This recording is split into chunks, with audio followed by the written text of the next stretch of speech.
Soundings Audiobooks presents an unabridged recording of The Ambleside Alibi, written by Rebecca Tope, read by Caroline Lennon. The moral right of the author has been asserted. This performance is owned by Soundings, Whitley Bay, NE262JT.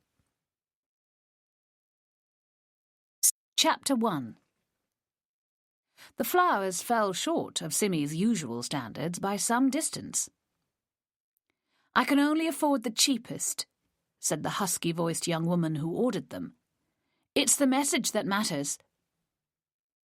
The message said, "Happy birthday from a granddaughter you never knew you had." The recipient of the flowers lived in a little row of dwellings that was approached through the low-roofed ginnel that led up to the steep Peggy Hill on the northern fringe of Ambleside.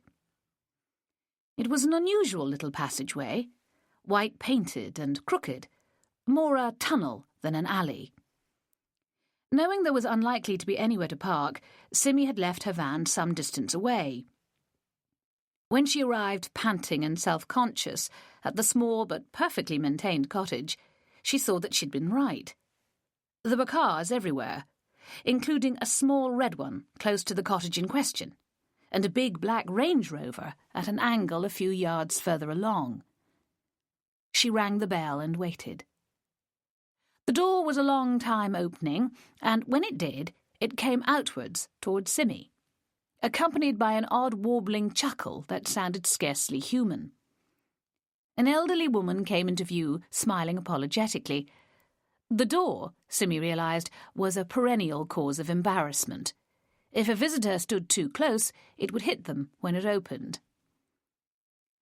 She tightened her grip on the flowers, waiting for the woman to realise what she was there for.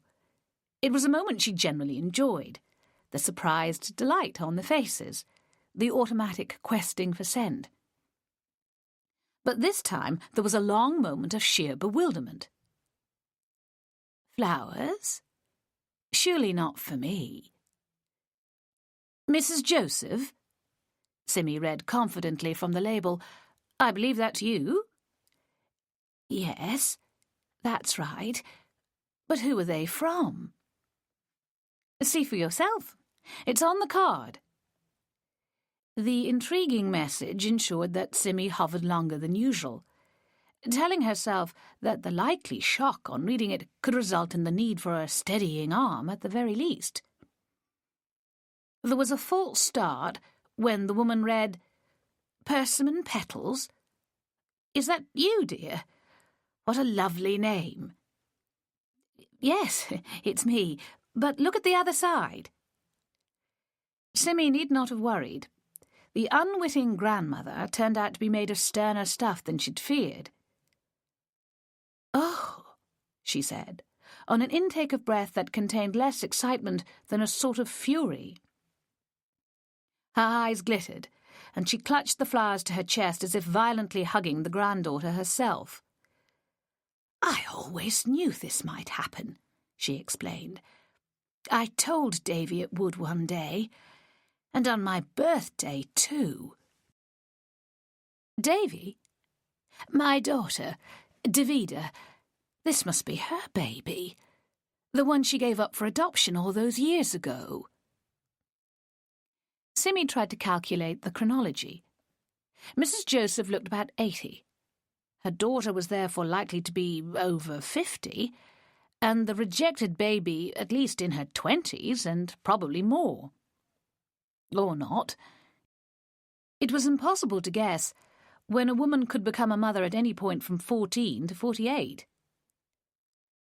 "But," she began, "it says she's a granddaughter you never knew you had. And you do know about the adoption. Do you have a son? Isn't it more likely that this is a child of his?" The old woman eyed her as if only then aware of her as an independent being capable of unwelcome thoughts. "No," she said. "No son. Just the two daughters, Davy and Nicola. They're taking me for lunch today, so I mustn't dilly-dally. Now, thank you for bringing the flowers. I don't expect I owe you anything, do I?" It was a sharp dismissal from a woman who didn't look capable of sharpness. "No, nothing to pay," Simmy said, before heading down the hill again. She'd been forced to leave her van some distance away, since the car park she preferred was out of commission on a Wednesday. There had been a plan to wish Mrs. Joseph a happy birthday, but Simmy quickly lost the urge to do so. Had she been intrusive, she wondered? Had she asked too many questions? She very much feared that she had. It was a quiet day, and she was in no hurry to get back to her shop in Windermere. The van was good for a while yet, with traffic wardens hardly bothering to check when the allotted hour had expired at this time of year. There would be little activity back at the shop. In the winter months, custom dropped off to a trickle. Melanie would be there until lunchtime and could easily manage any passing trade. A cup of strong coffee would warm Simmy, both physically and emotionally, after the abruptness of her customer, and give her time to pause and reflect. There were few establishments to choose from, but one offered itself irresistibly. The Giggling Goose Café was in a former mill, with the great wheel still standing on the edge of the beck. It had a fine reputation locally, and Simmy had intended to try it for some months. It occupied a position on a sort of ledge above the beck, with an open-air area that was closed off in winter. The approach to it was through a small arcade, past one or two other businesses designed to appeal to tourists. Simmy found her way quite easily, and once inside, the café was warm and full of enticing smells. A cheerful woman was waiting for orders. "Find a seat and I'll bring it to you," she told Simmy. "It's a shame we can't sit outside," she said. "It's much too chilly for that." "I suppose it is," she agreed regretfully, looking out onto the attractive setting. "But it does look lovely out there." "Sit by the window. It's almost as good." She followed the advice and stared ruminatively at the rushing water. Patchy cloud covered the sky, leaving encouraging stretches of blue here and there. There was another person at the next table, doing the same thing. She half recognised him, but spent only a few seconds trying to remember where she'd seen him before. Then she went back to idle musings about nothing very much. The beck was called Stock Gill, she recalled, and it flowed over the famous Stock Force, a short distance out of town. It cried out for painters, poets, photographers to capture its elemental qualities, the hypnotic pace of its flow. The buildings scattered around it had all adapted to it in different ways, employing the power of the water, positioning their windows for the best possible views of it, and erecting bridges and walls to keep it in place. Making the most of these quiet moments, Simmy congratulated herself on coming here to live, where such beauty was so readily available. It was nearly a year since she'd moved to the Lake District, following her parents after her marriage broke down. The florist business had become a passion, much to her own surprise.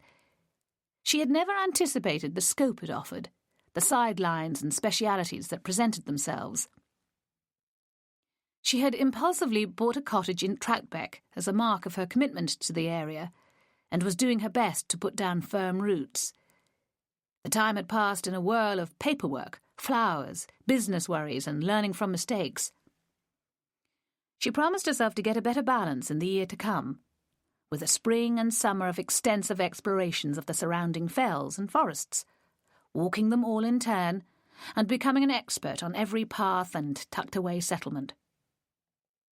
"That's all very well," said Melanie, "but you need to get to know more people first."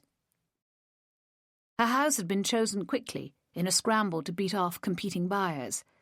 The allure of the landscape, with a great fell taking up the whole of the view from her front windows, dwarfed every other consideration. Only later did she pause to absorb the implications of the steep, narrow lanes in a bad winter. Reassurances abounded. Everyone pulled together, they told her. The farmers, many of them living right there in Troutbeck, would forge a trail through the snow, or go for provisions and distribute them to anyone too timid to risk a slippery ice track. Besides, in a land where walking remained a means of transport as valid as any other, there was always going to be a way out to the civilised benefits of Ambleside and Windermere.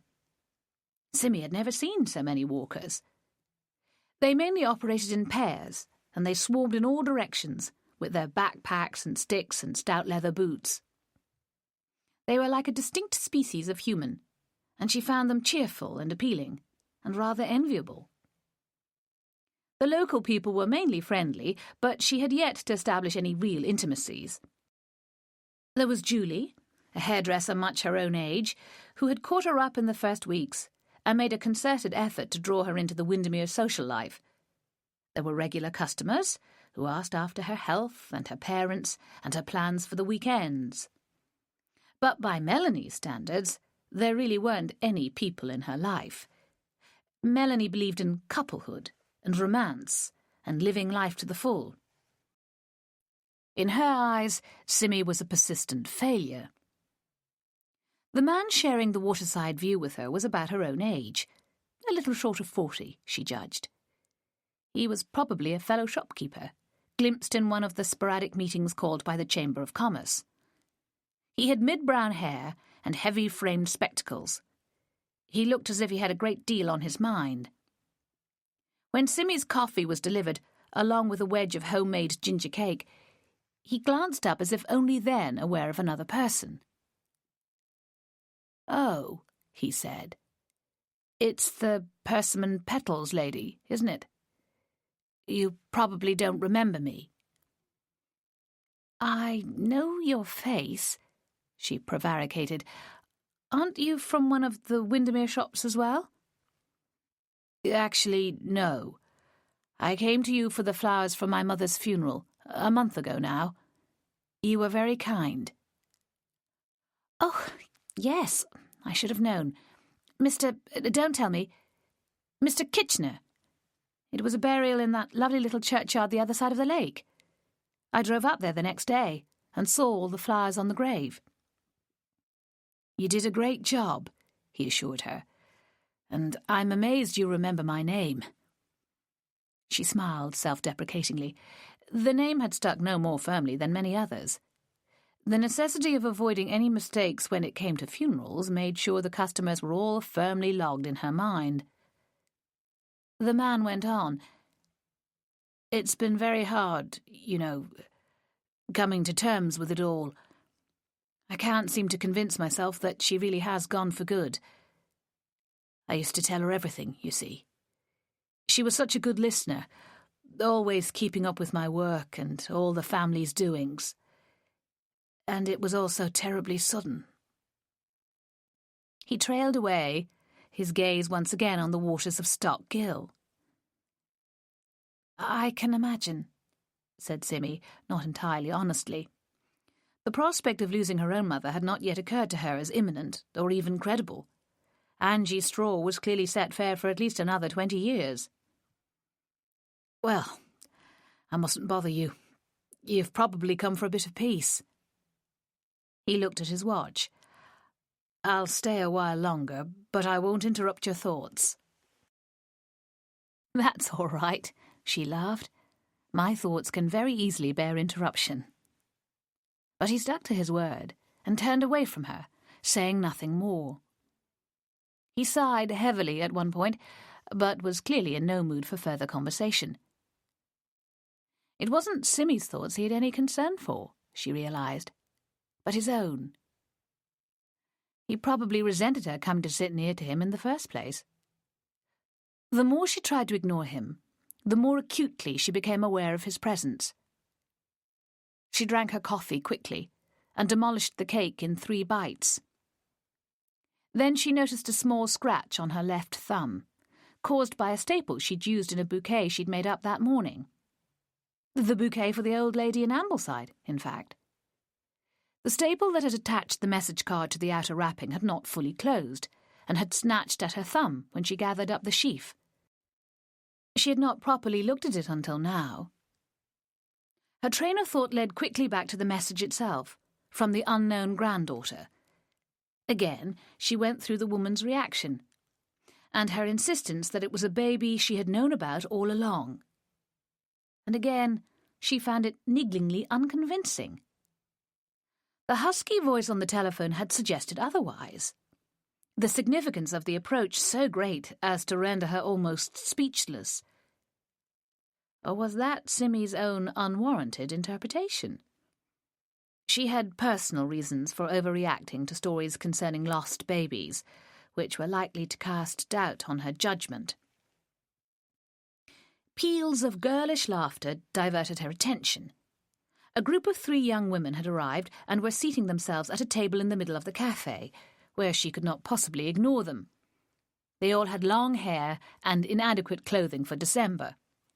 Students, probably, she assumed, thinking they were slightly too old to be sixth formers. Her acquaintance with people of this age group had become close in recent months, with Melanie, who helped her in the shop, and Ben, who had simply attached himself to her because he liked her. Since their involvement with a murder investigation, they had become firm friends. The girls could easily be at the same college as Melanie. Term would be finishing in a few days' time, and the imminence of Christmas was a likely source of their exuberance. Parties, free time, all the usual excitement would explain the flushed faces and high voices. They made Simmy feel middle-aged and jaded, with more in common with the depressed man at the next table than with giggling youngsters. She tried to ignore them, only to find herself face to face with another girl, very much the same age as the others, but at a table on her own. She must have been there when Simmy first came in, quietly occupying a shadowy corner. Simmy wondered about it, in an idle sort of way. She was dark-haired and had a habit of fingering her mouth that suggested a desire to smoke. She had no book or magazine to distract her, but simply sat there, apparently in deep thought. Very much like Mr. Kitchener, in fact. Was this a place where people came to think, then? Wasn't Simmy doing it herself?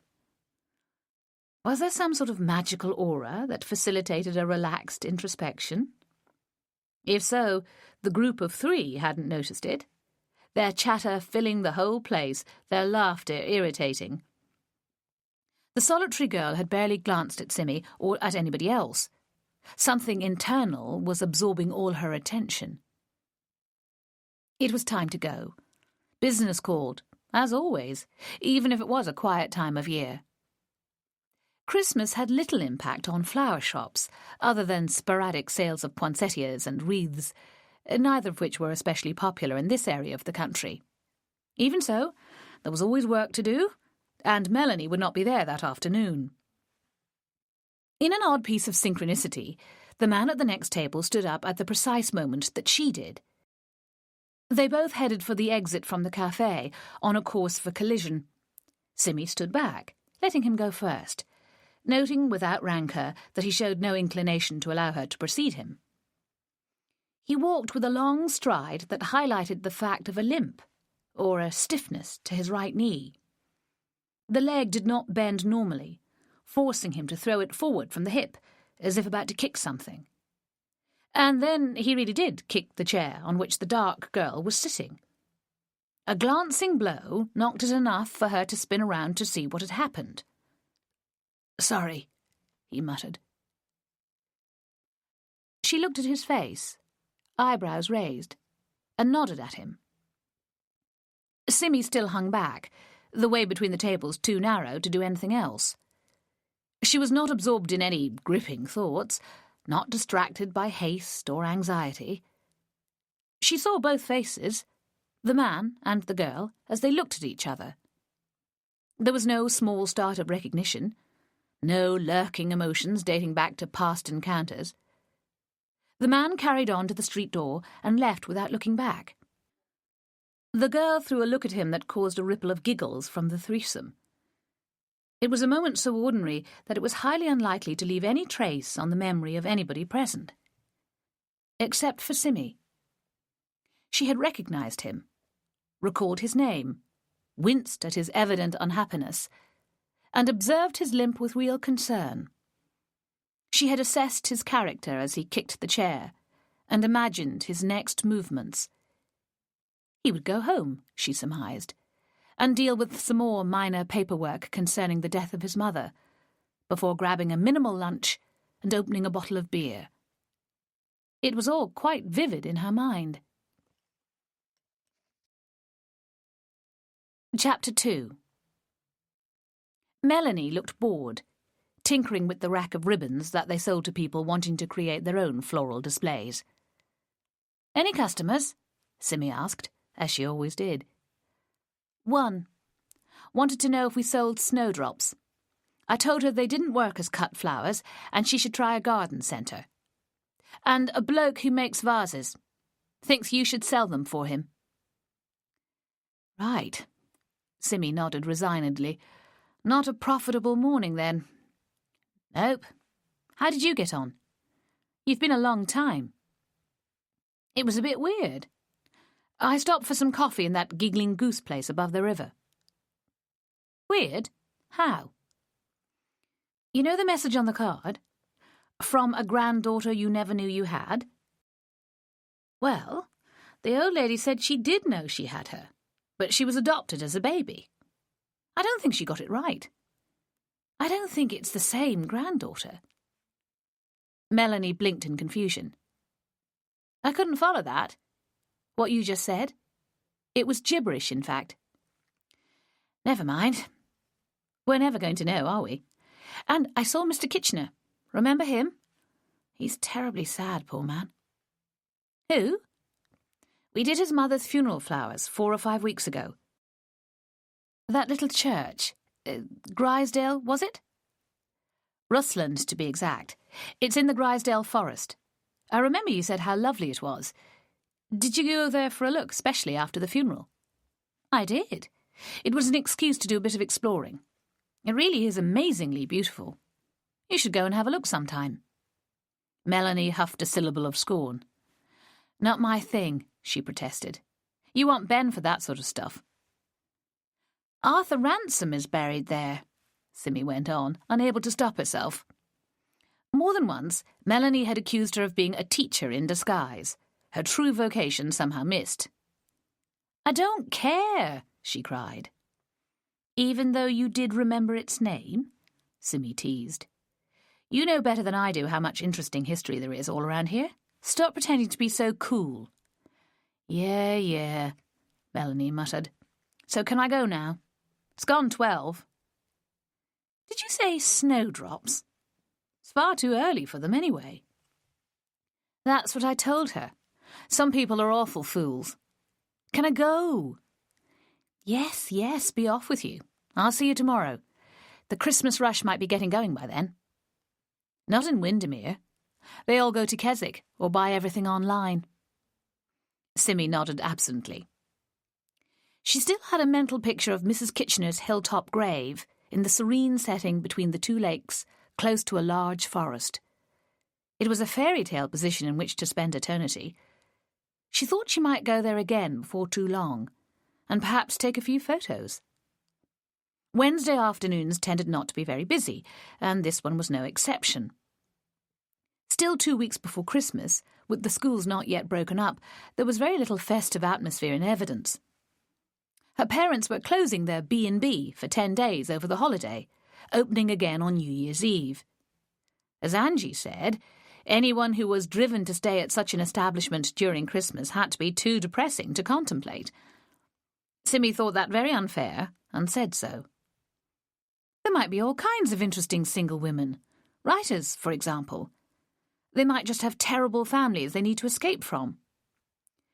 More likely sad divorced men who never get a turn with the kids when they're at their most enjoyable, and widows with no idea what to do with themselves.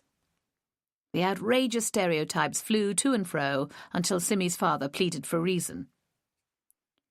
"We'd just like a bit of a rest and time to ourselves," he summarised. "It can get pretty exhausting, changing all those beds and being pleasant at breakfast time." The shop window had been transformed the previous month with a model of a local landmark made largely by Ben Harkness. It had been his own idea, inspired by a visit to some botanical gardens in New York.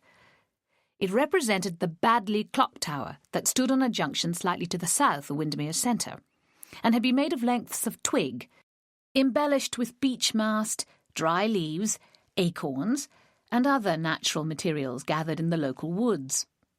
The project had taken a month or more to construct, Ben impatiently gathering as many small twigs and dry leaves as he could find in mid-November, with more than one total collapse necessitating starting again from scratch.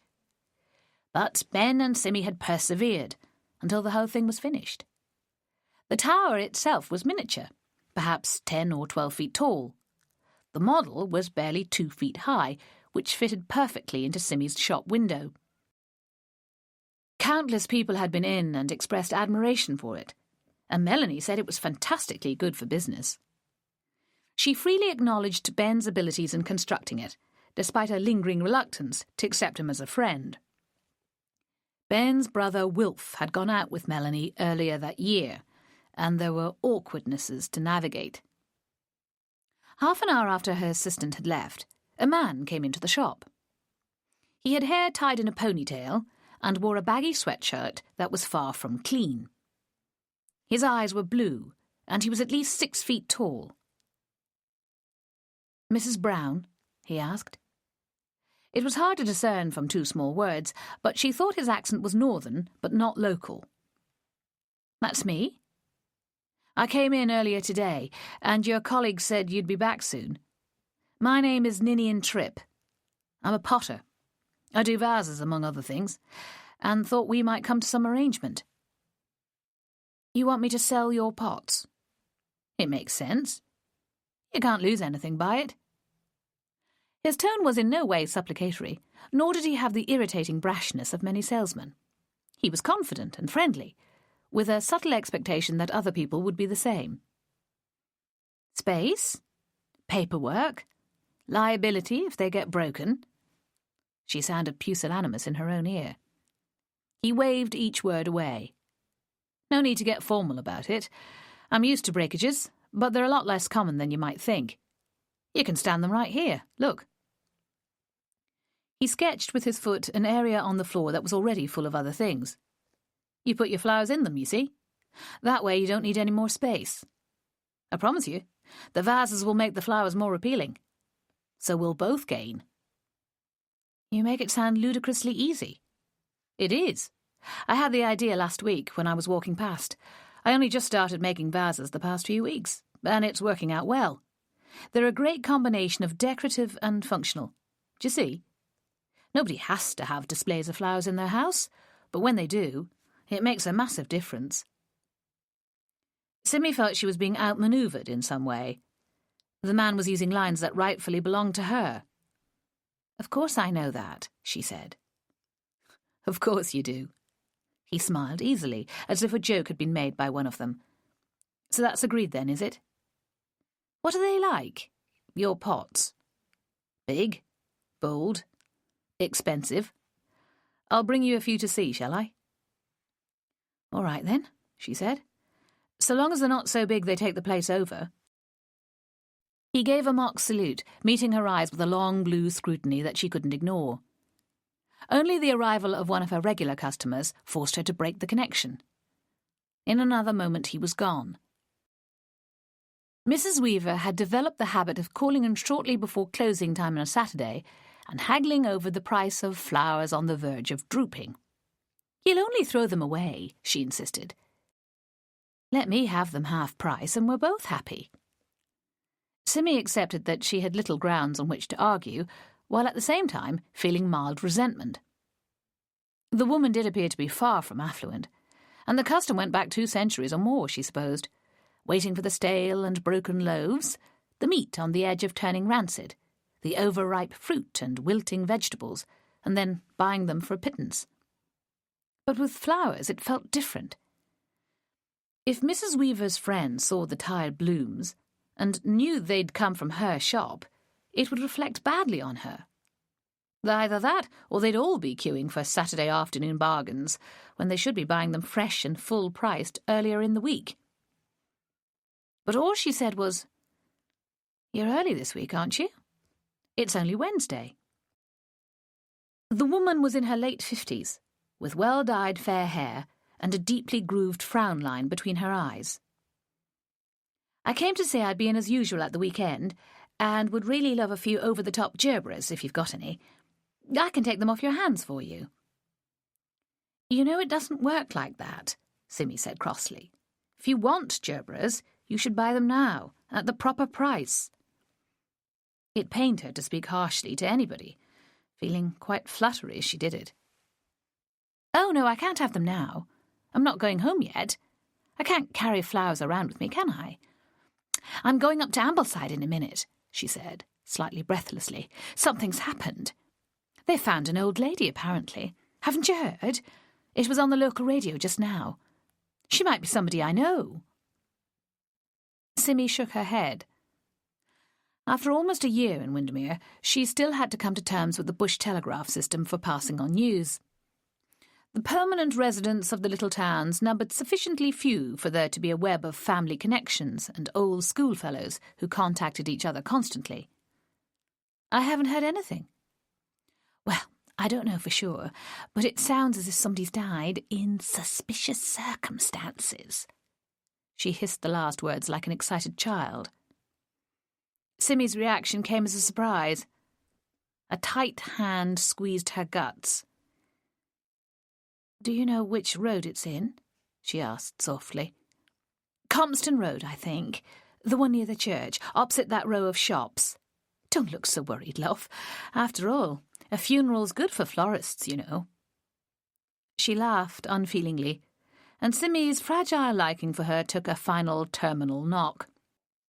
The phrase ambulance chaser came to mind, tainted with disagreeable associations.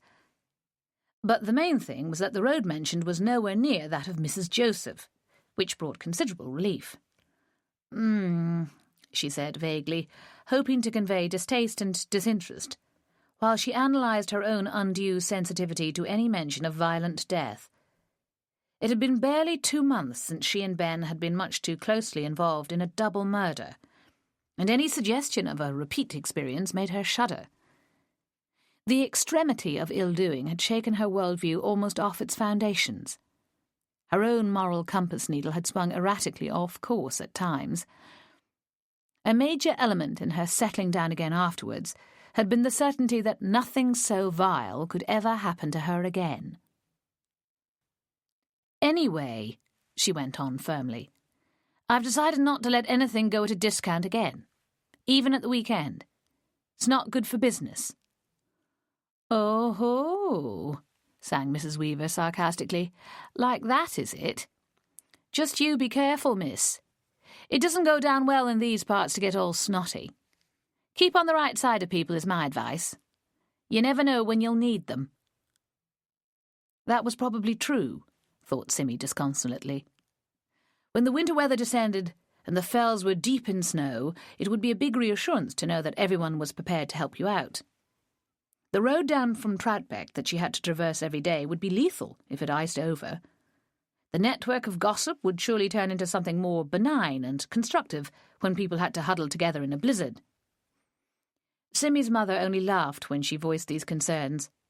It's never as bad as you're imagining, she said. It's not Iceland, you know. Here on the west coast we can sometimes get through a whole winter with no snow at all. But she'd been forced to admit that the past 5 or 6 winters had, in fact, seen weeks of disruption thanks to the weather. Sorry, she said. Then a new customer came to the rescue, and Mrs. Weaver went off to investigate the death of an old lady in Ambleside. The remaining hour or so of Wednesday afternoon drifted past without further event. Simmy sold 3 bowls of hyacinths, a week away from flowering, 2 Christmas wreaths that she had made herself, and a single long-stemmed lily to a small boy who wanted something for his teacher. There were also 2 new Interflora orders on the computer for the coming week. Outside, the final flourish of December sunshine before twilight took over had long passed. It was almost dark by 3:30. The shortest day was a little over a week away. There were no tourists in Windermere or Bowness this weekend, and would be very few for the next 3 months. Simmy's shop felt like a fragrant little cave where she could pass the short days in peace, assessing the year gone by and making resolutions for the one to come. Her divorce from Tony was at last absolute, after a lengthy hiatus in which she had made a succession of tedious objections, or simply failed to sign the paperwork. Tony had become an unpredictable stranger, whose motives and values suddenly made no sense to her. The final months of their marriage still carried a haze of bewilderment with them, a host of unanswered questions as to exactly what had been going on. Nothing so banal as adultery, nor so stark as domestic violence, although he had once hit her when she'd badgered him to justify himself. The easy explanation, given to friends and family, was that they had failed to coordinate their grief over their lost baby, and somehow that failure had eaten away at the seams of their couplehood, so they simply came apart.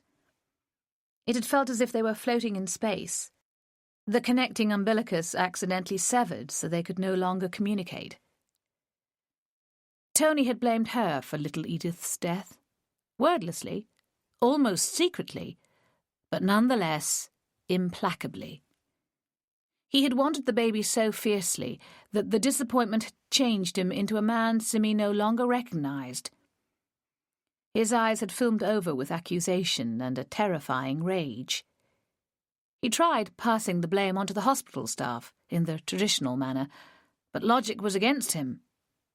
Edith had died before labour even started, the placenta failing to sustain her for no good reason. All the tests had shown normality, until that 39th week, when it suddenly went wrong. "It just happens sometimes," said the doctor helplessly. There were no indications that it was going to. When Tony tried to insist that the small size of the baby should have warned them, he was shown charts to prove that Edith had been well within the parameters of normality. Simmy did at first understand the male frustration of having to entrust the safety of the child to a capricious female body, but it was a core fact of nature, and to kick against it was foolish. She herself, holding the little blue body, seeing her own father's features on the inert clay-like face, wanted somebody to blame as well. She wanted reason and logic to hold on to. As the days and weeks crawled by, she realised that Tony, her husband, had become irrelevant. They ought to be rapidly working on creating a new baby, forging hopefully onwards. But they lacked the courage because they no longer trusted each other. None of which quite explained why Tony had been so hesitant about the divorce. In Simmy's case, the very word came redolent of failure and humiliation. Nobody in her family had been divorced. Not that there were many people in her family anyway. Tony's sister Kat had been appalled at his behaviour. Simmy's parents, proprietors of a bed and breakfast establishment in Lake Road, had held their breath and left her to work through it with relatively detached support. When she announced an intention to start a new life close to them in the Lake District, they had been uncertain as to the wisdom of that move. So far, it was working out nicely. Always treated with fondness by her father, and a somewhat careless approval by her mother, she was finally getting to know them as individuals in their own right. Angie's insistence on following her own principles in everything she did was both inspiring and embarrassing. It also served to highlight the prevalence of brainless rules across every aspect of life, which Simmy might otherwise have overlooked, despite the discomfort they could give rise to. Her mother would not let anything pass.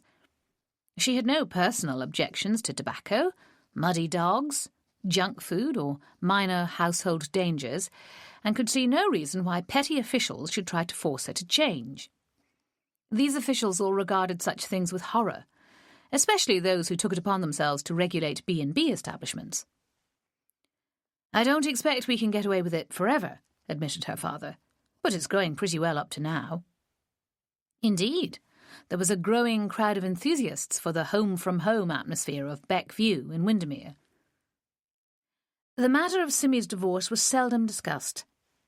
It had been assumed that it would come through eventually, and since neither party wished to remarry, there was no suggestion of urgency. Her father pointed out that there were unresolved financial details that might work against Simmy's interests if her business began to make appreciable profits. She shrugged it off. "Tony's not interested in money," she said. But now at last the whole thing was settled. She closed the shop 10 minutes early, convinced there would be no more customers on this dark afternoon. As she carried the display rack in from the pavement, she thought again of Ninian Tripp, the potter. It would make a nice change, she supposed, to have some attractive vases carefully placed around the shop door, enticing people in. They would have to be stable and relatively chunky, well weighted to prevent them from falling over. Nothing slender or too small. She stepped away to get a better impression of how they might look. "Careful," said a female voice behind her. It was Julie, one of the few people in Windermere she regarded as a genuine friend. Not because the general population was standoffish, but because she was still new and busy with the business, and had not quite grasped the social systems of the place. "Hi," she said, with a smile. "How's things?" "Have you heard what's happened in Ambleside?" Julie seemed breathless, her eyes flashing with a sense of drama. "Not really." She had swept the story aside the moment she'd heard it from Mrs. Weaver, anxious not to know anything about it. It had nothing whatever to do with her, and she lacked any wish to behave like a ghoul. "What does that mean? Either you have or you haven't." "Simply that a customer said something, but I took no notice." "An old lady was done to death in her own house, in broad daylight. Everybody's talking about it. It'll be on the news. It's a terrible thing to happen, Sim. You can't just ignore it." "No," said Simmy slowly. "I don't expect I can. But I'm not going to dwell on it either. It has nothing to do with me," she said loudly. "No man is an island," Julie reproached her. "It has to do with all of us. Especially women living on their own in isolated little villages," she added. "Doesn't it scare you?" "Only if people like you do their best to spread panic. And Troutbeg isn't an isolated little village. It's really quite big. And I'm right in the middle of it, with houses on all sides." "People like me?" Julie frowned. "What does that mean?" "Nothing. Sorry." She could hear her mother inside her head, groaning at yet another taboo phrase that was sure to give offence. Julie subscribed wholeheartedly to such thinking, while at the same time laughing in genuine amusement and admiration at many of Simmy's turns of phrase. It was as if she would have liked to share her attitude, but was afraid to. It made their friendship lopsided at times, but such was Simmy's gratitude for Julie's generosity with her time and attention that it was never seriously in jeopardy. "Anyway, I didn't mean we ought to care because it scares us. I meant nobody should have a thing like that happen to them. You agree with that, don't you? It's so wrong. It's uncivilized." "It's barbaric," Simmy confirmed. "Utterly awful. I hope they catch him quickly. Whoever he is that did it." "Yes, so do I. Although it might be a her, of course. Girls do wicked things these days as well as boys. They break into houses carrying crowbars and baseball bats and think nothing of bashing people. On drugs, usually." Julie shuddered. Simmy suppressed a smile at the world-weariness of a divorced 40-year-old hairdresser. No doubt she heard some gruesome stories as she snipped and styled her customers. "I can't really stop," she apologised. "I need to get on with the Christmas cards." "Blimey, I don't do mine for ages yet. I don't even want to think about it. I send them to all my regulars, you know." "How do you know their addresses?" Simmy couldn't recall ever giving such information to her hairdresser. "There must be hundreds of them." "I'm very organised," boasted Julie. "I send them reminders about their appointments and special offers and so forth. I'm doing depilation from next year as well. And nails. I'll be needing another girl." "Great," Simmy approved absently. "Well, yes, all right, go and do your cards.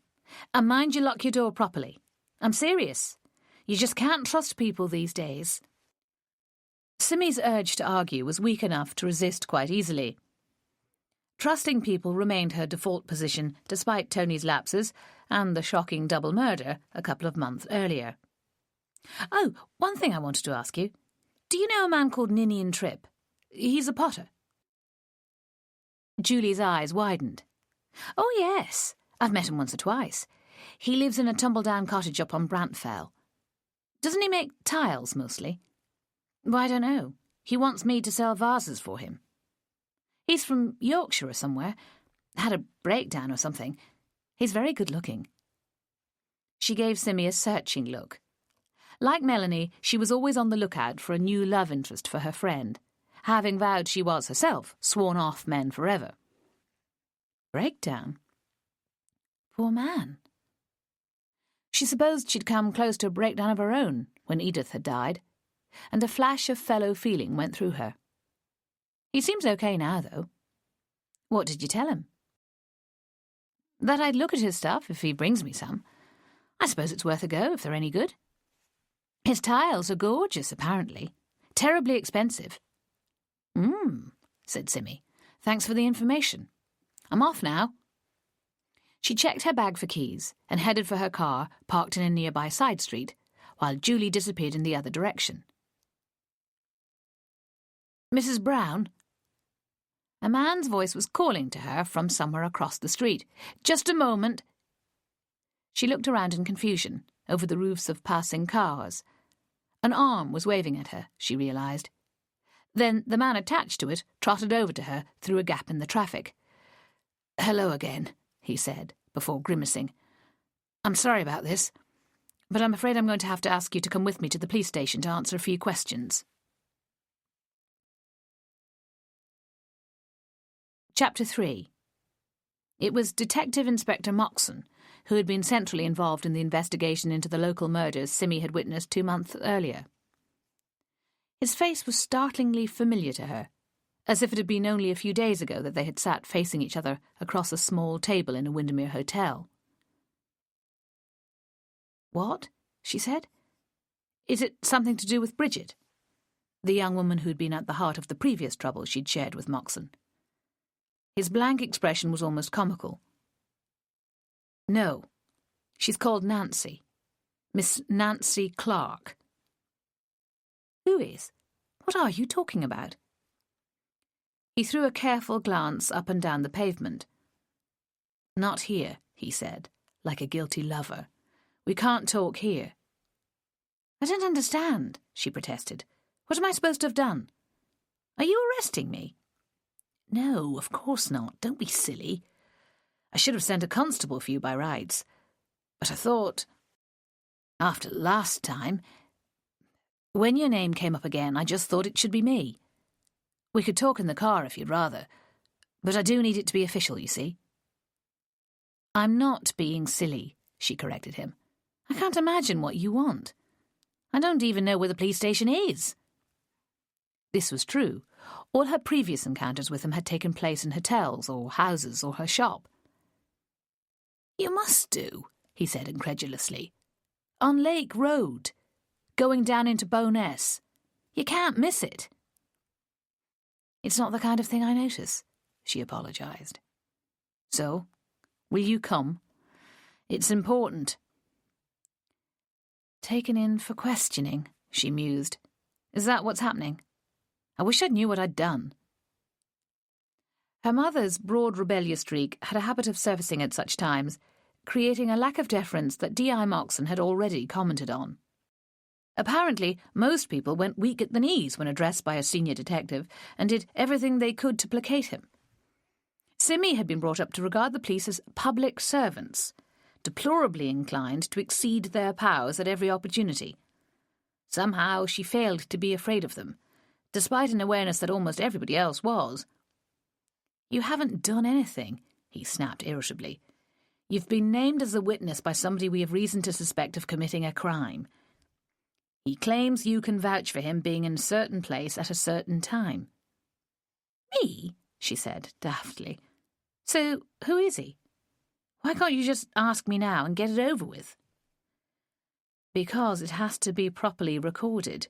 Your statement signed, his identity established. Paperwork.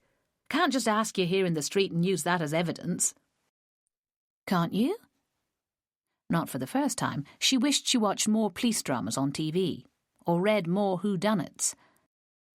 She had no idea what was usual procedure, or what some of the jargon actually meant. It seemed to her quite reasonable that a simple question could be posed and answered almost anywhere, with perfect validity. No. He folded his arms and stared her down. He was 2 inches taller than her and about 5 years older. He had behaved politely with her every time she'd met him, eliciting disclosure of the loss of baby Edith during their first interview. He'd even suggested, in a light moment, that she considered joining the police force herself. When she laughed in his face, he had been dignified. He had no discernible personal vanity. His hair always needed a wash, and his shirts were badly ironed.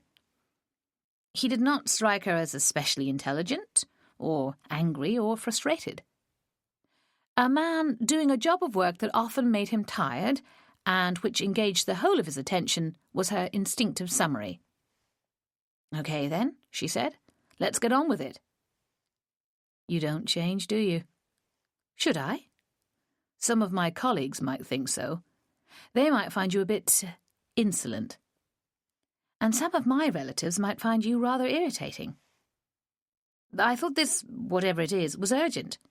We've wasted a good 5 minutes already." He made an ushering motion with his right arm, and she walked ahead of him to a plain black car parked down the street. A young man was in the driving seat, and Moxon followed her into the back. "Right, Preston, let's get going," he barked, in a tone quite different from that used with Simmy. She waited in vain for any further elucidation as to what was required of her. Curiosity vied with impatience, and a mild amusement, as they drove the half-mile to the police station in Lake Road. "Oh, now I recognise it," she exclaimed. "How silly of me. I never made the connection somehow." It even had the traditional blue lamp outside, she noticed for the first time. She could just hear Ben Harkness mocking her for her outrageous lack of observation. He took her into a small room with a bright light and summoned Preston to join them. Then he asked her if she had been in Ambleside that morning. "Yes, I delivered some flowers." "Why?" Only then, again to her dismay at her dim-wittedness, did she connect his sudden appearance to the killing of an old lady somewhere in Ambleside. "Mrs. Joseph isn't hurt, is she?" He glanced down at a page of notes on the table. "Joseph? Not that I know of. No, the person in question is a Mr. Malcolm Kitchener. He says you saw him, that you spoke to him." "Mr. Kitchener?" "Yes. He was in that cafe above Stock Gill, the Giggling Goose." Her brain was slowly turning over the implications of the question. "We didn't say much. His mother died." "What time was it?" "Oh, 11-ish. A bit before, possibly." "How long did you stay?" 20 minutes, she hazarded. "Or half an hour. How long does it take to drink a cup of coffee? I wasn't in a rush. Melanie was in the shop." "How well do you know him?" "Well, not at all, really. Just to put a face and a name to. He recognised me and said hello. He was feeling sorry for himself. His mother died," she repeated. "You feel that's important, do you?" "It's how I know him. I did the flowers for her funeral. It was up at Grisdale." She spoke wonderingly, still bewildered at why the police should care about Mr. Kitchener's movements. D.I. Moxon nodded thoughtfully. "We need to be sure we're talking about the same man. He's here, undergoing questioning. I'm going to go and open the door of the room, and I want you to walk past and make sure it's him. All right?" Simmy was repeating the word undergoing to herself. It made the process sound painful and distressing for the poor man, Won't he see me? Haven't you got one of those clever mirrors that are really windows? At least she'd managed to glean that much from her minimal interest in TV crime dramas. He won't be surprised to see you. He gave us your name as an alibi. Alibi? It sounded sinisterly technical and important. For what? I mean, what is it he's supposed to have done, then, to need an alibi? She gave him a worried look, already on the verge of understanding what might come next. He's just a sad little man who wouldn't hurt a fly. You've obviously got something very wrong. I can't disclose any details. Once you've had a look at him, you can go. Preston can drive you to your car if you like. That's all right. I'll walk. Let's get on with it then, she repeated. The identification was performed with some awkwardness. Mr. Kitchener was sitting at a table, facing the door of the interview room, and when Simmy stood looking at him, he gave her a weak little smile and a nod. Yes, that's him, she said loudly. That's the man I spoke to this morning in Ambleside.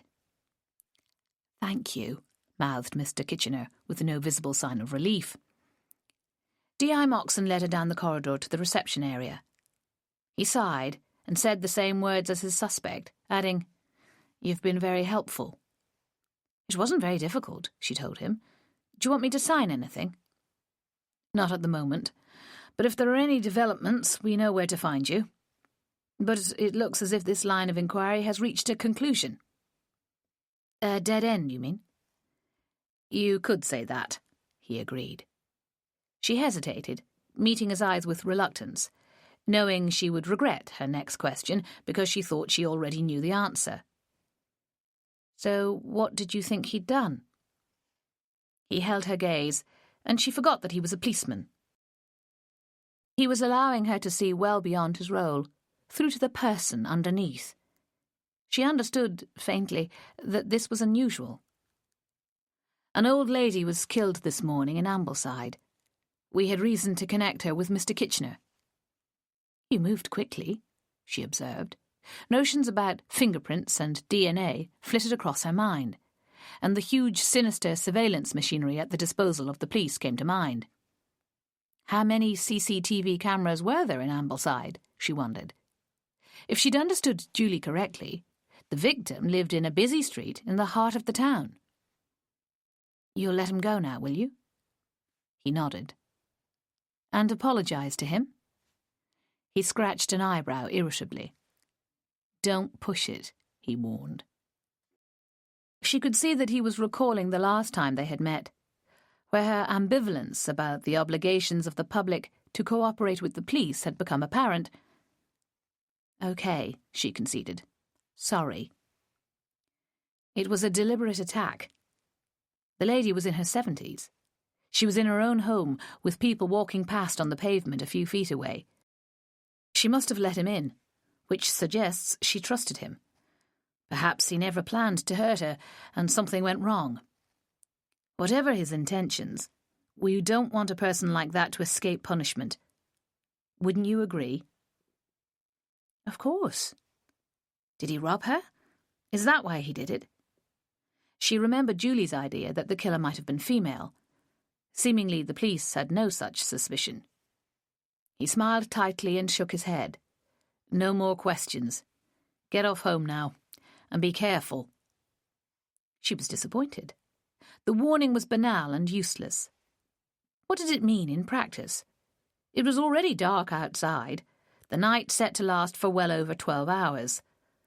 A monstrous and determined killer could have his pick of thousands of defenceless women, if that was his wish. No amount of carefulness would stop him. Windows could be smashed and entrance gained to almost any house, if the will was strong enough. Right, she said, and left without a backward look. It was Wednesday, she reminded herself, just over 2 weeks until Christmas.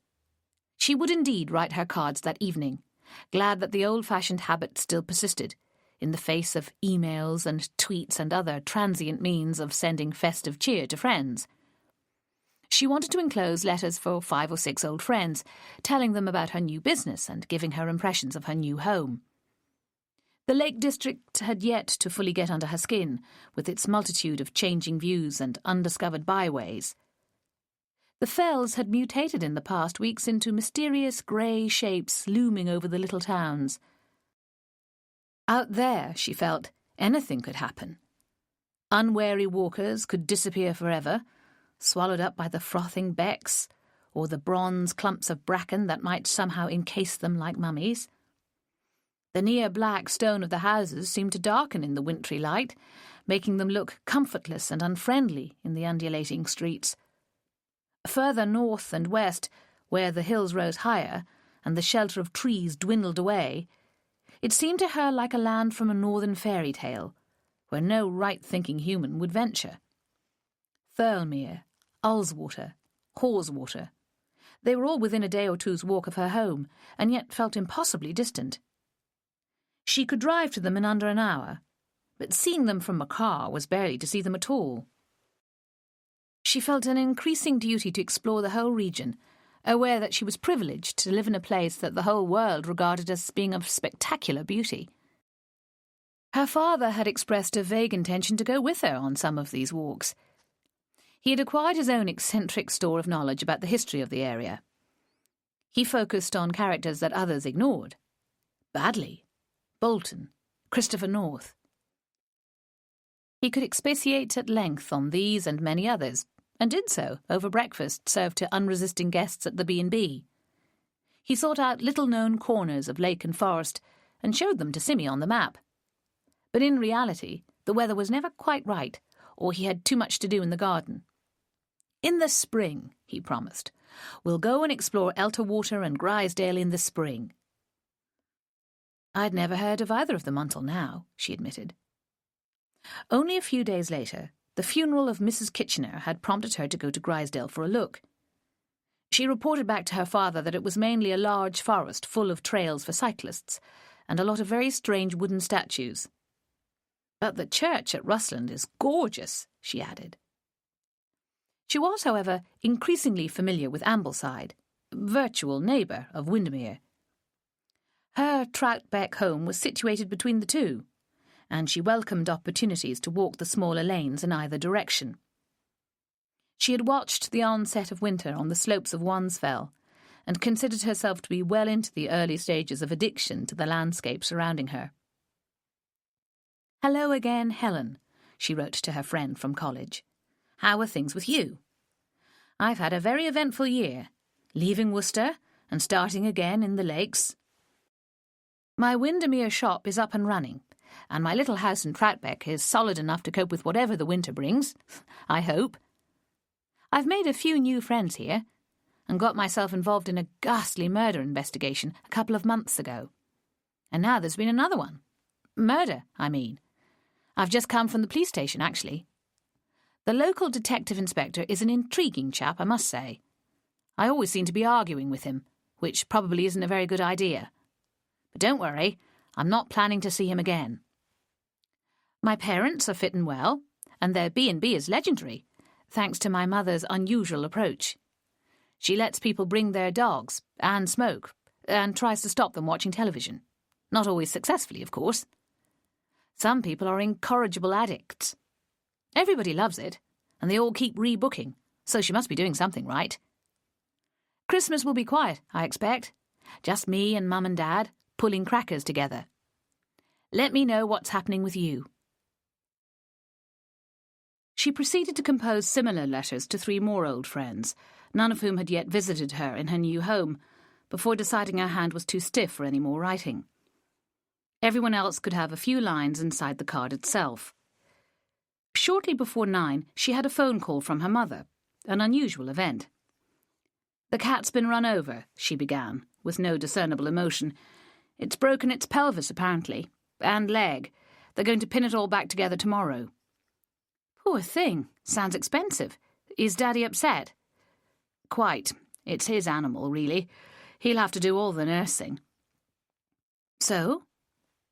The cat was a good-tempered male tabby that spent most of its time in the kitchen at Beck View. Health inspectors that showed up sporadically to check that the B&B was being run on acceptable lines would always raise their eyebrows and make critical comments on their clipboards, but Angie never took any notice. At least there were unlikely to be any mice contaminating the groceries, she would say. So he says he won't be free to go out with you on Sunday morning. Apparently you had a plan. Nothing definite. There was some talk of walking to Garban and Castle Crag, but only if the weather was right. How do you nurse a cat, anyway? Goodness knows. I imagine we're about to find out. Did the driver stop then? How did you find him? It was a woman. She did stop, and took Chucky to the people next door. They sent her here. She was quite upset, to give her a due. Offered to drive us to the vet, but we wouldn't let her. For a start, we haven't ever needed a vet before. We didn't know where to go. Turned out it's barely 5 minutes from here. Dad carried him down. Simmy remembered her own lack of local knowledge when it came to locating the police station. But she had more of an excuse. She'd only lived in the area for a year. Angie and Russell Straw were both every bit as unobservant of their immediate surroundings as their daughter was. Poor cat, she said again. I'll come round on Saturday and bring him some sardines then, shall I? Yes, do, said her mother. Pity about the walk. I was looking forward to having the place to myself for a bit. Chapter 4. Her conversations with Melanie and Julie returned to her as she lay waiting to fall asleep. Melanie would be thrilled by the latest involvement with a murder, a response that Simmy found unsettling.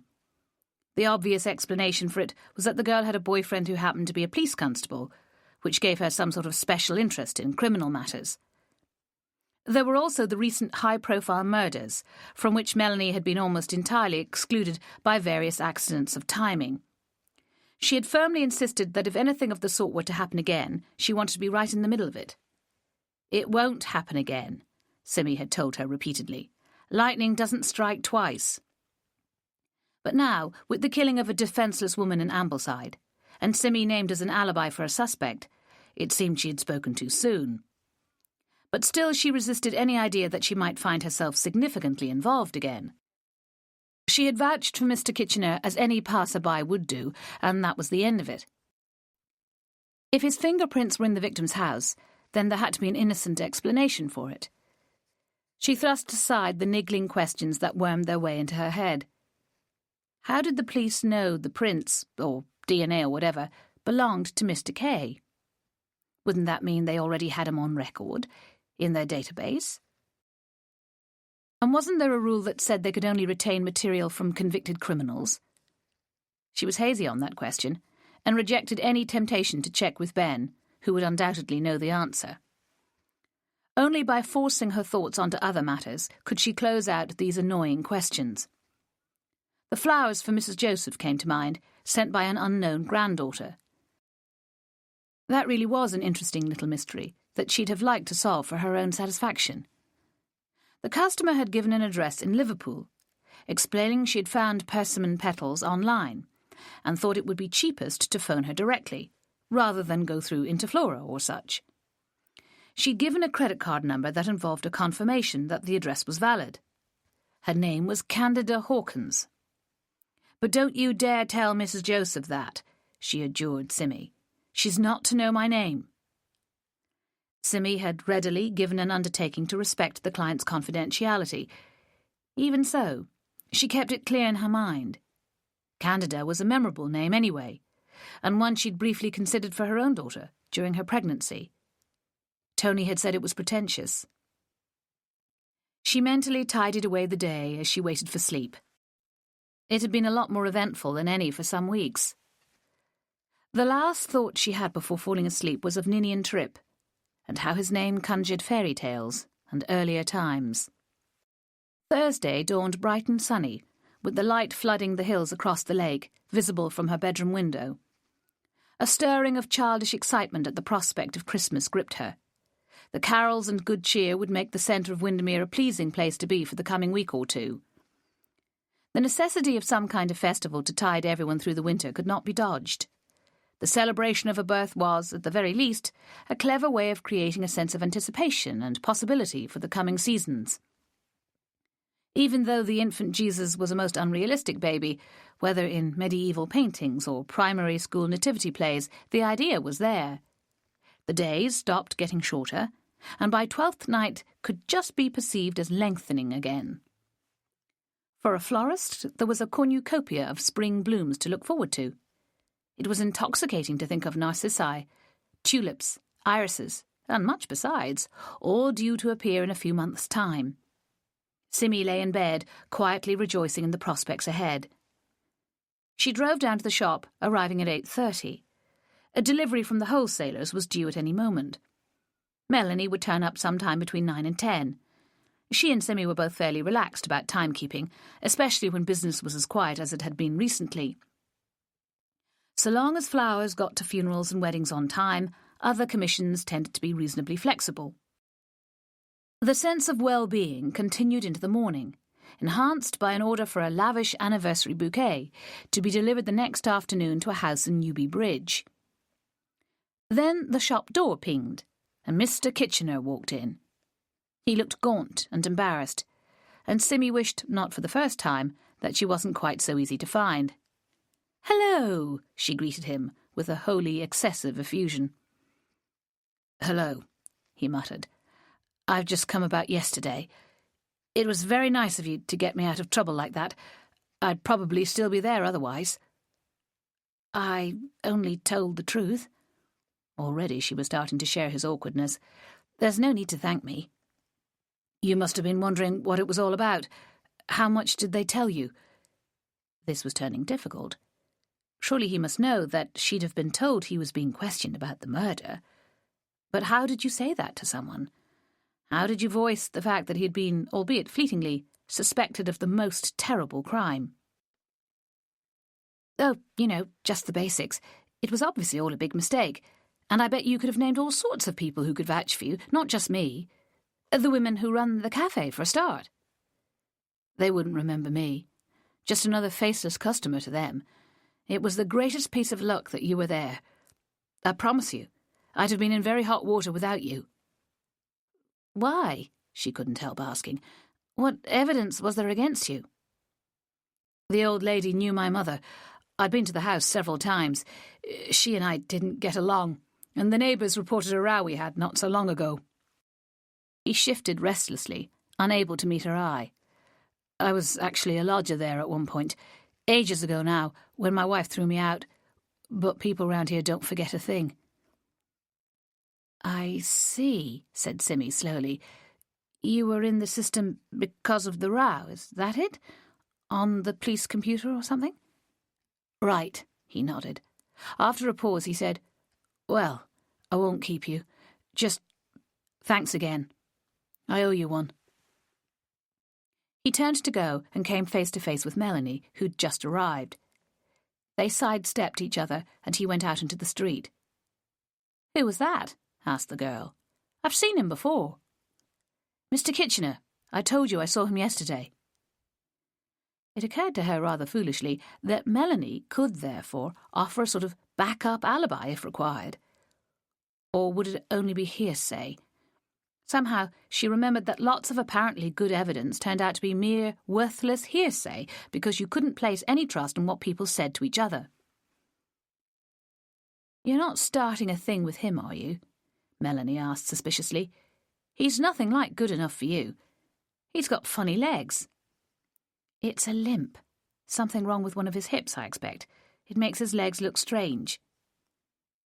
The brief scene where he kicked the chair in the cafe came back to her. Would any of those chattering girls have remembered him? She wondered. Was there no one else who could have provided him with an alibi? Suddenly, the responsibility sat heavily on her, making her uneasy. What if he'd been cunning enough to make it look as if the murder had happened at a different time than it really had? Was it possible, anyway, for the precise moment to be established? How could 20 minutes in a cafe be enough to settle the matter conclusively? Without the full story from D.I. Moxon, she was doomed to ask herself questions like this with little hope of reliable answers. "Ben," she said aloud, "he'd know." "Know what?" Melanie looked at her as if she'd missed something. "What are you talking about?" Sorry." She took a deep breath. "Listen, Mel, I suppose I'll have to tell you after last time. There was an old lady murdered yesterday in Ambleside. The police thought Mr. Kitchener might have had something to do with it, but he gave me as an alibi because I saw him in the coffee shop. I had to go and confirm that it was the same man. So they let him go, and he came in just now to thank me. I'm probably not meant to tell anybody about it. Okay? Melanie kept up with this abbreviated summary with impressive ease. I see, she said. Thanks for telling me. She was called Nancy Clark, I presume. What? How do you know that? It was on the news last night. Didn't you watch it? They didn't say anything much. Hinted that it might be a robbery that went wrong somehow. Simmy shook her head. My mother phoned to say the cat was run over, and I was writing my Christmas cards. I didn't bother with the telly. Is it dead? The cat, I mean. No, it's got broken bones, and my dad's going to have to nurse it better. He says he can't go for a walk with me to Garban on Sunday. Don't be daft. It's going to snow. What?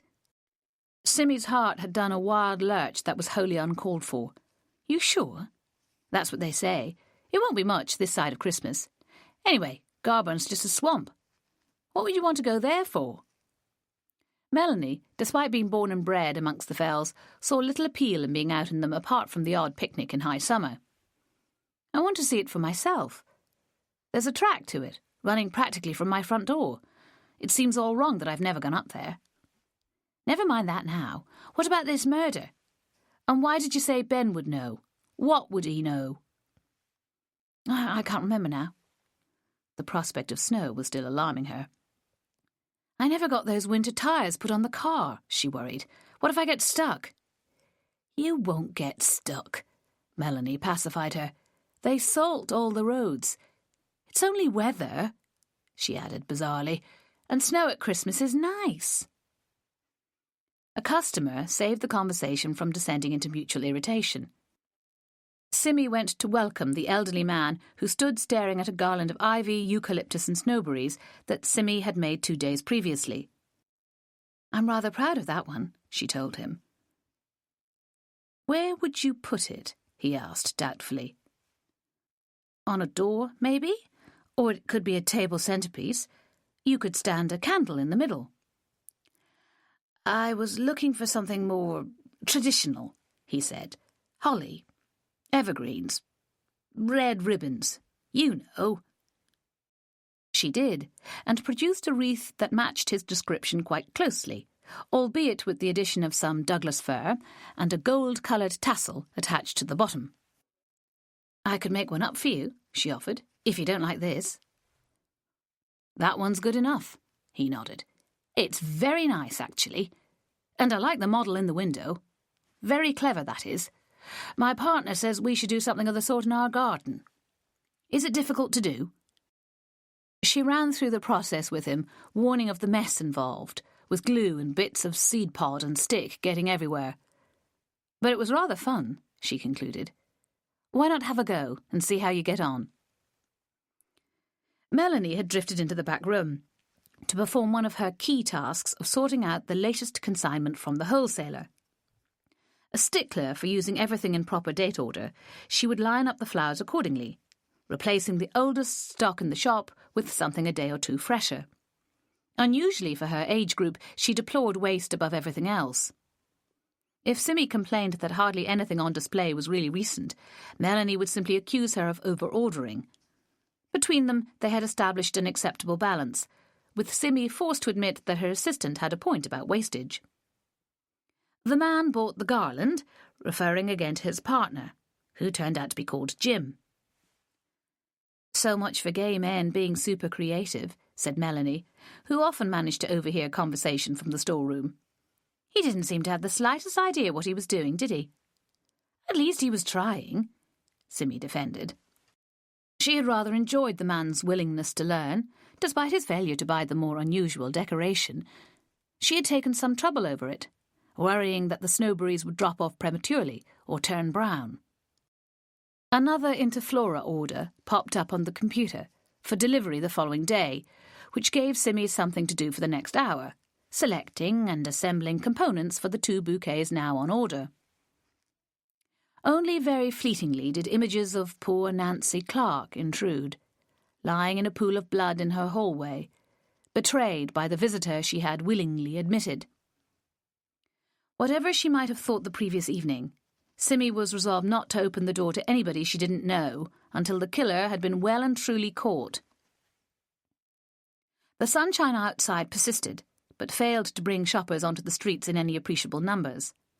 On such days, Melanie's presence was essentially superfluous, and Simmy would be tempted to leave the girl in charge of the shop and find some reason to get out and about. With no deliveries to make, she considered the idea of dropping into one or two local restaurants and suggesting they add festive floral decorations to their tables. There were still a few who had made vague promises to think about regular orders of flowers, but never followed through. It was an aspect of the business that she did not enjoy, but which she knew could make a big difference if performed effectively. Melanie saw it as a way of meeting new people, something she regularly accused Simmy of failing to do. But the timing was all wrong. Restaurants would be hectically busy with Christmas parties until well into the afternoon. Then they would be girding themselves for more busyness in the evening. They would have no time or inclination to discuss flowers. Should have done it a month ago, Simmy reproached herself. So it was with undiluted pleasure that she greeted young Ben Harkness when he materialised just before 4 o'clock. "Hey, Ben," she cried. "Nice to see you. It's been ages." The boy raised his eyebrows in a brief response and slung his heavy school bag onto the floor. At 17, he was still growing, with a thin neck and round shoulders. He spent too much time at the computer, in Simmy's opinion, but he had a sort of gracefulness that she found endearing. "Busy," he said. "Exams?" He shook his head. "Play rehearsals mainly. I got you a ticket, if you're interested." "Wow! What's the play?" "Androcles and the Line, would you believe? It's been a nightmare learning all the lines." "Why? Have you got a big part?" He gave her a straight look. "Do you know it? The play?" Sorry. I know I ought to know, but I don't think I've ever heard of it." Drama was definitely not one of her special interests, although she'd made an effort with Shakespeare at one point in her early 30s. "Who wrote it?" "Shaw, actually. It's about how states treat their minorities and eccentrics, and it's terribly rude about Christianity. But it's quite short, only 2 acts." "And I suppose you're Androcles?" "No, I'm Ferrovius. It's a big part. It's daft for me to be doing it at all, when I'm not even taking drama." He sighed. "But they said it would look good on my CV, which is bonkers, actually. But it is sort of fun. Makes a change." "Come off it," put in Melanie, who had expressed an intention of going home over an hour before, but somehow never quite gone. "You love it if I know you. You'll be brilliant, obviously." He grimaced. "Doubt it. And there's not much take-up of the tickets. There's only about 15 parts in the whole thing, and the families aren't bothered if their kid isn't in it." "Big mistake, but you can't tell old Anthill anything." "Anthill?" Simmy echoed. "She's called Mrs. Anthony officially, but she's got a long nose like an anteater, so that's what we call her." "But you said Anthill, not anteater," Simmy argued. "Yeah," he said patiently. "Makes it less obvious, see? And quicker to say. She's okay as a teacher. Eccentric and political and an atheist. Makes the head nervous, which can't be bad. Keeps stopping us to make us discuss the play, as if it was English, not drama." "When's it on?" "End of next week, Friday and Saturday. Dress rehearsal Thursday." "Great. I'd love to come," said Simmy bravely, wondering how she would feel walking into a big, strange school amongst people she'd never met and sitting on her own in the hall. She hadn't been inside a school for 20 years or more. "What about you, Mel? Will you come with me?" Melanie puffed at her cheeks in unambiguous scorn. "No, thanks. I've had enough of that place. I wouldn't even go if one of our kids was in it." She was one of a large, disorganised family, 2 of her siblings still working their way haphazardly through the education system. Melanie stood out as a major success compared to the rest of them. "Wilf's going," said Ben, looking at the ceiling with exaggerated unconcern. "So?" "Just saying." Simmy watched in amusement. Melanie had dated Wilf, who was Ben's older brother, for a short time earlier in the year.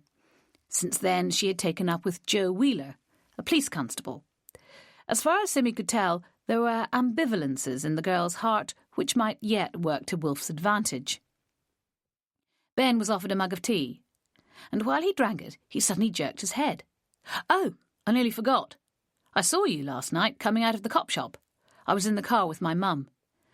You looked a bit dazed." "You'll have to tell him," said Melanie. "I was going to," snapped Simmy. And then she did, starting with meeting Mr. Kitchener in the cafe and finishing with questions about evidence and forensics and police databases. Chapter 5. Ben stayed for over an hour, making Simmy late closing the shop. Melanie stayed too, afraid of missing something. Ben had heard nothing about the murder of the old lady and was initially slow to take an interest. The incident in which Mr. Kitchener had made a disturbance at Nancy Clark's house and come to the attention of the police finally drew him in. "Well, they wouldn't have taken his prints just for that," he asserted. "He must have been on file for something else. Something more serious." "Are you sure?" Simmy queried. "My mother says they'll grab any excuse to take people's DNA and so forth. They want everybody in their computers." "They definitely wouldn't have taken his DNA. Besides, there wouldn't have been time to do a comparison and get the results back if the murder only happened yesterday morning. If they can be so precise about the time of death, that must mean somebody saw her alive shortly before it happened, and then the body was found pretty quickly afterwards. Leaves a short window, see? That's why your alibi worked." "Yes," Simmy agreed thoughtfully. "That does make sense." "And he wasn't to know you'd show up so conveniently, was he? I mean, he didn't engineer it in any way. He was in the cafe before you, right?" "Right," she confirmed. "What are you suggesting? It sounds to me as if the poor man's completely innocent, and it's lucky for him that I was there. Well, anything else would be incredibly devious." "Premeditated murder is devious," Melanie said. "And it would include appearing innocent, wouldn't it? Maybe he got somebody to say they saw Nancy Clark when they didn't. That would involve an accomplice, which is never a good idea. Was she robbed?" "I don't know. He didn't tell me very much. Just warned me to be careful, which I took to imply that it was a professional burglar who'd planned the whole thing in advance, targeting women living on their own. I don't imagine he meant to kill Miss Clark. She must have disturbed him or screamed or something." "It didn't sound like a burglary," Melanie said, getting carried away. "More like a psychopathic killer doing it for kicks." "Phooey," spat Ben, in a rare display of contempt. "No such creature." "What? Of course there is." "OK, then, 1 person in 100 million. That makes it vanishingly rare." He looked to Simmy for support. "Think about it. The risks would be enormous, and for hardly any reward. Even the maddest mad person would have more sense than that." "OK, I didn't mean it like that exactly. I guess a mad person would just stab people in the street. I was thinking more of someone who would operate to a careful pattern to make the whole thing more fun," Melanie amended. She had taken to reading stories about serial killers in recent months. "That's a bit closer to reality," Ben conceded. "Either way, there's not much point in telling people to be careful. What does that really mean?" "My conclusion exactly," sighed Simmy. "It just makes everybody scared for no good reason." "Why were you in Ambleside, anyway? Delivering flowers, did you say?" Simmy nodded. "A Mrs. Joseph, who's got a long-lost granddaughter, apparently. It was her birthday, and the message said, 'From a granddaughter you never knew you had.' She said she did know. It was her daughter's baby, who got adopted at birth. Presumably the girl thought the whole thing was a secret." Ben frowned attentively. "How interesting," he said. "What a mystery. Wasn't she excited?" "Seemed a bit cross about it, if anything. I suppose that's understandable. At that age, you don't really want strange grandchildren turning up and rocking the boat, do you?" "Don't you?" Ben looked blank. I'd have thought it would be thrilling, however old you were. Like finding the missing piece of jigsaw.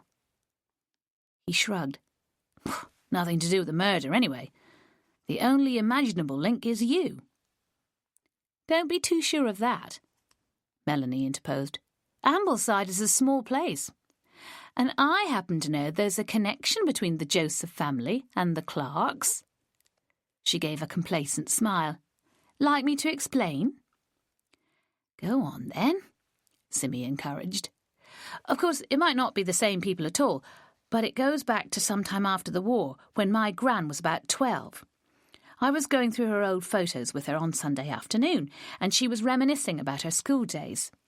She made me write names and little notes on the backs of the pictures. We didn't come close to finishing, so I'm going back there this Sunday. It was fun, actually. There was one of her class at school in Ambleside. Only 15 kids in the whole class, and she told me about all of them. There was a girl called Penny Clark and a boy called Matthew Joseph. She remembered him because he was half Jewish, but because it was his father's side, he wasn't technically a Jew. He married a girl 3 years older than himself, which was unusual in those days. That might be your Mrs. Joseph. She'd be the right age. Matthew died in an accident when he was 60 or so. I'm amazed you can remember all that, Simmy said. But if it's the same people, why is the Clark girl called Penny and not Nancy? Aha! That's why I remember it so well. They were twins, Penny and Nancy. But Nancy was very clever and got packed off to a better school after a couple of years with the others. Caused a lot of ill feeling, Gran said. She did some sort of fancy nursing when she left school, which sounds a bit of a disappointment, when she should have been a surgeon or astrophysicist or something. Penny gave up trying to compete and just sat at the back in all the lessons, chewing gum and looking out of the window. She married a farmer up in Carlisle and had loads of children. We can find out whether it's your Mrs. Joseph easily enough, said Ben, practically. With that much to go on, we can find out just about anything. Simmy felt oddly fluttery. The central fact of a link between the two elderly women was unnerving. She tried to rationalise it.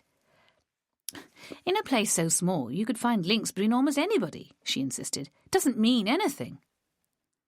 And it isn't exactly a link, anyway, Ben pointed out. In the same class at school sometime in the 1950s hardly constitutes a proper connection, does it? I bet it's more than the police would ever have worked out all the same, flashed Melanie. They wouldn't be looking, would they? They're not going to be interested in Mrs. Joseph just because Simmy took her some flowers. Ben's reasonable tone verged on the patronising. When annoyed, Melanie's artificial eye became more noticeable, although the new one, that she'd had fitted only 6 weeks previously, was remarkably convincing. Nonetheless, it could not match its mate for piercing scrutiny of an opponent. Ben put up his hands and apologised. That came out wrong, he claimed. Don't get cross. I'm not, she denied. That's enough for now, anyway, decreed Simmy, like a mother announcing bedtime. Get off home, will you? She often felt as if the youngsters were her surrogate offspring, even though they treated her very much as an equal. Their earlier experience had been traumatic for Ben in particular, but he had recovered within days, boosted by universal praise for the way he had conducted himself. Wait, Ben resisted. We should check this business about the unknown granddaughter. Do you have any more details? Names of Mrs. Joseph's children? Simmy ransacked her memory. Davida and Nicola, she announced with some pride. Mrs. Joseph's daughters. Davida gave up a baby for adoption, and Nicola, well, didn't, I suppose. You can't find records for an adoption, can you? Surely that wouldn't be allowed. Ben gave her a pitying look. There are ways, he said mysteriously. You don't know, do you? Melanie challenged. I think Simmy's right. They wouldn't just give out the details to anybody who asked. Ben was on Simmy's computer before she could stop him. She watched as he brought up the government website pages about adoption and the form to be filled in by a person requesting information. You have to state that you're the person who was adopted, he said, but there's no identity check. Look, you just sign it at the bottom. Anybody could do that, and then say they got it wrong, if there was any bother. After all, everybody thinks they were adopted, don't they, at some stage? Usually when they're about 15, he added loftily. Maybe so, but you have to know names and dates and places before you can start to fill in the form. And it's none of our business, Simi finished forcefully. She elbowed him aside and closed down the computer. Now go home, both of you, she repeated. Ben, you must have lines to learn. I know them already, he boasted, nonetheless gathering up his school bag and drifting towards the door. See you sometime. You will come to the play, won't you? Simi locked up and paused to admire the Christmas lights strung across the dark street and the various imaginative decorations in the shop windows. There was a timeless feel to it all, with the snowflakes and robins and grinning Santas all at their best, now daylight had gone. At 38, she was already noticing how the years flew by, with Christmas coming round far too quickly. And yet every time it felt fresh and genuine, with everyone willing to throw themselves into it. Although Ben's drama teacher seemed to have badly failed to capture the spirit, if his brief description of the school play was anything to go by. Perhaps it had a redeeming message at the end, with a nod to brotherly love or the turning seasons of the year. She would ask her father, who she faintly recalled had a soft spot for George Bernard Shaw. "Hello again," came a gentle male voice behind her. She spun round, alarmed.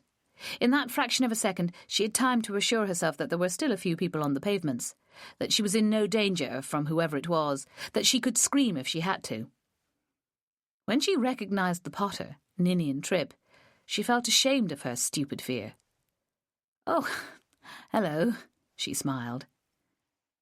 "Did I startle you?" The very softness of his voice was what had done it, she realised. Almost a whisper, it carried hints of secrecy and unsettling undercurrents. If he'd boomed out his welcome, she would have found him much less unnerving. "A bit," she admitted. "I was thinking about Christmas." "Ah," he said, with a sad expression. "Lots of family to go to, I suppose." "Just my parents. How about you?" "They exist, but I won't be seeing them. It took a long time, but we finally came to the position where we all know we're best off apart." She sifted this convoluted statement with a little frown. "That's a shame," she said. "It's a total failure on all sides. After years of therapy, we still can't abide each other. The best we can manage is to agree that it's really nobody's fault." Simi belatedly remembered Julie's remark about a breakdown. The man appeared to be more than confirming the truth of this now. She imagined a schizophrenic outburst at the age of 19, where he ran at his mother with a knife or bashed his father with a hammer. His current gentleness was probably the result of medication. She guessed him to be about 40, probably never properly employed, in and out of mental hospitals or inadequately supervised in the community. Then, looking at him again, she discarded all of these automatic stereotypes and experienced a sudden wish to know the real story. "So, what do you do? On Christmas Day, I mean." He lifted one shoulder in a boyish show of unconcern. "Nothing much. Just carry on as usual if I can. There's always something to be fired or glazed, or a new pattern to play with. I do tiles, mainly. Did I mention that?" "No, but I heard about it on the grapevine." "What sort of tiles? I mean, for bathrooms or kitchens or what?" He laughed. "Any way you like. In Portugal, they put them on the outside of their houses. They're mad about tiles over there. And there's always floors, of course." Simi had never taken much interest in home decorating, although, as a florist, she knew she ought to think about it rather more than she did. Flowers were part of the whole business, after all.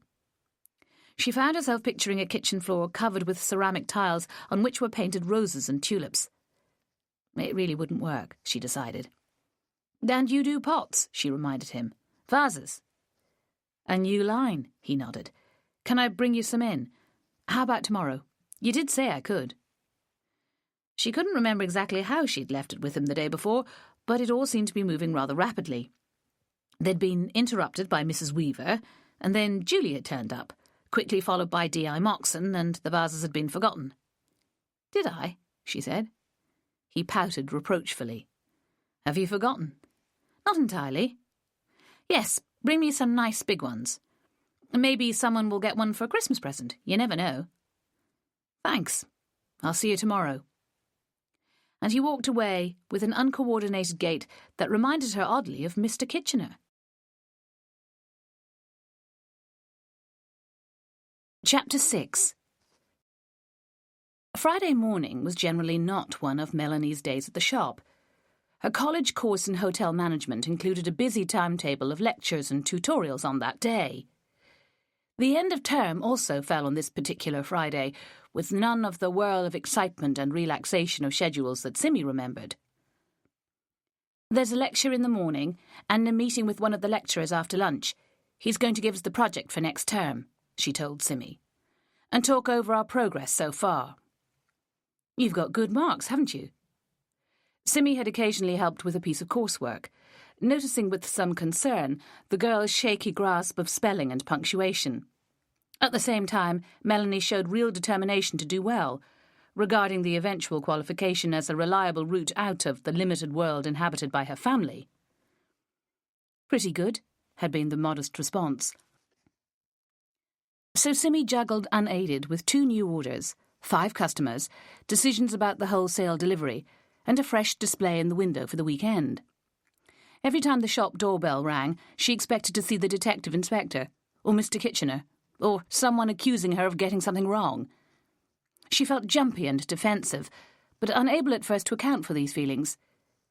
She couldn't readily identify any cause for guilt, other than the very vaguest sense that she had overstepped a mark with Mrs. Joseph on Wednesday by asking too many questions. This led to a slow realization that she'd stepped across it even further by telling Melanie and Ben about the unknown granddaughter. She had betrayed a confidence, and at the time never even noticed. The fact that an old lady had been murdered in the same small town had somehow lifted the prohibition against talking about customers' personal business. And that was senseless. No wonder she felt so uneasy, she told herself, having finally niggled out the reason for it. If Mrs. Joseph had heard the 3 of them the previous afternoon, she would inevitably have been upset. Simmy had carelessly broken her own moral code, and deserved to suffer for it. She was still reproaching herself at 10:30, when the 5th customer came in. It was Wolf Harkness, brother to Ben, and one-time boyfriend of Melanie.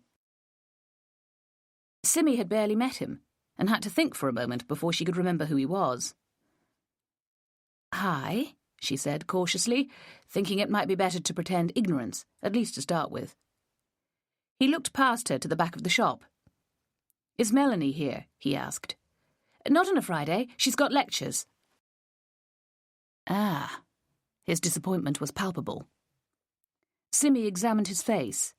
Grey eyes, deeply set, and a beaky nose combined to make him look melancholy even when he smiled. Any resemblance to Ben lay only in the shape of the head and tone of the voice. Wilf was 2 years older and worked in the kitchens at a major local hotel.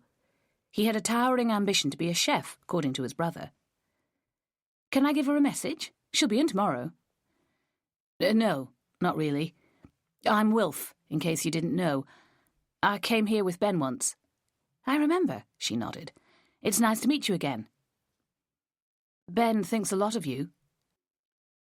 He sounded almost wistful, and it occurred to her that he might be feeling somewhat left out after the dramatic events in October. "He's always talking about you." She laughed. "That sounds bad. I worked out that I'm easily old enough to be his mother." "You don't look it," he said gallantly. "Ben's a geek, which means he's old before his time. You've probably noticed." "I don't think I'd have put it quite like that, but I know what you mean. Can you come back tomorrow, if you want to catch Melanie? She usually gets here by 9:30. "I'm not sure I'll have the courage to try again," he said glumly. "She's still with that Joe Wheeler, isn't she?" "As far as I know, yes." "You'd know if she wasn't," he said sagaciously. "She'd tell you all about it, blow by blow." "I imagine she would," Simi agreed, lost for anything to offer him by way of consolation. Joe Wheeler was a ginger-haired police constable, with roughly half Melanie's IQ, as far as Simi could tell. It seemed obvious to both her and Ben that Wilf would be a considerably better bet. In the long run, Simi was hopeful that Melanie herself would come to realise this. Meanwhile, Wilf could very easily find somebody else, although that didn't look likely just for the moment. "But she does love being involved with the police," he went on. "I can't offer anything half as exciting." "Exciting?" she moaned. "That's not the kind of excitement any right-thinking person could wish for. I don't think Melanie wants anything of the sort. She might like to feel involved, I suppose, with a connection to what's going on." She stopped herself, horrified at the direction her words were taking her. "Listen to me. Talking as if it was a regular occurrence. I didn't mean that at all. All that business is over with now." "Is it?" His grey eyes held hers. "Ben says there's been a murder in Ambleside this week, and you three have been discussing it. If Mel can get some inside information from Joe, that's going to, strengthen the bond sort of thing." "It might," she admitted, "if Joe really did know anything, and if he was daft enough to pass it on. Sounds like cause for dismissal to me, actually. Besides," she added emphatically, "we none of us has any connection whatever with this new murder. We don't have to give it any thought, or worry about it, or talk about it." "That's not what Ben says," said Wilf. There were 2 deliveries to be made that day, in diametrically opposite directions. Simi had decided to leave them until lunchtime, closing the shop for an hour or so. It was something she tried not to do, but there were days when it was inevitable. The first was a traditional but expensive sheaf of red roses, from a man to his wife on their anniversary. They lived just north of Newby Bridge, which would take a minimum of 10 minutes to reach, and much more likely to be over 15. But then she could zoom along the main roads to Staveley, where the second delivery was due. It would, in theory, be possible to perform both visits within an hour. The second bouquet was composed of the more exotic and flamboyant end of the floral spectrum. Gerberas, in red, pink and orange, were teamed with clusters of red hollyberries and 2 peach-coloured roses. Encircling the flowers were glossy evergreen leaves. It was unsubtle, but perfect for the season. The occasion was a 60th birthday, but the order had added a note: "Make it as Christmassy as you like." Simi had taken this as permission to go overboard on the reds. Simi had a liking for Staveley, where she often found herself heading for flower deliveries.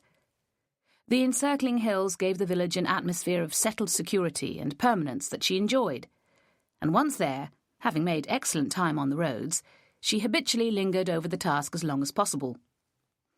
Only when a car tooted its horn at her did she realise she'd been driving at 20 miles an hour, peering up at the fells and generally admiring the wintry scene in the continuing sunshine. She accelerated moderately into the village centre and found the designated house after a brief search. Making the first deliveries since that to Mrs. Joseph, she was inexorably reminded of that episode. The door of the Staveley house opened inwards, she noted. The woman told her no personal details, but grasped the flowers with unambiguous delight. "They are good to me," she rejoiced, with no further elucidation. "Thank you very much. Did you make it up yourself? The bouquet, I mean."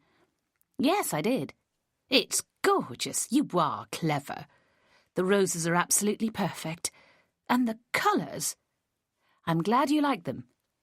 "Thank you again," said the woman, and the door was gently closed.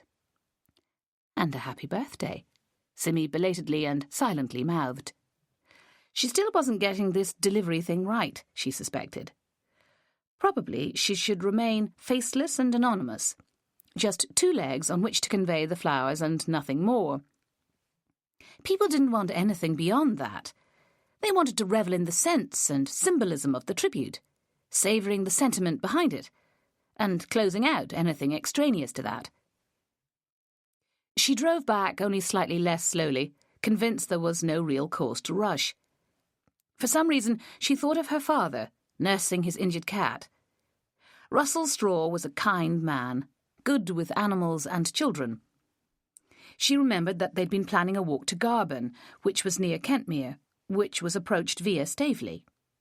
It all connected, both geographically and psychologically, and explained the sudden intrusion of her father into her thoughts. The area was crying out for exploration, and she had let far too many months pass without any serious efforts to gird up and get going. Now it would all have to wait, and she was annoyed with herself.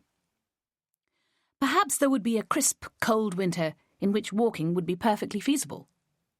And then she remembered Melanie's unsettling prediction of snow, and she sighed. However much she tried to shrug it off, she could not deny that snow frightened her. It concealed landmarks and lured people into crevasses. It fell off hillsides and buried you. It smothered sheep and cattle and caused barn roofs to collapse. Simmy somehow knew these things without ever having come close to experiencing them. If it hadn't been so ridiculous, she might have believed that in a previous life she had met her death in a snowdrift. As it was, she had no livestock to worry about, and even if the road from Troutbeck did become impassable by car, she could still walk down to Windermere in an hour or two. The fear was foolish, but none the less real for all that. She was hungry, she noticed. Eating quite often got left out of her schedule during the week, with cooking for herself a depressing exercise best ignored. Shopping for food was a disorganised business, with no regular slot for a supermarket visit, much less ordering groceries online. She knew she was thinner than she ought to be, but saw no reason to worry about it. There was always an apple handy at this time of year, since her father passed on the surplus from his fruit trees, carefully wrapped to keep them edible through the winter. She often bought sandwiches in the high street to have for her lunch, but had neglected to do so this morning. She could yet get something, she supposed, but found herself preferring the idea of something hot. Soup or fish pie, the sort of thing you'd get in a pub. There wasn't really time for anything like that unless she put on some speed. She would pass the Elleray on the way back to the shop, so that seemed the best option. With luck, they'd managed to produce something quickly. Otherwise, there was the Brookside, close to where her parents lived. That would take longer, as would using any of the local hotels, which also offered bar and dining rooms. She was unaccustomed to dropping into pubs unaccompanied, but had no qualms about doing so. People knew her and seemed to like her. She might find someone to talk to. In the event, she met someone she knew even before she'd got inside the building. The stretch of street where parking was permitted offered a convenient space, and she quickly grabbed it. Then she became aware of a blue Volvo that parked behind her. A man got out and waited for her to do likewise. "Hello again," said D.I. Moxon. "Were you following me?" "Of course not. Or only for the last minute or two. I remembered something else I wanted to ask you. I'm in a rush. I've only got 20 minutes at most. The shop's already been shut for over an hour." "Come on, then. We'll have lunch together. This is a regular watering hole for you, then?" "Actually, no. I've only been a few times. I was hoping they might have some fish pie. I got a craving just now." He gave her a look that could only be described as quizzical. She could not imagine what had brought it about. "What?" she said. "When a woman mentions a craving, I always imagine she must be pregnant." "Huh," she snorted, trying to quell the flash of pain caused by the remark. Insensitive beast, she thought. He knew about her stillborn baby. She had told him about it on their very first meeting. Obviously, he had forgotten all about it. "Time for my lunch, too," he went on obliviously. "Can I join you?" "I suppose so, but I really do have to be quick. I can't close the shop for long without risking losing customers." The man behind the bar clearly knew exactly who the detective was, and became galvanized when he said they hoped they could provide a swift lunch. Lucky there's no Christmas party on today, Simmy remarked, looking round at the numerous empty tables. I hadn't thought of that. There's one this evening, said the barman. Local undertaker and all their staff. The undertaker's ball, said Moxon with a laugh. That should be a riot. They're lovely people, said the man, with a slight sniff. Simmy was glad to see that Moxon was managing to annoy others as well as her. They sat at a corner table, Simmy drinking beer and Moxon sticking conscientiously to fruit juice. She'd been cheered to find they could supply a fish pie, and he ordered steak and chips. They carefully paid separately in advance. He was already questioning her, long before the food arrived. Has the Kitchener man approached you? Actually, yes. He came into the shop yesterday to thank me. He didn't stay long. He owes you. Anybody would have done just as well as me. He was lucky I remembered him. He was, wasn't he? He leant forward. Is there any chance at all that he could have known you'd be going to that cafe in advance, and positioned himself where you'd see him? None whatsoever. I didn't know myself. Normally, I'd just have driven straight back here after making a delivery. I just fancied a quick coffee for once. You really want to pin this on him, don't you? He shook his head reproachfully. It's not like that. Not at all.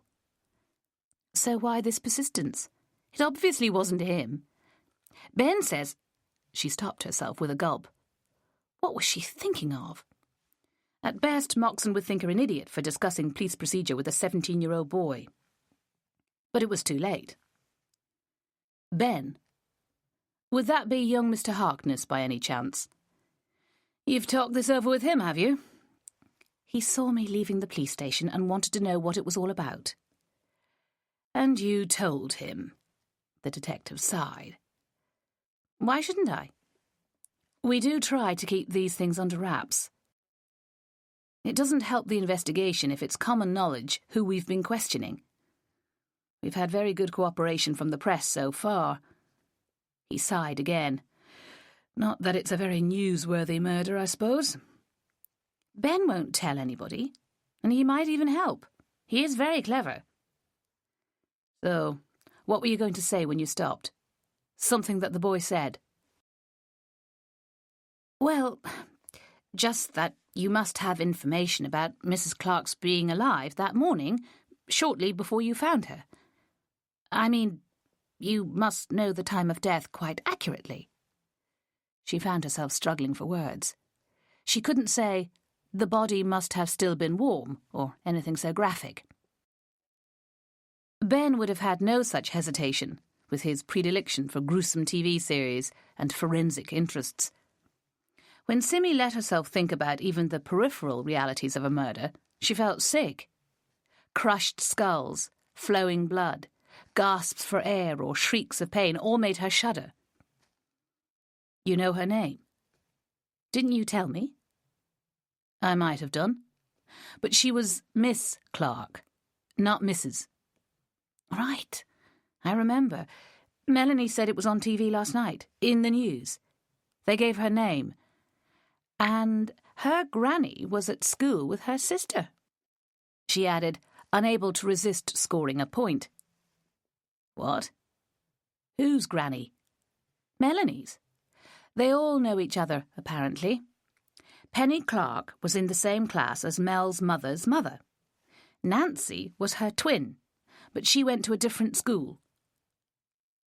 Penny is Mrs. Hopkins now, married to a farmer with 5 children. One of them's in jail. Really?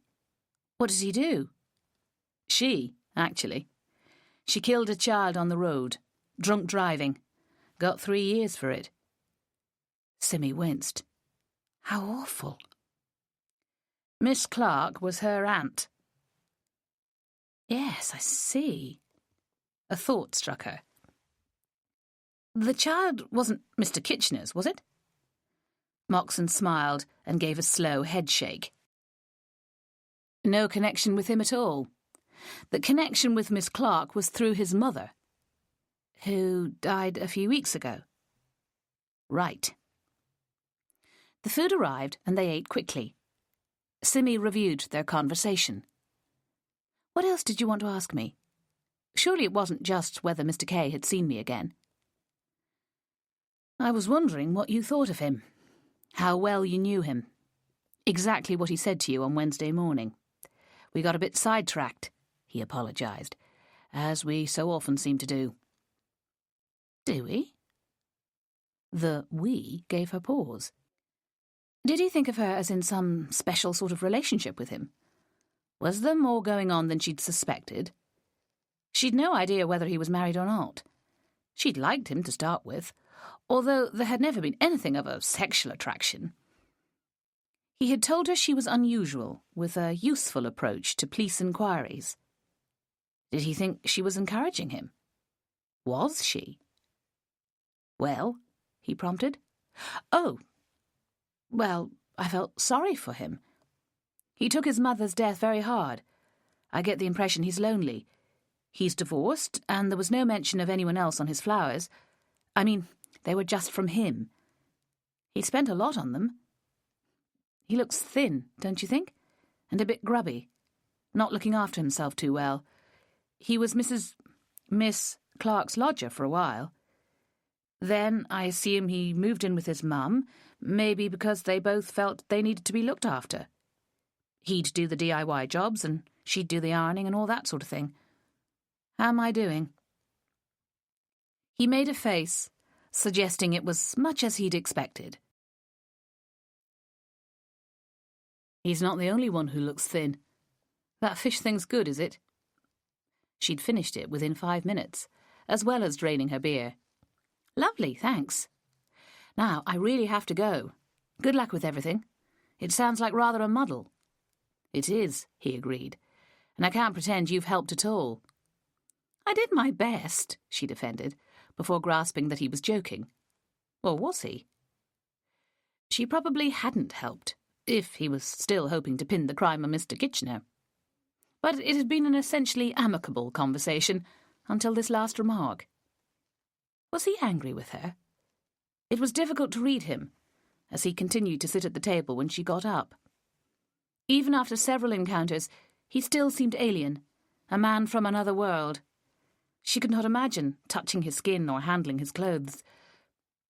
There was an invisible patina to him that was not quite greasy or repellent, but which put him beyond any wish for closer contact. It was, she believed, mainly due to his job. Just as you hesitated to shake hands with an undertaker, you were reluctant to get inside the mind of a man who devoted his life to catching criminals. They both inhabited a shadowy realm that ordinary mortals preferred to ignore. She thought again of Melanie and her Constable Joe, and wondered whether the girl had come close to any of these same resistances. And if not yet, would she ever? Thank you, he said heavily. Bye then. She left him finishing his chips and trotted hurriedly to her car. Nobody was waiting on the doorstep when she got back to the shop, which made her feel she had rushed for no good reason. Where was Ninian Tripp with his vases, for one thing? She admitted to herself that she had been anticipating his return ever since she'd opened at 9 o'clock. His grey eyes and clear skin had made a far more positive impression on her than D.I. Moxon had done. Ninian was somehow wholesome, despite his troubled background and undercurrents of desperation. He had a sweet smile, and scruffy clothes, and a faintly earthy scent that was probably clay. Ninian made things come alive under his hands, like God fashioning Adam. Moxon sniffed out guilty secrets and confronted people at their worst. While knowing it was unfair to compare them, Simi found herself doing exactly that. The next person to come into the shop was a complete surprise on a number of levels. Simi's initial reaction was to anticipate reproach of some sort. The next was acute curiosity.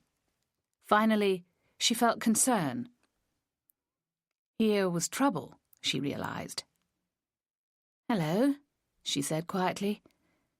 "Mrs. Joseph, isn't it?"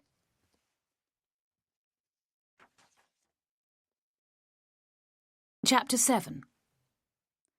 The woman looked older and sadder than she had on Wednesday. Then she'd shown an animated array of emotions, one of them being a kind of excitement. She had permitted Simmy to share some of her personal details, at least at first. Now she stood pathetically just inside the door and blinked as if unsure of where she was, or why. "This is Persimmon Petals," she quavered. "I came on the bus, you see." "Is there something the matter?" She wanted to add, "with the flowers," but stopped herself. That would be too defensive, as well as much too trivial. Mrs. Joseph was worrying about something far deeper than the condition of a bunch of flowers. And yet they had been substandard, comprised of week-old carnations and dahlias with lacklustre greenery. She'd known from the start that they were unworthy. Just because the Candida girl had insisted on spending less than £20, Simmy had lowered her own standards unforgivably. "Well, in a way." The old lady lifted her chin in a valiant attempt to be dignified. "The flowers, do you remember? From my granddaughter, it said." "And you thought they were from the one who was adopted?" "Yes, I remember." "It seems I was wrong. That girl died. My daughter has known for years but never told me. My granddaughter got breast cancer and died when she was 36. She'd be 42 now. Imagine that."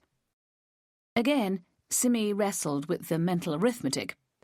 Mrs. Joseph's daughters were likely to be mid to late 50s at most. If one of them had a daughter 42 years ago, she'd have been about 16 at the time. Not so terribly unusual, of course, but highly likely to carry elements of real tragedy hidden in the detail. "How old are your daughters?" she found herself asking. Any more of these calculations and she'd give herself a headache. "Davy is 59 and Nicola is 53. Davy had the baby when she was 17. Nobody forced her to give it up. I wouldn't like you to think that.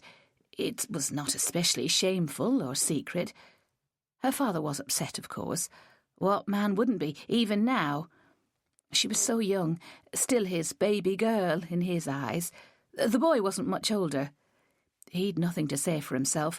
Davy saw right through him and knew he'd never be any use.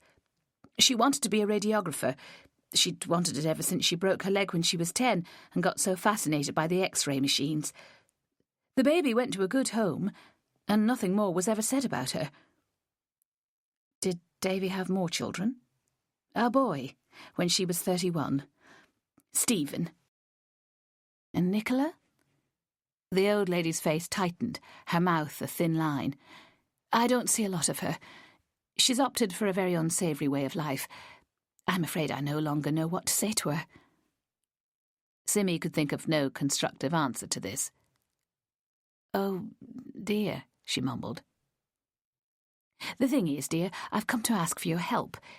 Davy says there's been a mistake somewhere, and the flowers came to the wrong person. She says there's no way in the world that I can have an unknown granddaughter. She vows black and blue that it has nothing to do with her. Quite cross about it, she was. And Nicola, well, let's just say she'd never have come close to getting herself in the family way. The idea is simply ludicrous, as Davy said." "A mistake?" Simmy shook her head. "I really can't see. I mean, couldn't it be that Nicola was, well, forced somehow? Raped, you mean? And made pregnant? I did think of that, but I would have known. I would have been told. I've gone over and over it in my mind, and there really isn't any way that she could have gone through a pregnancy. She only lives in Keswick, and my brother lives a few streets away. She gets on well with his wife, always has. She's a real peacemaker, is Sally. A very dear woman. She'd have let me know if there'd been anything. I phoned her yesterday just to make sure. She vowed there'd never been any hint of a baby. They've seen Nicola at least once a month since she left home. Sally laughed at the very idea." "All the same," Simmy floundered, "I suppose suppose it could have been some awful kind of joke. Mrs. Joseph seized on this eagerly. Yes, it could, couldn't it? People do horrible things like that sometimes, don't they? Will you tell me, then, who it was that ordered the flowers? You must have a name, or phone number or something. How did they pay? You have to tell me something. It's driving me mad, you see. I can't sleep.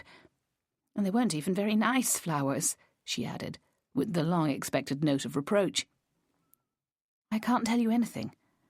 I'm really sorry, but it would be the most outrageous breach of confidence.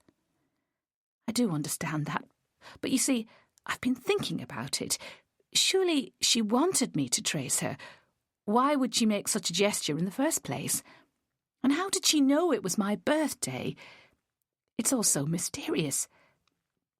I had an idea. Do you think you could forward a letter to her, from me? That's what the adoption people do, you know. Then she can reply to me directly if she wants to. I don't think I've got her address, lied Simmy, feeling terrible. But you could get it, I'm sure. Besides, she's got your address, Simmy remembered in relief. I think she'll approach you herself if she's genuine, and it's not just a trick or a joke. But her name... You know her name. I can't give it to you. It was anguish to be so unaccommodating. She felt like a stiff public servant, brushing off an importunate applicant for extra funds. I really am very sorry. I can understand how you must feel, but if you're absolutely sure that it isn't possible that you've got a granddaughter, then you should try to forget all about it. There is a chance, I suppose, that it's part of a confidence trick, that she's out to get your money or something. You probably ought to be careful.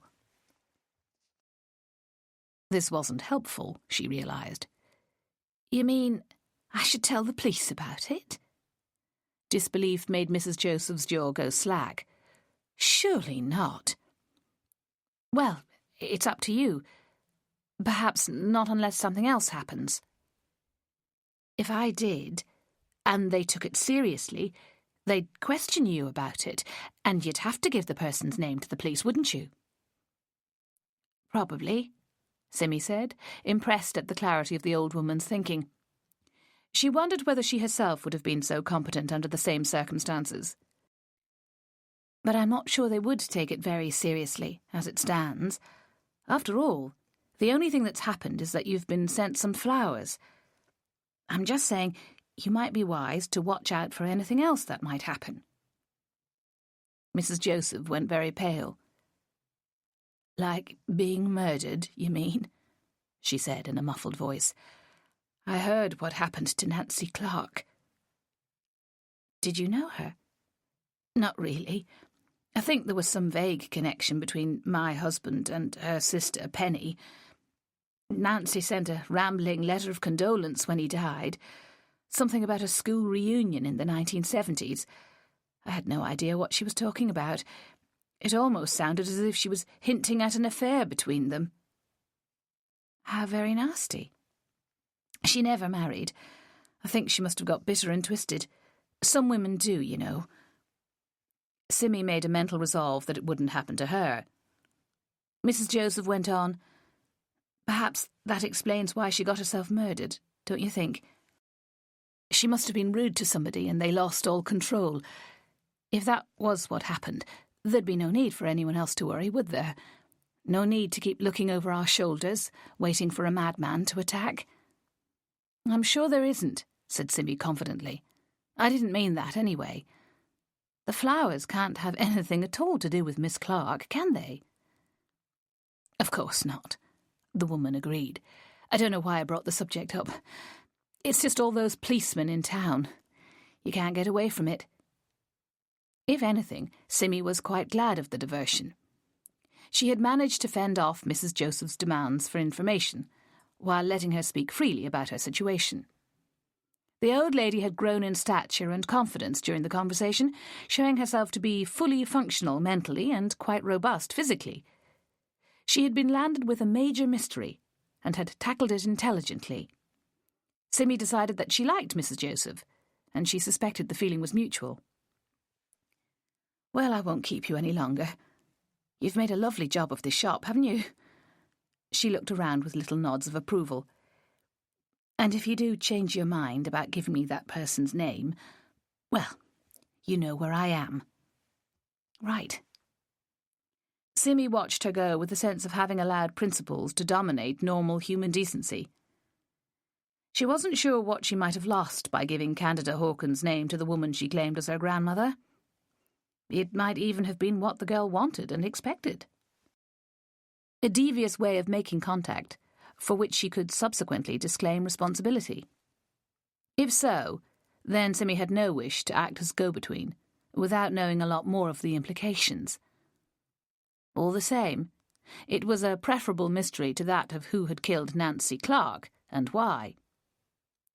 Even if it was a scam of some kind, it had the merit of originality.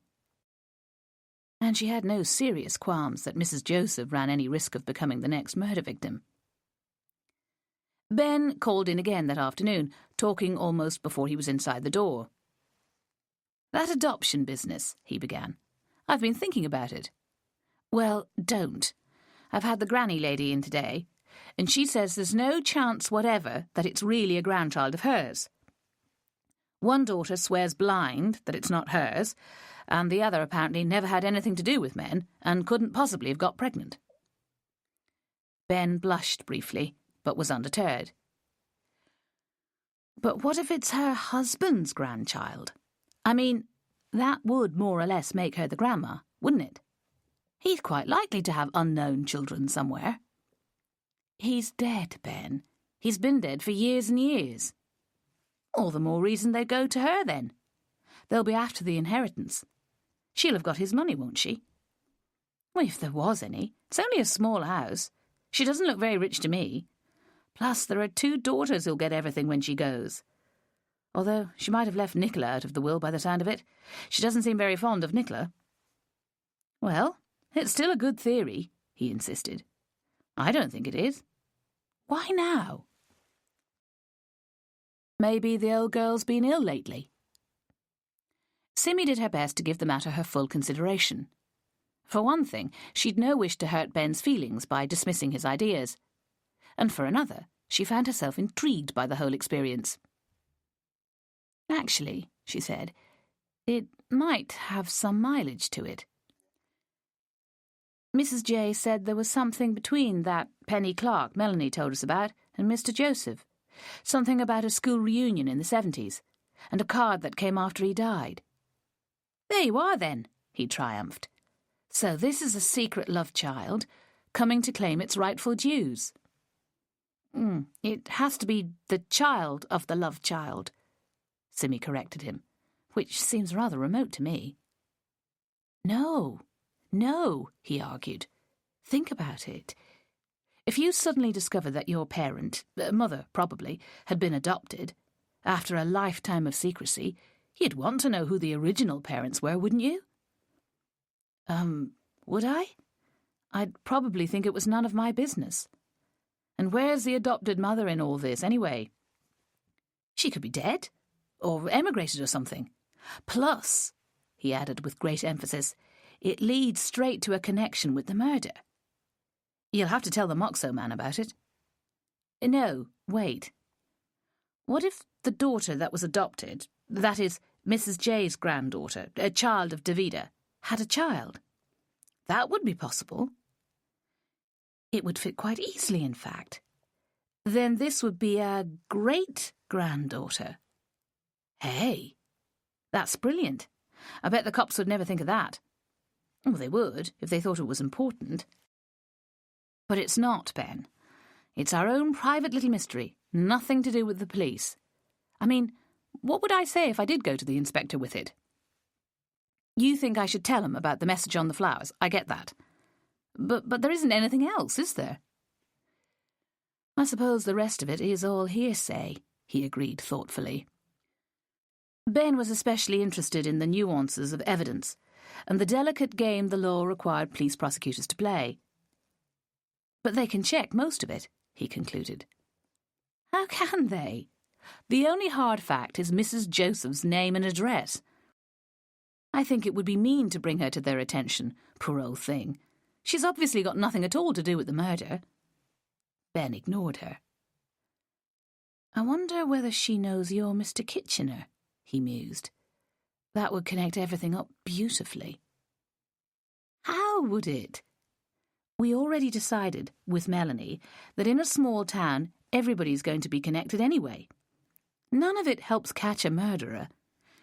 If you go back 50 years, you'll probably find that everybody in Ambleside has got some sort of motive for killing everybody else in town. We're not interested in everybody, just a few. After all, he said patiently, somebody really did kill the old girl. They must have had a reason. In spite of herself, Simi knew she was hooked. She admired her young friend's cleverness. Even his unemotional approach to events that she found wrenching helped her to get some perspective. But a dash of compassion would not have gone amiss all the same. Ben was clearly destined for a great career as a forensic pathologist or something of the sort, no doubt achieving brilliant results thanks to his great intellect. It would just be nice if he acknowledged that there was pain and fear, disgust and despair somewhere in the story as well. We shouldn't be getting ahead of ourselves without Melanie, she decided. She'll never forgive us if we leave her out. Besides, we need her for all the background stuff. That's where her real strength lies. She knows everybody. So do I, he said. I've lived here all my life, same as she has. Yes, but she's actually related to most of them. And she's much more interested in the personal stuff, she could have added, but didn't. Instead, she said, Wolf was here this morning, you know. He was looking for her. Ben groaned. Don't tell me, he pleaded, in a poor attempt at adult cynicism. Then he performed another change of subject. I got you that ticket. For the play on Saturday, remember? He rooted in his school bag for some time before producing a crumpled scrap of paper. Oh, thanks. How much is it? Have it on the house, he said. You're in the second row. Great. I'm looking forward to it. It's the only thing I've got booked between now and Christmas. She remembered D.I. Moxon's joke about the undertaker's ball and thought whimsically of a florist's party, with everyone in fancy dress representing some kind of flower. My parents are throwing a big bash next week, he said gloomily, with about 50 friends and neighbours. It'll be madness. Do they make you serve the canapes? No way. They make me talk to people. And all anyone does is ask me about school and which universities I've applied to and what career I've chosen. Then they glaze over when I tell them. Why? What do you tell them? He looked at her. Don't you know? She frowned. Come to think of it, I'm not sure I ever asked you for details. I just assumed you'd applied for various science courses. She had a faint recollection of some sort of inquiry when she first met him, but had no memory of the reply. I've got a firm place at UCL to do forensic archaeology from next October. Got the letter this morning. Blimey! And you never said anything. Isn't that very early to get accepted? I seem to remember it all happens in February and March. Has it all changed since my day? He shrugged self-effacingly. It's a sort of fast-track thing. I did all the paperwork last year and, well, sidestepped a few of the procedures. It's complicated. She cocked her head at him. You're telling me you're so darn clever they've accepted you a year earlier than anyone else. Does Melanie know about this? More or less. I keep telling you about bones, remember? Well, I wanted to go and study in the States, so I wrote to a couple of places. They said I should at least do the first degree here. I see, said Simi, not entirely truthfully. All this is because of a TV series. What do your parents think about that? They're cool about it. Why wouldn't they be? She knew when she was beaten.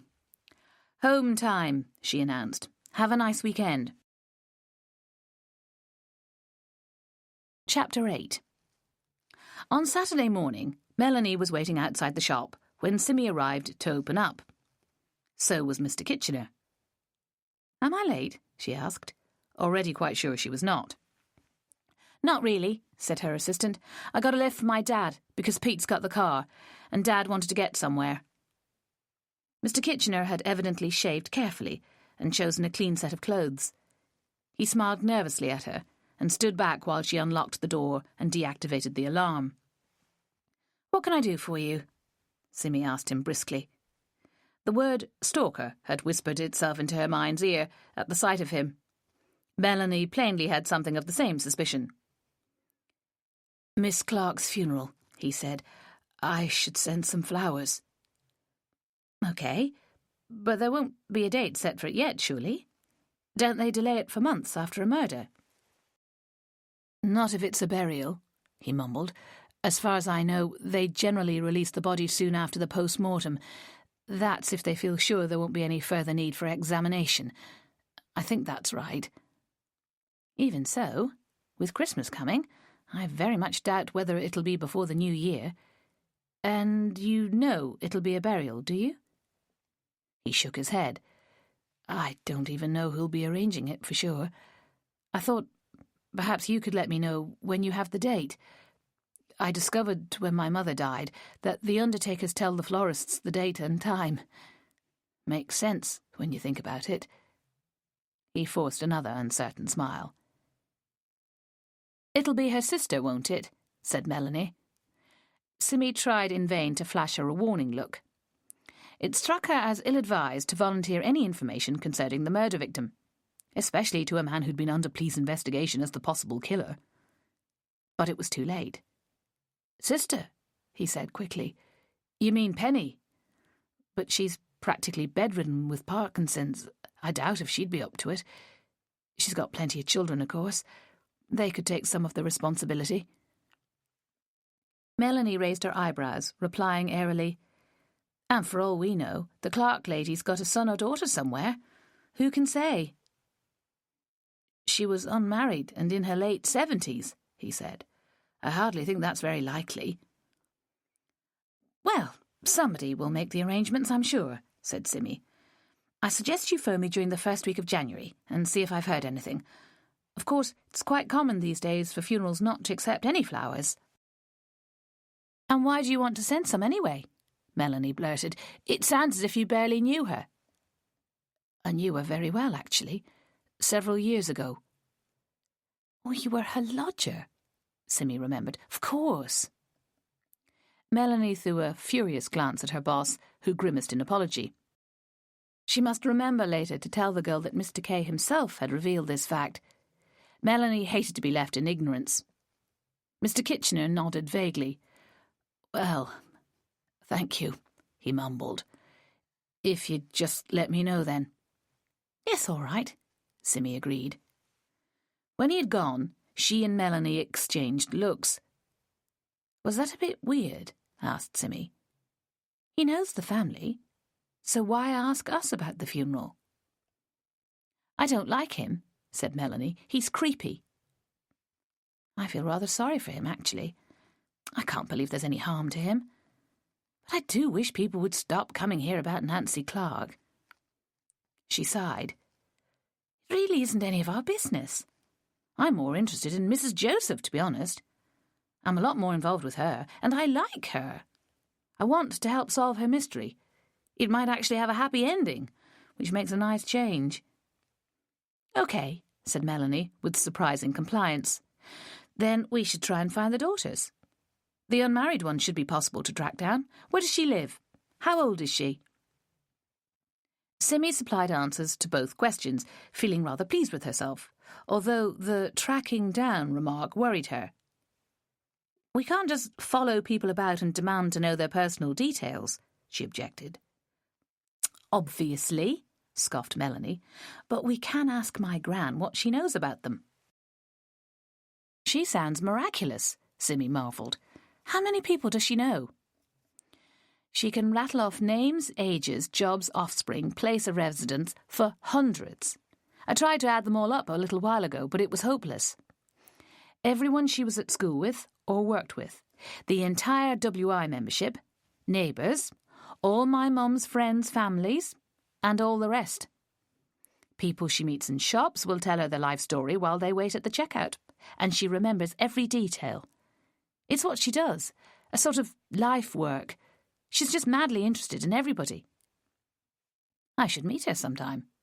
Oh, you have met her. She's been in here a few times, for flowers. But she'd never have said who she was. She's shy like that. But Simmy was lost for words. Which old lady could it have been, she wondered. Various candidates flitted past her mind's eye. Well, just tell her to make sure she introduces herself another time. I can't make her. She'll worry that you'll talk about me, and she wouldn't like that. Why on earth not? What does she think I'll say? She'd be embarrassed, whatever it was. Melanie made an impatient gesture. I don't think I can explain it to you. She's old-fashioned, that's all. People around here don't like to hear praise of their family. It's like bad luck or boasting. Simmy knew when to give up. She had some grasp of Melanie's family situation. The brightest child of a large brood, accustomed to having to fight for everything she had. The car she shared with an older brother. The clothes she had to hide from a predatory younger sister. Her mother barely functioned, and her father, while nominally present, was actually away on building projects a lot of the time. Melanie had stuck at schoolwork to an unprecedented degree, and was now causing wholesale amazement in Todd circles by doggedly attending a course at a college that was so awkward to reach that she sometimes did the journey by bicycle. I see, she said. Sort of. She cast around the shop for a new topic, hoping a customer might come in and divert them. Her gaze fell on the tiers of bright poinsettias near the door, and she was reminded of something. Hey, that Ninian chap never came back. He said he was bringing some vases yesterday. He never showed. You told him he could, then? I couldn't see why not. It sounded quite a nice idea. He was so keen. I wonder what happened to him. Unreliable, said Melanie succinctly. Before Simmy could defend the man she'd instantly liked, the shop doorbell pinged and 3 women walked in.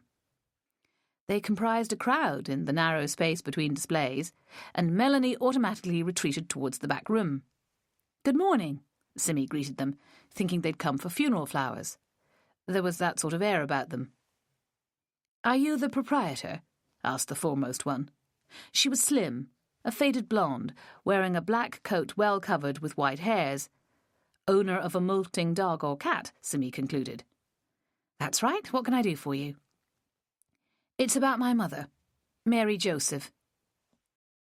A suppressed giggle told Simmy that Melanie was still close by, listening eagerly. Mary? Her first name's Mary? Perhaps it was only because of the season that the name seemed so laughable. Yes, it is, as if that had any bearing. We've come to ask you about those damned flowers. You must be Davy, said Simmy thoughtlessly. Is that right? The woman clenched her jaw. She's been telling you all about us then, has she? When will she ever learn? Too late now, Dave. A second woman had spoken up, and everyone looked at her. She was more substantial than the first, and darker. Her hair was curly and unkempt. I'm Nicola, she explained, and this is Gwen. Gwen was tall and smartly dressed, older than the other 2. There was a look of intelligence about her, as if she were a legal adviser or impartial observer. She gave a generalised smile in Simmy's direction. Gwen's my partner, Nicola went on, with a vague suggestion of challenge that told Simmy she meant life partner rather than business. Anyway, continued Davy, we need you to tell us exactly who it was who sent those flowers. They've caused untold trouble in the family. Somebody's making mischief for some reason, and you have a duty to disclose their identity. I don't think I do. Simmy stood her ground. It strikes me that that would only cause a lot more trouble. The best thing would be just to forget all about it. Not possible. The genie is out of the bottle. That baby I had adopted has come back to haunt us after all these years. She died, you know. Can you imagine how that makes me feel? Simmy resisted the urge to tell her own tragic story in direct response to the question. It was, after all, very different. Not really, she said. Neither does it persuade me to break my customers' confidentiality. You told my mother it was probably some kind of swindle. Somebody after her money, what there is of it, or trying to get back at her for something in the past. If there's no possibility of a granddaughter, then that's the only explanation I can think of. Davy fell silent. Gwen stepped forward, a hand on Nicola's shoulder. How did this person know it was Mary's birthday? How did they know her address? Why would they single her out? What possible reason could there be? She stared intently into Simmy's face, as if willing the answers to fall from her lips. What about your father? Mr. Joseph.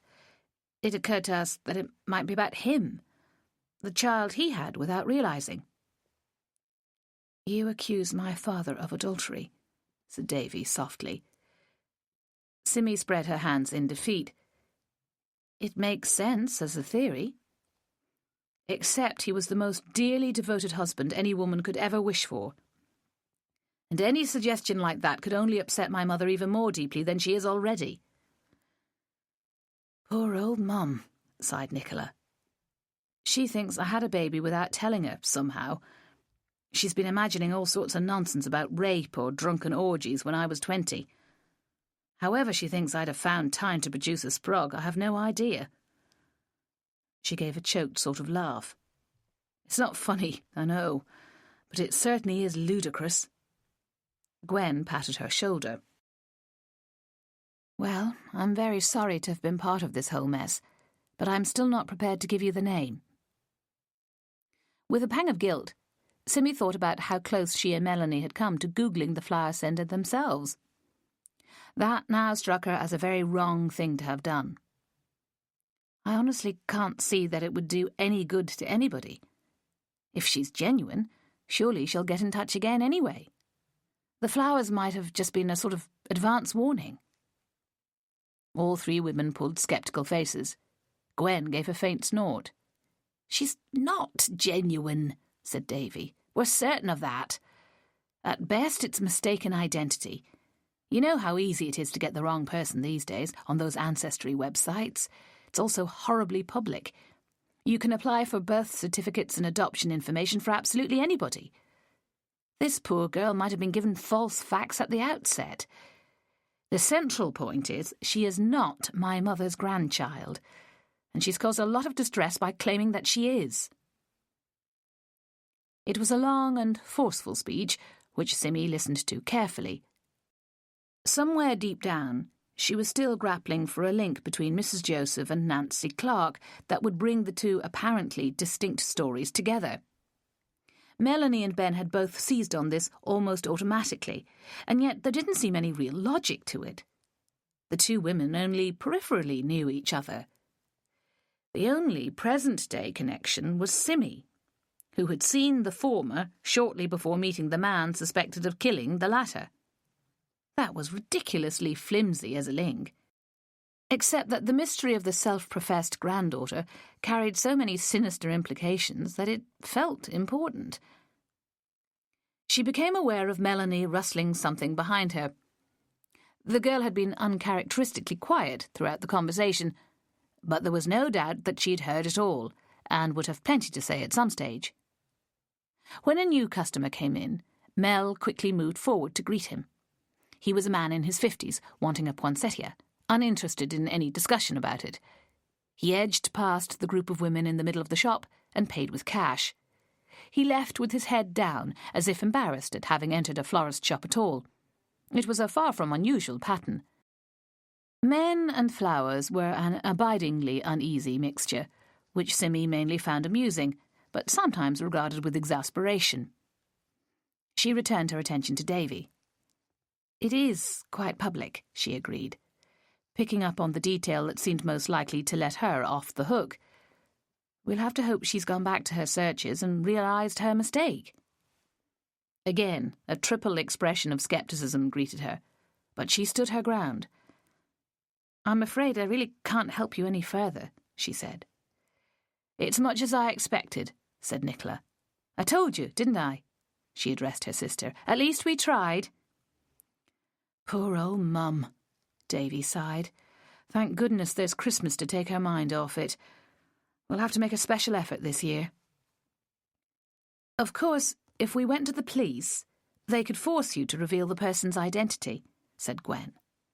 Oh, no, Nicola protested, with a look at Simmy that was almost pleading. We don't want to start making threats like that, do we? Can't we keep it all civilised? And without some very good grounds for suspicion, they wouldn't do that anyway, said Simmy tightly. Simply sending flowers to somebody isn't a crime. The message carries no hint of a threat. I wouldn't have agreed to deliver it if it had. We're not accusing you of anything, Davy snapped, losing patience. We'd just really like to know what this whole fiasco is about. It's a big thing, after all, being told you've got a close relative you know nothing about. We're not getting anywhere, Davy, Nicola said. We've done all we can. Let's leave it for now, shall we? It's all right for you, isn't it? Nobody seriously imagines that you had a secret child. All attention's on me, because everybody thinks if I could do it once, I could do it again. I can see Mum thinking exactly that. Bernie and Stephen are going to start acting all suspicious if they get to hear about it. I can deny it until I'm black in the face, and they'll never be entirely sure. So don't tell them, said Gwen calmly. Just let it all fade away naturally. If this pest doesn't make any more approaches, then we'll know it was either a stupid joke or a mistake, and we can forget the whole thing. Nicola put a hand on the older woman's arm. Thank you, love. You always say the most sensible things. She's right, Davy. You know she is. Doesn't look as if we've got much choice, grumbled Davy. She looked hard at Simmy, since we've not had any cooperation here. Simmy smiled weakly and said nothing. She kept reminding herself that she would probably behave in much the same way if the roles were reversed. She worried that if they stayed much longer, she would hand over the darned name just to see an end to the matter. She was trying not to repeat Candida Hawkins to herself for fear the words would slip out into the open air of their own accord. But they were leaving. First Nicola made for the door, followed by Gwen and Davy. Not one of them looked back until the first two were outside.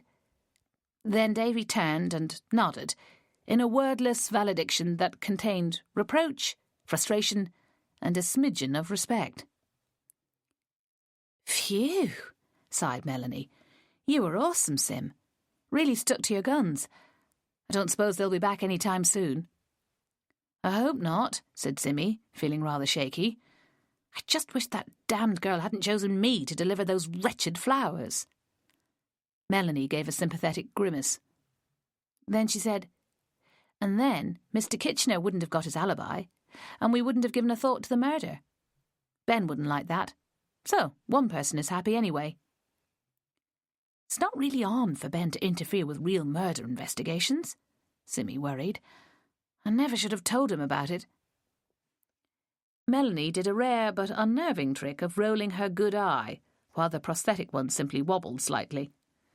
It left a person in no doubt that they were being treated to censure. Come on, Sim. Ben's in his element. He's not interfering. The police have no idea he knows anything. I might believe you if you hadn't marched into the middle of everything last time. As it is, I wouldn't put it past him to go knocking on doors and asking questions. Whose doors? We don't know anybody who is connected with Nancy Clark. What about her sister? And all her offspring? Yeah, but they all live miles away. And who else? There's nobody else. And Ben doesn't even know the precise cause of death. Something in her expression alerted Simmy. But you do, right? Joe's told you? Not really. It wasn't anything as crude as a bash on the head, though. It was nastier than that. Something sneaky and clever. He's dying to tell me, but they've told him not to. Oh, dear. Why are we talking about it again? I don't even want to think about Mrs. Joseph and her annoying grandchild either. I quite liked those daughters. I hate being part of something that's got them so upset. Before Melanie could argue, a couple came in wanting to order flowers for a spring wedding. For 20 minutes, Simmy was immersed in their wild ideas for 100 lilac rosebuds and lavish sheaves of ripe corn, trying to explain that the former would be extremely expensive and the latter unobtainable in May. "I know that," said the bride, about the expense, but looked blank about the natural season for wheat and barley. "But I want it to symbolise fertility and abundance," she said, without a blush. "We could probably find some grasses that have gone to seed," said Simmy doubtfully, "but they might have to be imported." The future bridegroom looked weary and bemused. "I think it'd look daft anyway," he muttered. "I keep telling her." "All flowers symbolise fertility," Simmy tried to explain, "and a spring wedding is usually a time for blossom and buds, suggesting future fruitfulness." "Well, I've got the buds," whined the bride, "but I want something unusual." Simmy ran a long list of suggestions past her, some of them even wilder than the out-of-season corn. They finally arrived at a short list, which the couple agreed to go away and consider. By the time they left, it was 3:30, later than the shop usually stayed open on a Saturday. "Go home," she told Melanie. "You've been here too long as it is." "I'm in no rush. It's even worse than usual at ours, with Christmas on the way. The little ones are crazy with excitement already, and that makes them fight. We've had the decorations up for weeks, and Mum's got a CD of carols she plays non-stop. It's like being in Tesco all day long, only louder. Please God, let me be out of there by this time next year." "Is that likely?" "Yeah, of course it is. I finish at college in the summer. Then I'm getting a live-in job in a hotel. I've started looking round. I told you." Melanie's ambitions had always been clearly spelled out to Simmy. Floristry was a part-time stopgap, a means of earning extra cash between lectures and tutorials. "You're the only place in town with the right hours," she had said frankly, "and it's not completely irrelevant." But nothing specific had been said about when her availability would end, and Simmy realised that over the past month or two, she'd come to value the girl more and more. Her manner with customers could be impatient, and her flair for flowers was limited to an acute sensitivity to wastage. She would fiercely resist throwing away anything with a hint of a brown edge or a wilting leaf, despite Simmy's frequent explanations that it was bad for business to offer stuff that wasn't fresh. Melanie liked strong scents and flamboyant colours, but had very little ability when it came to arrangements, even in a roughly assembled bunch, such as they sold for people to compose their own final bouquet. Now the prospect of losing her in another 8 or 9 months' time made Simmy feel sad. "I'll miss you when you leave," she said. "Well, it won't be for ages yet," sighed Melanie. Chapter 9. Simmy briefly called in on her parents once she'd locked up the shop. They lived in Lake Road, where Simmy often left her car as an easy place to park for the day. Her father answered the door quickly, putting a finger to his lips to tell her to be quiet. "Don't disturb my patient," he whispered. "Just go quietly into the kitchen, will you?" She'd forgotten the injured cat. "How is he?" "Mending slowly, poor old boy. He's a wonderfully good patient." Russell Straw smiled bleakly, his eyes moist. Simmy couldn't remember seeing him so emotional about an animal before. They'd always owned a motley assortment of rescued dogs and cats, ill-disciplined creatures who jumped on furniture and stole food that was left out. Angie's B&B was run on dangerously unhygienic lines as a result, and yet very few visitors objected, and the bookings diary was nearly always full. It was a surprisingly good living, especially as neither Russell nor Angie seemed interested in spending money. She was busy cooking, changing bedding, vacuuming carpets, while he was a keen gardener and avid reader. Once in a while they would go out to see a film, if they could escape their responsibilities. The cat was confined to a large makeshift bed at the end of the passageway from the front door to the kitchen. A fireguard had been erected, and the space filled with old blankets. In the middle of this, a half-naked animal lay curled. Much of his hair had been removed from all around his pelvis and back legs, and black stitches were visible. "Don't touch him," warned Russell. "I wasn't going to. He does look a mess." "You should have seen him when it happened. They've done wonders with him, considering." "What happens when he needs to pee?" "I carry him out to the garden, and he squats down on the bean patch. He's amazingly good about it. He seems to understand what's going on." 9 lives, she murmured. "He'll need them." "I never knew you were so fond of him." "Me neither. But he's always been such an inoffensive creature and very affectionate. I hate to see him in such a state. The dog's been worrying about him as well." The dog was a small, elderly Lakeland terrier who spent most of his time in a basket in the kitchen. He had been acquired from a rescue centre when he was already in middle age, and showed every sign of contentedly living out his days as peacefully as possible. He had never caused the slightest trouble, which explained why the Straws had seen no reason to register with the vet. Russell sporadically walked him around the local streets, but his chief source of occupation was digging in a half-made rockery that Russell had been forced to abandon to the dog's craving for excavation. When his feet got sore, he would turn to chasing a semi-resident squirrel across the garden, which he did almost every morning. Simmy and he largely ignored each other in a fond sort of way. They moved into the kitchen, leaving the cat in peace. "So, what's what?" Russell asked, as he often did. "How's business?" "Not bad. A new wedding turned up this afternoon. She seems keen to spend a lot of money." "That's good." He nodded comfortably.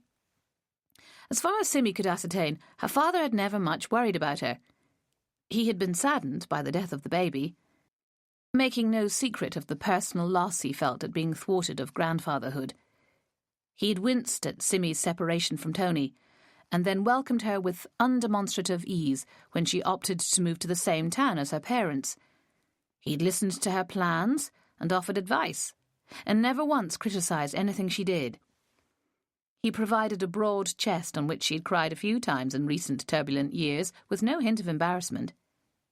If anybody ever asked her about him, Simmy would assert with complete confidence that he was the perfect father in every respect.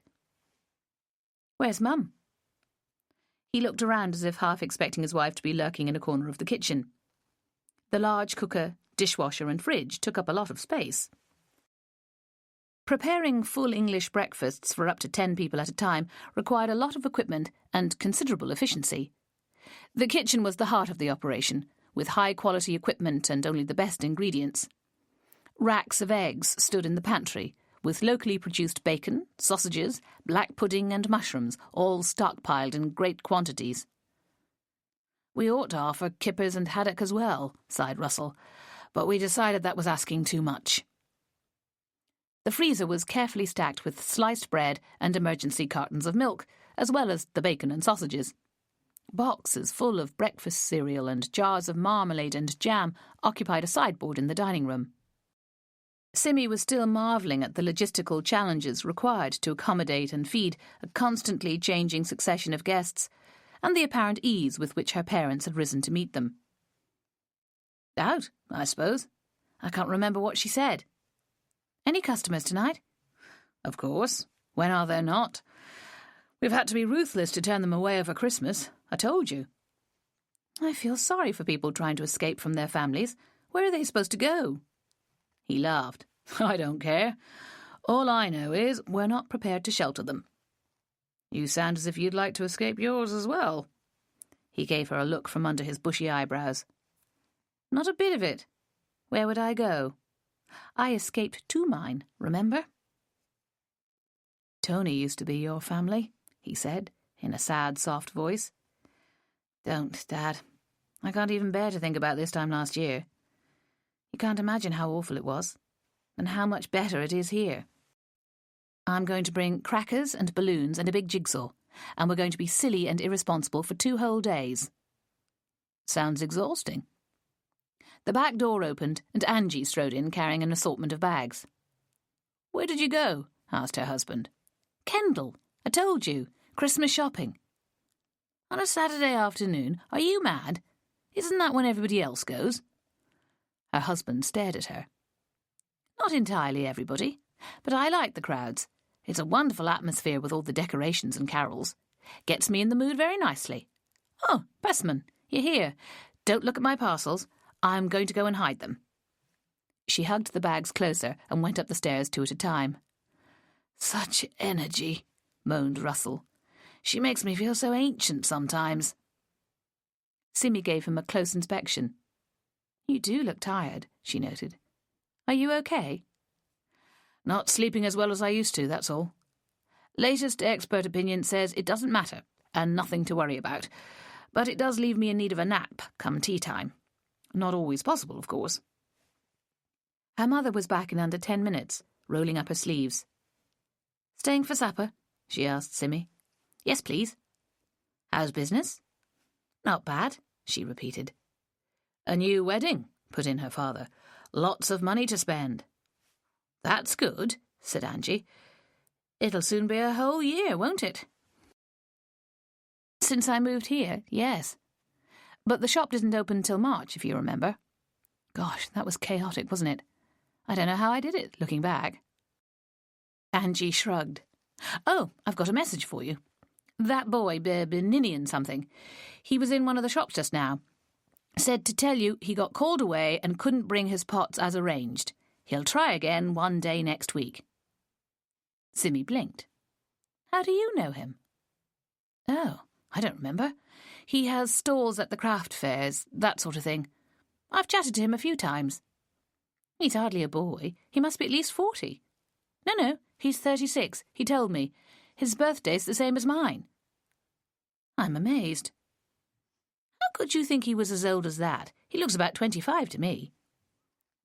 How did he know you were my mother? I told him, of course. I suggested he show you some vases. It looks as if he followed up on it. He never said. Simmy was left feeling oddly exploited, knowing there'd been a plan forged behind her back. Are the pots nice? Gorgeous, obviously. You'll love them. Big black matte things with blobs and swirls on, terribly tasteful. They need to reach a wider public. If I had space, I might have been tempted to put a little display up here somewhere. He doesn't seem very reliable. Resentment was bubbling gently in the depths, for reasons that remained obscure. Ninian Tripp had changed for her in those few seconds. Now he turned out to be her mother's discovery. I was expecting him yesterday.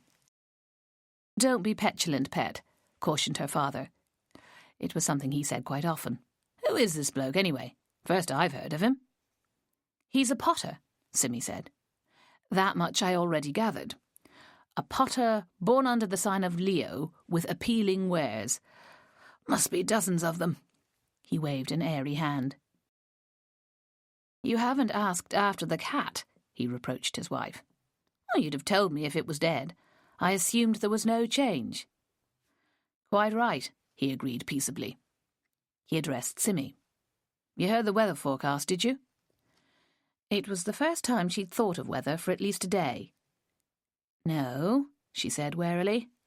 Light snow, he said. Nothing to panic about, but you shouldn't leave it too late to get home. She swallowed the childish urge to plead for a bed with them. She couldn't just abandon her own house at the first hint of difficulty.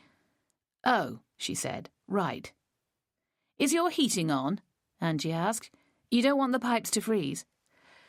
They're well lagged. I'm more worried about roads than pipes. She visualised the route home, with all the hilly bends and narrow junctions. The likelihood of sliding sideways or backwards on an invisible sheet of ice made her shudder. It seemed impossibly difficult from the comparative security of a Windermere street. You'll be fine. It won't be bad until sometime tomorrow. Just a sprinkling, Russell assured her. You live up there, Sim. You've got to get used to it. You'll enjoy it in the end, young and strong as you are. It's good to have a bit of hardship around the edges. We've all got much too soft. It was a familiar refrain, and she'd always vaguely agreed with him. But she also suspected it was based much more on theory than practice. Russell Straw had not known a lot of hardship in his life, and he only walked the fells in sunshine. He had no more resilience than the next man when it came to snowy slopes or power cuts in icy weather. Simmy gritted her teeth and said nothing. A meal was quickly produced and eaten. B&B guests came and went, summoning Angie to query a dietary detail for their breakfast. Simmy registered for the 100th time how utterly disruptive to normal life it was to throw open one's home to a constant succession of strangers. They used lavatory paper at a prodigious rate. They stole towels and soap. They ate sausage rolls in their rooms and left greasy crumbs all over the bed. They shouted at each other and let doors slam. But Angie persisted in liking them and tolerating their quirks. She had allotted a downstairs room to them, where they could play games or watch TV in a communal fashion that generated friendships and fierce political arguments in equal measure. Children formed alliances. Adults compared notes and walking maps. A constant low level of chaos prevailed at Beckview, especially when guests came trailing dogs and young babies. Angie permitted smoking as a final act of defiance, even though she scarcely indulged the habit herself. Some unwitting guests found this extraordinarily perverse and made loud complaints. Most of them found their way eagerly to Beckview for this very reason. At 7:30, Simmy was ready to brave the elements. She went to the back door and looked out. The air was still and only faintly chilly. "No snow yet," she reported, back in the kitchen.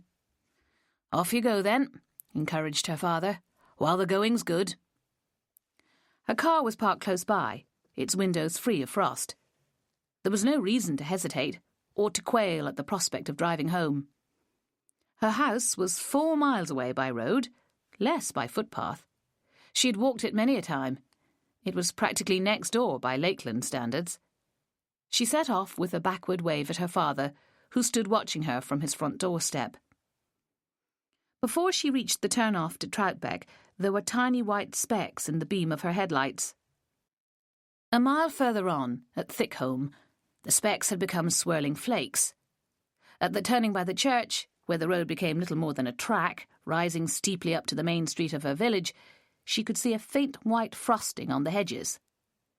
When she finally pulled in beside her little cottage, the ground was already changing colour. Doggedly, she repeated her father's mantra. "We've all got far too soft." Mankind had survived an ice age, after all. The human body, given a modicum of warm insulation made of wool, could withstand astonishing degrees of cold. So what was she afraid of? The answer was always the same. She was afraid of the claustrophobia of being trapped in a snowdrift, of losing control of her car, and, most shamefully, of being dependent on other people. It came, she supposed, from being the only child of self-reliant parents. They had expected her to carve her own way through life, and only offered help on the most minimal of terms. She did not want a local farmer to tow her out of a snowy ditch. She didn't want some team of Troutbeck stalwarts to bring her bread and milk. She should not, by rights, be living there at all. The solution to these concerns was to maintain a well-stocked freezer, to lag the pipes properly, and keep the most sturdy of tyres on her car. All these she had done. And besides, she persuaded herself, this was only a sprinkling of dusty snow, not enough to cause more than a fleeting concern. She tried to turn her thoughts around, whereby the snow created a cosy blanket around her and her neighbours. They would be closed to visitors, forced to accept some inactivity. Life would be reduced to essentials. She would light a log fire and bake potatoes in the embers. The phone would still work, and the electricity probably stay connected. Only in the harshest of storms did the power go off these days. Everything would look pretty, especially the fells, after a moderate snowfall. Children would have snowball fights, and dogs would dash round in delirious circles, and then it would all go away again, and everyone would be happy. She let herself into the house and turned on all the lights. She closed the curtains and switched on the TV. The next day was Sunday, and she did not have to be anywhere. She could read, write more Christmas cards, perhaps phone Julie, and generally be a slob for a day. If there was an inch of snow on the roads, it would have been driven over many times before she had to brave it on Monday. Everything would be fine. Not just her father had said so, but Melanie too. Chapter 10. At first, when she woke on Sunday, it seemed that her optimism had been justified. She could hear voices outside, as well as a car driving past. The world had not frozen to a standstill then. There were not 6-foot drifts burying all the cars and imprisoning the population in their homes. But the voices sounded oddly urgent. A man shouting, and a young woman replying in a high pitch. Simmy went to the window of her bedroom and looked out. There definitely was snow. It was on roofs and cars, trees and stone walls. But the road had snowless tracks that revealed the dark surface blessedly free of ice. Only the middle was still snowy. The people were standing on the other side of the narrow road, looking down the slope to the east, where there was a gap between walls. Simmy couldn't see the object of their attention, but she heard a man say, "We'll have to see if we can push it." Another man replied, "Better to get a tractor." A vehicle then had left the road and was somehow stuck. The slope was gentle at that point, the accident apparently not serious. But it could have been me, Simmy thought with a shiver. She closed the window and quickly got dressed. The view from her bedroom was of the fells to the east, the church tower just visible in its hollow, crags mistily to the north. There was snow up there, its depth hard to gauge. Kirkstone might be closed. Garburn an unthinkable exercise. Her father's projected walk now seemed close to insanity. Hesitantly, she went outside to see what was happening. The moment she came into view, one of the men called to her. "Hey, Mrs. Brown, any chance of you lending a hand?" She looked at her feet, clad in loose-fitting shoes. "Let me get my boots," she called back. The idea that she might become one of the rescuers came as a major surprise. In under a minute, she was striding towards the troubled car, flexing her inadequate muscles. 2 men and a woman were attempting to find enough traction to heave the silver-grey Mondeo back onto the road from its crooked position. Muddy grooves gave witness to frantic attempts to drive it out. Dirty snow splashed all around. "Simmy, call me Simmy," she said, as she found a space and laid her bare hands on the cold metal. "Haven't you got any gloves?" the woman, or more accurately, girl, asked. "I forgot them. I'll be okay." "You'd be more use at the front," said one of the men, who she recognised as living at Town Head. "Open the driver's door and steer, will you? You can push at the same time." It felt like a very responsible job, surely one generally adopted by a man. Awkwardly, she obeyed, worrying that if the car slid in the wrong direction, she might fall underneath it, or be squashed between it and a nearby wall. Did they regard her as dispensable, then? The least valuable member of the team? 1, 2, 3, chanted the man, and they all heaved in unison. Simmy's right foot locked against a convenient stone, and she felt the whole car shift forward. "Again!" ordered the man. And this time, Simmy was required to pull the steering wheel round to guide the wheels out onto the road. The car hesitated and lurched and was then moving freely. It was all over very quickly. "Jump in, will you?" the man called to Simmy. "Pull it up just down there." She assumed he meant a slightly wider stretch of road 15 yards away.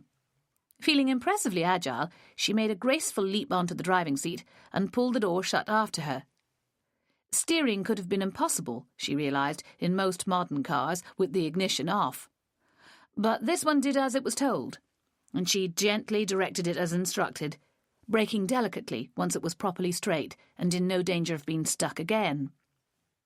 Everyone clapped their mittened hands together and smiled at each other. Simmy got out. "Oh, thank you, everybody," said the car's owner. "What a fool I was." Only then did Simmy recognise her. It was the girl from the Giggling Goose on Wednesday morning. The one whose chair Mr. Kitchener had accidentally kicked. "Do you live here?" she blurted, without thinking. The girl tilted her head as if to suggest politely that the question might be a trifle abrupt. Actually, no. I'm staying in Windermere for a few days and decided to come and explore. Stupid, obviously, but I have to get back later today, and I wanted to fit as much in as I could. You were lucky to get up Holbeck, said the man from Townhead, if that's the way you came. I followed a tanker. It made some useful tracks, she laughed. Then I met a big van and went skewing off the road. It was terrifying. You could have done some damage if you'd hit the wall, said the other man. Simmy remembered him calling her Mrs. Brown and wished she could think of his name. She'd not been as sociable as she might, she admitted, since arriving in Troutbeck. Everyone in the village shop had always been friendly and interested. They mostly knew she ran Persimmon Petals in Windermere. Some had promised to patronise her next time they needed flowers. She'd been invited to join a variety of clubs and groups, but never quite taken the plunge. Perhaps over the winter, when there was little else to do, she would make the effort. So I see, grimaced the girl. I chose a daft time to come exploring, didn't I? Somebody told me to have a look at the east window in the church, and I was looking for it. I thought I might join in with a service, if there is one today. She looked brightly around at the faces of her rescuers. I saw you in Ambleside on Wednesday, said Simmy, with a sense of needing to establish some degree of truth. A wild suspicion was taking root in her head, and she saw no reason to hold back from trying to pin it down. Help! Squealed the girl, appealing to the two men. When they showed no sign of responding, she made an exaggerated show of capitulation, bending her knees and spreading her hands. Where did you see me? Simmy was badly wrong-footed, she realised. Although the men were starting to drift away, nodding blandly and glancing at their watches, they were also giving her strange looks. Sorry, she said lightly. I was just surprised to recognise you. I thought I knew your face, you see, and then it came back to me. Quite a lot has happened since then. It was in the Giggling Goose Cafe, she added, belatedly answering the question. Oh, right. The one up that lovely little hill by the river. It's gorgeous, isn't it? It's a gill, said Simmy. Stock gill. Bigger than a beck, but smaller than a river, I think. One of the men looked back and snorted. A gill's a ravine by rights. Not a bit of it, argued the other. It's a stream, just as Simmy says. He threw her a supportive glance, proud of himself for getting her name right. I went up to see the waterfall, interrupted the nameless girl. It was fantastic. Even better after this snow. Worth a picture or two, nodded the arguer. Now it's time I shifted myself. I only came out for a paper. The shop was still some distance away, its existence a vital beacon in Simmy's life. Mind how you go, he adjured the car driver. Best not try to get down to the church from here. It'll be slippery. Both men walked away, chatting softly together. Is your name Simmy? Queried the girl. What's that short for, then? Persimmon. And you are? She said boldly. Candy. Short for Candida. We've both got weird names, haven't we? I never heard of a person called Persimmon before. It's a fruit, isn't it? Simmy's lurking suspicion, based on nothing more than a husky voice heard over the phone, was dramatically confirmed. But she was beaten to the post by a mirroring realisation from the other. Wait a minute. Are you the flower woman? Persimmon Petals? My God! That's me. Why? A need for caution was suddenly pressing upon her. She kept a blank expression, giving nothing away. Oh, it just seems such a coincidence. I saw your shop in Windermere. That tower thing in the window. It's not so surprising, really, I suppose. She squared her shoulders. I'll have to go. Shame about the church. But the snow's beautiful, isn't it? I do love snow. Evidently the same wariness was gripping Candida. She wasn't going to admit to ordering flowers from a mysterious granddaughter, just as Simmy was hiding the fact that she remembered those flowers and who they had been delivered to, or her understanding of the fact that the same granddaughter had been sitting in a cafe barely 100 yards from the old lady's house. Something wrong was happening, something sinister and worrying. And yet the girl's face was perfectly frank and open, with no hint of a secret. Suddenly, Simmy wanted Ben. Young Ben Harkness would extract the logical thread from this confusion and make everything clear. But then all concealment fell away, and Candida said, "You won't tell her, will you?" "Tell who? What?" "The old lady. She'll probably ask you who sent the flowers. You knew it was me, didn't you? I saw it in your face when I said my name, but I really don't want you to give me away just yet. It's all terribly delicate, you see." Obfuscation seemed futile. "She already did ask me for your name. And no, I didn't tell her. You asked me not to." "That's really nice of you. I don't suppose it was very easy." "You should go and see her and explain. That's if you really are her grandchild. She's convinced that you can't possibly be." "And you want the mystery solved, I see." She gave Simmy a sideways look, as if reading her mind. Simmy felt a surge of resentment. This child was nearly 20 years her junior. She shouldn't be cleverer in any way. Then she remembered Ben, who was cleverer than almost everybody. Candida laughed. "I've had a lifetime of secrets, so I've had lots of practice. They're just starting to crawl out of the woodwork now." Simmy frowned. "They couldn't have been your secrets, though. I mean, if there's a mystery around your birth, that's other people's doing, isn't it?" "You'd think so, wouldn't you? But ever since I was about 12, I've known I couldn't be the biological child of the woman I know as mother. We did genetics at school, and the teacher said it was impossible." "How very irresponsible." "No, it wasn't. I mean, it was all quite impersonal. I just knew I was adopted from then on. But they still wouldn't tell me the whole story until I was 16. "And Mrs. Joseph really is your grandmother?" "Right." She paused. "Look, I really must go. It's all so complicated, and I can't tell you more than that. I've already said far too much. I expect the old lady was upset by those flowers. I didn't think it through very well, but when I found out it was her birthday, I couldn't resist it. It was stupid." Simmy said nothing. She had as much of the story as she wanted or needed. Her hands were blue with cold, and she was hungry for some breakfast. "And I'll have to make sure the car's all right. I borrowed it, you see. No way I can afford a car." "But you have passed your test." "Oh, yes. I was 17 in 2 months," she boasted. "My dad taught me when I was 16, on an old van.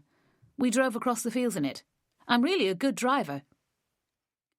Simmy supposed that explained the girl's bravado in tackling steep, snowy country lanes early on a Sunday morning. "Fields?" she echoed. Hadn't Candida's address been somewhere in the urban wastes of Liverpool? "My dad's brother and family live on a farm in Cheshire." Simmy heard the automatic reference to Dad and wondered at the complexities of adoption, where a person didn't quite know what to call the assortment of parents that they were liable to end up with. "I see," she nodded. "Well, bye then." Candida Hawkins got into her borrowed Mondeo, and Simmy went back into her cottage, her head stuffed with half-answered questions. Chapter 11. "But where's the link with Nancy Clark?" persisted Ben, when Simmy phoned him and told him the whole story. "There isn't one. There never was one. We were daft to think there might be. It's quite illogical." "My gut tells me otherwise," he said sonorously. "There is something connecting them. The Kitchener man proves that. He knows everyone from all sides. I think he deliberately got himself seen by you so he'd have an alibi. I bet he killed her all along." "He couldn't have done that. Don't get into conspiracy theories, for heaven's sake. If you start thinking like that, you can dream up any wild notion. Stick to facts, okay? Isn't that what you're always telling me and Melanie to do?" The boy was undaunted. "We ought to go and retrace your steps from Mrs. Joseph's house to the Giggling Goose and check the timings. After all, that girl was in there too, and that's crazy. She must have been watching out for you, to make sure you delivered the flowers as she wanted. Maybe she was lurking round the corner to get a glimpse of her old granny. And Kitchener was there as well. Maybe they know each other. It's definitely sinister, Simmy, you must see that. It's mysterious, she conceded, but things always are once you start delving into people's lives. And Ambleside's a small town. Everyone knows everyone else. Melanie understands all that side of it. So, let's go and have a look, he encouraged. I'm not going anywhere with all this snow, she objected. I might never get home again. Snow? Haven't you got it? Not a flake. Serves you right for living up there in the mountains. Your weather is way worse than ours. But it's only 3 miles away. And 150 metres higher. That makes a difference. It doesn't sound much, she said obstinately, trying not to think of the long climb up to Troutbeck from the lakeside road. How much snow is there, anyway? At least an inch. He laughed. Wow. It's scary, Ben. Look at how that girl skidded off the road right near my house. And that's another thing, he responded swiftly. Why was she there? She was stalking you, I bet. Wanted to see where you lived and what you looked like. You should be worrying about that, not a few flakes of snow. She came to look at the church. People do, you know. That window's famous. Huh, he snorted. Nobody under 40 goes to look at churches. Be realistic. What was she like exactly? Pretty? About 19? Big mouth, small eyes, dark hair. She had a woolly hat on today, but not on Wednesday. She seems nice, she finished feebly. But you do have to wonder what exactly was she doing in the cafe so close to Mrs. Joseph's house. There must have been more to it than a random place to have coffee. I don't know. She said she was staying here for a few days and wanted to explore. Simmy tried to recall every word of the conversation. I suppose she must be a student on vacation. Which university, I wonder? Why does that matter? It doesn't, he agreed easily. She's here now. That's the main thing. We ought to warn Mrs. Joseph, at the very least. She might be in for another nasty shock. Simmy had a sensation akin to how she imagined a rider felt when their horse bolted. I wish I'd never told you, she grumbled. You're going far too fast. So, what? We just sit at home and forget the whole thing? Leave the cops to struggle all on their own? His ironic tone was one of the things she knew she would never forget about Ben. Most people would find it annoying, she supposed. A teenager acting as if he knew so very much more than people twice his age couldn't fail to get backs up. But she rather liked it. In some ways, it reminded her of her mother, who was another person who held scant respect for the brain power of the population in general. I wasn't aware that we were helping the cops. I thought we were helping Mrs. Joseph work out what happened in her family. Not at all, he said forcefully. That wouldn't be any of our business, would it? We're much more interested in the murder. But you said we ought to warn Mrs. J. Inconsistency was one of the less appealing aspects of high IQ, she was discovering. It probably meant she had failed to catch a subtle implication, or a jump in the boy's reasoning. Only that there's a dodgy character hanging around. You can't betray Candida Watson's confidences. You've been clear on that from the start. Yes, she agreed uncertainly. I'm sorry, Ben, but I think you've just lost me. Never mind.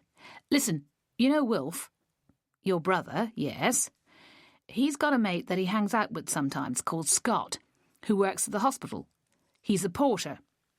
Takes the bodies down to the mortuary, among other things, and gets to see what's going on down there. Picks up the gossip. All the stuff about post-mortems and pathology. Anyway, Scott told Wolfe there was a real buzz about the way the Clark lady was murdered. Some sort of lethal injection, so the story goes. They found the site where it went in, right into a vein. Dirty great needle it must have been. His voice was breathless with excitement, and Simmy wondered how he'd managed to let her prattle on about cars in the snow when he had something so thrilling to impart. And the police want to keep it secret, she said, feeling uneasy. "Scott shouldn't be gossiping about it. Don't they tell him to keep his mouth shut?" "I doubt it. Nobody ever thinks about the porters. They're just part of the furniture. They probably assume they're all foreign or too thick to understand what they hear. Scott's actually rather bright. He says he's gathering material for a book. He wants to write thrillers, so he needs to know all the ways people can be killed." Simmy sighed inwardly at this new glimpse of the world of young men, where reality merged uncomfortably with fantasy. "I wouldn't have thought that was Wolf's kind of thing," she said. "He seems very grounded to me." "He likes to keep abreast of things." Ben sounded offended at her lack of enthusiasm. "And this is important. It means the killer had some sort of medical connections, access to hypodermics and toxic substances. Maybe he robbed a GP surgery, or a vet. They have stuff to put animals down, don't they? And dentists," she added wildly, "Novocaine and so forth. Would a big dose of that kill someone?" "That's better," the boy approved. "Now you're getting into the spirit of it. Dentists? Never thought of that. I bet their security is nowhere near as good as doctors or vets.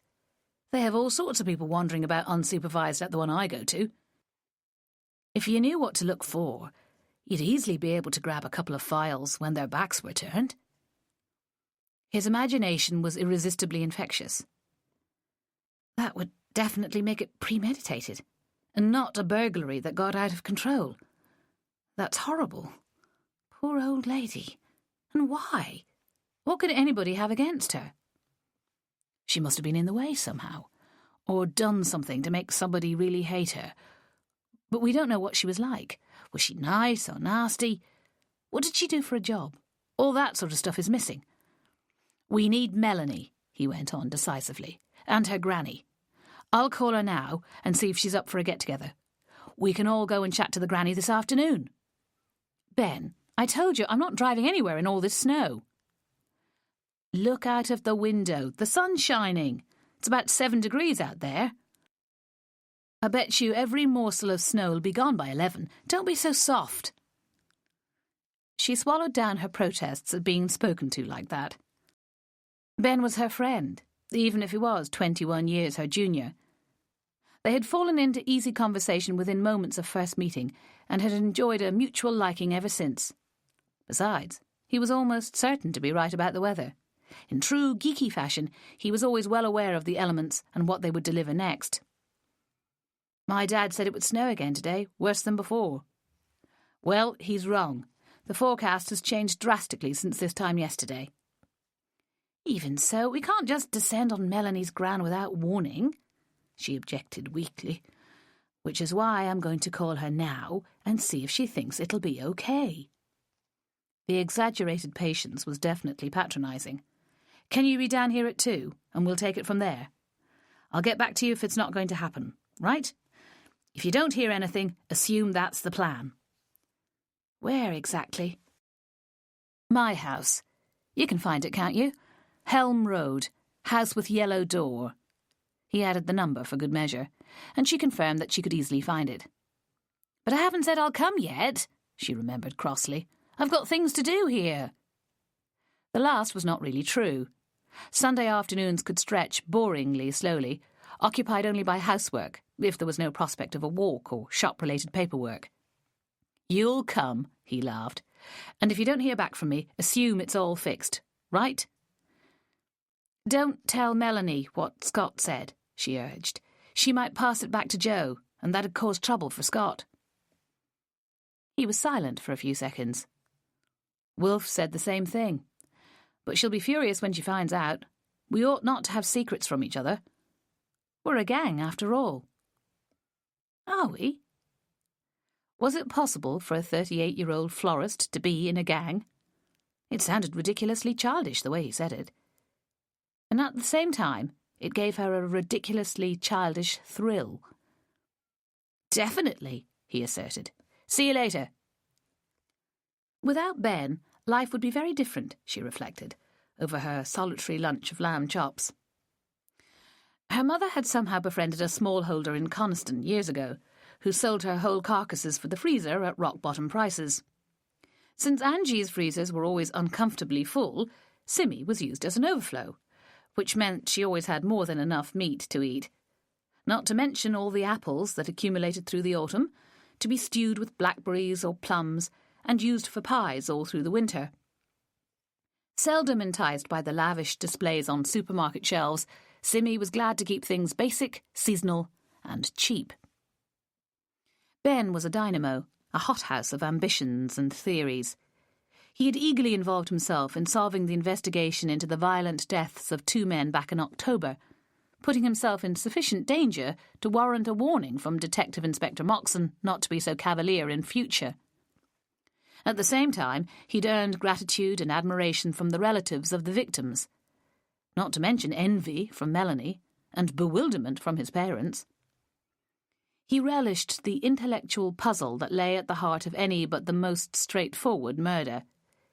He reminded Simmy and Melanie that a significant proportion of homicides were never solved. Killers escaped without punishment, and families remained stuck in agonised frustration. None of which was of much help to Simmy as she tried to establish her own role in the Ambleside murder. By any reckoning, she was being inexorably drawn in, first by the accident of being able to give Mr. Kitchener an alibi, then by her lunch with D.I. Moxon in the pub, and now by Ben's increasing conviction that there was a definite connection between Mrs. Mary Joseph and Miss Nancy Clark. This last was still hard to believe, based as it seemed to be on the most tenuous of links. But Ben had been right about the snow, and Russell had been wrong, which was not unusual. Although the fells were still white, the roads were clear and there was no sign of ice. So long as she got home again by about 5, she supposed she could make the short trip down to Bowness and back without undue risk. With a host of very mixed feelings, she drove carefully down the twists and turns of Holbeck Lane and out onto the main road a mile or 2 south of Ambleside. Ben met her on the doorstep of his parents' house and jumped into the passenger seat without a word. He then directed her back the way she'd come, to Oak Street, not far from the station. Melanie's gran lived in a 2-storey terrace house, made of the ubiquitous dark stone, Simmy discovered. There was a narrow strip of front garden, hardly big enough to turn around in. A dead-looking shrub pressed itself against the wall of the house. Simmy found herself feeling idiotically shy. "Hiya!" Melanie caroled from somewhere behind them as they stood at the door. "Brill timing, you two. Gran's ever so excited about all this. She can't wait to show you her old photos. Brace yourselves." She pushed open the door, which was obviously not locked, and led the way into a dark little hallway. The existence of a grandfather came as a big surprise to Simmy. She was sure she had never once heard Melanie mention him. But there he was, in a deep velvet reclining armchair, his feet almost level with his head, turning an indifferent gaze upon them. "Bob," he called, "they're here. Melly and her friends. Let themselves in as bold as brass, they have." A coal fire was smouldering in a generously sized grate, throwing out heat that had to negotiate the old man's legs before reaching the rest of the room. A tall woman with silver hair came through from a door at the back of the room, carrying a substantial wooden tray laden with mugs of tea and heavy dark cake. Her back was straight and her eyes clear. "How lovely," she breathed. "I'm ever so pleased to meet you properly. I'm Barbara Ellis. Call me Barb. Everyone does." She was addressing Simmy, who held out a hand and smiled as broadly as she could. "I hope we're not intruding," she said. "It does seem a bit of a cheek." She found that she did recognise the elderly woman from occasional visits to the shop. The soft accent and intelligent gaze had made an impression on her, but she'd never made a connection between the customer and Melanie, probably because Melanie had never been there when her grandmother called in. "Not a bit of it. Melly explained it all. How you've met up with Mary Joseph, and this boy here wants to practice for his studies, asking me questions." She faltered slightly and busied herself with handing out the tea and cake. Nobody was offered sugar, and milk had already been added without consultation. Simmy resolved to tell her mother that here was a woman she would find highly compatible. "Have I got that right?" the hostess asked after a moment. "About his studies?" "Quite right, Mrs. Ellis," said Ben heartily. "I'm afraid I'm going to use you as a guinea pig, if that's okay. I need to see what sort of questions to ask to help you remember things from your past. It's just practice, you see.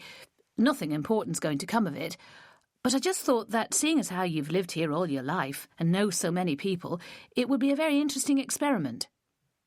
He took a large bite of cake and beamed his approval. Simmy blinked. If Melanie's gran understood a word of that, she was doing a lot better than Simmy. As far as she could tell, it was pure gobbledygook. For the first time, she wondered what in the world D.I. Moxon would make of it, if he knew what they were doing. It seemed that Mrs. Ellis was no fool. "Doing the police's job for them? Is that it?" she asked with a wink. Simmy frowned. "Well, actually, the police aren't at all involved with the Joseph side of things. It's only Melanie and Ben who keep thinking up wild theories about a connection." "Well, I've no argument with that. The police are always 6 steps behind when it comes to understanding local business. Just look at that boyfriend of Mel's, Joe Wheeler, who might not be too happy for her to go ferreting out people's secrets, maybe. But he's no detective, now is he?" She laughed, not quite kindly. Ben joined in, ducking his head conspiratorially. There followed an hour and a half of total recall. Photos were produced and used to spark anecdotes that dated back to the 1950s and beyond. But the big surprise came early on, with a picture of 2 girls aged about 10, standing arm in arm with tidy hair and wide smiles. "That's me with Lillian Smart. She was my best friend for years. We met when we first started school and stayed together till we were 15. We both failed the 11+. Mrs. Ellis laughed. "Best thing that could happen to us. Gave us all the time we needed for having fun. Never had much in the way of homework or exams. We used to feel so sorry for those girls at the grammar, with their round shoulders and glasses. We both got jobs the minute we left. By the time we were all 20, we were like people from different planets. Take those Clark sisters. Never stopped trying to make something of themselves, and where did it get them?" She was plainly lost in the 1950s world of home perms and handmade frocks, Friday evening dances, and the pursuit of a likely lad.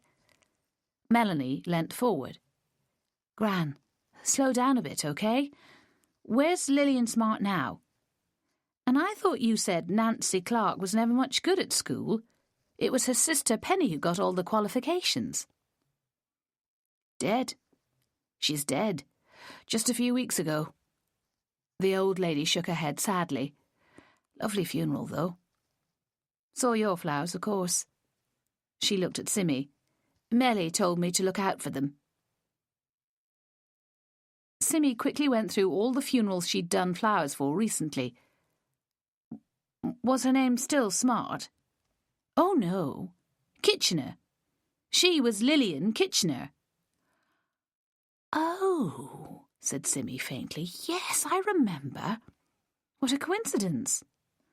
She seemed to be saying that quite a lot these days. "Coincidence? Why?"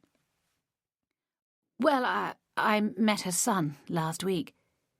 She had no intention of explaining the connection, and why Malcolm Kitchener had been such a presence over the past 4 or 5 days. She threw a warning glance at Ben and Melanie, who both gave tiny nods of compliance. "He's taking it hard, missing her badly." "What was she like, Gran?" Melanie asked. Mrs. Ellis had a deep voice, and now it got even deeper. The words seemed to come from far back in her throat. "She had a difficult life," she said. "Her husband was a swine. The boy had an awful time when he was growing up. There was a girl as well, Brenda. She got out early, emigrated to Australia, never even came back for the funeral." "Her father's funeral?" asked Melanie. "Neither of them."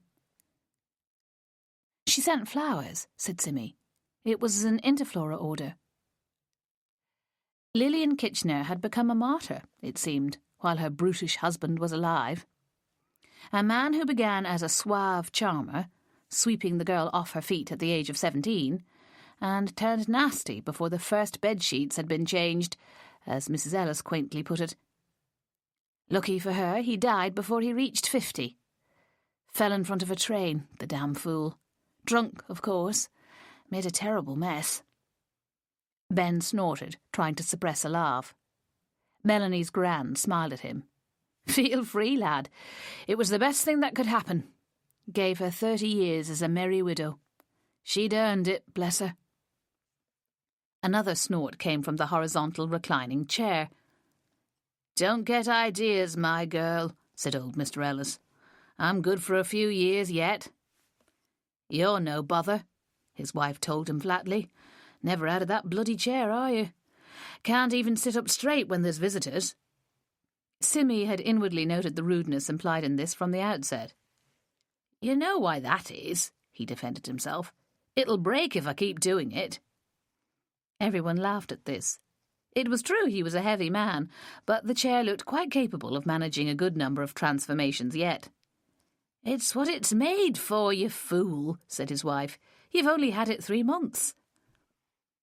Ben lifted his chin, waiting for a chance to speak, picking up another photo from the array spread across the coffee table. Is this Nancy Clark, did you say? Could you tell us what you remember of her? He invited. She never married, did she? Wasn't that rather unusual? Career girl. It was Penny that I knew, not Nancy. She pointed a finger at Melanie. You got it wrong, girl. Wrong way round. Nancy was the clever one. She did some sort of special exam and got top marks, so they sent her off to the grammar. Never saw much of her after that. She got up from her place on a 3-seater sofa and tipped more coal onto the fire. Her husband sighed his contentment. Melanie was frowning. Did I get it wrong? She asked Simmy. Not for the first time. Last week, when you told me about it, you said Nancy was the successful one. Penny married a farmer and had umpteen kids. 5, said Mrs. Ellis. She and Nancy were twins, and she had a pair of her own. It goes like that in some families, she said knowingly. 3 boys and then twin girls. Lovely they are. I saw one of them at the harvest back in October. Got their own kids now, of course. Well, most of them anyway. The girls are good with poor Penny. Now she's got that Parkinson's thing. Not the one who's in prison, said Simmy, looking around smugly at having held on to that snippet of information. That was a travesty, old Sam Ellis spat, to everyone's surprise. Could have happened to anyone. Poor girl. Ruined her life, it has. Ben was looking immensely interested. What? He demanded. Nobody spoke until Simmy said, Moxon told me. She got 3 years for dangerous driving. Killed a child. That's all I know. Well, it has nothing to do with anything, said Mrs. Ellis, with a placatory glance at her husband. He settled down again after a few angry sniffs. Ben spoke carefully but persistently. So they all still live in the area, then? Penny's children, I mean. Barbara Ellis read his mind and swiftly headed him off. Don't you go suspecting any of them of killing their old auntie, she cautioned him. Not one of them would have the gumption, nor any reason to do such a thing. Maybe they had precious little love for her, but that's a very long way from murder, as even a scrap of a boy like you would understand. Ben took this put-down very well, but Melanie protested. Hey, Gran, he's not to be sneered at, you know. I told you about all those awards he's got, and how everyone thinks he's going to be a star one day. I'm sorry, lad, but it won't do to start imagining things, will it? Not at all, the boy shook his head. So can we go back to Nancy and find out a bit more about her? She didn't work as a dentist, did she? He asked hopefully. Pardon? Who, Nancy? No, she was at some fancy private clinic. There for years. Chief nurse or something of the sort. Hobnobbed with all the doctors and rich philanthropists, or whatever they call themselves. Never a sign of getting married. The story was she was mistress to one of the top consultant blokes. Wouldn't have surprised me. Did Penny tell you that? Melanie asked. She might have done. Could have been Lillian, even. Come to think of it, most likely that's who it was. Lillian was always a great gossip. Nobody's secrets were safe with her, and she'd have enjoyed putting down the poison about Nancy. Never did like each other, those two. Of course, we're talking 30 years since. Not sure I can recall just who said what after all that time. Simmy could see Ben having the same idea as her own sudden suspicion. How did she die, exactly? Lillian, I mean. Heart. Out like a light on the kitchen floor. Never knew what hit her, poor old love. People say that's a good way to go, but it would never suit me. I'm hoping for a bit of warning first. Ben gave a little shrug before pressing on. What about the Joseph man? Melanie says he was in your class as well. Married a girl called Mary. Mrs. Ellis looked blank, interrupted in the expression of her wishes as to how she might die. Then her face became more animated. Matthew? Oh, yes. A beautiful boy. Dark, curly hair, fabulous eyelashes. She rummaged amongst the photos in vain. Never did like having his picture taken, though. There was one of the whole class, but he was blurred at the back. Can't find it now. Anyway, everybody was in love with Matthew Joseph. He went off to Leeds and worked his way up in the printing trade. Did very well. Mary, she was called, the girl he married. A bit older than him, they said. They came back here later on with the two young girls. Matthew set up his own works in Keswick, but he died too young. I never saw much of him, just heard his name now and then. Saw her out and about a few times over the years. Got a daughter with a daft name. Davy, nodded Simmy. It's short for Davida. Anyway, why'd you want to know about Matthew? Simmy's had some business with his wife, that's all. Another coincidence, sort of.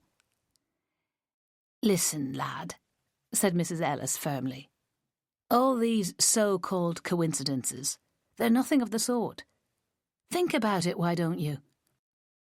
Anyone who's lived here, Windermere, Ambleside, Bowness, since they were born, they're bound to know each other. It's just plain fact. The incomers, well, that's different. They struggle to understand who everyone is. She threw a kindly look at Simmy. But there's still enough of us in the place to make a kind of foundation. Do you see?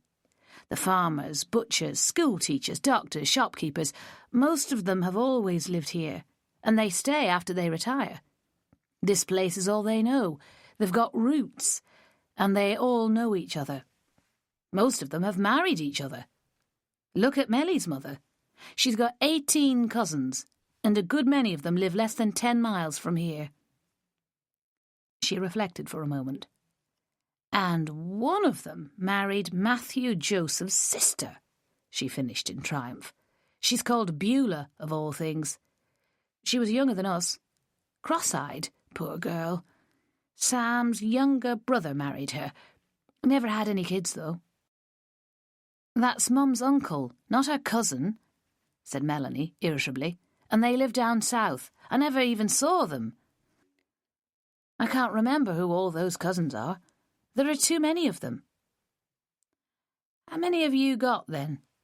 It was evident that Mrs. Ellis already knew the answer to that. 6? The sense of a contest lost was clearly in the air. So far? You still think that useless Robin's going to settle down and start a family? He must be 45 if he's a day. Again, Ben took charge. They had 2 girls, the Josephs, he prompted. Did they ever have anything to do with the Clark twins? How do you mean? Sam, give us a hand here, will you? Penny Clark's eldest. What's his name? Edward, is it? Didn't he have a bit of a thing for that Nicola Joseph, years back? Broke his heart, confirmed the old man with a minimal nod. His chin was already pressed into his neck from the angle of his chair, which somehow arranged for his face to be pointed towards the television, while much of his body was horizontal. She never would have truck with him. Simmy bit back the explanation for this, unsure of the Ellis couple's reaction to lesbianism. She could see Ben mentally filing away this flimsy connection for further analysis later. She also found herself entertaining a rogue theory about a brief experimental encounter resulting in a child that got itself hurriedly adopted in total secrecy. Despite the emphatic denials from Nicola, the possibility remained. What the implications might be for the murdered Nancy Clark remained stubbornly obscure. Ben tried one more time to get more of a grasp of Nancy Clark's life and character. So she worked at a clinic, he summarised. A private place, you mean? As far as I can recall, yes. And she had an affair with the top consultant there. That's what they said. Barbara Ellis drew a deep breath. The main thing about Nancy, you see, was that she was a very nasty person. Had been from a small girl. Never worked out why. Always sly and unkind she was. Selfish, too. Scowled the whole time and was a devil for pinching. I never did like a girl who pinched. Did she pinch you? Asked Melanie. She certainly did, more than once. It was a relief when she got sent up to the grammar and we didn't have to bother with her any more. Another 40 minutes passed, in which more names were thrown out, forcing Ben to extract a notepad and ballpoint from the small rucksack he'd brought with him and start writing down some of the blizzard of information. His questions were becoming more sporadic. His face flushed from the warm room and the futile efforts to draw anything resembling a logical thread from Mrs. Ellis's recollections. At last, Melanie called a halt. "Gran, we'll have to go," she said. "It's dark already, and there's been snow up at Troutbeck. Simmy's scared of the drive home. I'll wash those mugs for you, shall I, before we go?" "You will not, but you're a good girl for offering." The proud grandmother patted the girl's back. "You were always the special one, Melly. But don't go boasting to the others about it, will you? No good can come of it. Just remember your old granny when you're rich and famous." The departure took a few more minutes, with Ben solemnly shaking hands with his informant, and Simmy expressing effusive thanks. The man of the house had slipped into a deep sleep half an hour before, and was oblivious to everything around him. "Still don't know what it was all about," sighed Mrs. Ellis. "All this digging into the past. What good's it going to do you? But I must admit it was nice, for a change. Nice to know I can still dredge it all up when I try. Makes a life worth something, if you know what I mean." Simmy entertained slippery thoughts about identity and the meaning of any individual's span on earth. When it came right down to it, she supposed that all a person really amounted to was the sum of their memories. "I know what you mean," she said. Chapter 12.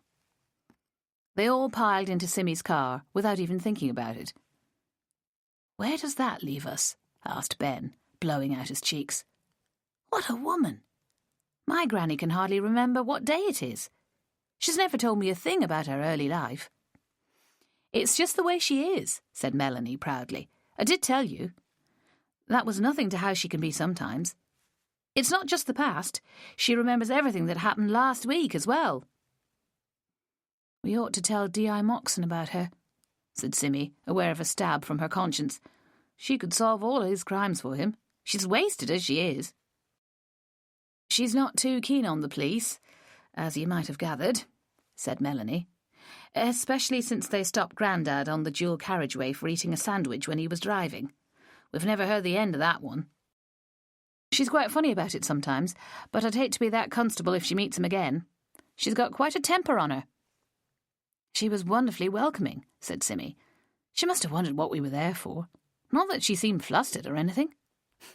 "She's never flustered. Plus she's glad to have someone to eat all the cakes she makes. She's got tins and tins of them. It's not just at Christmas. If you go there in the middle of summer, she'll give you the same thing. I think she and Grandad live on it. She never seems to cook a Sunday roast or anything like that." I'm worried about Mr. Kitchener. Simmy changed the subject. I can't get him out of my mind. He saw Candida in the cafe. He kicked her chair. She looked at him. Ben made a choking, squawking sound. What? You never told us that. It was nothing at the time. But when I saw the girl again this morning, it came back to me. What if there was some sort of plot between them? The kick might have been a signal that they'd prearranged. Stop, Melanie ordered. This isn't your sort of thing. You're talking about a conspiracy between Malcolm Kitchener and Mrs. Joseph's granddaughter. What, to kill Nancy Clark? But why? I can't imagine. Yes, but... No, but, said Ben wildly, it does make sense. I mean, the alibi does. If the girl did the killing under his instruction. No, that doesn't work. Simmy's alibi covers both of them, doesn't it? And if the cops have got their times wrong, then it could just as easily have been Mr. K all along. Where does this Candida person fit in? What's she like? Melanie asked, as Ben had done earlier in the day. Confident. Pretends to be ditzy, but isn't really. It was a different answer to the same question. The cops thought Kitchener did it, said Ben slowly. They must have come up with some sort of motive, as well as means and opportunity. It's only Simmy's alibi that wrecked it. But crucially, we've got a link. He raised a hand in triumph. A proper link this time, between the two old women. Have we? Melanie, on the back seat, seemed to be peripheral to the main conversation. She leant forward, putting her head between the front seats. Explain. The man suspected of killing Miss Clark was seen in a cafe with the self-proclaimed granddaughter of Mrs. Joseph. They looked at each other. That can't be a coincidence. We've already established that there really aren't any coincidences here at all. It's all quite logical. Simmy's a link as well, said Melanie. Plus, she did the flowers for Mrs. Kitchener. That could have made her son think of flowers as a way of getting at Mrs. Joseph, if we're thinking that's what he did. Don't forget that's why she was in Ambleside in the first place. Flowers that the girl sent. The girl that was in the cafe at the same time as Mr. K. It's starting to come untangled now. One step at a time, and there's a definite thread to it. She made string-pulling gestures with her hands that went unseen by the others in the fading light. Melanie, that's brilliant, Ben congratulated her. Getting at Mrs. Joseph, Simmy repeated. Where did that come from? What if Mr. Kitchener is one of those con men who goes around getting money out of old ladies? Melanie was in full spate. He worms his way into their confidence, visits them in their house, gets them to tell him where their valuables are, and then bashes them on the head. Ben cleared his throat. There's about 10 things wrong with that, Mel. It doesn't fit the facts. For a start, he's local, so everybody knows him. If it is him that did it, he's after something other than their valuables. It's my belief it has to do with his mother. What if he's taking revenge for something that was done to the old girl years ago? What if he blames them for her bad heart? You heard how interconnected all these people are since about 100 years ago. But getting at Mrs. Joseph, Simmy persisted, I still don't see it. How can sending a bunch of flowers be getting at her? Come on, Sim, urged Melanie. Look at how worked up you said she was when she came into the shop. The whole family's in meltdown because of it. It's not the flowers so much as the message that came with them. It's a brilliant way of unsettling somebody. It would be a nifty bit of revenge, in fact, claimed Ben. But she really does think she's Mrs. Joseph's granddaughter, Simmy insisted. She knew she was adopted because of some genetic thing at school. So she must have got the details from the adoption people, just like you said, and found Mrs. J's birth certificate, so she knew her birthday, and sent the flowers on that day. Some genetic thing? Ben queried. You never told me that. What was it? I've no idea. Hair colour or eyes or something, presumably. Or blood group. She said she couldn't possibly be the biological child of her mother for some reason. Garbage, said Ben. There's nothing you could glean in school science that would prove anything like that for certain. You'd have to do a DNA test. So maybe she did. Well, she'd have said, wouldn't she? And how would she get a sample from the old lady for comparison? I'm not sure that story holds any water at all. I think she's just a stooge for Mr. K. I think she lives locally somewhere and made the whole granddaughter story up. She was in Troutbeck this morning, looking for you. The thing is, he concluded solemnly, you can't believe everything people say. You have to trust your own senses. And you saw them together in the cafe at the same time as Miss Clark was being murdered. That's the fact of the matter. Yes, breathed Melanie. That's right. Which means it can't have been Mr. Kitchener or Candida who did it. Simmy rubbed her temples, feeling old and slow-witted beside these youngsters. I don't think they can be so absolutely precise about the timing as that. That's the whole trouble with alibis, especially if it's all in the same little town. It's barely 5 minutes from one place to the next. Exactly, said Ben, which got them nowhere. Simmy tried to grasp all the implications. So, do we think Mrs. Joseph is in danger? You said before that we should warn her. She'd be there on her own in that cottage, same as Miss Clark was. She probably doesn't lock the door. Nobody seems to around here. She won't see any reason why she should. Poor old thing. I liked her. I don't want to be the instrument of some nasty piece of revenge. She looked up at the sky, which was dark but cloudless. I think I'm going to go there now and see that she's all right. I'll tell her to keep her door locked. And maybe I should tell her Candida Hawkins' name after all. Now I've met her, I really think she's genuine. I think she's just scared to make the final approach. It might be doing everyone a favour if I help it along a bit. That's a pretty big change of heart, isn't it? What happened to professional ethics?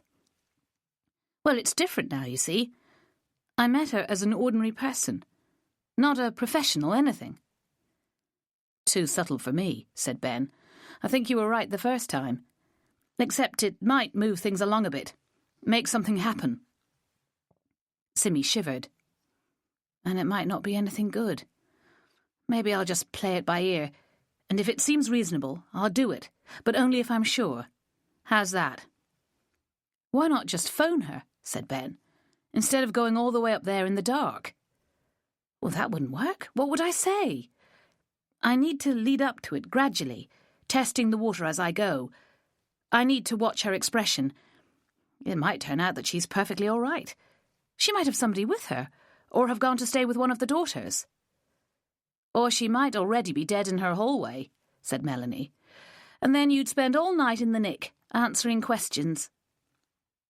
Simmy winced. Don't say that.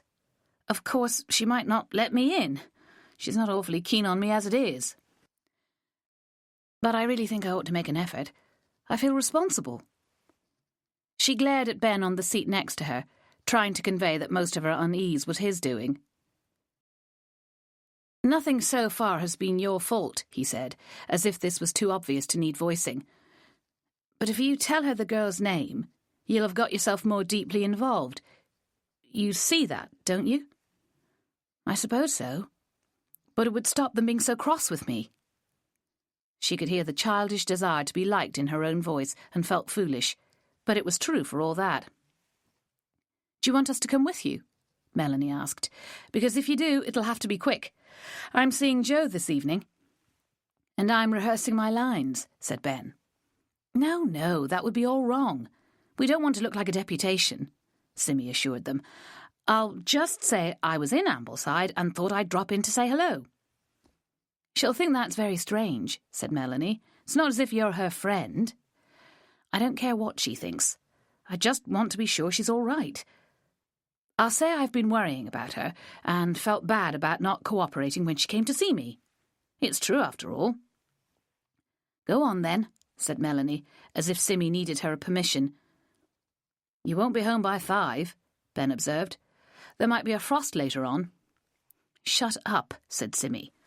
"Only this morning you were telling me I was being scared for nothing." She tried not to visualise the steep, winding road back to Troutbeck, where treacherous patches of ice could so easily lie in wait for her. "I'm taking you home, and then I'm going to Ambleside." "Not me. I'll walk," said Melanie, already opening the door. Simmy had never yet seen the Todd house, and suspected that her assistant was ashamed of it. 10 minutes later, she was heading north on the road to Ambleside, rehearsing exactly what she would say to Mrs. Joseph if and when the old lady opened the door to her. Parking was complicated in the poor light, with very few available spaces in the twisting streets at the northern end of the town. But eventually she tucked it into a quiet yard not far from the Unicorn pub, hoping nobody would object on a Sunday. She automatically took her shoulder bag with her and locked the car, before making for the upper reaches of Ambleside. This entailed a walk up Peggy Hill, having negotiated the short, white-painted tunnel that curved around and up the lower part of the hill. Christmas lights twinkled from the surrounding shops and houses, but it was still uncomfortably dark in the narrow streets. For a few moments she lost her bearings, unsure whether she needed to traverse another row of houses before locating the one she wanted.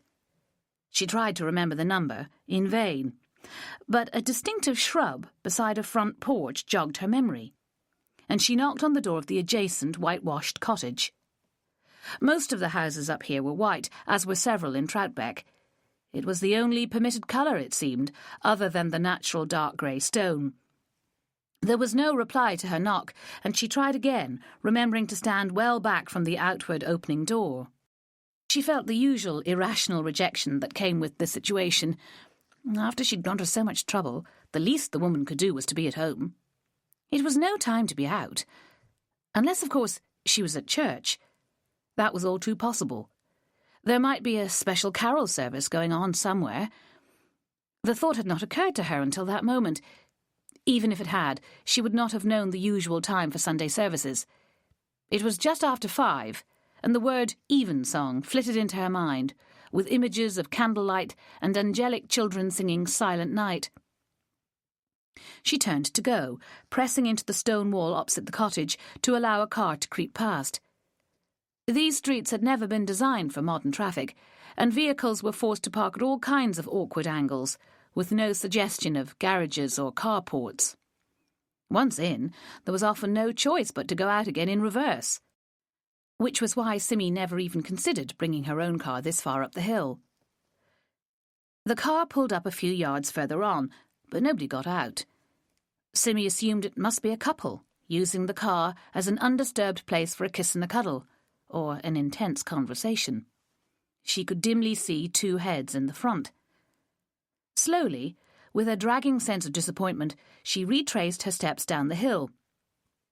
Perhaps, if she dawdled enough, she would meet Mrs. Joseph coming towards her, and be invited back for tea. Stock Gill dashed past on her right, deep in a cleft between the buildings. In summer, customers at the Giggling Goose sat outside, overlooking the stream. A stone ledge provided a high seat for children, held tightly by their parents, so they could see the water below them. On a winter night, the Gill was more sound than sight, the water loud and urgent. There were no people visible, and Simmy paused to absorb the distinctive atmosphere. It pleased her that there was no need to walk up onto the fells in order to savour the elements that made up the whole region.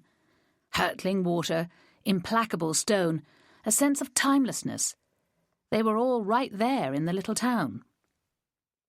She leant her forearms on the stone ledge and gazed down at the flickering, shadowy water 20 feet or so below her. Her coat was thick and warm, but her feet were slightly cold, despite the ankle boots she was wearing.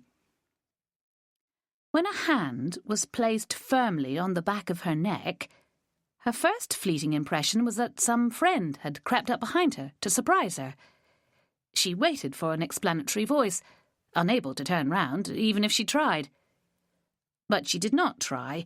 She waited, trustingly, even when the hand pushed her head and shoulders forward.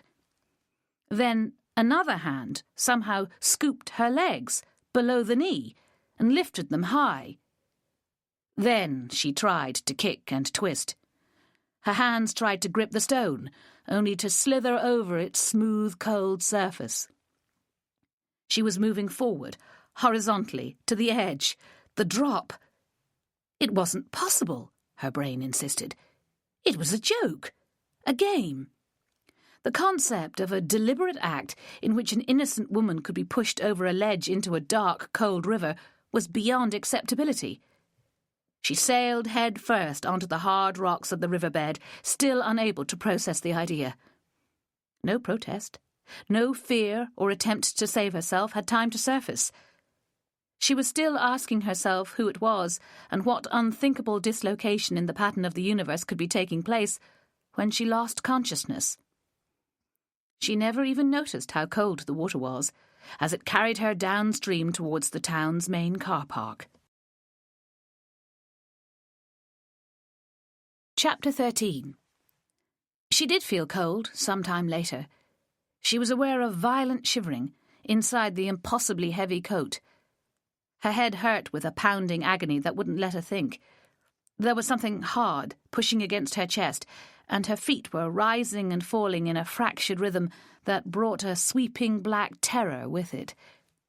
She was nothing but a powerless, tormented body. Pain and fear swamped everything else. No questions formed, no determined efforts to survive.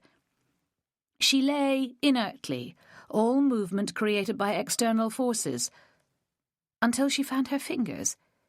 They were curled tightly against her chest, trapped by the hard object, and cold.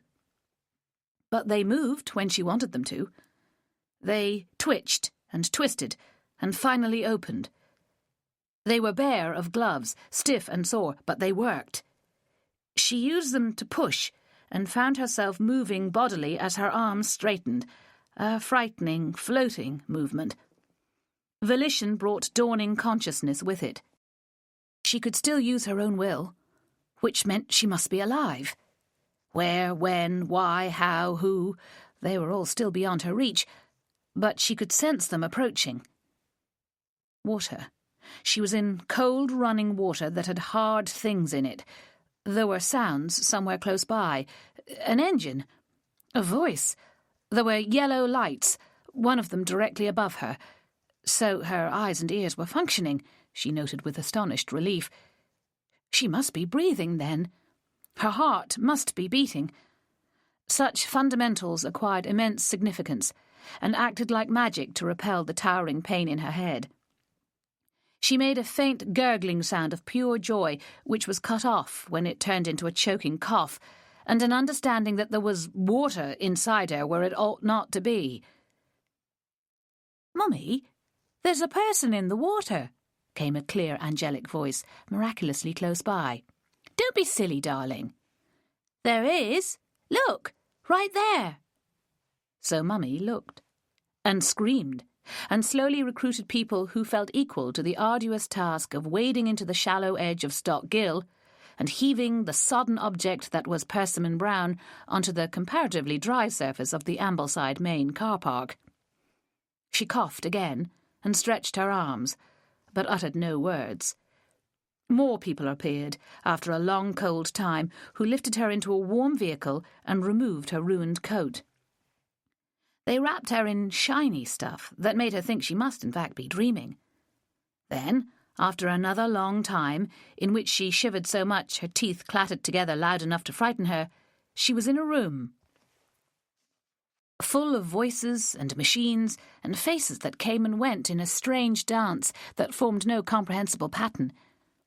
Somebody asked insistent questions, but her head was too painful for there to be a chance of processing an answer. Her main worry continued to be, where? It was the hospital, she understood, but which one?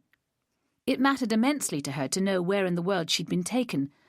The nearest town of any size was Kendal, which did have a hospital. Somehow she knew that, deep beneath the awful pain. People died there. People dying was the main thing she knew about hospitals, not people being wrapped up warmly and given injections and asked impossible questions. But the pain was becoming more muffled, subdued by the attentions of the people. It turned into a rhythmic throb that felt as if it should hurt, but strangely didn't. "Tell us your name, dear," urged a new face. "We need to tell your family where you are. They'll be worrying about you." "Simmy," she croaked. "Where am I?" "Sammy? Samantha? Is that it? Or Jimmy?" She shook her head hopelessly, inwardly blaming her mother for giving her such a ridiculous name. "Persimmon," she whispered. "Persimmon Brown." "Brown?" The young woman, more than 10 years younger than Simmy, latched onto the syllable with relief. "And you live in Ambleside, right?" "Troutbeck. Where am I?" "Miss Brown from Troutbeck," announced her inquisitor to the room in general. "Is that enough to go on? I couldn't catch the first name. Sounded foreign." Simmy experienced a powerful wish for Ben Harkness to materialise. He would explain everything to these people. He would understand what had happened to her, much better than she did herself. Gradually, the word forensic came into focus, followed by a murky idea that nobody knew how she'd come to be in the water. They might think she jumped in on purpose. It mattered that they should not think this, but they had other things on their minds, it seemed. "Miss Brown, your pelvis is broken, and your skull might be cracked. Now the hypothermia is under control, we need to X-ray you." It was a Chinese man speaking. His accent was soothingly sing-song, the words entirely unworrying as a result. X-rays didn't hurt, after all, and a cracked skull sounded almost funny. Like an egg, she thought. Already she had forgotten the part about her pelvis. "Yes," she said. It sounded pleasingly clear inside her muffled head. "Yes," she said again, lingering on the sibilants. They wheeled her, bed and all, into another room. There was then some disagreeable manoeuvring that taught her how limp and unresponsive much of her body had become. She still had no idea where she was, or what time it might be, or which details should be the most concerning out of a host of possible candidates. After that, she fell asleep and missed a lot of procedures. She finally woke in a different room, with something tight round her head. Just about everything she had ever known was lost and forgotten, including the worrying questions. Her throat was dry and scratchy when she tried to swallow. There was a stabbing pain in her hand. When she tried to wiggle a foot, it only minimally obeyed. It was a while before it occurred to her to open her eyes. When she did, she saw a small window high on a pale green wall, revealing a pale grey sky. "Is it morning?" she gasped. A woman was standing by her feet. "Hello," she smiled. "Don't worry, you're doing fine." She hadn't known she was doing anything. "Am I?" she said in puzzlement. "I need water. Please." The words scraped their way through the sore throat and swollen tongue. She did not expect them to have the desired effect, but by some magic they did. The smiling woman brought a plastic cup to her lips and carefully poured some drops into her mouth. "Better?" she asked. Simmy tried to nod, but the tightness around her head made it feel dangerous. "Tell me," she pleaded. Again, by a miracle, her request was answered. "You're in Barrow-in-Furness. They brought you here last night, after you were found in the gill in Ambleside. You had hypothermia, severe bruising, a broken pelvis, and a fractured skull. You had surgery to alleviate the pressure on your brain and to put a thing called a fixator around your hips. And you were then sedated for the rest of the night to give everything a chance to settle down. You'll probably need another operation on your pelvis in a day or two." She had never been to Barrow-in-Furness, despite its only being 30 miles or so from Windermere. She'd been to Kendal, Whitehaven, Keswick, and Carlisle, but the big coastal town to the south remained unvisited. She imagined it as somewhat smoky and uninviting. "How will I get home?" she whimpered idiotically.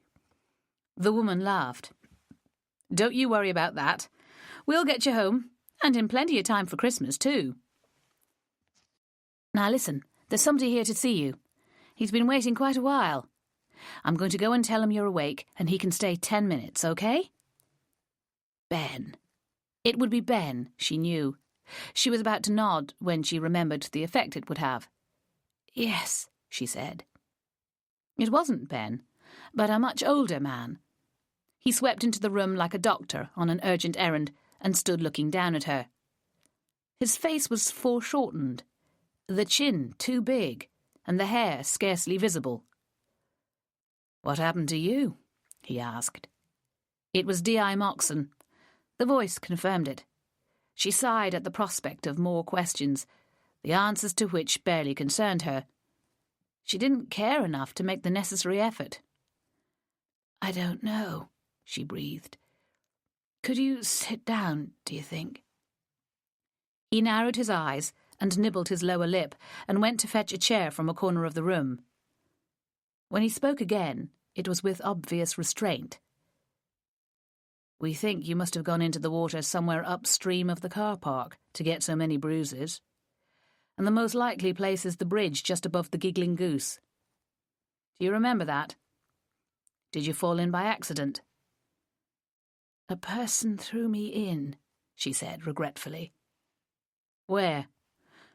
"Over that ledge where you said. I don't remember much." "Do you know what time that was?" "About 5, I think. Evensong." He smiled uncertainly. "You went to Evensong? Where?" "No, I didn't. Mrs. Joseph might have done. I thought she might. She wasn't in." "You were in the water for an hour, then. It's incredible you survived." "It was cold," she agreed, "with hard rocks." "Do you know who it was? Who's Mrs. Joseph?" "She's an old lady. It wasn't her. I don't know who it might have been. Just a pair of hands. They tipped me over, like a doll or a model from a shop window. You know? I just shot right over. I can see myself," she frowned cautiously, "like a doll."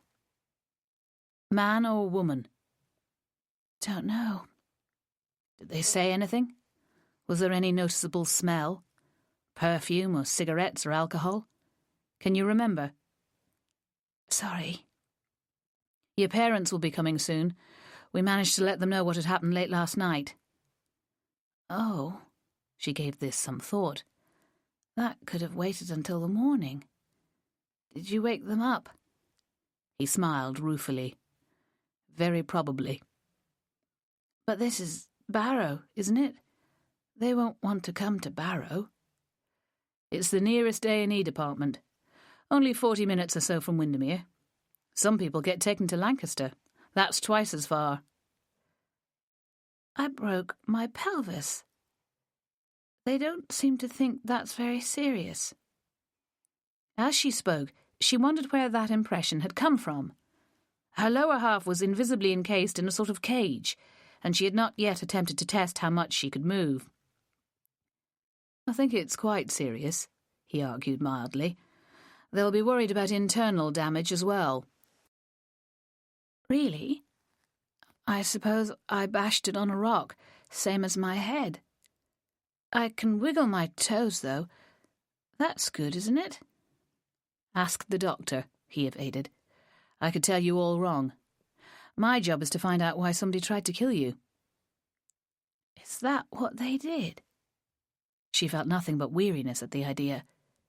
Everything that was happening was utterly exhausting, including answering a detective inspector's questions. "Isn't it?" He shook his head in something that looked like despair. Then he took a deep breath and raised his chin. "Who's Mrs. Joseph?" he asked again. The realization of how much he did not know drained Simmy even further. Scraps of conversation from the previous afternoon returned to her, with connections and suspicions that floated away when she tried to capture them. She felt sorry for the policeman in his blinkered quest for the killer of Miss Clark, and her sympathy stirred her to an effort. But first she needed to adjust her position. Something somewhere was stiff. Another area was aching. Pressing her elbows into the bed, she began to haul herself further up the pillows. A vicious pain shot through her, radiating north and south from her hips. "Oh!" she shouted, before a great trembling gripped her. All her deepest organs were quivering from the attack. She felt as if she was helplessly dissolving into a watery sludge, which would never function as a body again. "Nurse!" yelled D.I. Moxon. Much later, she was restored to something more human, thanks to chemical intervention, and her parents were sitting on either side of the bed. She remembered her father's cat, whose pelvis was also broken. "Can you nurse me as well as Chucky?" she asked weakly. Her mother put on a grimly cheerful manner and pointed out that the timing could hardly be better. She said there would be no B&B guests for the next 2 weeks at least, which left her perfectly free to take care of her daughter. "You'll have to use the playroom," she sighed. "You won't manage stairs for ages." The playroom was a well-stocked lounge, specifically for the use of guests. It had games, a TV, books and spare clothes for wet walkers. There was no space for a bed without major reorganization. Glimpses of the implications of her condition gave Simmy reason to quail and whimper. "I'm so sorry," she wailed. Angie had never taken easily to the inevitable disturbances that came with parenthood. She'd snarled dreadfully every time little Simmy had fallen ill and stayed off school. She made great commotions when the bus was late returning from a school trip, causing her such inconvenience. She had moaned about the impossible decisions over curfews and boyfriends and which A-levels to take. Russell had gone unheard when he tried to remind her how lucky they were, how Simmy had been an extraordinarily easy daughter compared to most. But now Angie was doing her utmost to rise to the occasion. She meant it when she said the timing was good. She pointed out that a small bed could quite easily fit into the corner where the clothes chest stood. Hardly any major shifting around would be needed. She attempted to reassure her daughter that it would all work out quite well. "And if there's more snow, you won't have to worry about driving up and down the road from Troutbeck," she concluded. Neither parent seemed much interested in the cause of Simmy's injuries. The absence of questions struck her as unnatural. "Have you been speaking to Mr. Moxon?" she asked them. "Who?" said her father. "The detective investigating the murder of Nancy Clark." The sentence tied her, by taking her back to the complications and threats that formed a thick, dark backdrop to everything else. "Who?" repeated her father blankly. If he was acting, he was doing it well. She tried to see into his mind, testing him for subterfuge. "What have they told you?" she finally asked. "About what happened to me?" "They don't want you to get upset," said Angie uncomfortably. "We're to keep things positive." The surge of anger was almost as disabling as the earlier pain had been. She wanted to express it, but couldn't find the words. Instead, she made a sound that was part growl, part moan. A silence followed that seemed to be full of effort and resentment. "What about my shop?" It was the first time she'd given it a thought. Now it seemed like a safe and not very important subject.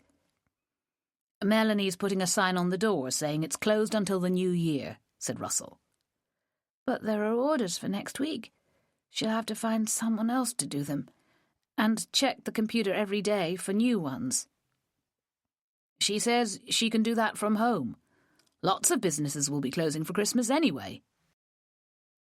"Yes, but—" She trailed off, not caring about lost orders or flowers left rotting in the storeroom. Melanie might have the wit to cancel further deliveries, she supposed. "I wish Ben would come and see me. Will you ask him?" "Who?" said her father for the third time. "That boy," Angie told him quickly. "Persimmon's geeky friend, you know, the one who got so involved last time." Last time. The words swelled significantly in Simmy's head. It had, of course, occurred to her that she was currently entangled in a second murder investigation, but the details and circumstances were so different that she had refused to link them in her mind. To do so was to admit the dreadful possibility that there could perhaps be a next time as well. And this time was turning out very badly indeed. "Ben can't come all the way to Barrow," Angie told her. "School doesn't finish until the end of the week." "The play," she bleated. Ben's play was the only engagement she had in her metaphorical diary for the foreseeable future. He had given her a ticket. She wanted to go and see him perform. "Will I be able to go to the play?" Angie's eyes widened. "When is it?" "Saturday." "Not a chance," said her mother flatly. "Friday is the absolute earliest they'll let you out of here, according to the doctor." "We brought you a couple of nighties, pyjamas, and a book and the local paper," offered Russell, rummaging in a plastic carrier bag at his feet. "Your mother didn't know which was best, nightie or Jim Jams. We'd better go now. You'll be having more tests and things soon. They'll tell you everything. We told them you're a big grown-up girl and can take the truth, whatever it is. We'll phone to see how you are this evening and be back tomorrow." A big grown-up girl. She was 38, so it must be true. The fact that she felt about 12 was simply a consequence of being clucked over and patronised. But the prospect of being told a terrible truth that until then she had not even remotely anticipated sent icy waves through her veins. In the event, nobody told her anything until the following morning. Then an Indian doctor appeared at her bedside and started to explain about the construction of the pelvis and the nature of her injury. She watched his long, soft eyelashes intently. He could be Pakistani, she decided, with such fine bones to his nose and jaw. He was small and kind and conscientious. She made a token attempt to understand his message, but it remained obscure. All she grasped was that she had been lucky. Blood loss had been minimal, and internal damage entirely absent. "No blood in your urine," he announced with a smile. There would be another operation that afternoon, to insert a small metal plate that would hold the broken bones together. Then something about 10 or 12 weeks in which no weight-bearing could be permitted. There was an elusive implication in those words that frightened her. When he invited questions, she simply sighed and shook her head. It was Tuesday, she calculated with dismay. Somebody had tried to kill her on Sunday, and now it was Tuesday, and her attacker could be in Australia, for all anybody knew, free to continue a life of liberty and ease. Was that what murderers did, though? As a deliberate exercise, Simmy tried to imagine herself into the brain of a killer. It would divert her from worries about the ban on weight-bearing, if nothing else. But before she got far, a nurse came in holding a phone. "Call for you," she said. It was not her own phone. That was inside her bag, which was probably at the bottom of Lake Windermere by now. And for the first time she thought about her car, which was illegally parked in a yard in Ambleside. Another thing she had totally forgotten about. What would they do to it? She liked her car and hated to think of it being hauled off to a pound somewhere and finally crushed into scrap metal. But the call was waiting. She took the phone, holding it awkwardly to her bandaged head. "Hello?" she said. It was Ben. "What happened?" he breathed in a childlike voice. "Hasn't anybody told you?" "Sort of. Melanie called last night. I had no idea," he complained. The day before, she'd wanted to speak to him more than to anyone else. Now he was far from the right person for her needs. She wanted a woman who would keep her warm and safe and shielded from worry, or a very kind, strong man who would settle everything in a calm, practical fashion. Neither of her parents quite fitted these requirements. Ben was a million miles short of meeting them. "I can't tell you about it now," she said. "It's too scary, too complicated. I might have died." "I know. So the person has to be caught before they do it again." Only moments before, she'd been planning to meditate on the motives and personality of the mysterious killer. Now she cringed at the prospect. "Easy to say," she whined. "I'll have to go to the police and tell them all that stuff about Mrs. Joseph and her daughters." "You were there, weren't you? At her house. Did you see her?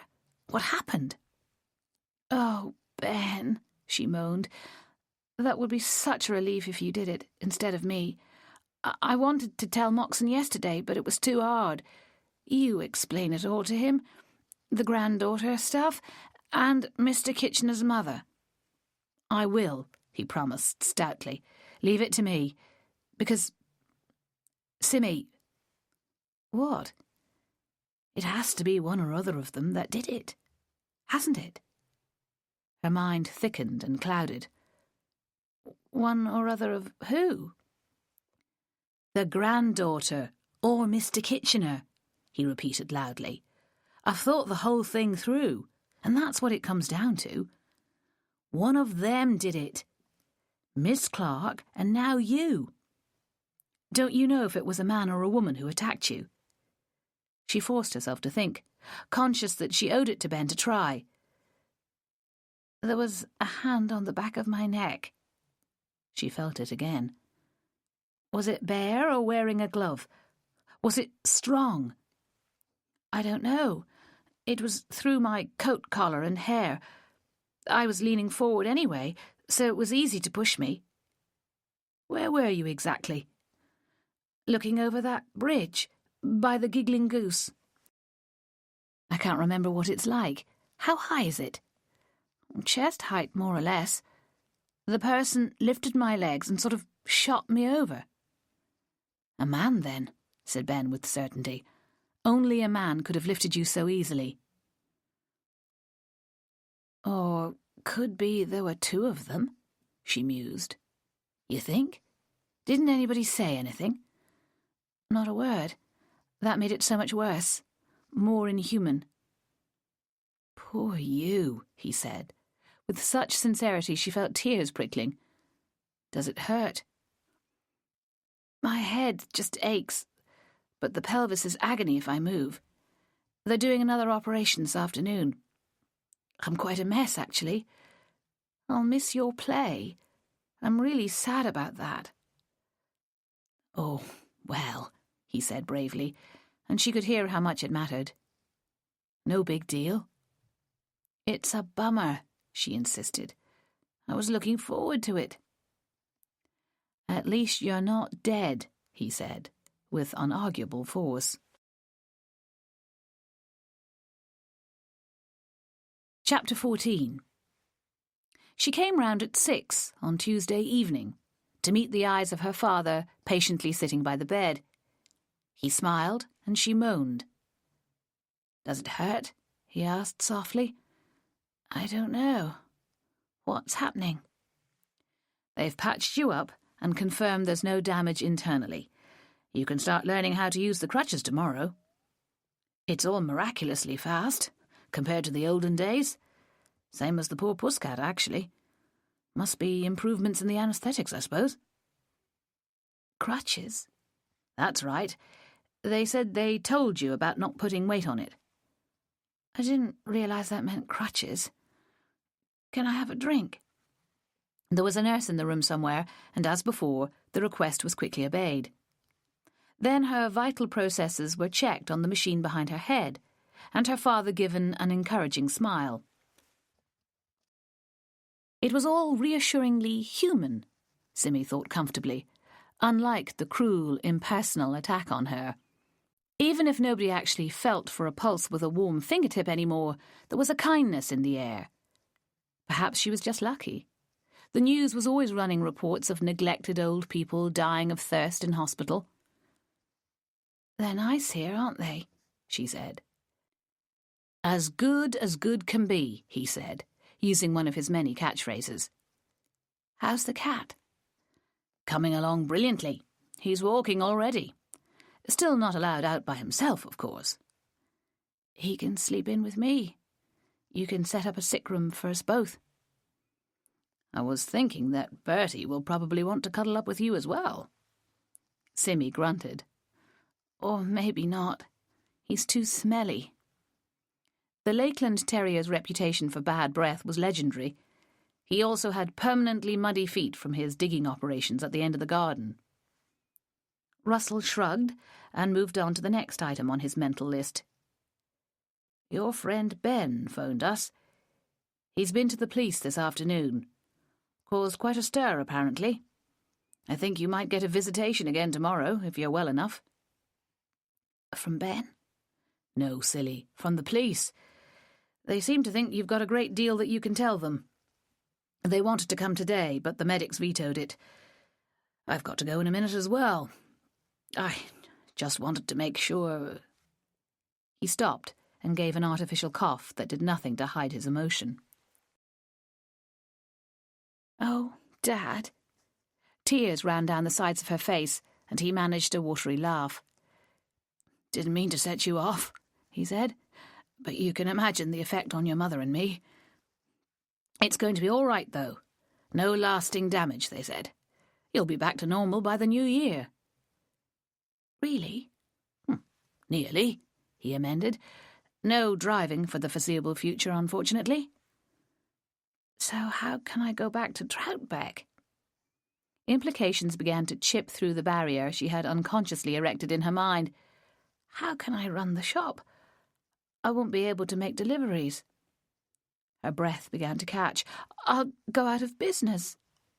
Her father put a hand on her shoulder, pressing her into the bed. "Stop it," he ordered. "You've got nearly 3 weeks to sort it all out. Melanie can drive if she has to. There are all sorts of things we can do between us. Now, get a good rest, and I'll see you again tomorrow." She passed a long, tormented night in a different room containing 2 other women. Her recovery was so good, it seemed, that she no longer warranted the solitude she'd come to take for granted. One of the women alternately snored and moaned, while the other clearly had no idea of where she was or why she was there. "Maisie," she called, approximately every 30 minutes. "Where are you, Maisie?"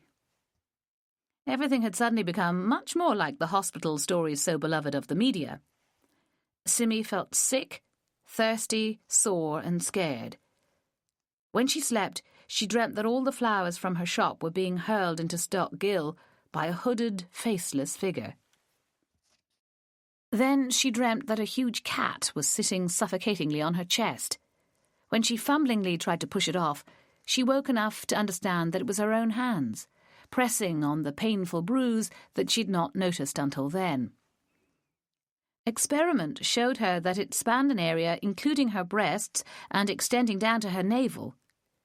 Next morning, she would have to undress and have a good look at herself, however appalling it might be.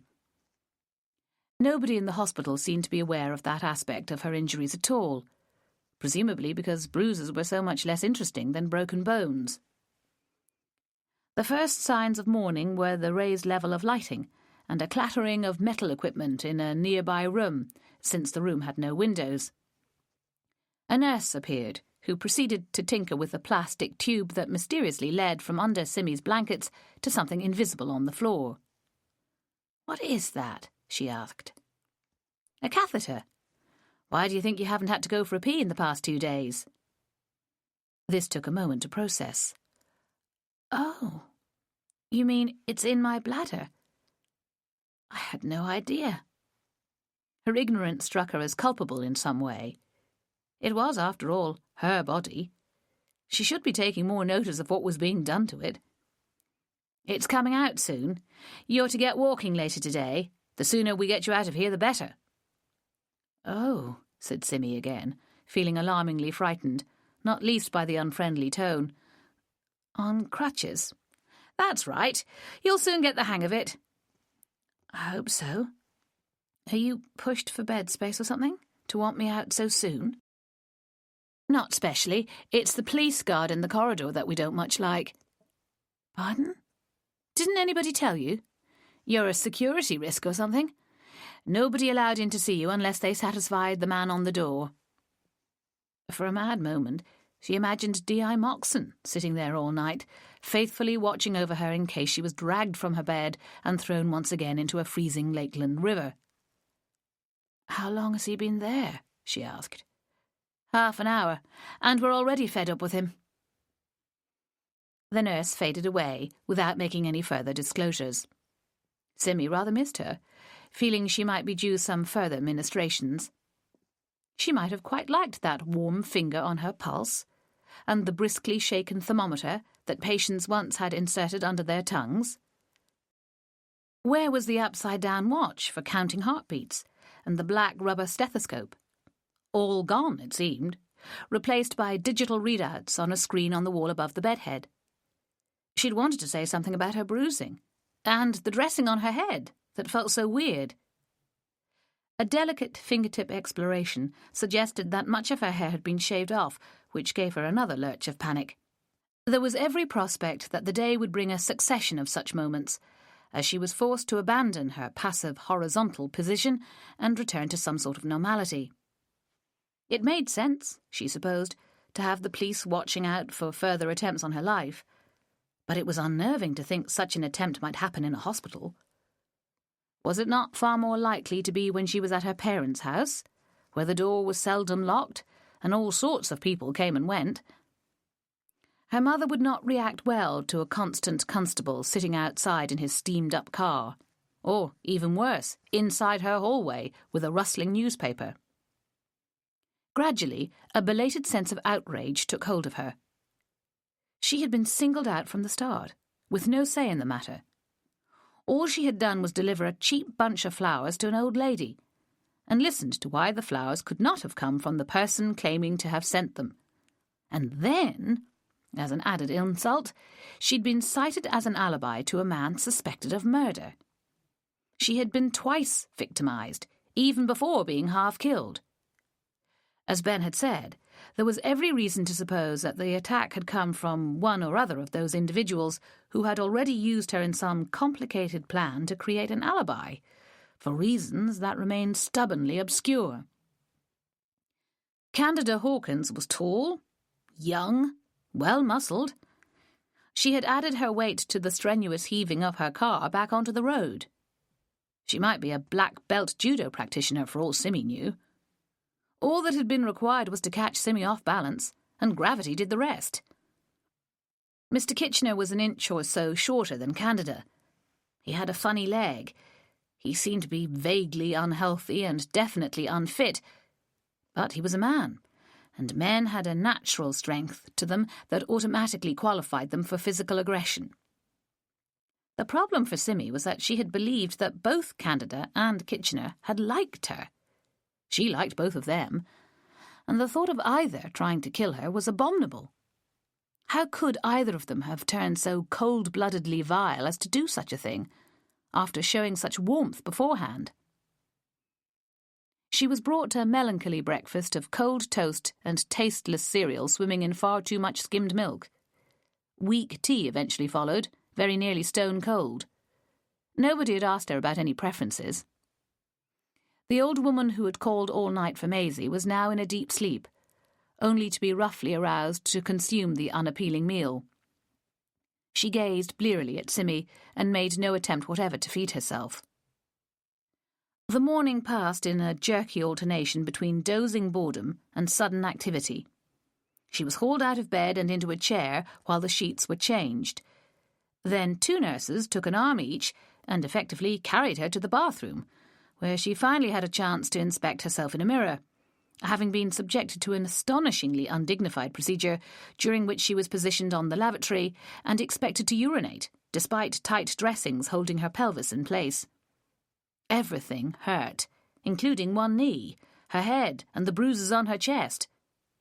But the nurses were adamant, and gradually she confirmed that both hip joints were intact and worked well enough to enable her to sit down. The idea of a broken pelvis gained substance as she examined the extent of the damage. Her left side was wadded with taped-on dressings just above the hip. "You must not put any weight at all on that side for at least a month," said one nurse. "The bone was badly cracked," she explained, "and needed time to heal." "But even with crutches, you have to put some weight on your legs," she argued, trying to visualize how life would be. "That'll all be explained to you later today," said the nurse. The bruise on her chest was already a nightmare mixture of black, purple, and green. The green was on her breasts, and made her gasp in horror. "Look at me," she wailed. "Breast tissue always looks dreadful when it's damaged," said one of the nurses. "You've got a cracked rib, apparently, but it's nothing to worry about." "What about my head?" She'd been right about the shaved area, although it was smaller than she'd feared. "We'll have a look in a minute. Your vitals are fine, so it doesn't seem to be causing any concern." A doctor turned up some time later and told her she was lucky. The pelvis had survived remarkably well under the circumstances, and all she had to do was keep it straight and let it mend. It was an awkward bone to deal with, but she was young and healthy and blessedly slim, he added boldly, and should have no lasting effects. "We'll probably send you home first thing Friday," he added casually. It seemed sadistically irresponsible to Simmy. She couldn't walk. She had a wound in her head. Her breasts were green and a rib was cracked. How in the world could she possibly go home like that? And yet it was no fun in hospital. She was already dreading the coming noisy night. The only hope was to be so exhausted by all the demanding daytime activity that she could sleep through anything. Nobody visited her before midday, but then a steady stream developed. First was D.I. Moxon, pulling rank and ignoring official visiting hours. He leant over her with real concern in his eyes and asked her how she was. When she managed to convince him that she was dramatically improved, he slowly came to the point. "Your young friend, Mr. Harkness, came to see me," he told her. "Had quite a story to tell." He expressed reproach via his eyebrows. "Couldn't you have come to me sooner with your suspicions?" She began. "I'm not sure." "Those flowers, from a granddaughter who the family never knew ever existed for a start. Wasn't it worth telling me about that?" "I don't see why." She was rallying in the face of his unreasonableness. "It couldn't have been anything to do with the murder. At least—" "Perhaps it could," he supplied heavily. "Ben told you what Mrs. Ellis said, did he? How Mr. Kitchener's mother was her best friend, and the Clark twins were at different schools. Penny married a farmer and had 5 children, while Nancy never married and worked in a clinic. She carried on with the consultant there, according to rumour. Did Ben tell you all that?" She gave a weary exhalation after the long speech. Moxon had a notepad on his lap. "You're telling me everybody knows everybody, right? Kitcheners, Clarks. What about these Joseph people?" "Matthew Joseph, her husband. He was at school with the others. Not her, though. She came from somewhere else." "Why do you think you were attacked?" he blurted suddenly, cutting through the complex network of local affiliations. "What had you done? What did you know?"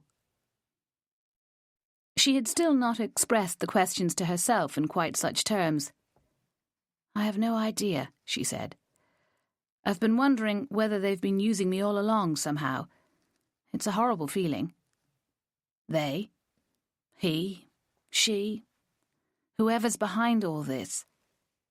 She? I thought perhaps a person called Candida Hawkins might have done it." There.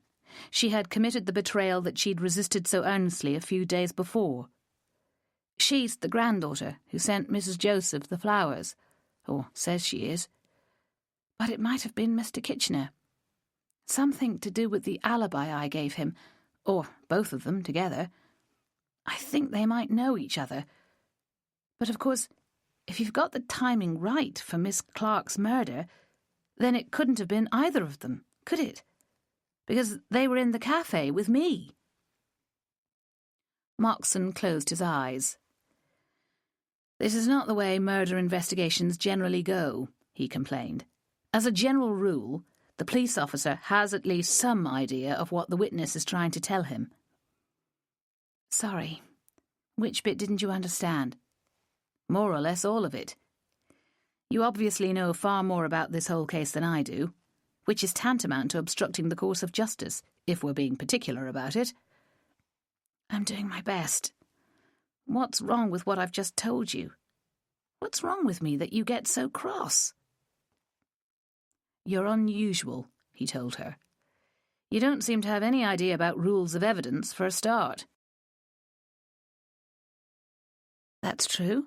It's never occurred to me to pay them much attention. You'll have to, if you're ever called for jury service. I expect I will, she said. Except you'll have explained it to me before that, I imagine. His lips tightened. This is the first time I've heard the name Candida Hawkins. Do you have an address for her? Any other details? Reasons for your suspicions? What car does she drive? The mention of a car triggered a memory. There was a car on Sunday, she said, at the top of Peggy Hill. It had 2 people in it. And? It might have been them who threw me over the ledge. They could have followed me down the Ginnel and crept up behind me. Describe the car. Pale colour, middle-sized, quiet engine. He waited with little sign of anticipation. Simmy tried to capture a more descriptive detail in vain. Isn't there a CCTV camera out there anywhere? She asked eventually. He shook his head. One further up the hill, that's all. Nothing in the Ginnel? That might have been useful. It would have shown anybody following me. There's one at the Unicorn pub, which has a shot of you, he said, on your way up to Peggy Hill. She shivered at the idea. How beastly, she said, and how useless. Her mother's abiding rage at being so constantly monitored and surveyed flickered in her own breast. You'd have been glad of it if the attack on you was on film. Not really. It wouldn't have saved my poor pelvis, would it? But it would stop the attacker hurting anybody else. That thought had never crossed her mind. Somebody else? Who? He sighed. If we knew that, the case would be solved. We have no idea what's behind all this. We don't even know if the same person is responsible. There's no forensic evidence whatsoever surviving from your hour in the water. It was a very efficient crime. Nancy Clark was killed by a lethal injection. Is that right? I'm lucky I didn't go the same way then. I wonder why that was. His eyes bulged. How do you know that? Grapevine, she shrugged. What does it matter? That murder sounded pretty efficient as well. The cause of death is meant to be totally confidential. If the means is kept out of the public domain, it gives us a better chance that somebody will give themselves away. Like I just did, she said, with a stab of anxiety. It could have been me that killed Nancy Clark. I was in town at the right time, after all. Yes, you could, he nodded, except that alibis cut both ways. Mr. Kitchener is yours, the same as you're his, and I can't for 1 second imagine what possible motive you could have had. She doesn't sound very nice, does she? Simmy was feeling slightly giddy, from a new throb inside her head and a returning ache in her chest. Nancy Clark, I mean. Nobody seems to have liked her. Not many friends, he agreed, but we learnt about the consultant. It often happens, don't you find? A woman who carries on with a married man forfeits most of her female friends. They don't approve. That's rather outside my experience. Were they still carrying on then, up to when she died? Oh, no. He's 90 now, and in a home. Do you think they had a secret love child? He shook his head. The post-mortem showed she's never had a child. You should talk to Mrs. Ellis, she said, feeling again the guilty stab of treachery. Melanie's gran had no love for the police and would not be pleased at being questioned. She seems to know most people's secrets. Moxon looked doubtful. Why would anybody care enough to kill Nancy Clark now? That's one of the first questions we ask, you see. Why now? What changed? Old Mrs. Kitchener died, she suggested. That seems to have some significance, don't you think? It sounds very sudden. He made a note, but continued to look doubtful. It could be anything, he muttered. Something nobody's thought of. Simmy felt sorry for him. His hair still looked greasy, his shoulders slightly gingy. She remembered their lunch in the Elleray as if it had been months ago. Most murders had totally obvious perpetrators, she understood. There would be a distraught husband standing over his dead wife with the kitchen knife still in his hand, or the dazed boy nudging his lifeless friend in disbelief that a blow from a tire iron could actually kill anybody.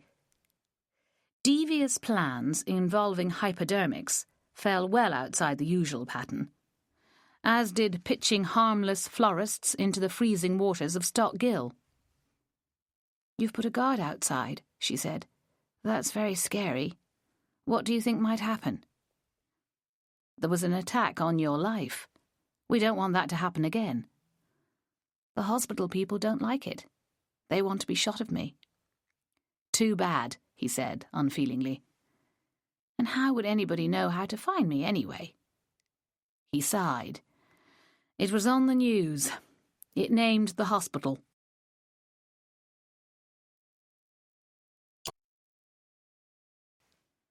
Did it name me? It said you were believed to be the proprietor of a floristry business in Windermere. More than enough to identify you. The point is, the attacker knows you survived.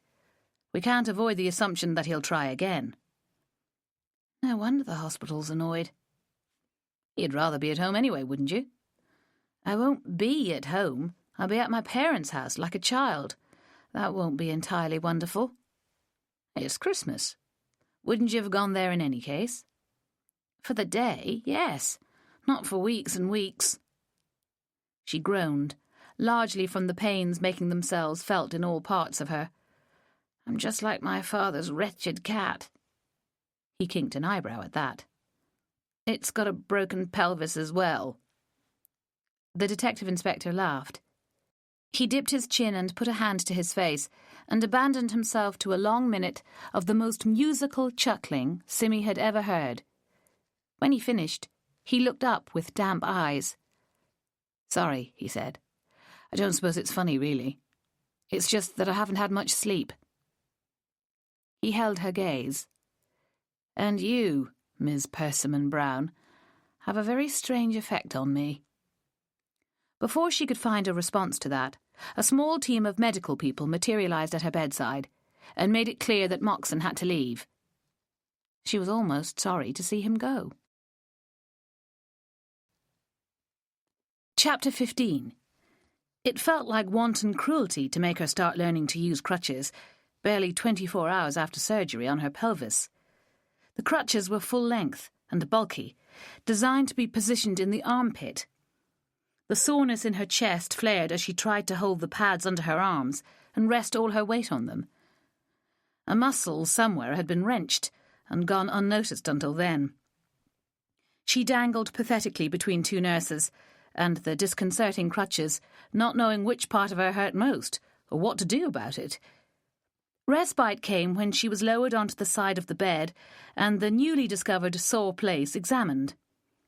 For good measure, the site of the pelvic fracture was also given a close scrutiny and judged to be doing remarkably well. Hardly any swelling, the junior doctor reported. Nice clean wound, Pills were administered and soothing cream rubbed onto the bruises. Her green breasts were turning blue, which was marginally less horrifying. But it hurt to breathe, which they agreed was a result of the broken rib. Trying to use crutches with such an injury might not be entirely wise, somebody pointed out. But we need to get her ambulant, somebody else replied. Elbow crutches, came a suggestion, which drew general agreement. Should have gone for them in the first place, said the first somebody. Simmy let them talk with no sense that she needed to participate. Probably she would have been ignored, even if she had made a contribution. Different equipment was produced, and she was urged to try again. With all the weight on her forearms, she made much better progress. The leg on the unbroken side of her pelvis was to be used for minimal weight-bearing, while she swung along between the crutches. Balance was difficult, the whole business awkward, but she could glimpse a time when it might just work. "We'll try again later today," she was promised, before being permitted to go back to bed. Exhaustion sent her into an abrupt sleep that lasted for over an hour and blotted out all activity in the room around her. When she awoke, there were 2 women at the bedside, apparently only just arrived. "It is you," said one of them. "We thought it must be." There were 3 nurses in the small ward, 2 of them doing something to the confused old lady in the next bed. The other was standing by the door, arms folded, as if the unseen police guard had somehow metamorphosed into a hospital employee. She was closely watching Simmy's visitors. "They said you were only meant to have visits from relatives," said Gwen, with a defiant toss of her finely shaped head. "But we persuaded them we were harmless. Even so, we're under surveillance. Look." At her side, Nicola coughed a brief laugh. "Don't worry," she said. "We promise not to ask you any more questions." "Nicola and Gwen," Simmy said aloud, to show she still had the use of her mental faculties. "This is a surprise." It was rather more than that, she discovered. The women hardly knew her. What in the world were they thinking of? "It was my idea," said Gwen. "When we saw it on the news, about what had happened to you, I thought we should call in and see for ourselves how badly damaged you are." "Why?" "We thought perhaps you'd been to visit Nick's mother and got in the way of some low-life mugger. Really, because of us." Gwen's expression was fierce at the very idea of what could happen to a woman in the streets of Ambleside. "Not entirely because of us," Nicola tried to explain. "I mean, we still haven't the slightest idea who sent those flowers, or why, or anything. But Gwen's always been very particular about responsibility and that sort of thing." She sighed and shifted her chair slightly further from the bed. "I hope you're not too badly hurt," she finished. "I am, quite," said Simmy, aware of at least 3 separate sources of pain. "But I can't see why you should feel the least bit responsible." "Were you going to see the old lady?" Gwen persisted. "Actually, yes, I was, but she wasn't there." "No, she's staying with Davy until after Christmas." "That's what I mean. If she'd been in and given you a cup of tea, you'd never have been attacked." Simmy began to wonder exactly what the news report had said. "I wasn't mugged," she began. "Nothing was taken, although I did lose my bag, I suppose." Another major implication only just got through to her. Phone, credit cards, driving licence, house keys, car keys were all in that bag. Perhaps someone had fished it out of the gill, and it was safely at the police station already. Perhaps some efficient person had dealt with all the bureaucracy such losses entailed, without worrying her about it. "Well, we were coming to Barrow anyway," said Nicola. "And Gwen has a thing about hospital visiting. That's all it is, basically. Though, and we thought we might see Davy. She's a radiographer here." "Steady on," protested Gwen. "It's rather more than a casual visit, my girl. We marched into this poor woman's shop and tried to bully her into betraying a professional confidence, and the next thing we hear, she's half dead in a freezing river. Think how we'd have felt if—" "It wasn't in any way your fault," Simmy insisted. "And you weren't especially unpleasant to me. I really can't see the connection." "Neither can I," muttered Nicola, rolling her eyes, "because there isn't one." "Good old-fashioned human kindness," said Gwen. "All girls together sort of thing. For all we know, you've got nobody to visit you, and could do with a bit of cheering up. Look, we brought you some chocks." She proffered a box of truffles that looked madly expensive. "And I got you a pair of Angora bed socks. I discovered recently that the key to all happiness lies in warm bed socks." She brayed a startlingly loud laugh at her own remark. Simmy thought of her distant feet under the flimsy hospital bed covers and decided the socks would probably be rather nice. "But I can't get them on," she said. "My pelvis is broken. I'm hopelessly immobile." "Let me do it for you," said Gwen, jumping up. "I don't think," Simmy began, only to be cut off by the watchful nurse leaping forward. "Don't touch her," she ordered. "You're not allowed to touch her." "My God!" Gwen fixed an imperious gaze on the buxom girl. "Do you think I'm going to kill her? What with?" "Probably some sort of poisoned dart," said Nicola tightly. "Leave her alone, you fool." "It's only a pair of bed socks." Gwen proffered the items. "You do it then. She said she'd like to have them on." "Hospital patients do not wear bed socks," argued the nurse, "or if they do, we provide them ourselves." "Not Angora ones," said Gwen. "Just do it, there's a good girl, and stop being such a twit." Simmy was beginning to like Gwen quite a lot. Perhaps she was thwarted of her do-gooding intentions by small-town attitudes to her unorthodox lifestyle. Perhaps the Women's Institute had shunned her, or the Red Cross given her the cold shoulder. Beside her, Nicola seemed colourless and somehow secondary. Nicola was a reactor, Simmy decided. No initiative, and entirely dependent on Gwen for everything. The nurse made no attempt to obey Gwen's instruction, and the socks were left on the bed. Simmy looked from one visitor to another, trying to summon a degree of clarity. They still had no idea of the identity of Candida Hawkins, then. The girl had not made herself known to them, as Simmy had expected her to by this time, and that was confusing, because it left Simmy unsure of her own position. Was it all right now to name the girl to these putative relatives?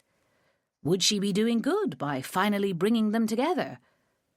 On the face of it, she thought she might, but there was still a thread of caution keeping her silent. Gwen was a tough woman, she suspected, capable of real anger if thwarted or provoked. There was an uncompromising look in her eye, as if she never felt ambivalence about anything. Besides, Simmy thought weakly, how would she ever broach the subject, here in the ward, where interruptions were so frequent? A clattering trolley could be heard approaching, and Simmy realised she was yet again painfully thirsty. "What time is it?" she asked. "How long was I asleep?" 3:30, said Gwen, without consulting a watch or clock. "We should go. You don't look so bad to me. Does she, Nick? Do give a shout if we can help with anything." She handed Simmy a business card. "Everything's on there. We can post Christmas cards or do some shopping, whatever. I've got to work the rest of this week, but Nicola's got time on her hands. Davy's got everything covered with the old girl, and it doesn't look as if we'll be bothered by any more nonsense from the phantom granddaughter." She laughed easily. "So it's all going to settle down nicely, don't you think?" She looked around, not just at Simmy and her partner, but at everybody else in the room. All activities seemed to have been suspended from the moment the guardian nurse had shown her mettle. The tea trolley was coming closer. Nicola stood up. "Yes," she said, as if needing to placate everyone. "That's right." Simmy watched them go with some interest. There had been something pleasingly old-fashioned about the visitation. In Dickens's time, it would have been entirely unremarkable. Underoccupied, middle-class women would pack a basket full of good things and call on the sick without a moment's hesitation. Gwen was a throwback, if not quite to Dickens's time, then to the 1930s, where spinsters abounded and formed sisterhoods of numerous sorts. Nicola had hinted that this was something of a habit, and that Simmy was not being especially singled out for attention. And the bed socks really were lovely. She stroked them as they lay on her chest, and savoured the warm softness of them. After tea there was another gruelling session on the crutches. The intensive training ran counter to the somewhat sporadic and inefficient service that Simmy had vaguely pictured as being the norm. Either she really was an unwanted inmate with her aura of victimhood, and therefore to be bustled off the premises as soon as was humanly possible, or things were very much better than the general public perception believed. But it still seemed unkindly early to be forcing her to walk so soon after her latest operation. In fact, as she began to take more notice of the people around her, there was a wholesale lack of kindness on all sides now she was on an ordinary ward. Brisk, encouraging, patient, yes, but barely a smile, certainly no friendly touch or warm reassurance. Was it because of her circumstances, or were they like this with everybody, she wondered. Some hint of irritation just below the surface made her suspect the former. She had not suffered from a random accident. She had been deliberately attacked, and it was automatic to look for reasons why a victim could be blamed. Because, she understood dimly, otherwise anybody could become a victim at any moment, and that was an insupportable thought. The next day, they promised, would have more of the same. By the end of Thursday, she would be swinging along as if she'd been born to it. First thing Friday, all being well, she could be dispatched to Windermere and left to her own devices. "What about my head?" she asked. Then, what about my rib? And the bruises? Does the plate in my pelvis stay in forever? "Ask the doctor tomorrow," they told her. "He'll run you through it all." Before she could ask if they'd heard any news about her bag or her car, they were gone. And 2 more visitors were peering through the door in search of her. Chapter 16. A man and a woman came hesitantly towards the bed. Simmy had time to feel moved, intrigued, surprised, a jumble of emotions that brought a smile to her face. "Hey," she said, "how nice of you to come." Julie bent down to kiss her. "What are friends for?" she said. "You do the same for me." "And Ninian?" She stared at him, as if seeing him for the first time. None of the questions she wanted to ask seemed quite polite, such as, "What gives you the right to show up like this?" She didn't mean anything quite so confrontational anyway. She just wondered, and the wondering refused to go away. "I saw the note on the shop door," he explained, "and wanted to find out what had happened to you. I knew Julie was your friend, so I called her and asked." "And I had no idea, so I called Melanie," Julie contributed. "And then we, me and Ninian, decided we should come and see you. Melanie wanted to come as well, but she's got a party to go to this evening, and we weren't sure we'd get her home in time." Simmy had to keep reminding herself that she was in Barrow-in-Furness, which was something like an hour-and-a-half round trip from Windermere, and not a place people went to on a whim. "You're ever so kind," she said, trying not to whimper. "Well, I must admit I wasn't too impressed at not being told about it." Julie stared at a point across the ward, without a smile. "Melanie said she assumed I would have seen it on the local news, but I hadn't." "I haven't told anyone," Simmy defended.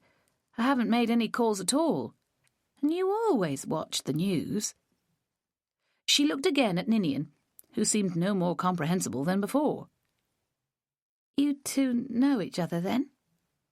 She could recall scraps of a conversation with Julie in which she had not claimed any real acquaintance. "Sort of," said Julie with a smile, in a casual sort of way.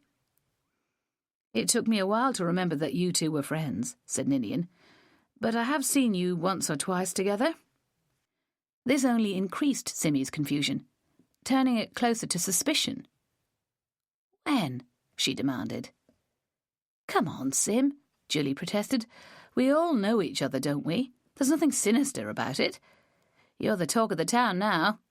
Everyone's trying to guess what really happened to you." "So you came to see for yourself?" "Actually, I came because I owe you an apology," said Ninian. "I never showed up when I said I would. I haven't got much of an excuse. Just distractions, mainly connected to my kiln and its temperamental ways. I didn't dare leave it in case it decided to blow the roof off the house." Sounds dramatic, said Simmy, a trifle dryly. But you were in Kendal, according to my mother. You sent a message through her, remember? So I did, he agreed easily. That was the next day, though, wasn't it? He frowned in puzzlement, and Simmy could well believe he regularly forgot what day it was, as well as what he might have promised to do. So, how are you? Julie interrupted. What happened to your head? Cracked skull. They don't seem worried about it. I can think more or less normally anyway. The worst thing is my pelvis. I won't be able to walk or drive for ages. The words still failed to summon any kind of reality for her. They keep making me practice with crutches, which isn't much fun. So you'll be at your mum's then? Julie spoke as if it was an obvious and not very interesting conclusion to draw. Not much choice, apparently. What about the shop? I don't know. It'll stay closed till the new year at least. I could run it for you, said Ninian, so carelessly that Simmy wasn't sure she'd heard him. Pardon? I could open up and take deliveries and arrange the stock and sell things to customers. I've done it before. And the girl, Melanie, would be there as well, I imagine. Easy peasy. He finished with a boyish grin. What about orders that come in on the computer? Funerals, birthdays, all that stuff. You'd have to take flowers all over the place, or turn the orders away. I'd manage, he said bravely. You wouldn't, Nin, Julie said. You haven't got a car. But she's got a van. I could use that. No car? So how were you planning to bring me your vases? Wondered Simmy. In a massive great rucksack on my back, all bundled up in bubble wrap. That's the way I always do it, if people won't come to collect. They generally do, actually. There were people like this, Simmy realised, people to whom everything came easily, who regarded life as little more than a wholesale joke. And yet, Ninian had endured some sort of breakdown, according to Julie. That could hardly have been amusing or particularly easy. Perhaps he was now on some medication that removed all anxieties or complications. Could such a person be trusted to conduct business on another person's behalf? It's weeks away yet, she prevaricated. I don't have to decide about it now. It's hot in here, Julie observed, apparently at random. And those two don't look like very exciting roommates. She eyed the old ladies consideringly. They don't talk to me, Simmy agreed. I'm not sure they've properly noticed I'm here. Simmy's bed was closest to the door, at a different angle from the others. There was a policeman outside guarding me. Did you see him? Oh, yes, nodded Julie. Scary or what? We had to give him about 50 personal details before he'd let us in. But you're not being watched, Simmy noted. Not like the last people. I wonder why. I mentioned Melanie's Joe, which might have helped, and they seem a bit busy out there. Do they think somebody's going to have another bash at killing you, then? Simmy groaned. Everything her friend had said so far brought unwelcome and demanding new trains of thought. She wanted to forget her shop, her parents, and above all, the cause of her injuries. She resisted the sense of being dragged back into all the responsibilities of her life, where she would have to make decisions and answer questions. You're as bad as Officer Moxon, she complained. You're making me feel tired. Julie's eyes sparkled. So it was attempted murder, she crowed. Simmy met Ninian's eyes and read an unexpectedly warm sympathy in them. Shut up, Julie, he said. You're worse than Melanie and Moxon put together, Simmy told her. You all seem to want me to be scared. No, but you have to admit it's a bit of a drama. Simmy laughed weakly. I admit that, she said. Then she saw two more faces at the door. Oh, there are my parents. I think you'll have to go. They'll never let me have 4 visitors at once. The car's going to expire soon anyway, said Julie. It took us ages to find which room you were in. Simmy had no notion of conditions outside the walls of her ward. How her visitors found somewhere to park was far beyond her sphere of interest. Even the weather had ceased to concern her. The room had no window. For all she knew, there was a blizzard blowing outside. She was institutionalized, she thought, with no sense that this was a bad thing. She waved to her parents, wondering how much of the wider world they were going to force onto her attention. Her mother handed her a sheaf of folded paper even before she sat down. "Letter from Ben," she said. "He doesn't appear to understand about envelopes." Simmy unfolded the papers and began to read. There were 4 printed pages, containing lists, observations, cross-references, and lengthy explanations. Names were underlined, and asterisks indicated hard evidence, which was listed on a separate page. It was a disappointingly short list.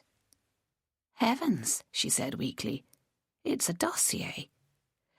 "We didn't like to look at it," said her father, with a glance at his wife, "but we're not sure it's a good idea to give it to you while you're still not right." "I think he's given a copy to the police," said Angie, "which means you don't need to do anything. It's just for information." "It's amazing," said Simmy, unable to take her eyes off it. "He's got everything here." She flipped from one sheet to another, looking in vain for a paragraph headed Conclusion. But he doesn't seem to have actually solved the case. "He's got more sense," said Russell admiringly. "They're more likely to take notice if he just puts the facts." "He's done more than that. Look."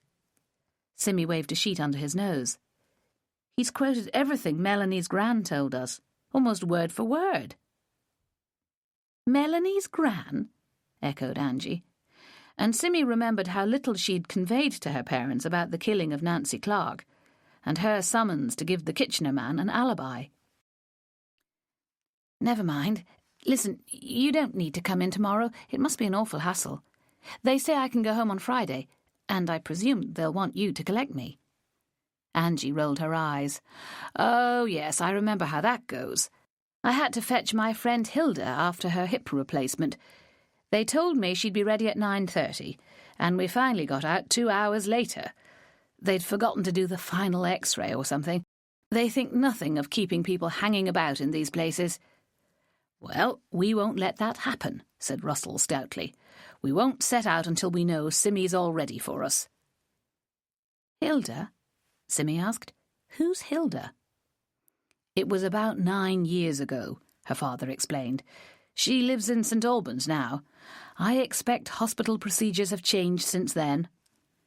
"Don't rely on it," said Angie darkly. The conversation drifted into plans for Christmas, the weather, which was gathering itself for something ominous apparently, the progress of the injured cat, and other minor domestic matters. Simmy found it blissfully restful to let them prattle on, nodding and smiling and making minimal comments. They stayed for 50 minutes, having paid for an hour in the car park. It was more than long enough. Simmy had exhibited her new bed socks and offered the chocolates, twice. They had all watched in fascination when a bent old man stumbled in to visit the old lady who snored all night, and who had still said nothing at all to Simmy. He sat beside her and held her hand, and they murmured quietly together like a pair of doves. Simmy felt suddenly and hopelessly sad. A small tragedy was taking place right there in the room with her, and everybody was pretending it was all right. Was this how it always ended, then?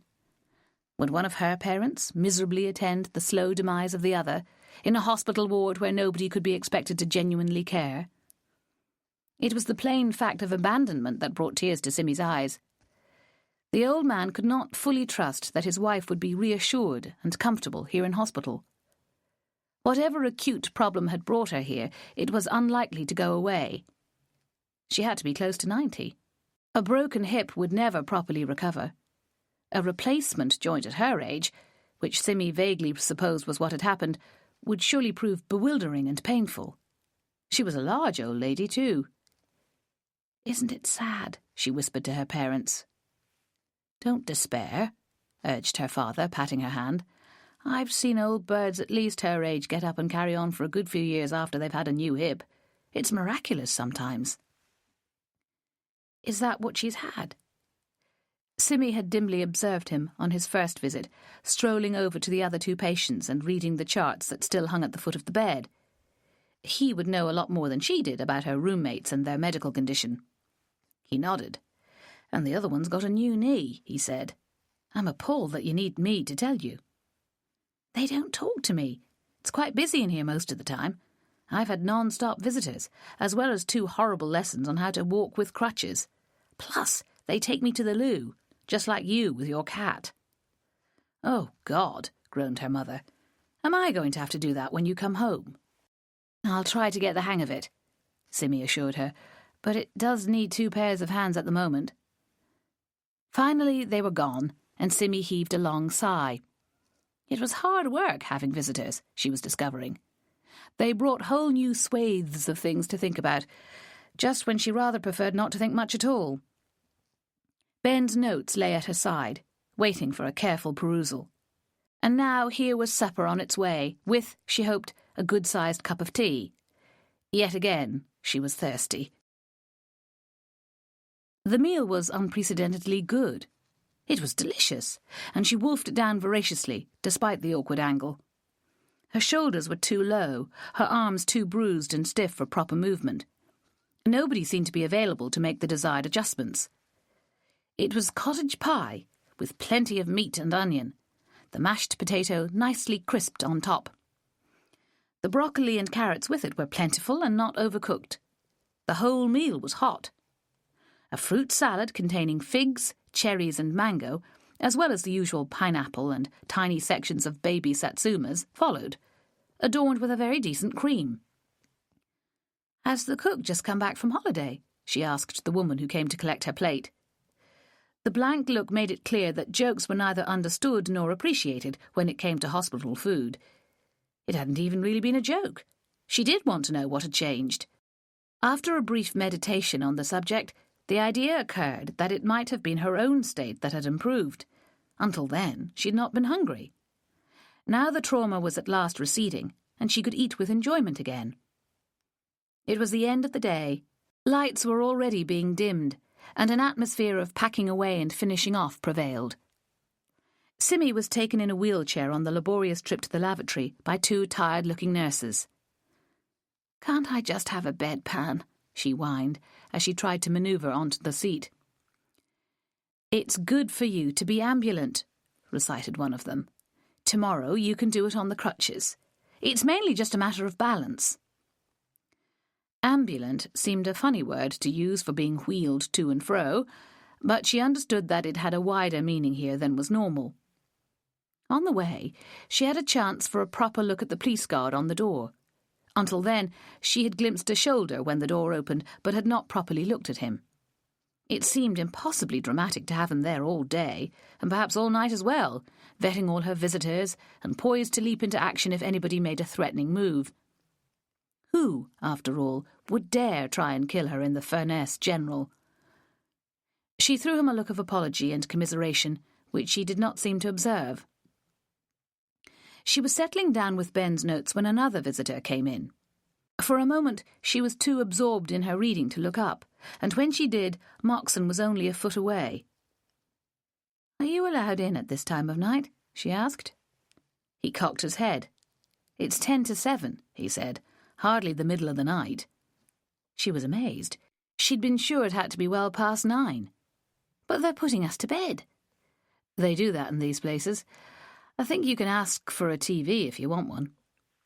It had disturbed the others. The 2 old ladies appeared to be dozing, as they so often did. Neither of them had been taken to the toilet, which raised uncomfortable questions about what happened instead. Moxon seated himself close to her shoulder and said, "I see you have young Mr. Harkness's spreadsheet as well." "It's not a spreadsheet," she argued. "It's a dossier." "Comprehensive, anyway. Very helpful.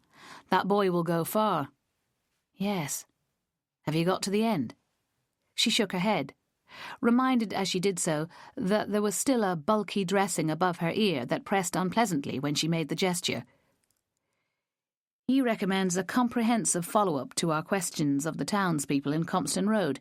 exactly a week after the killing of Miss Clark. "That was today," she said uncertainly. "Wasn't it?" "Indeed. We would actually have done it without the boys' input, but it did turn out to be reasonably productive." "Oh, yes?" "A man in a shop opposite her house says he saw a person going in, without knocking or ringing the bell." Simmy waited expectantly. Suddenly it seemed to matter tremendously what was said next. A woman, wearing a hat and black boots, carrying a bag on her shoulder. "We think we know who it must have been." Chapter 17. "Candida Hawkins," Simmy supplied, before he could say anything more. "That's one rather remote possibility," he agreed carefully, with a glance around the room. "But we can't make assumptions based on such a vague description, especially when we have you as an alibi for the Hawkins girl. This is one witness, a week after the event, who can't be totally sure he's got the right house. It's a long way from a convincing case." "Yes, but—" "And we can't find her, anyway," he said, as if making a confession. He shifted on the chair, scratched an ear, and sighed. "We've been trying to trace her credit card, and it looks as if she's got into some trouble with the bank. Probably not her fault, just one of those glitches that take ages to iron out. I'm very sorry to tell you, I don't think you'll be getting any money from that order." "But the card worked. It was confirmed by the what's-it thing on the computer." Moxon simply shook his head. "I can't tell you exactly what happened, but it's possible you've been scammed. There are a lot of serious questions hanging over that young lady." "But I met her. When her car skidded, I spoke to her. She was natural and sincere. She told me personal things that she didn't have to. I liked her." "Her car skidded?" "Outside my house, in the snow. I helped to push it free. All that seems a long time ago now." "What day was that?" "Sunday. Yes, definitely Sunday." He gave this some thought, cocking his head as various hypotheses came and went. Simmy could almost see the workings. "Do you think she could have been there with malicious intent?" he said. "It seems highly unlikely she'd have been there by coincidence." "What? You think she meant to kill me in my own home on a Sunday morning?" "It would be logical, if she was your attacker later the same day." It made very little sense to Simmy, the way her thoughts were swirling. "You mean, if she was the one who killed Nancy Clark as well? But why? And how, if the giggling goose alibi counts for anything?" "Exactly the question we're stuck on," he nodded. "Why indeed?" He stretched his legs as far as they would go, in an unself-conscious move that revealed his weariness. He looked at her for a long moment. "How are you now? I should have asked before. Does it still hurt?" "Not much. It all seems to be progressing very quickly. They're sending me home on Friday." "Amazing what they can do. I'm very glad to hear it. You were in a bad way on Monday." "There's a lot I still haven't thought about. I feel as if I'm hiding away here, evading all my responsibilities. Although you're my 7th visitor of the day, so I suppose you could say I have been keeping in touch." "Who came?" She listed them, and showed him the bed socks from Gwen. "She's nice. Nicola says she's a compulsive hospital visitor. Sounds rather a sweet thing to do to me, but her partner doesn't appear to think so." "I'm with the partner," he admitted. "I can't pretend to like these places. Tell me more about this Ninian bloke. Sounds as if he's got some kind of hidden agenda." She made an expression of mock outrage. "Can't he just fancy me?" The idea hadn't formed itself until that moment. Moxon was wrong-footed and had no idea what to do about it. He shrugged, and his colour heightened. "Of course," he muttered. "But that's not really my line of inquiry, is it? Your guard dog let him in, so he can't be on your list of assassins." "We're taking him off duty from tonight. The hospital people have promised not to let anyone see you without supervision. We managed to persuade them it's in their interests. They keep everything secure in the baby unit, so they can probably manage it over here.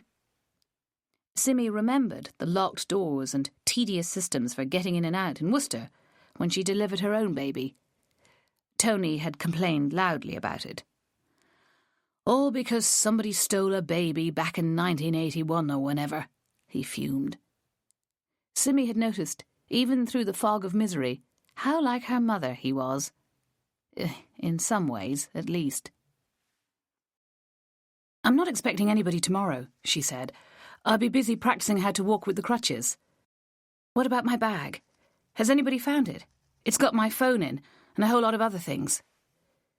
He turned his gaze to the ceiling in an effort to remember such a trivial detail. "I'll ask," he said. "It'll be very wet."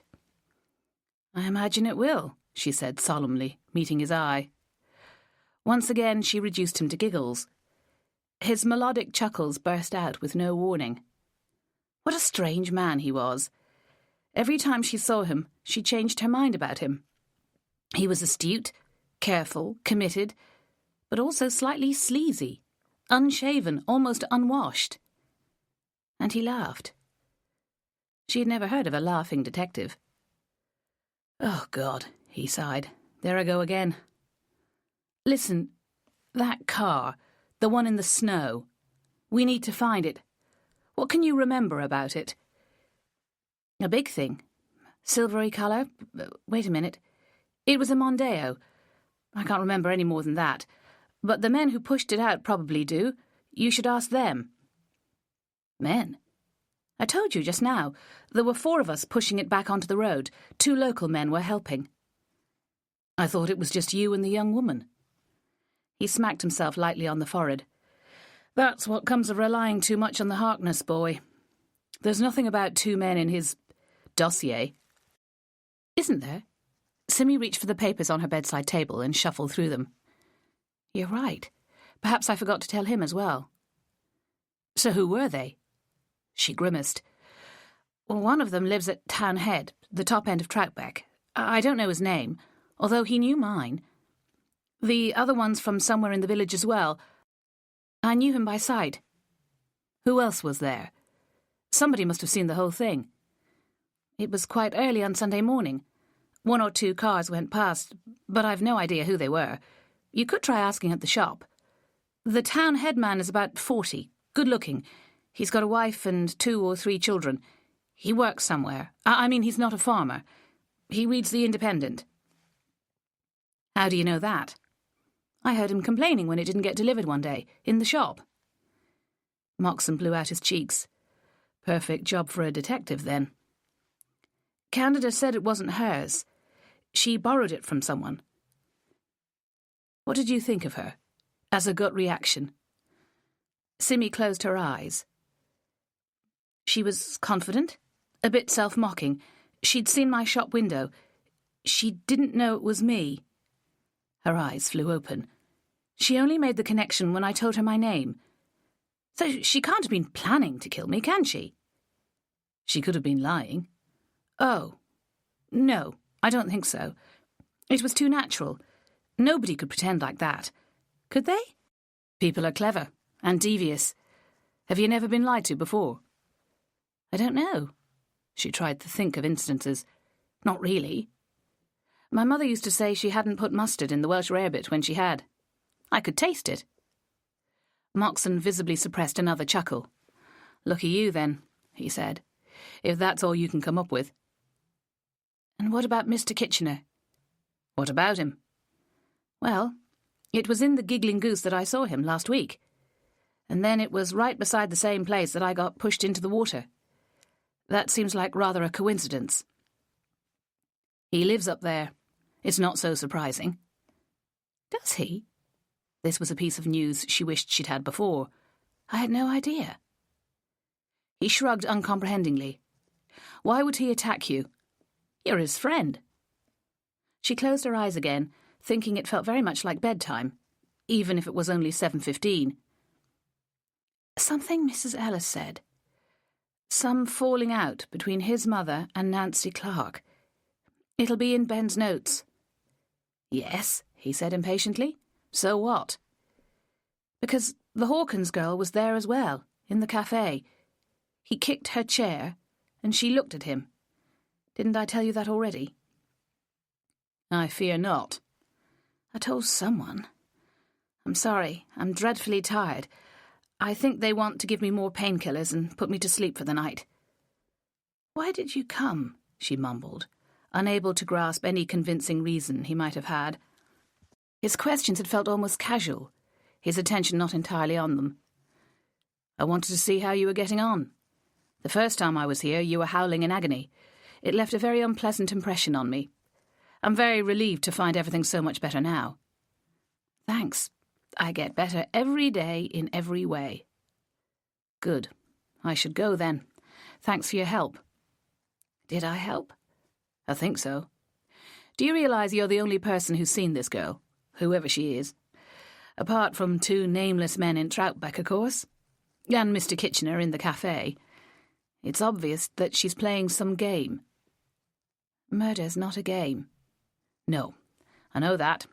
But sending flowers to an unsuspecting old lady is. Mischief, I call that. I should have refused to take the order. The whole thing's my fault. Don't be ridiculous, he said softly. She was more than half asleep before he reached the door. She slept quite well and dreamt of Melanie, who was organising a big Christmas party with a lot of flowers everywhere and a lot of bad temper. She blamed Simmy for everything that went wrong, stamping her foot and shouting.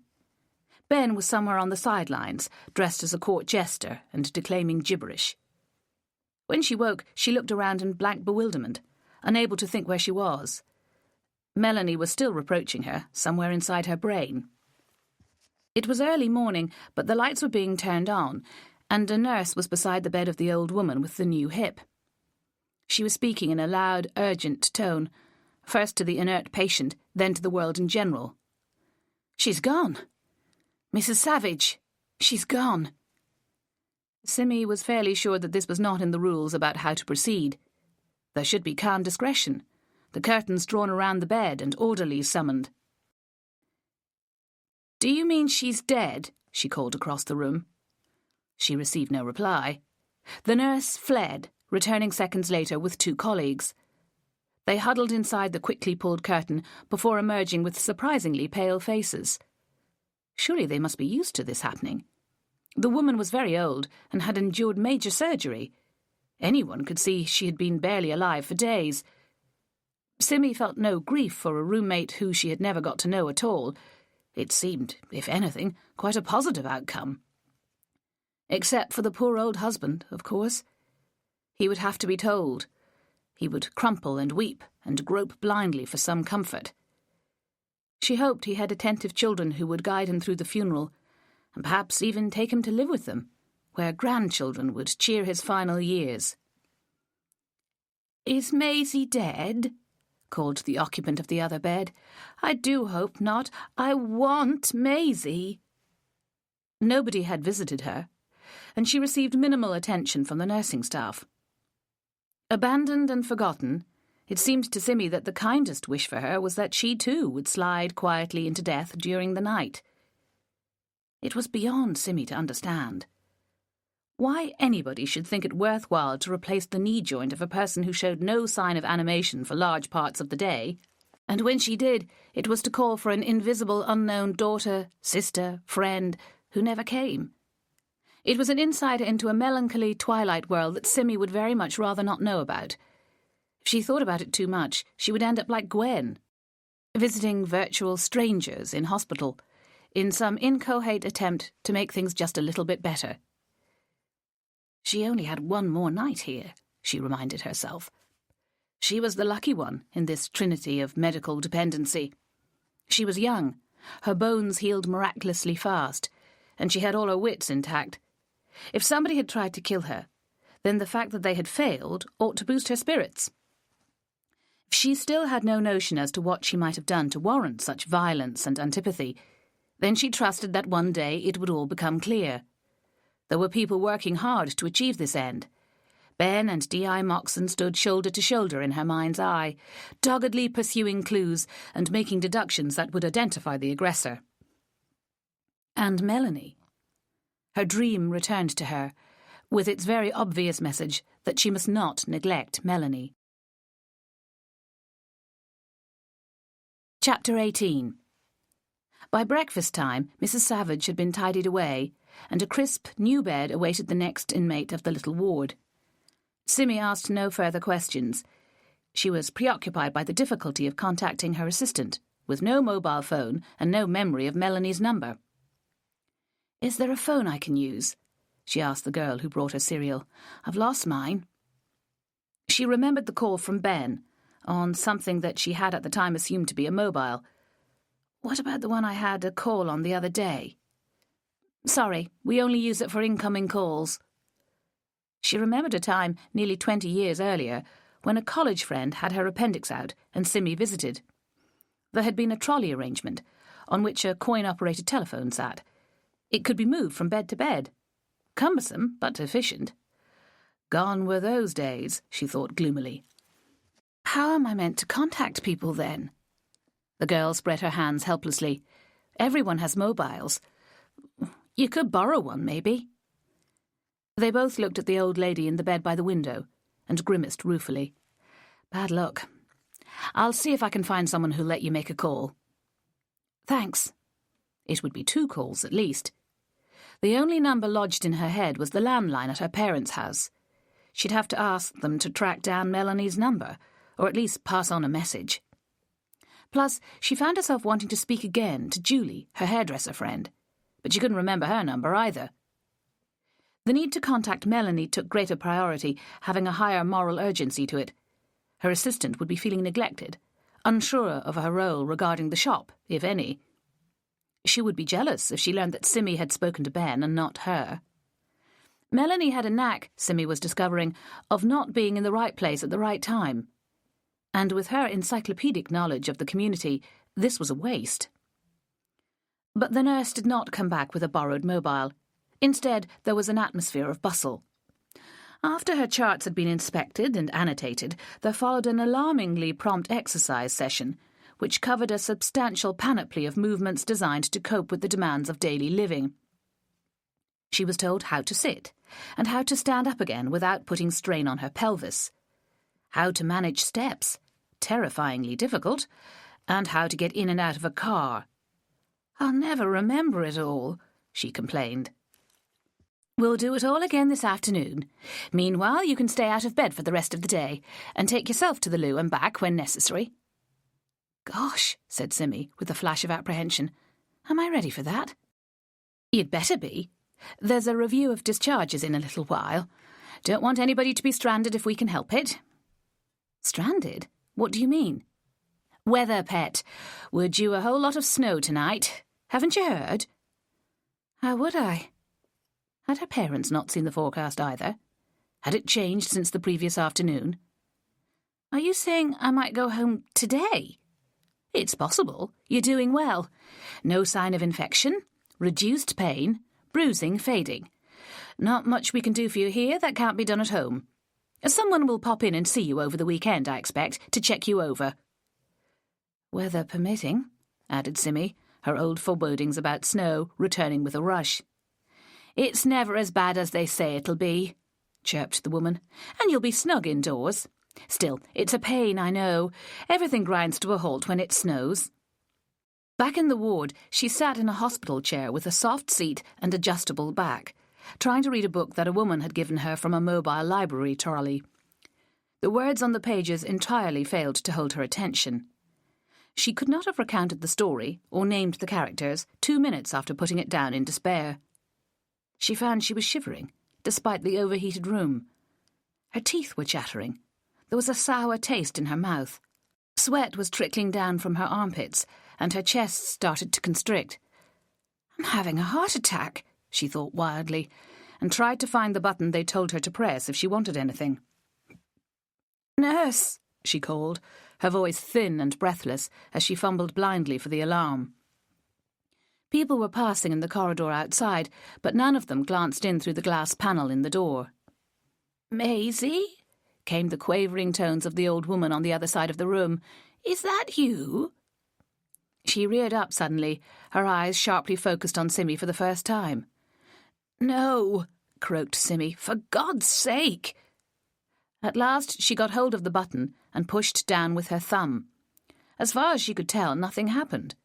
But 2 long minutes later, during which she shook so much that the book fell on the floor, a nurse came into the room. "What's up?" she asked. "Something's wrong with me. Look." She held out her quivering hands. "I can't breathe." The nurse approached and gave her a close appraisal, feeling her brow and clucking like a soothing mother hen. "Shock," she diagnosed. "Delayed shock." "What?" Delayed seemed like a major understatement. "It does this. Sometimes it's a week or more after the original injury. We've kept you busy with other things, plus the medication. Now it's catching up with you. We'll just pop you back into bed and you'll be fine." "Are you sure?" Her chattering teeth made speech difficult. "I feel sick." "We'll give you a quick once-over to make sure there's nothing else. But I'm pretty sure, yes." She attached the blood pressure monitor, fixing her gaze on the screen behind Simmy's head for a few moments. "Yes, that's all good. No internal bleeding. It's your system finally realising something big happened to you. It'll all be over soon, you'll see." She summoned assistants to get Simmy back into bed, her sore pelvis and ribs making their presence felt in the process. "It's worse for victims," said the second nurse, who was older than most of the others. "The sense of vulnerability throws you all out of balance. Changes the way you see the world." Her colleague gave her a startled look at this non-medical observation. Before she knew it, Simmy was weeping. Warm tears gushed from her eyes and down her cheeks. Her nose was running. "Now look what you've done," said the younger nurse, more amused than annoyed. She plucked a bunch of tissues from a bedside box and helped mop up the flow. "Best thing," said the philosopher. "Very therapeutic." Simmy felt herself adrift on a dark sea of helplessness and humiliation. She was pathetic, useless. What would her mother say if she could see her? She took the tissues and blew her nose. "Sorry," she said wetly. "That's better.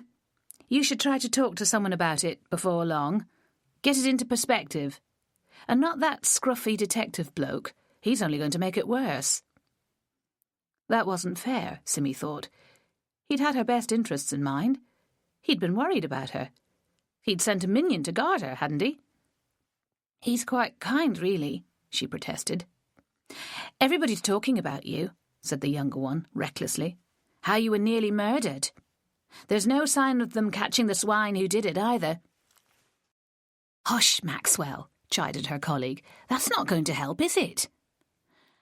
"I expect they will," said Simmy, noticing that her shaking had abated. "They're trying hard." "He certainly comes to see you often enough. Every day, isn't it?" Simmy couldn't remember. It had not crossed her mind to wonder how the hospital staff regarded her, except to assume she was a nuisance, with her police guard and regular visits from a senior detective. Were they gossiping and speculating about all her visitors? Was there an amateur detective in their midst who was trying to make sense of it all? "I don't think it was being attacked that set me off," she said slowly, ignoring the immediate question. "It was something else." She looked around the ward with its crisp lines and clean floor.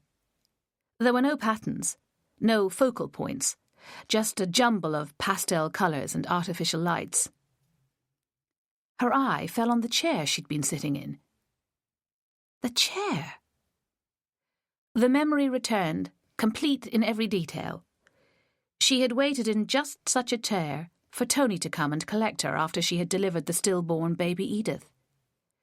She had felt its yielding seat as she shifted her sore posterior. Then, as now, there had been padding around a bruised pelvic area, making it difficult to sit comfortably, delicate skin chafed and raw. Tony had promised to be there by 5 o'clock, 10 hours after the baby had been born.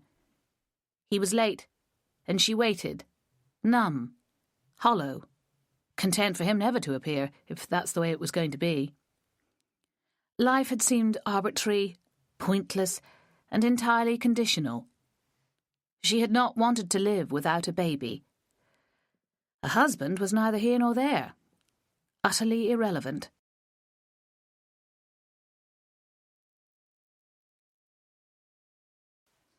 Her brain had seized up then as now. People had pushed and pulled her. Faces had loomed smilingly at her, giving inane reassurances that were patently unreliable. "It was the chair," she said again. It brought back memories. "Oh, okay," said the older nurse, doubtfully. "That can happen. But you're all right again now, very nearly. If it happens again, you'll know what it is. You'll know not to panic." That sounded unduly optimistic to Simmy. If it was as easy as that, there wouldn't be ex-soldiers cringing in terror every time a car backfired. Her own trauma and loss seemed as bad to her at that moment as the experiences of a man on a battlefield must be to him. "My baby died," she said starkly. Both women looked at her with wide eyes. Neither said a word, but a glance was exchanged. Something accusing, with a dash of defiance. "Well, you can't expect us to have known that," sort of message passed silently between them. They were not good at death, Simmy understood. Who was, when it came right down to it? Somehow the morning struggled on, and the lunch, when it came, was good. Breast of chicken in a bold sauce that did not skimp on the garlic, sautéed potatoes and cauliflower came with it. Simmy made a clean plate and tried to persuade herself that she was all right. How could she not be, if she could eat with such healthy appetite? In the bathroom, she manoeuvred unaided on and off the lavatory, and then undressed far enough to inspect her wounds. Her bruises had faded even more, to bluish-grey in most places. The flesh was painful when pressed, and the prospect of wearing a bra made her wince, but she could see a possibility of a return to her former shape and colour. Painful breasts, too, were a reminder of the loss of little Edith, she suddenly remembered. Somehow, nobody had thought to give her the pills that dried up breast milk, so she became engorged and hot in that first day or two. It had been one of the most cruel aspects of an unbearable time. She had entertained mad ideas of offering herself to someone else's baby. Even a puppy or kitten might succeed in alleviating the agony. Tony had laughed at this, before informing her that, in earlier times, precisely that had been tried as a remedy for the problem. Tony had a liking for odd facts of history, whether or not they held any relevance for modern times. It had been the laughter that sliced through her, making her hate him for a few seconds, before she reminded herself that he'd every right to laugh if he felt like it. At least nobody was laughing at her now, she thought, returning to the present. Nobody thought it funny that she'd been thrown into a freezing beck and battered half to death on the rocks a few inches beneath the hostile water. And so she began again on the familiar round of questions. There had to be an answer hiding somewhere. Some suspicion that, if grabbed and articulated, would incriminate the killer of Nancy Clark. She, Simmy, must know something without realising she knew it.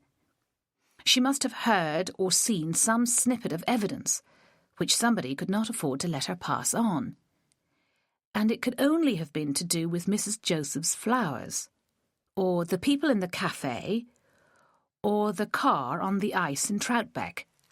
And all those instances included one person, and only one, the girl who called herself Candida Hawkins.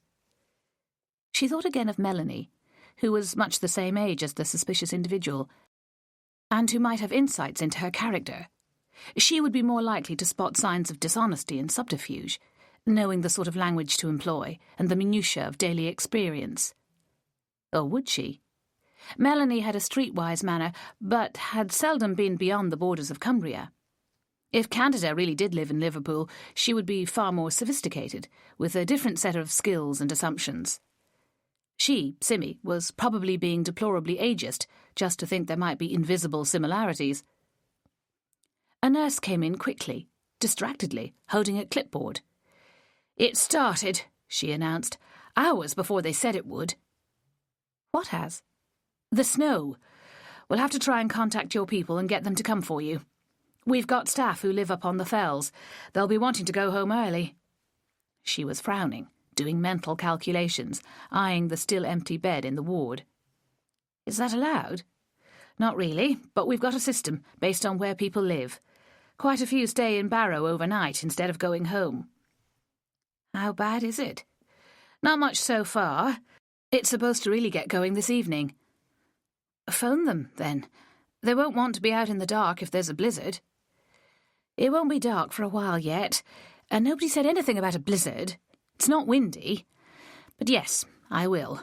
Remind me where they live? Windermere. 40 minutes away at least. The woman made a mark on her clipboard and went away. Simi carefully pulled herself into a sitting position, mindful of the anguish this had caused a few days before. Now it was almost easy. She almost felt a fraud. Had her bones knitted together already? Had they ever been actually broken? Or just cracked? Her crutches were tucked out of sight somewhere, rendering her helplessly stranded. She would presumably have to get dressed in order to go out into a sub-zero world, in a car that might end up in a snowdrift. It seemed criminally reckless to eject her from the nice warm hospital. She realised that she really didn't want to go. Perhaps if she claimed a violent headache, or acute nausea, or a new pain in her ribs or back, they would relent and let her stay.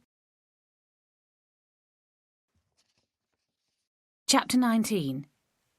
It was 2:30 when her father came in, jangling his car keys on the monstrous keyring in the shape of Mickey Mouse that he hoped would ensure he could always find them. It didn't work, because it was uncomfortably large for a pocket, and so got plonked on any convenient surface, which might be hard to locate again. "Taxi, madam," he said, "if you're ready." She was not wearing outdoor clothes, but the fleecy pyjamas her mother had brought in on Monday. They had been too warm for the hospital temperatures, but now they seemed the only option. Her father was holding a large carrier bag, which she opened. "Dressing gown," he announced, "as good as any coat." She tried not to visualise the figure she would cut, struggling across the car park on crutches, wearing a long red garment that would come close to dragging on the ground. The hospital people had produced her boots that she'd been wearing on Sunday, and which had remained on her feet until she was fished from the gill. They had been soaked inside, but somebody had dried them out for her. They looked alien and misshapen, and she'd no wish to pull them on. "We'll take you in a wheelchair," said one of the nurses, and a young man appeared with the empty chair. "You remember what we taught you about getting in and out of a car?" She was handed a bag containing her original clothes, which had not been treated as kindly as had her boots. They were damp and dirty. The jeans had been cut apart to get at her damaged body quickly. She missed her bag with a sudden violence. Without it, she was less than human, a bruised body adrift in a snowy world, with nothing to show for her existence. Outside, there was a thin white frosting on many surfaces, and the daylight was a threatening grey murk. The long sweep of grassy bank below the hospital was already a uniform white. "Shortest day on Monday," said her father, looking at the sky. "The roads are all right so far. It's not freezing. We'll be back before 4 and can batten down the hatches then." His calm was deceptive, she could tell. He was struggling to accomplish his task without mishap, his head full of instructions. "Sorry about this, Dad," she said. "I'm more of a handful than the cat, aren't I?" "At least I've had some practice," he quipped. "It'll be all right. You're well on the mend, I can tell." They got her into the car, and he reversed delicately out of the parking space. "You could have left it closer," she observed. "Look, there's a place over there for picking people up." "So there is. I never noticed that." The roads were uncomfortably thronged with traffic, all trying to beat the onset of serious snow. There were large lorries, vans, family cars, and the occasional minibus. Russell kept a careful distance from the vehicles ahead and tried to maintain a confident tone as he gave his habitual running commentary on the places they were passing. He had a Fleetwood Mac CD playing. It was an album from 1974, which Russell always said had been his favourite year of all years for music. Alan Price, The Scaffold, Eric Clapton, Roberta Flack. They were all household names for the Straws. Stuck in a 40-year time warp, Russell played their music to destruction, and then replaced the worn-out discs with the newest format, his car always loud with nostalgia. As they passed the sign to Bouth, he gave a happy cry. "This is where Christine McVie grew up," he yodeled. "I wanted to live there for years, so I could be close to her in spirit." "But Mum wouldn't let you," Simi recited. She had heard the story many times and even gone with them on a little pilgrimage that summer. Bouth was less than 10 miles from Windermere. Up to their left, the ground rose gently to the Furness Fells. Another small road was signed to Russland, where Mrs. Kitchener had been buried. "Newby Bridge in a minute," said her father. "We've almost done it." The scenery was magical, an image from a Christmas card. Snow fell in light, dancing flakes that had covered the hedges with half an inch of white blanket. Shapes were blurring, landmarks disappearing. "I bet it's bad in Troutbeck," said Simi with a sigh. "Lucky you're not up there, then. They say it'll be 3 or 4 inches by morning."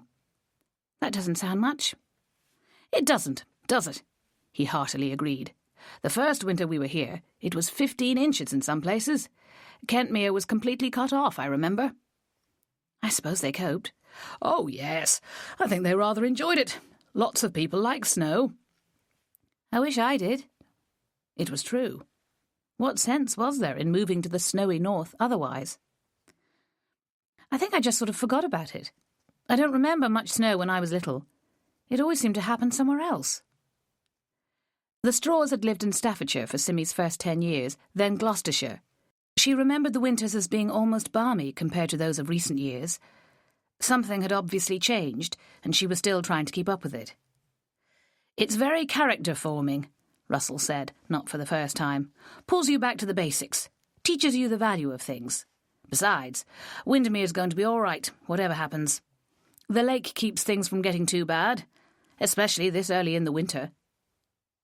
Simi felt her character had taken more than enough moulding in the past week, and that snow could hardly affect any further battering.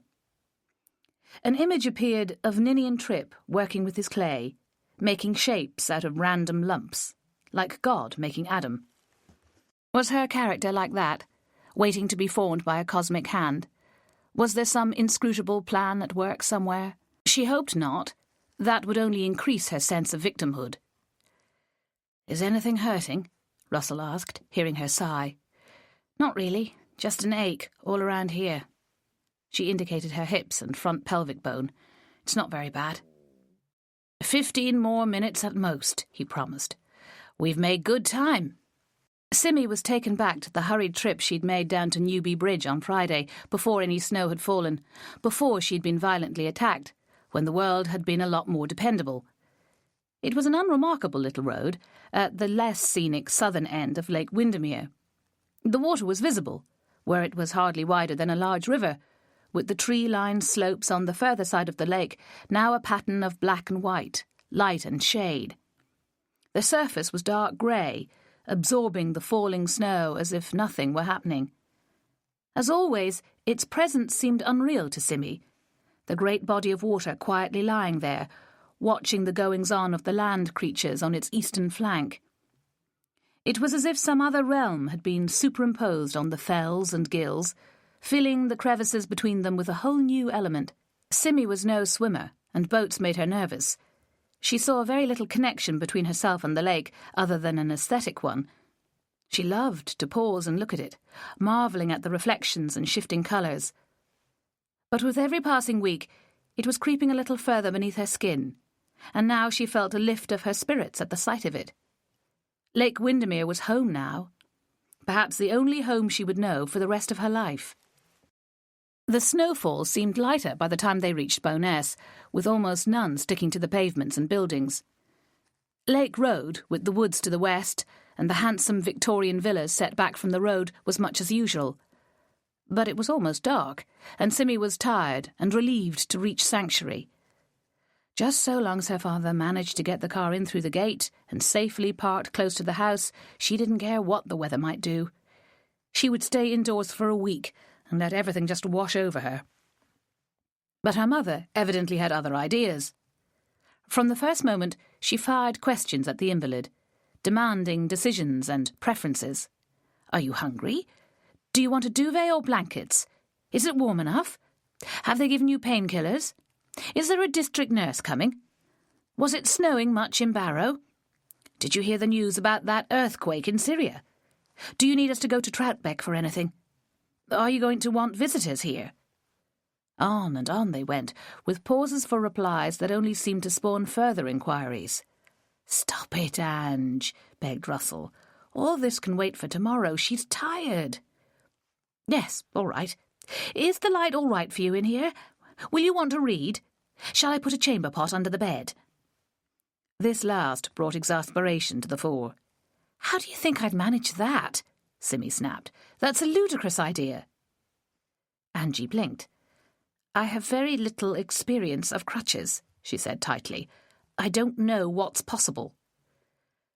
"Sorry, Mum. Neither do I. But it's not too bad, actually. I can swing along quite well on the level.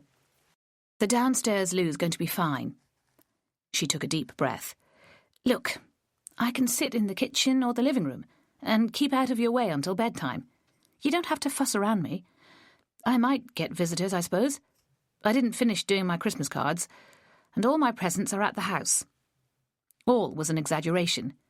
Being part of such a small family meant that she only bought gifts for her parents and Melanie. She'd intended to get something for Ben, too, but could not think what he'd want, apart from computer games. "If it snows in the night, they'll have to stay there, won't they? Lucky I don't have a pet to worry about," she added. She felt jangled and cross. Far from making her feel like a cosseted child, her mother was relying on her for direction and information. And the worst of it was that she knew she was being unreasonable in her expectations. Angie really did have no idea what she should do. Russell was no better. Having performed his duty as a taxi driver, he appeared to think his work was done. He threw sympathetic looks at her and then disappeared into the kitchen. Eventually they settled down. Simmy lowered herself into a big, comfortable chair that was always well supplied with cushions and mainly used by the cat. Her fellow invalid was still in his nest in the hall, but had progressed to taking himself outside without an escort. His gait was wobbly and he'd got thinner, but there was no suggestion that he was in any pain. Angie made a pot of tea and then dug a large container of frozen soup out of the freezer. "Beef and vegetable," she announced. "I made it months ago. It's more like a stew, really. My mother always did it for winter evenings." "Yes, I know." Simmy had cheerful memories of her grandmother's soup-making skills. She had a variety for every occasion, ranging from crab and sweet corn to an amazing minestrone.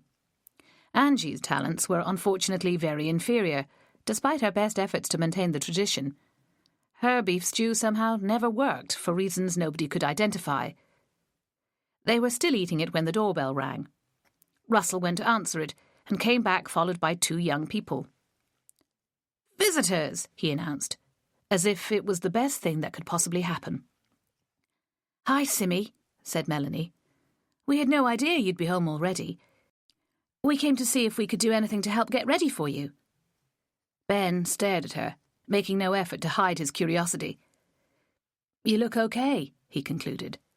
"You should see the bruises," she laughed, feeling suddenly buoyant. His eager step forward made her laugh even more. No, I'm not going to show you. It wouldn't be ladylike, given the places where they're worst." "I wanted to visit you in Barrow," he said urgently, "but there was no way I could. I'm not meant to be here now. It's the dress rehearsal for the play tonight." "Good God, what time does it start?" 7:30. It'll be okay if I'm there an hour ahead. Even a bit less than that. The costume isn't very complicated." "He wears a tunic," Melanie told them. "I thought it should be a toga, but got that all wrong, didn't I?" "Togas were only for the top people. I'm a prisoner. The tunic ought to be torn and dirty, really, but it's okay." "I had a look at the play," Melanie confided. "It says Ferrovius is powerful, with a big nose and a thick neck. Not sure they got the casting quite right." She poked Ben's chest and then waved a finger at his narrow, adolescent neck. "It's all in the acting," said Simmy loyally. "It's a rubbish play, actually. Totally anti-Christian. There'll be complaints." Melanie rolled her eyes. "I don't know what they're thinking of, putting that on at Christmas." "What?" Angie gave up trying to follow the thread. "What play is it, then?" "Androcles and the Line," said Ben. It's not very PC, but it makes you think. Any proper Christian would find it easy to argue their case. It's pretty literal-minded. I think it was an inspired choice. And it's quite funny. I do a takeoff of a smarmy vicar, talking about washing souls and being meek and gentle. It's all a joke, see? My character is really just a lump of brawn, trying to behave the way Jesus says he should. And does it work? Asked Angie. You'll have to come along and see. There's still a few tickets for tomorrow. I've got one for Saturday, Simmy remembered. I was looking forward to it. A thing happened today, Melanie interrupted. I was going to get your mum and dad to tell you about it tomorrow. What sort of a thing? My gran had a visitor. Penny Clark, that was. Nancy's sister. What happened? Gran phoned her, just for a chat about old times. All that talk on Sunday stirred her up, and she thought she should get in touch with some old mates. So Penny decided to pay a visit. She got a taxi all the way, because she can't drive anymore, and didn't want her husband hanging about. She's all in pieces because of the murder, and wanted to talk to someone about it. Her husband just keeps telling her not to think about it. Typical farmer. They never care much about death, do they? Nobody took her up on this observation, so she carried on. Penny knows the Joseph girls, a bit. Knew them, anyway. My gran had the sense to sound her out after all our questions about them. She's not daft, my gran. She worked out that there's some sort of mystery about them. And she's no prude, either. Penny told her all about that Gwen woman, taking up with Nicola Joseph years ago and ruling her life ever since. She's seen them about. They live up her way, and everybody talks about them. They came to see me yesterday, Simmy said. I thought Gwen was nice. She brought me some bed socks. Nicola says she often visits people in hospital. What if she does? Melanie dismissed. That's not the point. Isn't it? What does she do for a job? College lecturer, said Melanie promptly. Unlike Simmy, Melanie always knew immediately what a person did for a living. The information seemed to arrive telepathically sometimes. Psychology, at Carlisle. And Nicola? Simmy felt ashamed that she still had no idea of the answer. Nothing much, as far as I know. She's on the board of governors at the primary school where she lives, and she volunteers for things. Samaritans or something. And they've got a real showpiece of a house, so I guess she does a lot of dusting. Something about her impression of Nicola Joseph made this all too credible to Simmy. Angie Straw laughed scornfully, and Ben cleared his throat. This is third-hand material, he said. It's not really very useful. It's a bit weird that somebody wanting to talk about her murdered sister should end up talking about the Joseph family, said Simmy slowly, even if your gran did steer the conversation that way. What about Nancy? She's at the heart of all this. She's the victim. The word tasted bitter in her mouth, bitter and spiky. I get the idea there wasn't actually much to say about her. Nasty Nancy has finally done something good by getting herself killed, according to Gran. Penny admits she didn't like her much after they were sent to different schools. Nancy was always boasting and throwing her weight about, so now Penny feels guilty. But Gran wasn't having any of that, and told her she had nothing to feel bad about. Did that do any good? Asked Russell, who had not appeared to be following the conversation very closely. It's bad when somebody you dislike dies. You can't help feeling you did it somehow. You and Gwen should get together, said Simmy. You could talk psychology at each other. She said it lightly, with a smile, but the others took it as a sign that she was not her usual self. For her, it came over as rather a sharp remark. Enough of this, said Angie. You'll be late, Ben. To be honest, I'm surprised they're going ahead with the play, when there's all this snow about. Too late to cancel, he shrugged. And it's not going to be so bad after all. Latest I heard, it's mostly to the east of here, over the high ground, as usual. What about tomorrow? Tomorrow's going to be okay. 8 degrees and some sunshine. It'll all melt by lunchtime. Simmy stared at him. So I needn't have come home today after all. Angie gave a muffled yelp. Aren't you glad you came today?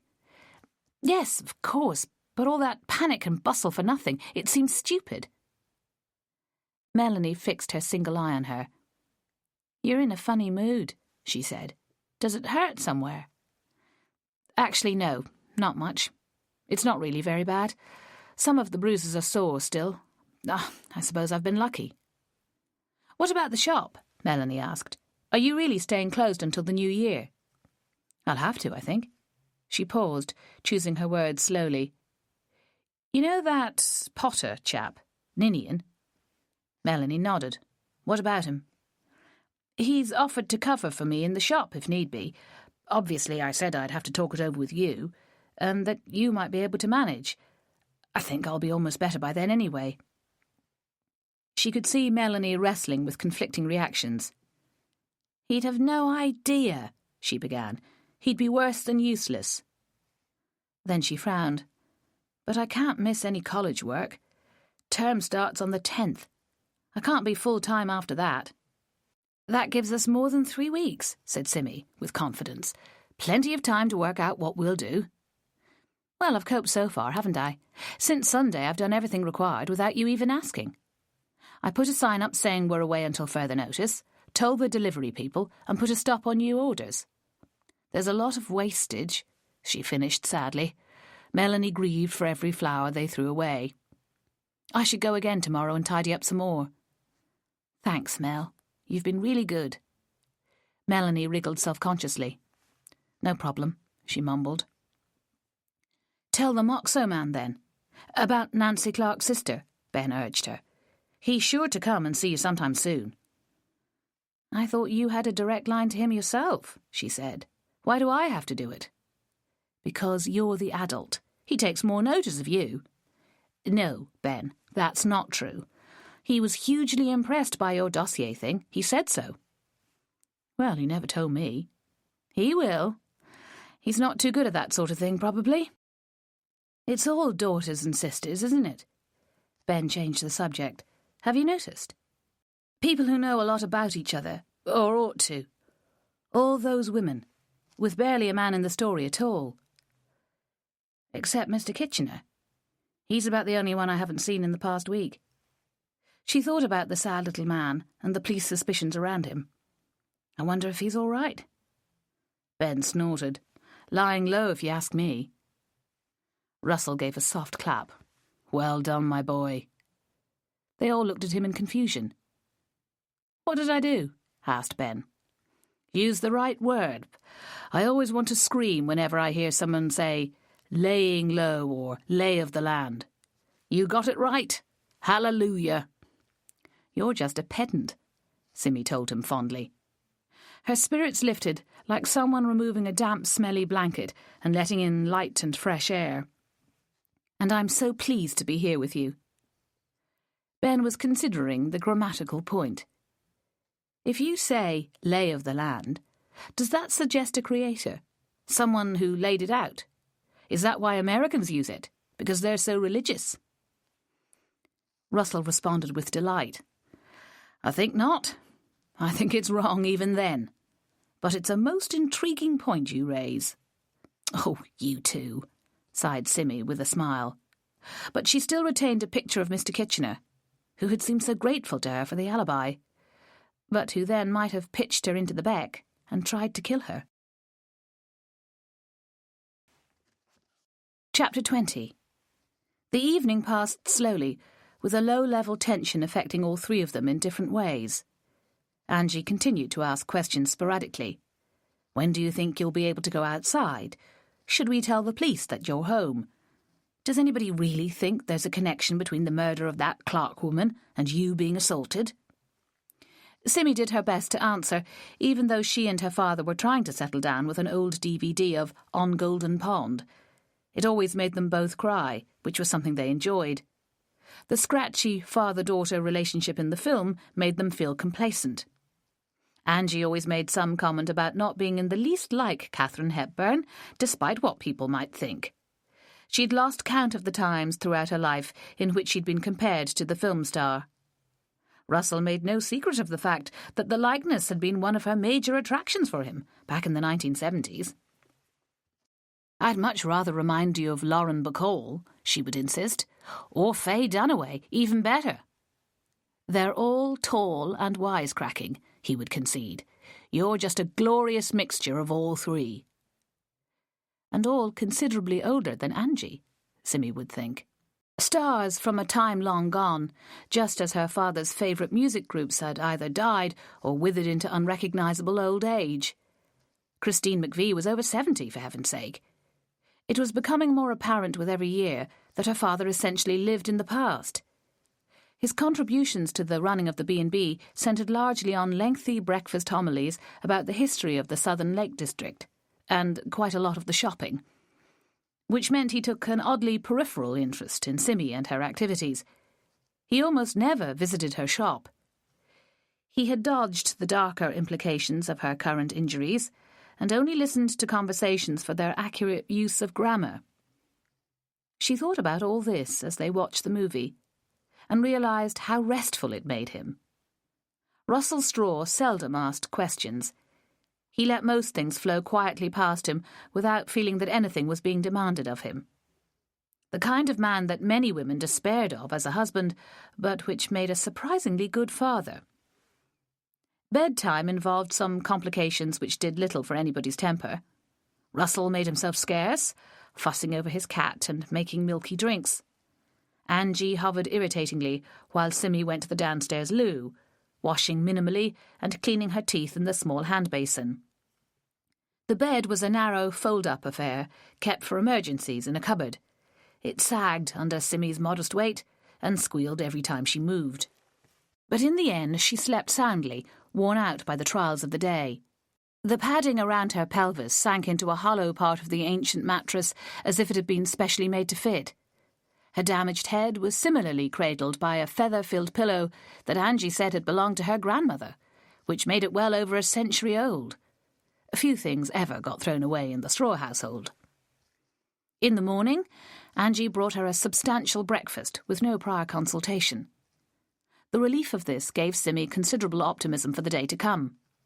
December 18th, a week before Christmas Day, was going to be lazy, warm, and full of simple tasks, like helping to make mince pies, or stringing up cards that had come in their dozens from friends and one-time B&B guests.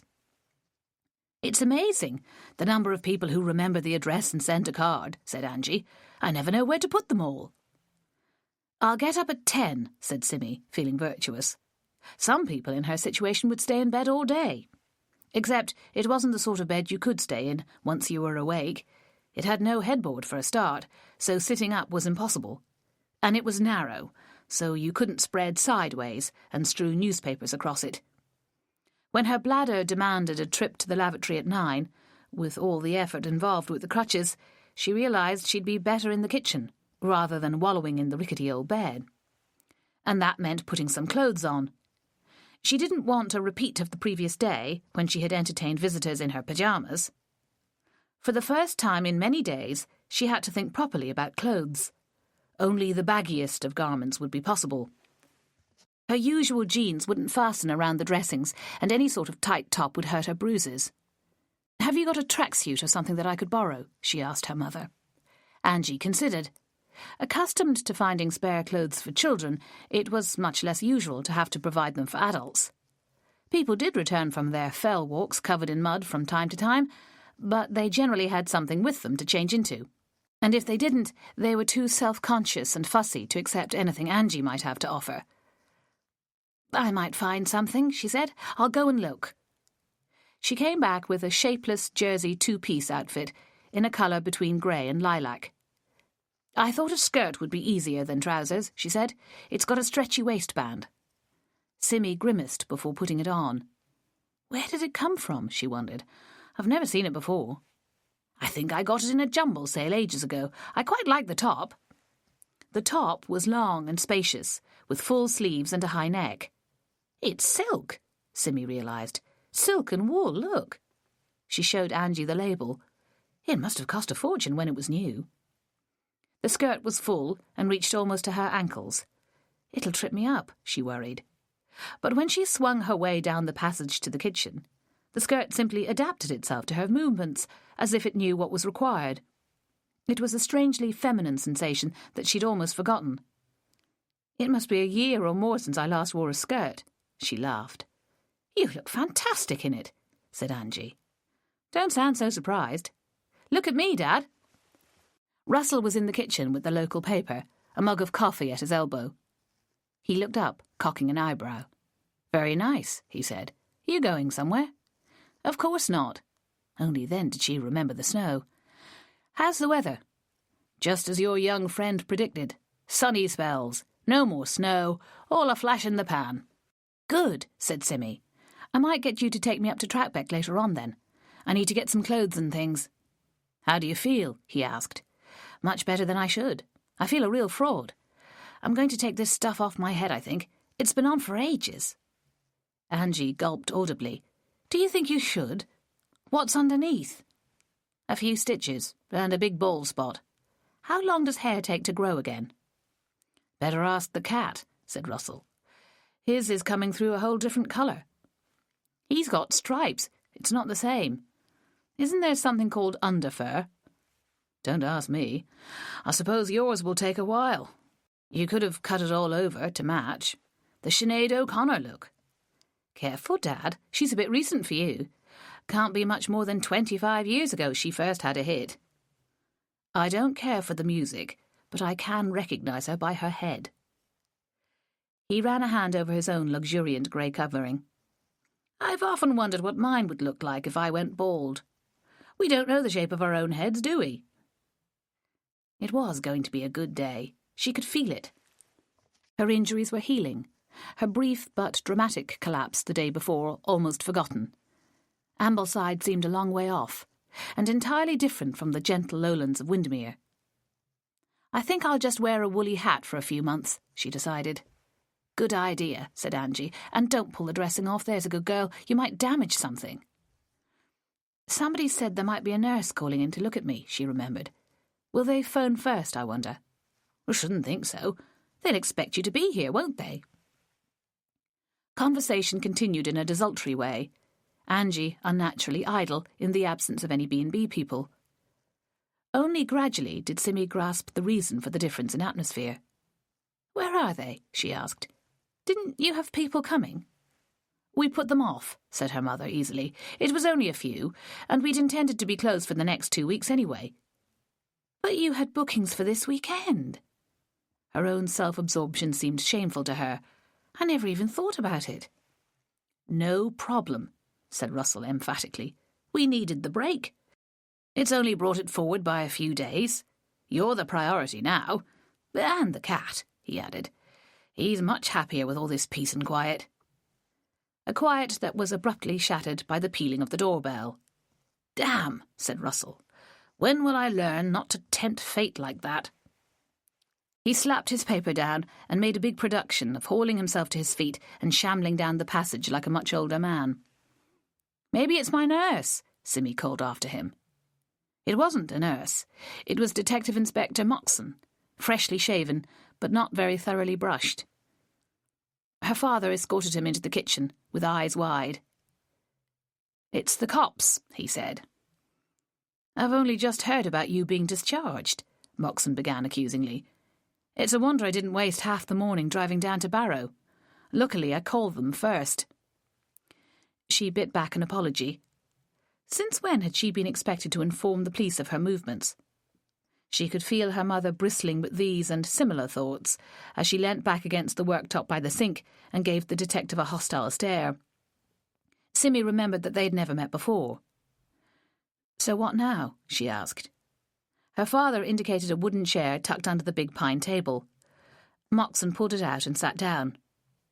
"We're still trying to find that girl," he explained, "but we have far too little to go on."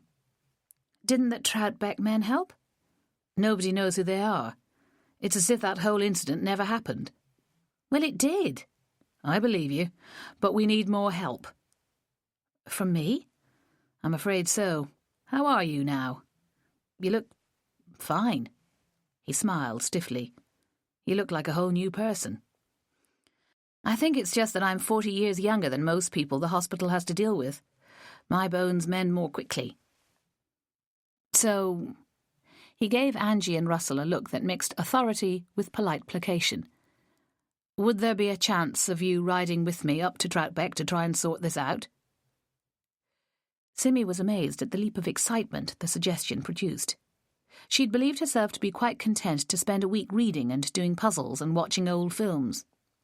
Now, it seemed, she was every bit as keen as Ben Harkness to get on the trail of a murderer. But she needed to think logically before responding. "Can't you just ask at the shop for the name of a man who takes the Independent and lives at Town Head?" Moxon grimaced. "We could, yes. But it's not always a good idea to jump in like that in a small community. What if the chap's already got gossip going about him over something else? It would unbalance things if word got out that the police were interested in him. And," he held up a silencing finger, "don't say we could do it undercover, anonymously. There's no such thing as an undercover detective out here. We're all much too well known, especially in a place like Troutbeck, where there's such a tight network of old friends and relations." "You sound like Melanie," she said. "Miss Todd understands how it works as well as anybody does." He smiled ruefully. "You were ahead of us on that. Getting her granny to talk like that was an inspiration." "She wouldn't have done it with you, though. She doesn't really like the police." A quiet snort from Angie made it plain that Mrs. Ellis wasn't the only one. "Come on, then," said Simi decisively. "You can take me to my house at the same time. Can I go like this?" She looked down at herself in the elegant suit that had settled itself around her, as if finally finding the exact right person to wear it. In Angie's hands it had seemed baggy and old, to the point of embarrassment. Now it was rapidly establishing itself as the best thing she'd ever worn. "I don't think there is anything else here, actually." "You look splendid, but you'll need a coat as well." Her mother made no difficulty about finding a fleecy jacket and a pair of gloves for good measure. "And a hat," Simi reminded her. The hat turned out to be a floppy blue beret that hid the damaged area without pressing uncomfortably. She made much of showing off her proficiency with the crutches out on the pavement. Moxon's car was 30 yards distant, and she swung along confidently, enjoying the chance of a clear, straight course. The trick was not to think about it, she realised. Once problems of balance and weight distribution became conscious, the whole thing collapsed into wobbles and panics and a bent back. Elbow crutches only worked if they were long enough for the person to stand up straight. Simi's were extended to their maximum length, making her wonder how anybody taller than her might manage. "Your parents seem a bit thunderstruck," Moxon commented, once they were comfortably in the car. "No wonder. They expected to have to cosset and entertain me all day, not wave me off with a detective. They'll think I've been malingering all along." "They didn't see you screaming the way I did." "True, I was much better by the time they turned up." The road northwards was bordered on both sides by a monochrome wintry landscape. The lake on the left reflected a looming mass of grey clouds like a leaden mirror, Russell's sunny periods proving to be very short-lived. On the right, the bare trees had a sprinkling of snow on the boughs, and the spaces between them were splotched with white patches. The road was clear, but a grubby few inches of splashed grit and old snow had banked up on either side. When they turned up towards Troutbeck, these edgings grew cleaner and deeper. Before long, a strip of snow remained down the middle of the road. Ahead of them, the fells were shapeless white mounds, merging into cloud with no discernible differentiation. "Why did I choose to live up here?" Simi moaned. "What was I thinking of?" "Don't be daft. It's lovely. Best of all worlds. I wish I'd had the sense to do the same." "Where do you live, then?" "Bowness," he said shortly, and she realised it was a taboo question. Bowness, she supposed, was the worst of all worlds, if you liked solitude and wildness and unspoilt landscape. "We should swap," she said. At that particular moment, she would cheerfully have signed the papers without a second thought. "Gladly," he agreed. "So what exactly are we going to do?" she asked. "How will we find these men? And what are we going to say to them?" "We'll drive up to Town Head and see how it goes." She stared at his profile as he drove slowly up the winding little road. "What? You think they'll just be standing out in full view, and I just have to point them out?" "I think we might get lucky." She knew he was teasing her, that there was some convoluted scheme afoot that she wasn't privy to. He turned left at the church and headed up the narrow lane towards the centre of the village. "I hope it's not icy at the top," she said. It was a manoeuvre she habitually avoided. The final few yards involved a narrow, steep turn, which was a disaster in any weather if you met something coming down. In treacherous weather, it didn't bear thinking about. But it was not only easily accomplished, but Moxon began a wholly unexpected conversation in the process. "Ninian Tripp visited you in hospital. Is that right?" Yes, he did. Julie brought him. He said he'd run the shop for me if I needed him to." "Did he indeed? How well do you know him?" "I've seen him 3 or 4 times. I've heard a bit about his background." She was stiff with defensiveness, her injured bones suddenly protesting. Dimly, she imagined the official police impression of Ninian with his peripheral lifestyle. They would automatically hold him to be a suspicious character, simply because he failed to adhere to the normal conventions. "He told you about his criminal record, then?" She wanted to lie and say, of course, she knew the whole story. She refused to take the bait, feeling a sudden scorn for the transparency of Moxon's thinking. "I don't think I'd be very interested," she said coldly. "I take people as I find them, and I must say I liked him a lot." "And Julie? What does she make of him?" "She likes him as well, and she's much more selective about people than I am." "Oh, he's a charmer, all right. And you'll let him loose on your shop then, will you?"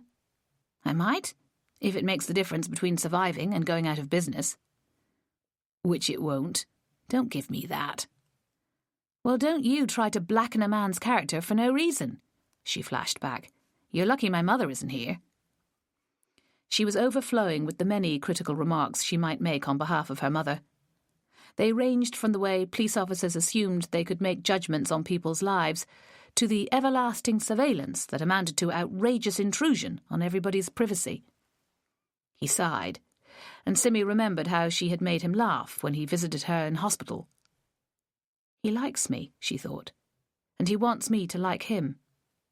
It was a pity, she supposed, that she could only manage it about half the time.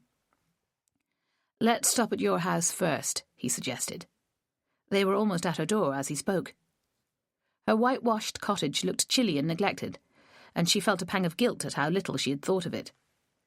There were modest drifts of snow on the flower beds, and the front step had an unspoilt inch or so of white topping like the icing on a cake.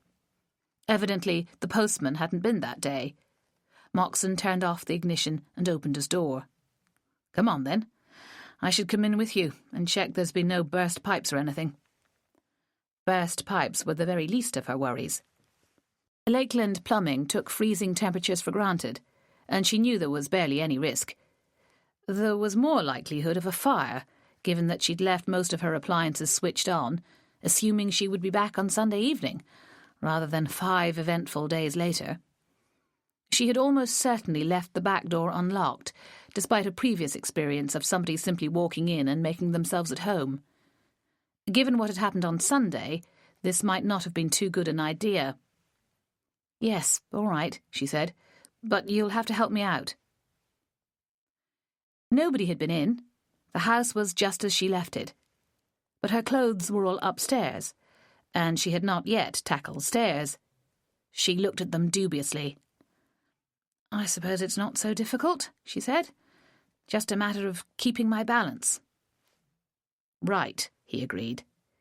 "Did they really say you mustn't put any weight on your feet?" "That doesn't seem possible." "Just use them for balance," they said. "It's not so bad when you get used to it. But stairs—" They both knew he should offer to go up and make a selection of pants, jumpers, socks, enough to last a week or more.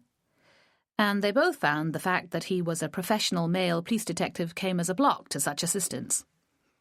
They were saved, or so it felt, by his phone going off. He answered it on the second beat, and after 20 seconds thanked the caller with a tightness that Simi interpreted as urgent excitement. "We have to go back to Windermere," he told her, looking at her with something like frustration. "They think they might have found her." "Who?" Your granddaughter person, in that same pub we were in last week, as it happens, the Alibi. She's staying there with another woman." "She told me on Sunday that she was going home," Simi protested. "It might not be her. We don't have a picture of her, remember? More likely she lied to you. But we've got 40 officers watching out for a young woman in a Mondeo, possibly acting strangely. Now they've found one, OK? And I've got you with me to identify her. We need to go." "Isn't it rather early to be in the pub? What time do they open? She must be very conspicuous." "Precisely. That's why they called me." "Who did? The pub people?" "No more questions." He made as if to grab her arm, but did not make actual contact. Instead, he flapped a hand at her. "Please, come on." She looked around her house, disliking being rushed. "I should turn the heating down at least, and switch the telly off on the wall. I don't know when I'll be back, do I?" The clothes, so near and yet so far, nagged at her. "And I really do need some clean pants. My mother's feel all wrong." Without a word, he ran upstairs, not asking her for any instructions. Less than a minute later, he was back, holding a canvas bag that had been in a cupboard, stuffed full of random clothes. Then he went into the sitting room and disconnected the TV. "The heating can stay as it is. Are you on gas or oil?" "Oil," she said with a wince. "What a waste." "You won't want to come back to a freezing cold house. It's best to leave it. Now, can we go?" It had only been 5 minutes since the phone call. She had no reason to reproach herself for delaying him, especially as it had been his idea to come to Troutbeck in the first place. She thought wistfully of the odd little piece of detective work he apparently had in mind, now no longer required, if it was indeed Candida at the Alibi. For the first time, her heart began to thump with anxiety. It took 2 more minutes to get her back into the car, during which she said nothing. But once they were moving, she asked, "What if it was Candida who pushed me into the water? What'll she think when she sees me?" "Well, she'll know from the news that you're still alive, so it won't be a complete shock. Beyond that, I have no idea. That is rather the point of the exercise, or part of it." "Isn't there some evidence at Miss Clark's house? Fingerprints or something?" "A few, of course. 3 or 4 sets from people we can't identify, which might include your Hawkins girl. We haven't got hers to match anything against. And there's the usual collection of hairs and fibres and footprints, which may or may not have anything to do with her killer." Simi sighed, wishing she'd watched the same forensic programmes as Ben, and understood at least something of the way it all worked. She had a suspicion that she was in a very small, very ignorant minority, with virtually no working knowledge of how, for example, a DNA test was done, or what the vital signs of strangling might be. Even the garbled story of how Miss Clark had been killed by a hypodermic made very little sense to her. Moxon had told her almost nothing about how the murder had been committed, leaving her to wonder about the accuracy of the rumours. Besides, there was still the major question of the alibi.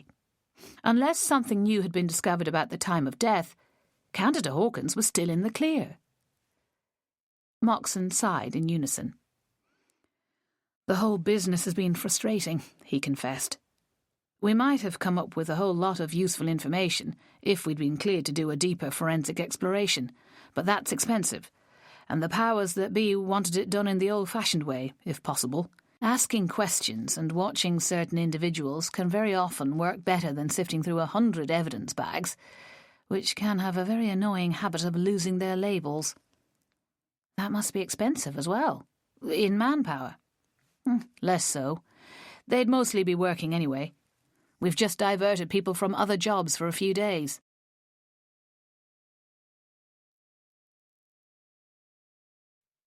It's crazy, though, isn't it, to think Candida killed the old lady? What about the timing? How come you were so sure about that when you wanted me to give Mr. Kitchener the alibi? Miss Clark's neighbour spoke to her at 10:30 that morning. A man delivering a parcel found her body at 11:30, still warm. Very warm. And there were clear signs that her death was not natural. Simi wished she hadn't asked, but there was no retreating now. How did the parcel man find her? He said he knew her slightly, well enough to try her door and open it when he found it wasn't locked. She was lying in the hallway. But there is that hour, you see, when it was done. With some very clever footwork, it could just possibly still be either of the people you saw in the cafe. And you've opted for the girl because she can move faster and there's a mystery around her? Seems to me you're clutching at straws. When there's only one or two straws available to clutch at, it might turn out to be a lot better than nothing. I don't see how. You'll drown in any case. Her mind filled with pictures of cold, swirling water and a flimsy stalk offering no prospect whatever of rescue. You're forgetting Ben Harkness's spreadsheets. He makes a credible case for there being a connection between the Josephs and the Clarks, even if it goes back to before this granddaughter was even born. And her being born seems to be a key factor, Simi offered, feeling rather clever. If she is what she says, which some people seem to doubt, we've gone into it thoroughly, and there's no indication at all that either of the Joseph daughters ever gave birth to a child that could be her. Davida gave her child up for adoption decades ago.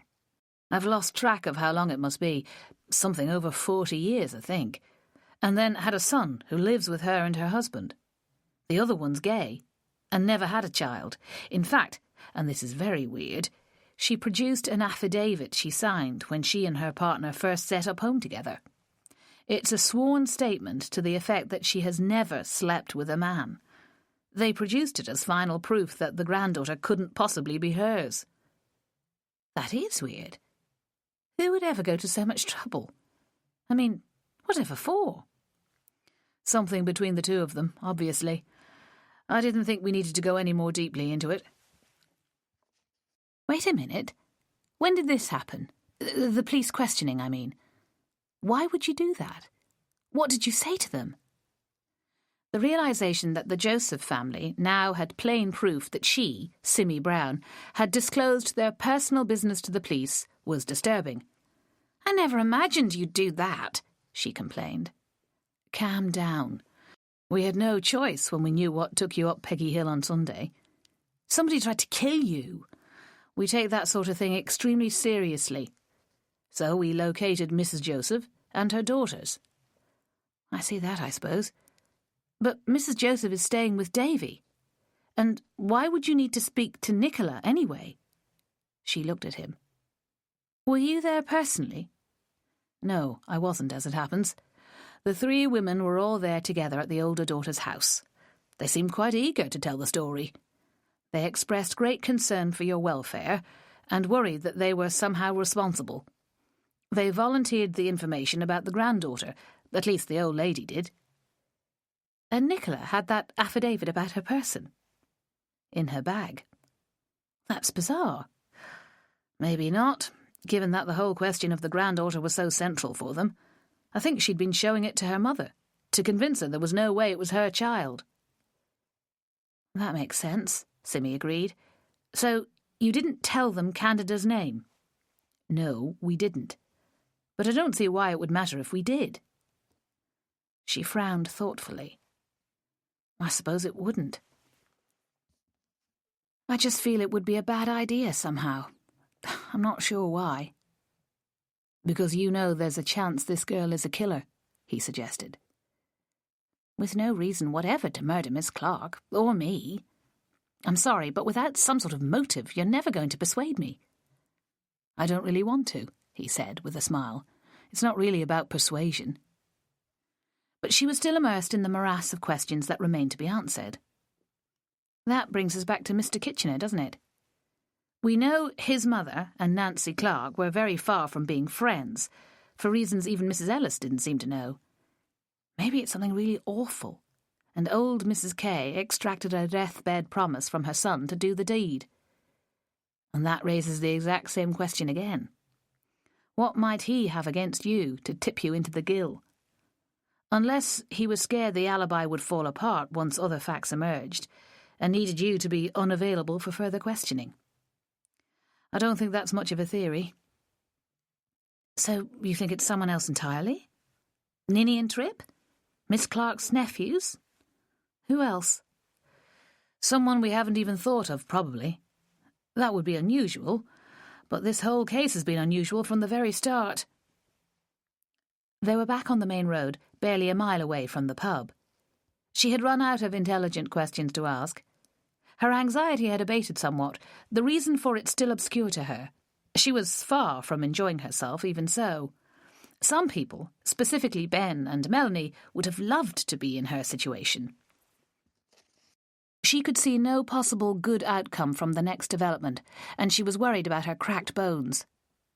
"I should never have come with you," she complained. "I didn't give you much option," he reminded her. "Don't worry, I'll make sure you're safe." "I didn't think I'd be in any actual danger. It's more—" "I know," he said, surprising her. "It's the unpredictability, the strangeness. It's not your world, I understand that. It does seem like a perverse fate that brings you face to face with violence a second time in a few months." "Thank you. It's nice that you can see that. Reassuring." "Don't be too reassured. Somebody wanted you dead. Presumably that hasn't changed." He parked in a narrow street adjacent to the pub, on double yellow lines.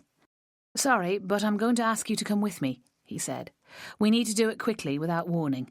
Just walk in and see if she's still there."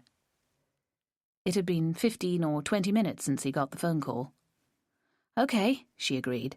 "And if she's not there, I'll buy you a drink," he said lightly. "Where are your people?" She looked round at the quiet streets. Traffic was passing thinly, and a man walked past carrying a Christmas tree over his shoulder. "Dotted about. They know we're here." "I thought you said undercover didn't work round here." "They're not pretending to be anyone else. They're just quietly minding their own business. Not asking any questions, not bothering anybody. They won't have been noticed." She scanned the area. A couple were chatting quietly on the next corner. A young man sat in a car in a legal parking spot 50 yards away. A middle-aged woman was cleaning the window of a house further down the street. Ben would instantly spot the cops, she thought. She resolved to develop the habit of watching Spooks, CSI, and Silent Witness as a matter of urgency. She struggled out of the car, feeling a flash of pain as part of the dressing on her pelvis pulled loose. The delicate skin protested grievously. "Ow!" she yelped. He was at her elbow, frowning worriedly. "I'm all right. Sorry," she panted. He ushered her into the pub and through to the single big bar, which took her back to the oddly intimate lunch they'd had there a week earlier. The same cheerful man was there, washing glasses and whistling. There was no sign of Candida Hawkins. 2 women were at a far table side by side. "It's Gwen and Nicola," said Simmy, loud enough to attract attention to herself. Except that their attention had already been engaged, and they were staring hard at her, eyes wide. Chapter 21. Nicola was the first to speak. "You're out of hospital already. That's amazing. What a wonderful surprise." "Hello," Simmy called, across the uncomfortably long intervening gap. "Fancy meeting you here." She considered introducing Moxon to them, but some telepathic warning told her not to. They might just think he was a boyfriend, or brother, or volunteer carer, she supposed. Gwen laughed. "Drinking before lunch. Disgraceful, I know. But Nicola had some urgent reason to get to the shops, and I decided to lend a hand, since I'm on vacation and have remarkably little to do. We've only been here for 5 minutes." She gave her partner a sharp look. Moxon seemed at a loss, having immediately established that Candida Hawkins was not in the pub. After dithering for a few seconds, he left Simmy to her own devices and went to speak to the publican.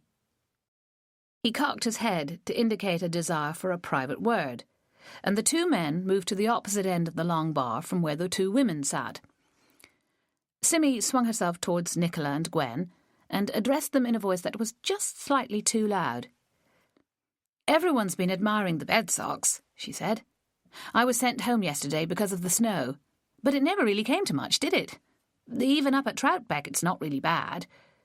We thought we'd stop in here for a coffee, actually. My friend knows the staff here and wanted to chat as well. He's been escorting me in his car because I can't drive, obviously." She forced a laugh. The prattle was exhausting, and she began to worry that she sounded insane. The women probably knew exactly who Moxon was anyway. "Coffee," Nicola repeated. "We should have asked for coffee," she said to Gwen. There were 2 half-pints of beer in front of them, barely touched. Simmy began to detect something of an atmosphere between them as she closed the gap even further. Without conscious intention, she leant across the table towards them. "Oh," she gasped. "I'm still not really up to this. Sorry. I'll go and sit somewhere else." With an effort, she got herself upright again and hopped down the big room to a table not far from the door. It was increasingly evident to Simmy that the presence of Nicola Joseph in the very pub where a claimant to be either her niece or her daughter had been sighted was no coincidence. There was no way it could be. She wondered whether Moxon had worked out who they were, and if so, what he made of it. So why were they here? Had Candida made some sort of assignation with one of them, to be thwarted by the presence of the other? Or had she spotted the lurking detectives and made her escape? Was there some conspiracy going on, as Simmy had at one point suspected? She tried to recall what Ben had said about such a theory in his dossier, but she wasn't able to summon up anything. It was difficult enough trying to remember all the complex relationships they'd heard about from Mrs. Ellis, none of which made reference to Candida. Moxon was suddenly at her side, smiling apologetically. "Sorry, love. I've got to go, ASAP. Change of plan. You know how it is." He was apparently adopting the persona of a sort of spiv, patronising his burdensome girlfriend, hoping Nicola and Gwen wouldn't realise who he was. "I'll get our Mel to come and take you home. Just wait here 10 minutes. Bye." And he was gone. Simmy could not believe it. She met Gwen's interested gaze and smiled helplessly. Somewhere she knew there was a message, a meaning in what had just happened. "Our Mel," repeated in her head. Somehow Moxon was going to arrange for Melanie to take her home, a distance that would normally be a 10-minute stroll at most. He left, and she waited, sitting awkwardly, not sure whether she should order a drink. She was aware of a reprieve. The detective would probably have harangued her about her stubborn wish to avoid further involvement. "Don't you care about justice and the rule of law?" he might have demanded. "Can't you provide a bit more help here?" Or was she simply projecting her own uneasy sense of guilt at her selfishness? She had yet to shake off the idea of herself as a victim, essentially passive and traumatised. In some ways it suited her, providing an excuse for not becoming some sort of honorary policewoman. She imagined Moxon signing her up as an informer, passing on titbits of gossip heard in the shop, and what her mother would say if that happened. Gwen and Nicola were leaving. Nicola had a thwarted expression, as if she'd hoped for a longer sit-down with her beer. Gwen looked stern, a schoolteacher marching a delinquent pupil to the head. But beneath these expressions there was a closeness, a basic solidity to them that marked them as a settled couple, readily cresting the occasional waves of disharmony. Melanie must have seen them leave, because she arrived half a minute later. She walked in looking tall and young and reliable. There was a lot about Melanie that was dependable, Simmy had discovered. Physically solid and emotionally robust, she stood out from her family like a cuckoo chick. Even her grandmother, with her total recall and plain speaking, was a faded shadow compared to Mel. Simmy had only met the girl's parents and siblings once, as they all milled about on the lake shore in Bowness one Sunday afternoon, but they had been forgettably colourless beside Melanie. Even her clothes had more character than her spotty sisters and round-shouldered father. "Your taxi awaits," she said, with a little bow, echoing Russell the day before. "What on earth are you wearing?" "My mother found it. All my clothes are still in my cottage. It feels really nice, actually." "Cool," said Melanie dubiously. Simi looked around and noticed that Moxon had left the canvas bag containing spare clothes on the floor by her chair. Melanie followed her gaze and picked it up for her. "Gosh, Mel, this is embarrassing. How did they get hold of you? Were you busy?" "They've got my phone number, duh," laughed the girl. "I was at my grand's anyway. It's about a minute's drive from here." "Did you park on Double Yellows?" "Certainly not. There's a space just round the corner." "How far can you walk?" "Far enough, on the level. What time is it?" She wasn't wearing a watch and couldn't see a clock in the bar. It felt as if half the day at least was behind her. 10 to 11. Why?" "No reason. I just wanted to keep track. It's been a very funny day so far. Every time I think I know what's going to happen, it all changes. It's like being in a dodgem car." "It's a bit like that for me as well," Melanie nodded. "Do I need to hold on to you?" "No, I'm better without that. Look." She swung herself out onto the pavement, while Melanie held the door open for her. "But I keep thinking I'm going to fall over. It makes me giddy after a bit." "Weird. You look okay. Much better than yesterday." "My head hurts," Simi noticed, throbbing. Melanie made a sympathetic face, saying nothing. She led the way to the elderly car that she shared with an older brother, and Simi lowered herself into it with a sense of having had rather too much practice at this manoeuvre in the past hour or so. "Oh!" "What? Did you hurt something?" "No. See who's over there." Simi tipped her chin at a man on the pavement, who had plainly recognised them. "Mr. Kitchener, of all people." "Oh, yes," said Melanie, with no sign of surprise. "He was at my grand's this morning, as well. He might want to talk to you, actually." Simi felt tired. "Do I have to?" "He's in quite a state. The police have been at him again, thanks to Ben." She tutted crossly. "He doesn't consider anybody's feelings, you know. It's all just a puzzle to him." Simi had a sense of numerous conversations and developments that had been going on without her while she languished in hospital. "I've missed such a lot," she complained. "I'm never going to catch up." "Do you want to?" Good question, she thought. 10 minutes ago, she'd been glad to escape any further time in Moxon's company. "I want it all over and done with. I think people have been pretty good at keeping you in the loop, actually. Just about everybody's been to see you since your injury." She was going to say accident, Simi realised. Even Melanie shied away from the idea that somebody really seriously tried to kill the most innocent and undeserving person in Windermere. "Just give him a minute. He might have something important to tell us. My phone went before he could get to the point just now." The man came to Simi's window, and she tried to open it. "Sorry," said Melanie. "It doesn't work. You'll have to open the door." It was no way to discuss delicate issues around murder and suspicion and the apprehensions that came with them.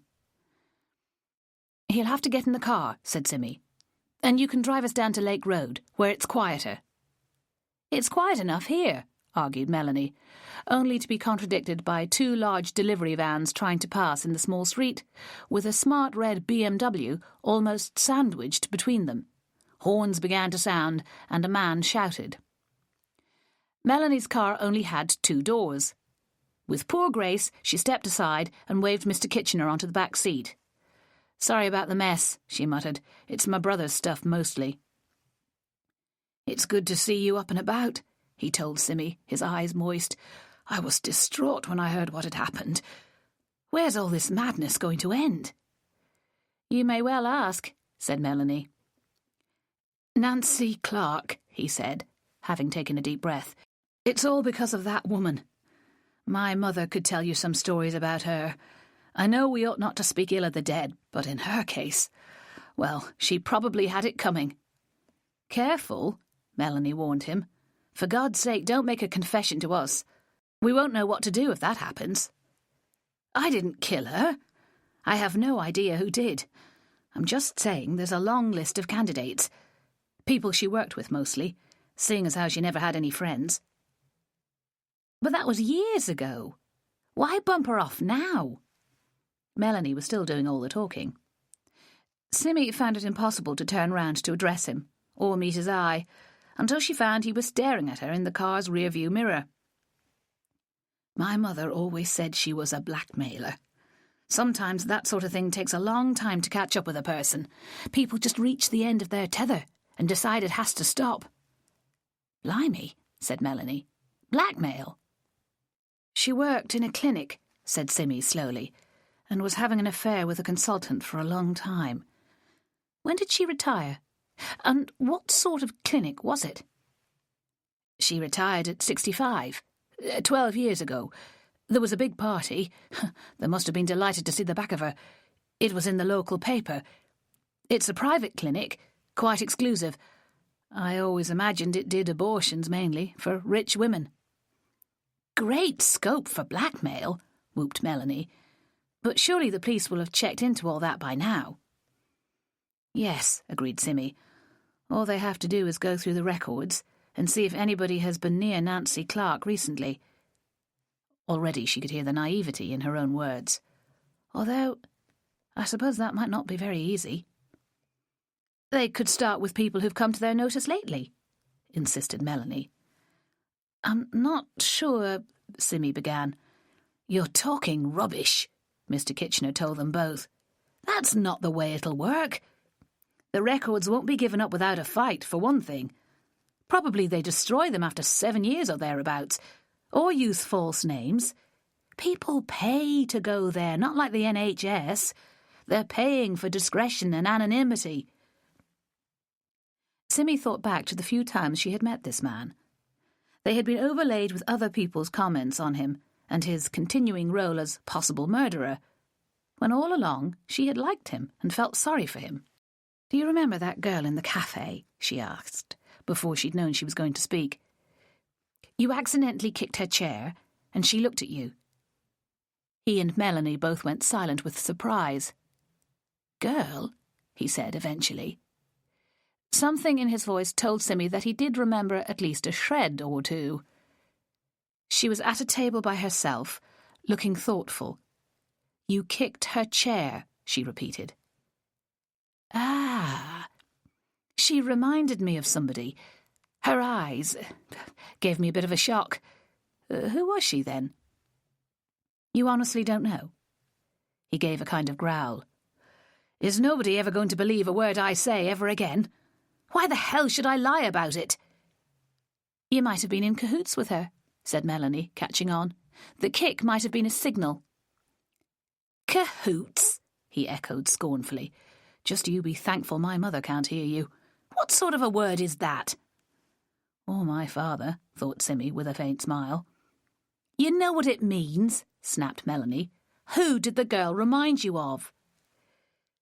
It took me a minute to work that out. Then it came to me. Matt Joseph. I worked for him at one time, thanks to my mother, at the print works. It was the best job I ever had, he said wistfully. They all knew each other back in those days. Melanie smacked a hand lightly on the dashboard. You don't need to tell us about it, she said. We had all that for my gran last weekend.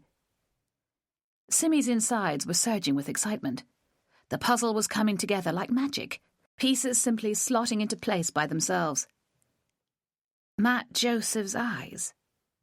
Matt Joseph, who was married to Mrs. Mary Joseph with the 2 daughters. What about his eyes? They were unusual.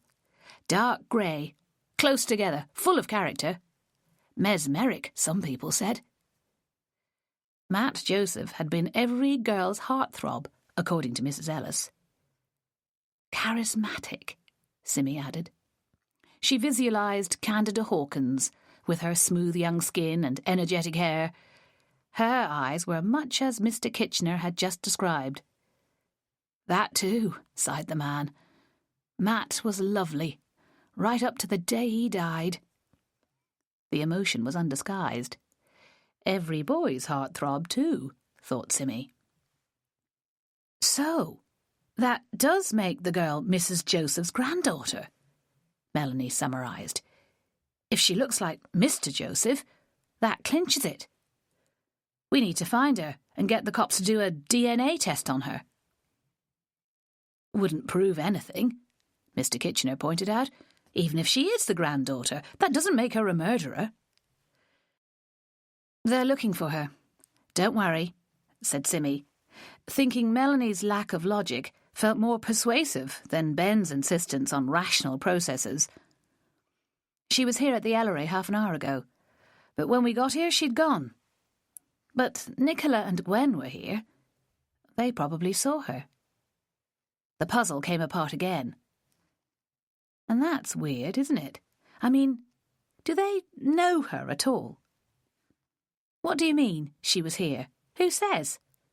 Nobody else even knows what she looks like." "Well, except me," Mr. Kitchener reminded them. "But I still don't know who she is, or why she matters, because I am not in cahoots with her." Moxon got a call from someone saying there was a girl in the pub who they thought might be her. They've had dozens of police people searching for her all week, apparently. We were in Troutbeck, looking for the men who helped her push her car back onto the road, except we never got started, because the phone call came. "Dozens of police people?" Mr. Kitchener seemed awestruck. "All for horrible Nancy Clark, who got what she deserved?" "Nobody deserves to be murdered," said Simmy angrily. The matter had become inescapably personal for her. "Some people do," he persisted, "and I've met a few of them in my time." "She could be Matt Joseph's daughter," Melanie interjected, with a note of triumph. "That would be more likely, if she looks so like him. I know, she's the result of incest. He made one of his girls pregnant, and it was all hushed up. But Nancy Clark found out about it, and now somebody wants it kept quiet. The girl herself, most likely. I mean, you wouldn't want people to know that about you, would you?" "Shut up," Simmy begged her. "That's horrible. And it can't be right, because the police have double-treble checked, and there are definitely no secret babies. You can't just hide the fact that you've had a baby these days. Nicola's a virgin anyway. She signed a legal thing to say she was." Mr. Kitchener gave an embarrassed cough. Melanie gave a sceptical sniff. She might have been lying.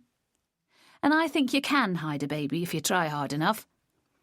Besides, if Candida has come back to confront them, they didn't do a very good job of it, did they? She's tracked them down." "To kill them," said Simmy dramatically. "No, she sent the old lady flowers, remember?" "And it's bloody old Nancy that got killed," said Mr. Kitchener.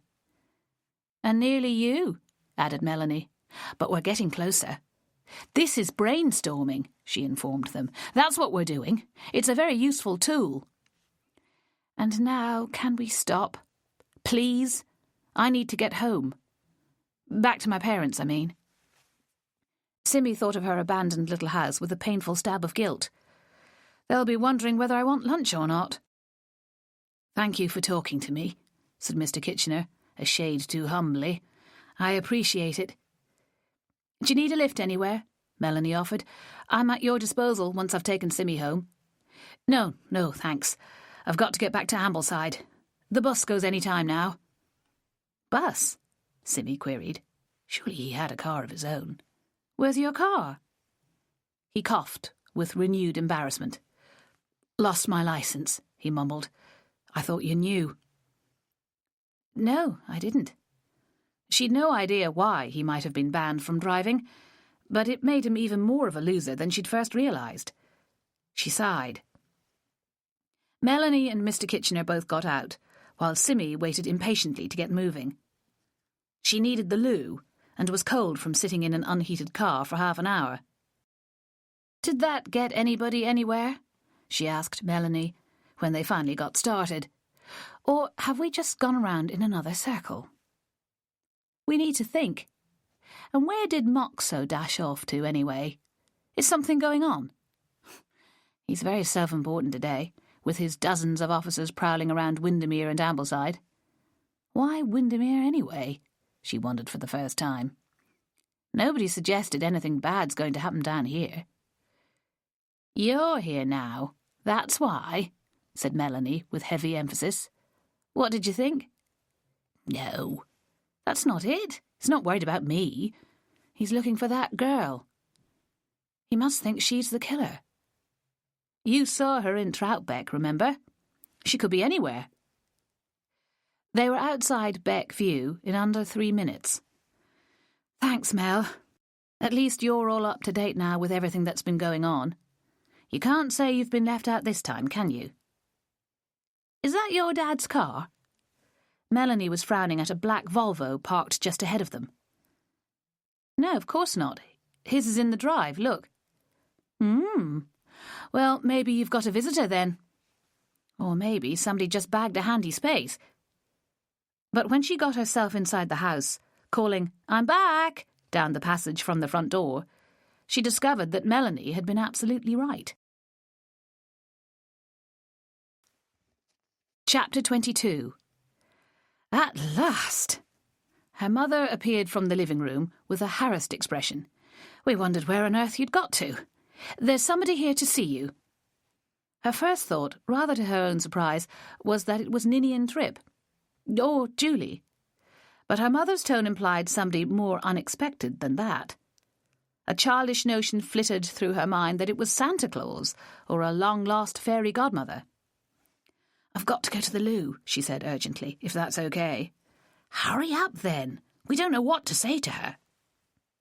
The silky skirt was blessedly easy to manoeuvre, and she was quickly back in the living-room doorway. The woman standing by the empty fireplace was familiar, but it took a few moments for Simmy to identify her. When she did, she wasn't sure how to address her. She could hardly say, "Davy," as if to a friend, but she could not recall hearing a surname. "Hello," she managed. "What a surprise." "We'll leave you to it, then," said Angie, with a show of briskness. Russell was already disappearing towards the kitchen. "Just give me a call if you want anything." "Thanks, Mum," said Simmy, wondering whether the visitor had been sitting down at any stage or remained stiffly standing as she waited. "Well, here I am," she added superfluously. "I needed to see you," said Mrs. Joseph's elder daughter. "I hope it's not a nuisance." She didn't look as if this was any real concern to her. "How did you know where I was?" It was a foolish question, but the feeling that she was fair game for a succession of people, wanted or not, was an unpleasant one. "I asked around," was the unsatisfactory reply. "It didn't take long." "I saw your sister this morning." That, too, was a silly thing to say, she supposed. It was probably axiomatic that you did not volunteer information during a murder inquiry. The complications of who knew what were all part of it. It was unwise to make any assumptions. But Simmy had lost patience with this sort of behaviour at some point in recent days. She could not begin to imagine why this woman should want to see her. Davy seemed uninterested in her sister. "I wanted to see you because of what happened to you at the weekend," she said, speaking haltingly. "I gather it happened close to my mother's house, and the police were informed that you were there in the hope of seeing her. They came to see us yesterday, with a whole lot of questions that I felt were entirely beside the point. I wanted to clarify in my own mind, and more importantly yours, that there is absolutely no connection between my family and your mishap. I don't know the details, of course, but it's clear that the police have got hold of the idea that we as a family are involved. The assumption on all sides is that there's a link between the murder of the old lady in Ambleside and the attack on you a few days later. That's as maybe, but it appalls me that some people have implicated my relatives in the business." She stood there, one hand on the back of Angie's best sofa, her shoulders square and her jaw tight. "I have no idea why such a link might be made," she went on, "because the only possible common factor must be you, and all you did was deliver flowers from some troublemaker on the day the old woman was murdered, unless you can tell me differently." Simmy had been transfixed by this speech, still barely inside the room. Now she finally managed to sit down and draw breath. "No, I can't tell you differently," she said. "I agree with you, more or less. At least I would have done a few days ago. Now it all seems very much more complicated than either of us would wish. I mean, There does seem to be a connection somewhere, but I don't really understand what it is. For a start, most of the people involved do actually know each other. Your father was at school with Nancy Clark and Mrs. Kitchener. Mr. Kitchener worked for him, your father. Wait, Davy ordered. Who are these Kitcheners? I don't know them. He's called Malcolm. He was suspected of the murder until I gave him an alibi. His mother died a month or so ago, and I did the flowers for the funeral. I've just been talking to him, and he's been to see Mrs. Ellis, who knows absolutely everybody. Although your mother seems to have been on the outside. Nobody really knows her very well, as far as I can gather. She minds her own business, that's why. Anyway, it all keeps coming back to this girl, the one who sent the flowers. She's the key to it all.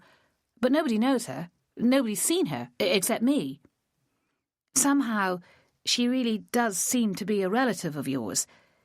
Mr. Kitchener says she looks like your father. What? What did you say? Fury turned her nose and cheeks deep pink. How many times do we have to tell you she has nothing whatever to do with us? Simmy sighed, refusing to be intimidated. I know, but why is she here?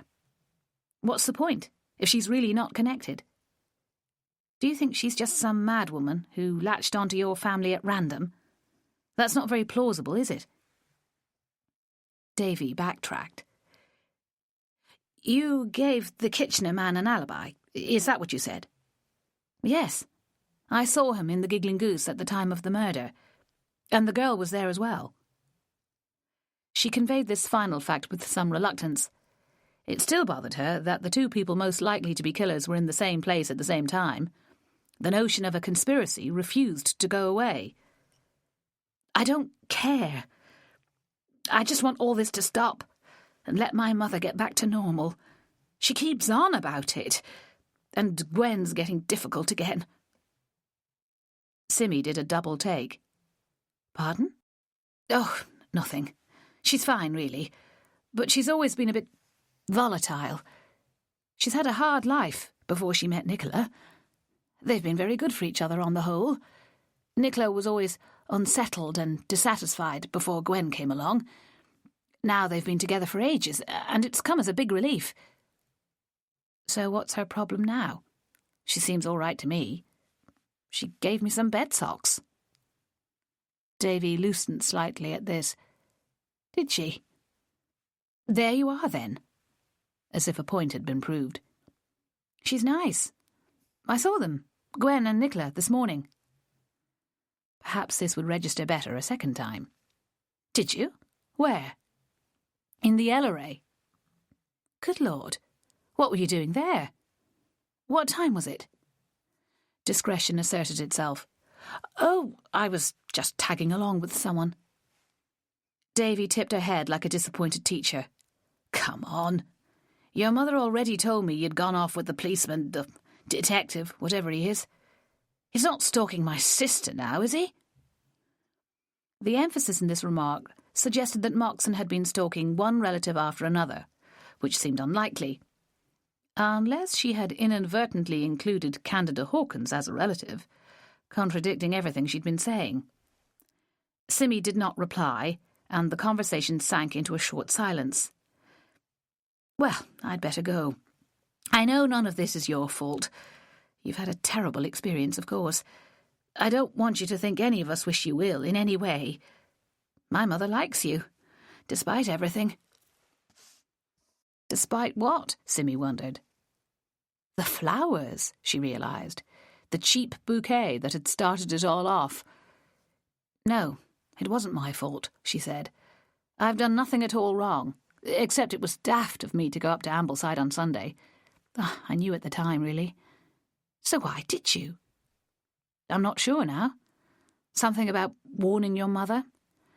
After talking to Mrs. Ellis, it felt as if she might be at risk. And I was toying with the idea of telling her the name of the girl who sent the flowers after all. But she wasn't there, so I needn't have bothered. You have no reason to worry about my mother. The stiffness was back. But I would be extremely grateful if you would tell me the person's name now. Then your part will be finished.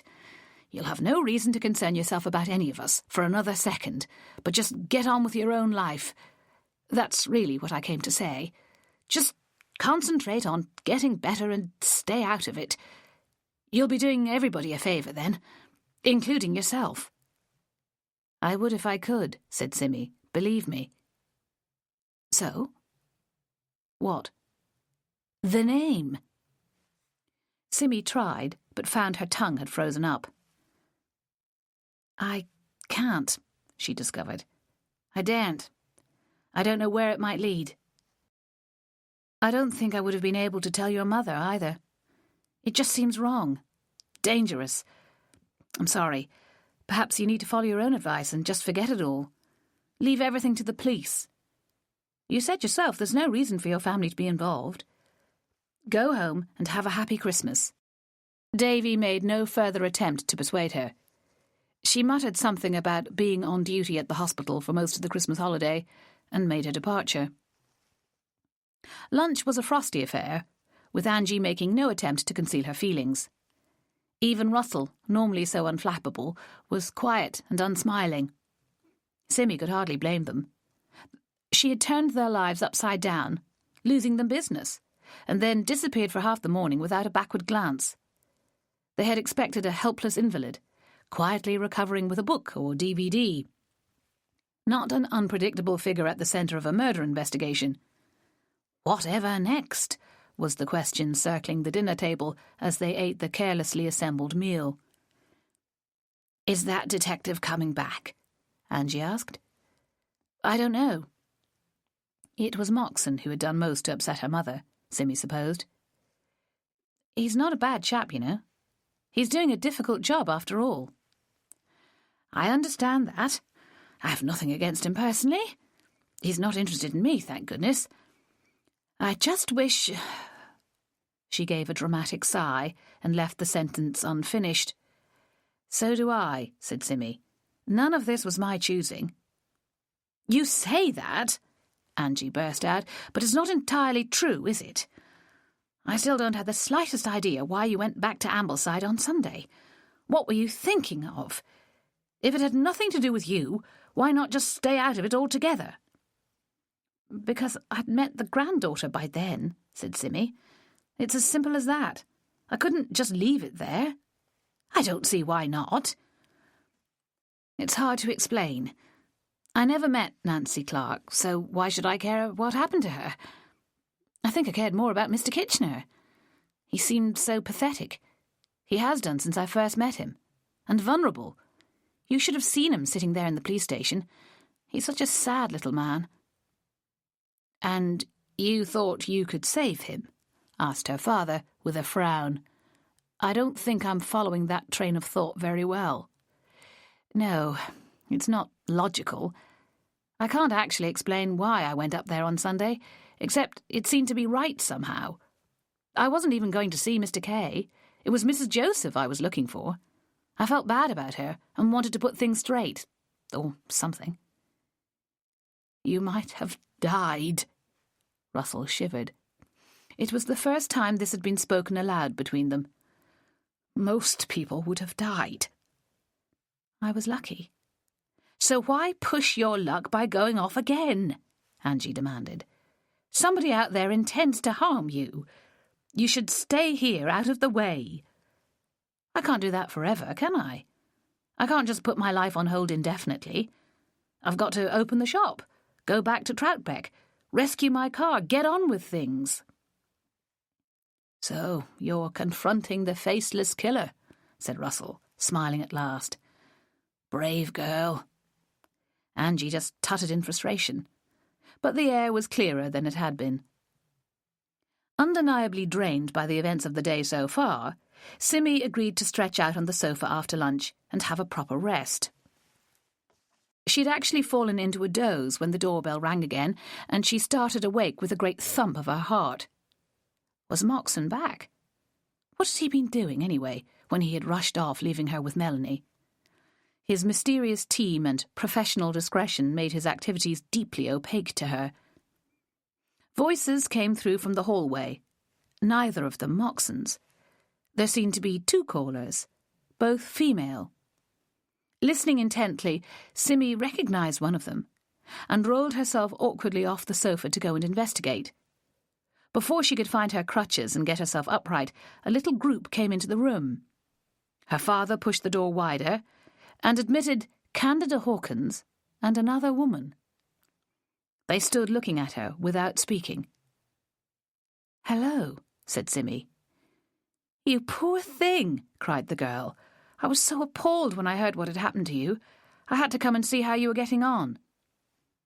"You said you were going home on Sunday. Didn't you go?" "I was going, but I changed my mind. Things got a bit difficult. This is my mother." "Jane Hawkins," the woman introduced herself. She seemed to be around 60, well-dressed and expensively groomed. Her hair was cut like a helmet, and a very natural-looking mid-brown colour. "Candy and I have an apology to make to you.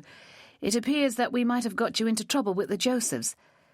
We wondered whether you'd be well enough to accept a little treat from us in recompense." Simmy's eyes stretched wide. She wondered whether she might be dreaming. "Treat?" she repeated. "Dinner at the Bellsfield, perhaps? We can explain everything to you as we eat. I always think that's the most civilised way of doing things." Her daughter laughed. "That's definitely true. She always thinks people won't escape if they're sitting at the dinner table when she starts telling them what's what. Mind you, my father has been known to make a run for it even then." The original alarm that Simmy had felt came back. Who were these people, anyway?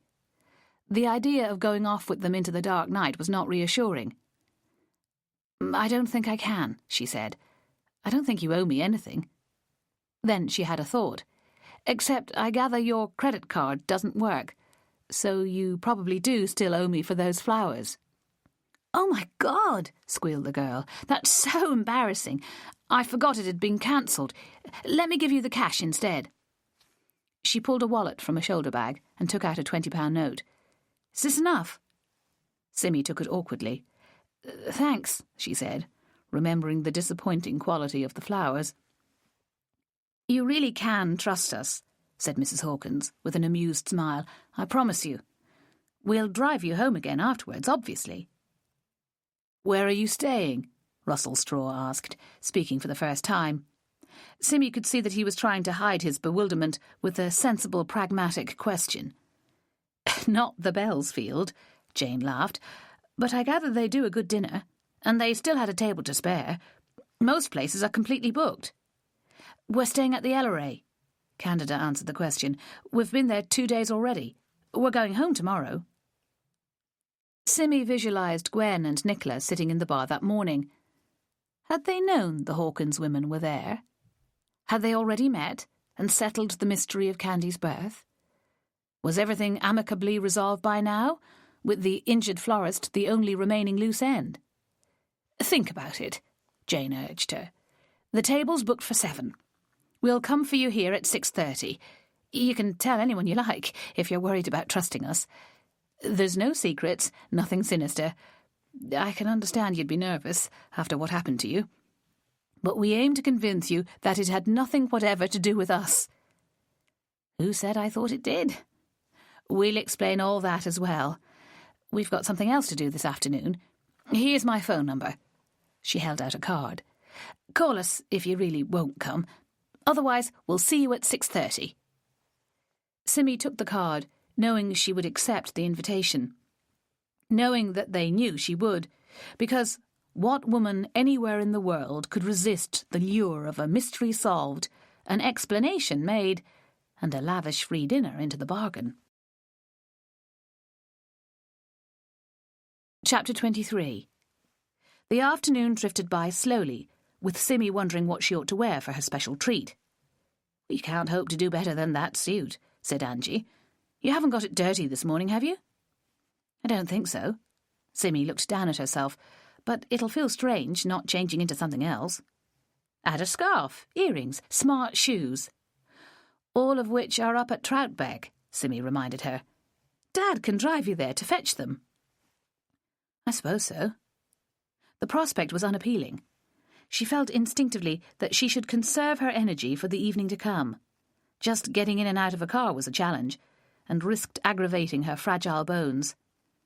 And what about my head? I look terrible like this. My hair needs washing, what's left of it. Oh, we can do that at least. Only if we take the dressing off. And what about the stitches? Are they allowed to get wet? I don't see why not. We'll use that baby shampoo I've got for guests. It's been tested on rabbits' eyes, so your skull should cope with it. Oh, hush, Angie, scolded Russell. You know they don't do that any more. I bet they do, said Angie darkly. I don't think she ought to go anyway. Russell folded his arms and attempted a demeanour of authority. The idea's ridiculous. You're right, Simmy told him, but I'm going anyway. I can't resist it. And when you think about it, there's really no chance at all that they'll do anything to hurt me. Not now we know who they are and where they're staying. If I'm not back by 9:30, you just call the police. 3 hours after they've spirited you away and done their worst with you. That sort of thing only happens in stories, Dad. I know. We can call the LRA now and check that they really are staying there. Would that help? He mulled it over and shook his head. They could have used false names. To us as well. How would we ever find them if they just disappeared with you? Take the registration number of their car when they come to fetch me. Even if it's a hired one, they'll have had to give ID to get it. What if they come in a taxi? She had no reply to that. See, he said, like a child. It'll be all right, Dad, she insisted. They both recognised that the scene rightly belonged to a time in their lives over 20 years earlier. Except that now there was a genuine reason to be anxious. Something awful really had happened to Simmy, and her father was more than justified in reacting as he did. Mum's not worried, is she? Simmy pointed out. She's confused, the same as me. Listen, I want you to send me a text message every hour, on the hour. Just put OK or something. What are these damned gadgets good for, if not to set a parent's mind at rest? All right, then, she agreed, almost liking the idea. Should I start at 7 or 8? 7, of course. Angie washed her daughter's hair with extreme care, having picked away the hospital dressing and examined the wound. It's quite small, considering, she remarked, and looks clean. No pus or angry red swelling. It feels all right. Simmy ran delicate exploratory fingers over the place, which was at the back of her head. Except for the shorn area. If I remember rightly, that's the toughest part of your skull. Did you land on it, do you think? Together they described somersaults and arcs that Simmy might have performed as she flew off the bridge head first. It was both insensitive and therapeutic of her mother, she discovered. I don't suppose we'll ever know for sure, but I think it's more likely it got bashed on the way downstream. There's another sore area here. She put her fingers to a spot above her left ear, and in plenty of other places. The bruising on her chest still couldn't bear any pressure. I'm not at all sure you ought to go out, said Angie. Didn't the hospital say anything? I've already been out, Simmy reminded her, and that was fine. The hair was dried, and an ordinary sticking plaster applied to the stitches on her scalp. It took the biggest one Angie could find. I thought you said the wound was small, Simmy objected. That patch is enormous. Relatively small. It's still a good 2 inches long. More than the average cut finger or grazed knee, which is what these things are intended for. Besides, I need to allow plenty of margin, so the sticky bits don't pull at the stitches. They had tea and scones and talked about nothing much until 6. Hello again. Let's slow down for a minute and reset with a bit of music.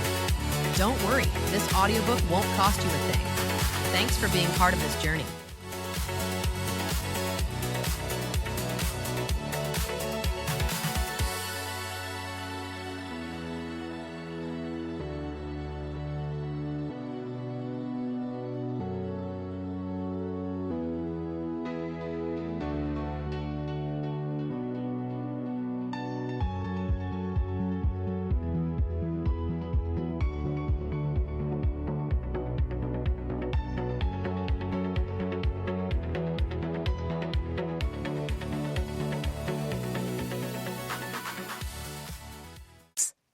At that point, Simi began to feel agitated. Her stomach was churning. She tried to analyse the reasons, prioritising her fears as methodically as she could, without revealing a hint of the process to her parents.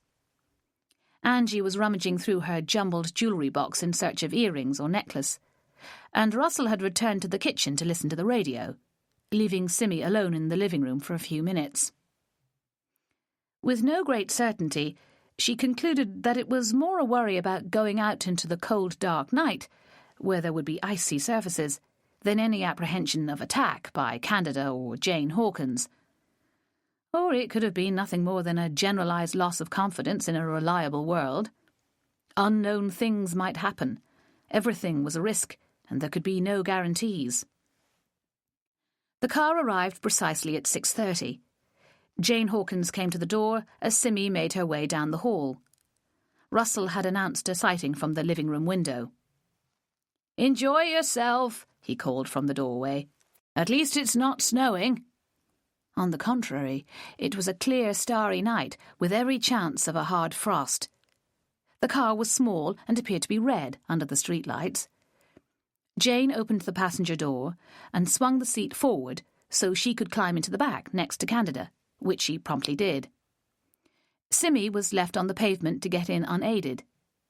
She bent down to look at the driver and was astonished to meet the gaze of Nicola Joseph. "Oh," she said. "Hello again. Do you need any help?" "Well, can you take the crutches?" She tried to hang on to the top of the car door while passing the metal poles to the woman. "Sorry, no, I can't do it by myself. I need somebody to hold on to." "Oh, all right." The tinge of impatience was uncalled for, Simi thought. "Wait a minute." Nicola made a production of unclipping her seatbelt and getting out of the car, walking round the back to Simi's side. "What do you need me to do?" "Just keep me balanced. I need to lower myself gently, that's all." She put a hand on Nicola's shoulder and sank carefully onto the seat. "It's more difficult in a small car," she said, as if needing to justify herself.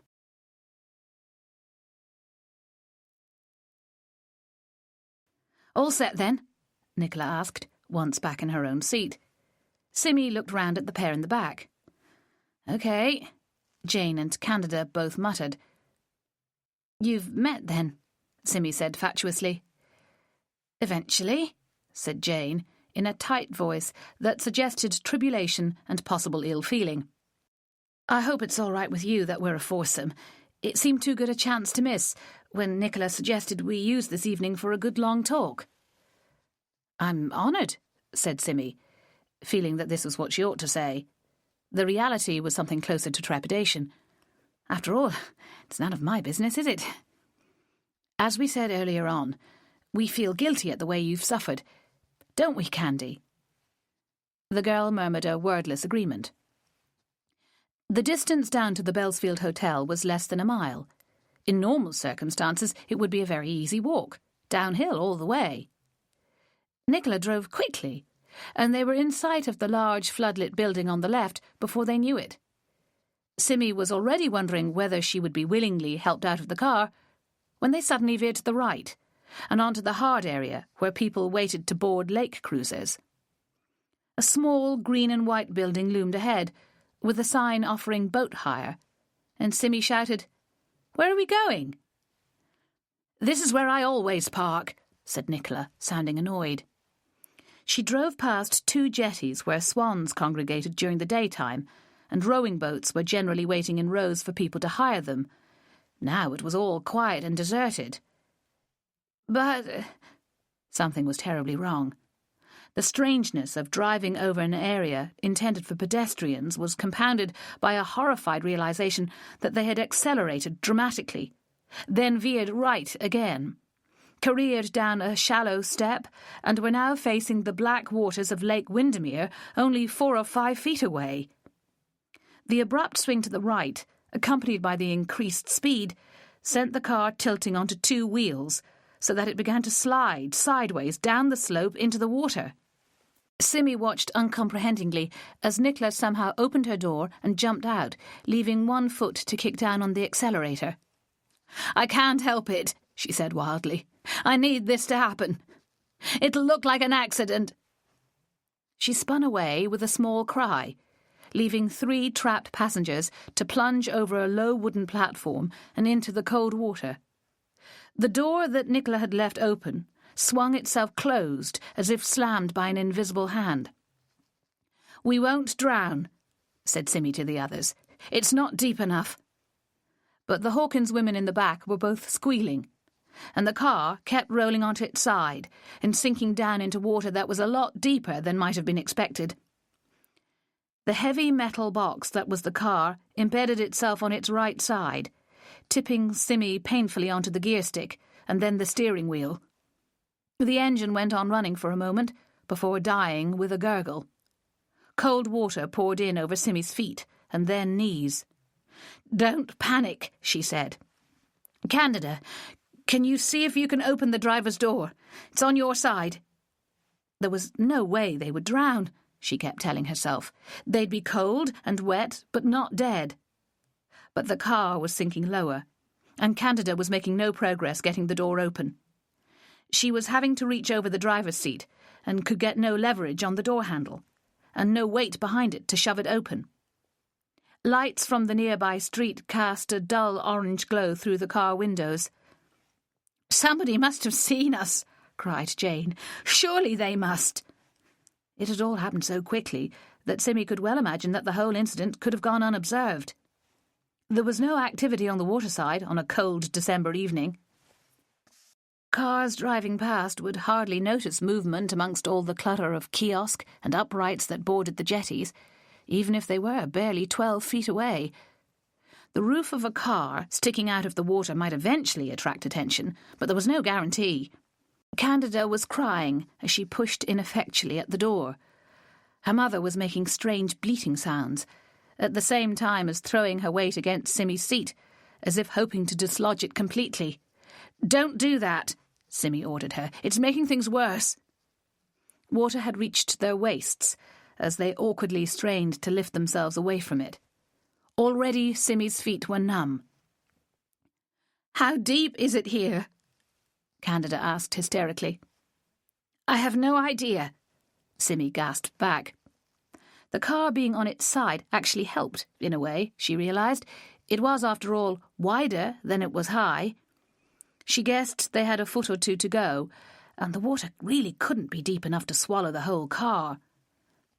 "I'll try and open my door." She pulled the handle set into the inside of the door and exerted all the upwards pressure she could, clumsily trying to find something to brace against. Pain exploded in her pelvis and ribs. "Oh!" she screamed. For the first time, stark fear gripped her. If she couldn't move, she would be in the car until she died. She waited for the pain to subside, aware that her scream had frozen the others into silence. She fought to prevent herself from collapsing into absolute panic. Pain, fear, confusion, shock, and many allied reactions turned her flesh cold and her mind numb. Somewhere she understood that the situation was not entirely unprecedented, but unlike the earlier one, she was conscious this time, and required to save herself, if remotely possible. She was also not alone. There were 2 people in there with her, neither of them handicapped by physical injury. They had to be able to open one of the doors. Dry land was only 3 or 4 steps away. The car was stuck in soft shingle and mud, so it was unlikely to sink any further. Simmy forced herself to think in simple, factual bites. "Help the girl to push," Simmy shouted at Jane. "Don't just sit there." Wasn't panic meant to galvanise people into superhuman feats of strength? Didn't they rip the doors off planes to escape after a crash? Where was the survival instinct when you needed it? "I can't undo my seatbelt," came a strangled reply. "I've been trying and trying." "What?" "It doesn't work properly. I had to force it in, and now it won't release." "Shout," ordered Simmy. "Scream as loud as you can." The resulting noise couldn't fail to alert somebody, she was sure. The idea occurred to open the window beside her for the sound to carry, but there was no handle, just an electric button, which was unlikely to work, now the car had died. But she tried it anyway, and the glass slid down a few obliging inches. "Again!" she ordered. "All right," came a new voice, muffled but authoritative. Simmy had no idea where it came from, and for a second imagined it was a supernatural being of some sort, an angel, perhaps. The door she was hoping to open was wrenched violently away from her, and she pushed her head up and out to see what was happening. Water flowed around her knees, swilling into her lap and completing the ruin of the lovely wool and silk skirt. "Who's in here?" said the voice. A woman was bending down to peer into the car. Simmy re-identified it from an angel to Gwen, partner of the treacherous Nicola. But the recognition brought no new fears with it. She was considerably beyond drawing any sort of rational conclusions from whatever might happen from here on. Nobody answered the question. "Just get us out!" shrilled Jane. "For God's sake!" Gwen appeared to pause, to assess the nature of the task, but before she could take action, another woman splashed up to the car, sobbingly distraught. "Gwen!" she howled. "Don't! Oh, Gwen, why are you here?"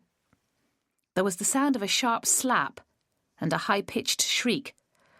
"I'll speak to you when this is dealt with," said Gwen. Her voice was at least as icy as the waters of Lake Windermere. The commotion at last attracted attention from capable passers-by, and men materialised who levered the car valiantly back to a more normal angle and then wrenched open the driver's door and hauled Candida out from the back with little ceremony. Jane's imprisoning seatbelt was laboriously severed, once Simmy had been transported to dry ground. All three of them were escorted or carried up the tortuous winding path through the grounds to the Bellsfield, as the closest building with heating and light still operating.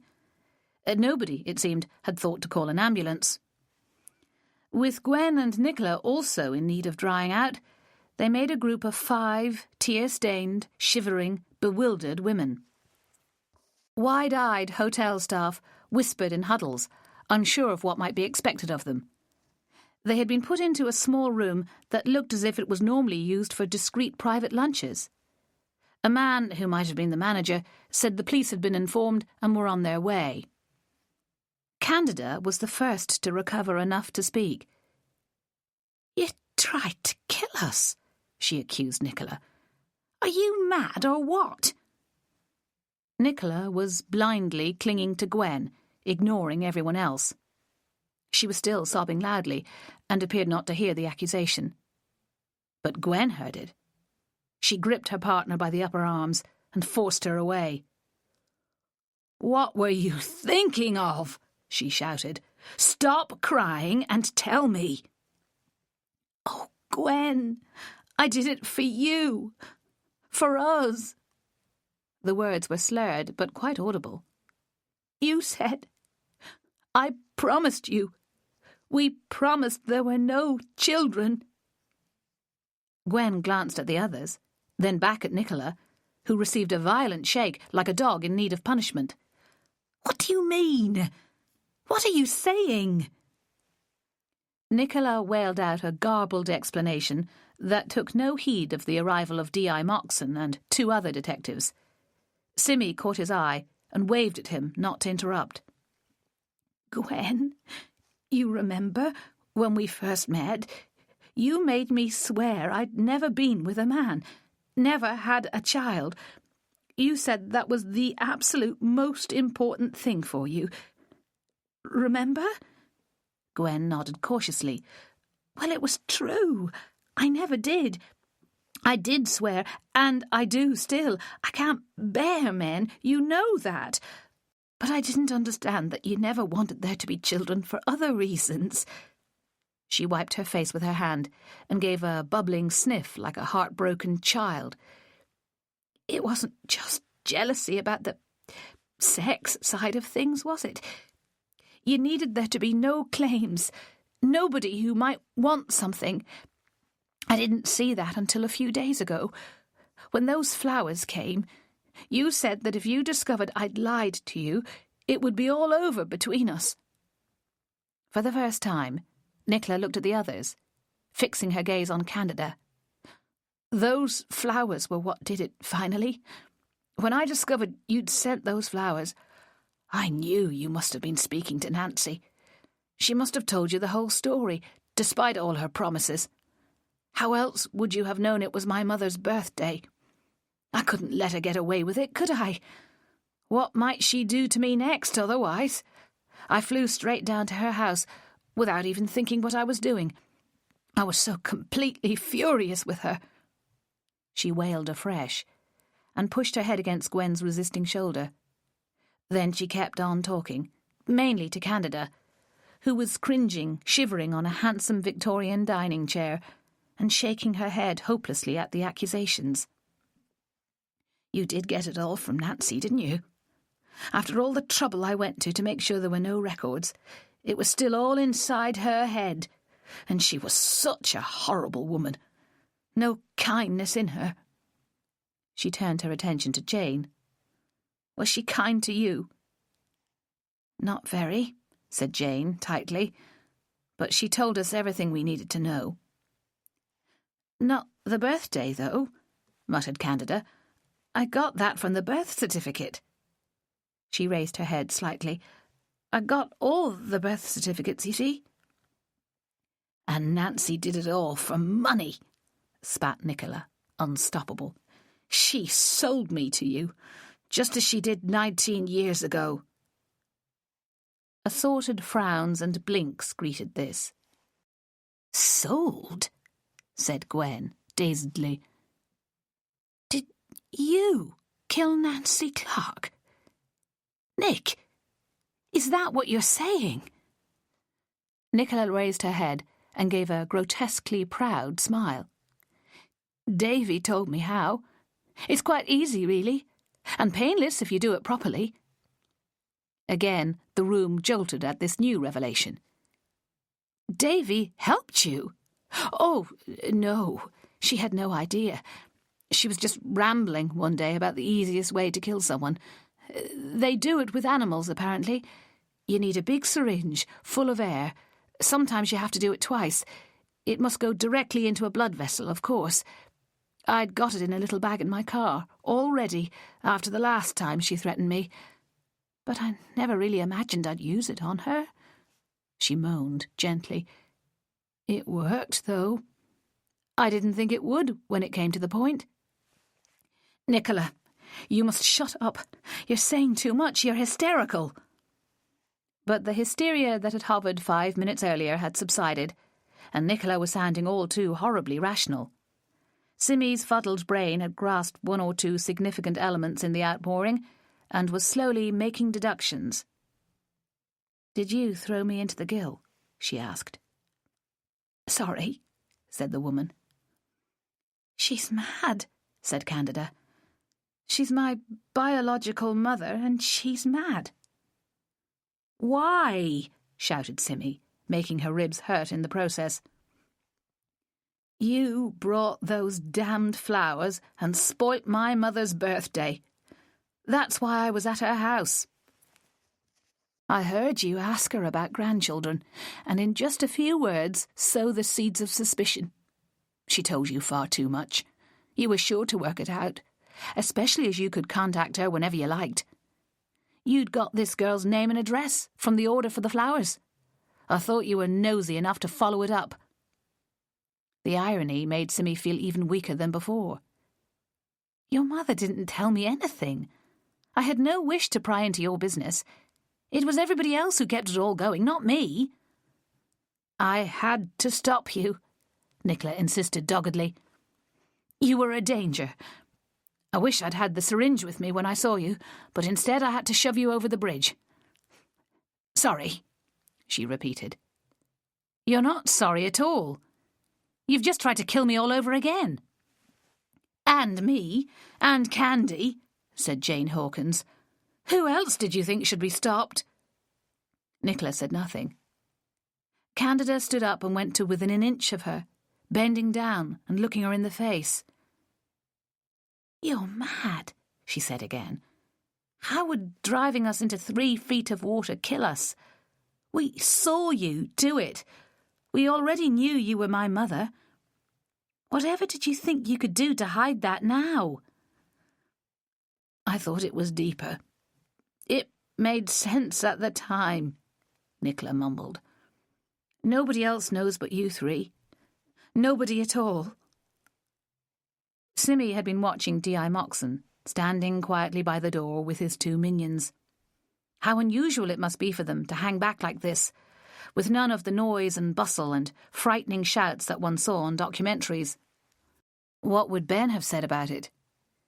Shouldn't they issue the convoluted police caution, without which they couldn't quote anything they were hearing Nicola say? "But how?" Gwen croaked, her face grey. "How did you sell a baby when everybody says there was no way you managed a secret pregnancy?" "I sold an egg. 5 eggs, to be exact. It was the first clinic to do egg donation. Only one of them worked, thank God." "And they paid you? Was that legal?" Everyone automatically looked at the police officers for an answer, but none came. "They called it expenses. It was Brenda's idea in the first place." "Who the bloody hell is Brenda?" "Brenda Kitchener. She went to Australia. Without me. She said she wanted a baby, but her ovaries didn't work, and we decided she could have one of mine. But then she changed her mind while I was in the clinic." Nicola's sobs returned, louder than ever. "She betrayed me." "Her loss must have been my gain," said Jane Hawkins.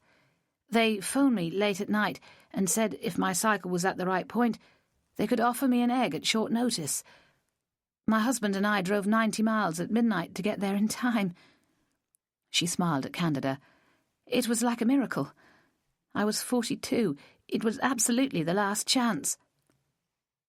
Candida had retreated a short way from Nicola. "This is really all my fault," she whispered. "I wasn't satisfied with what they told me. I wanted the whole truth, the whole story.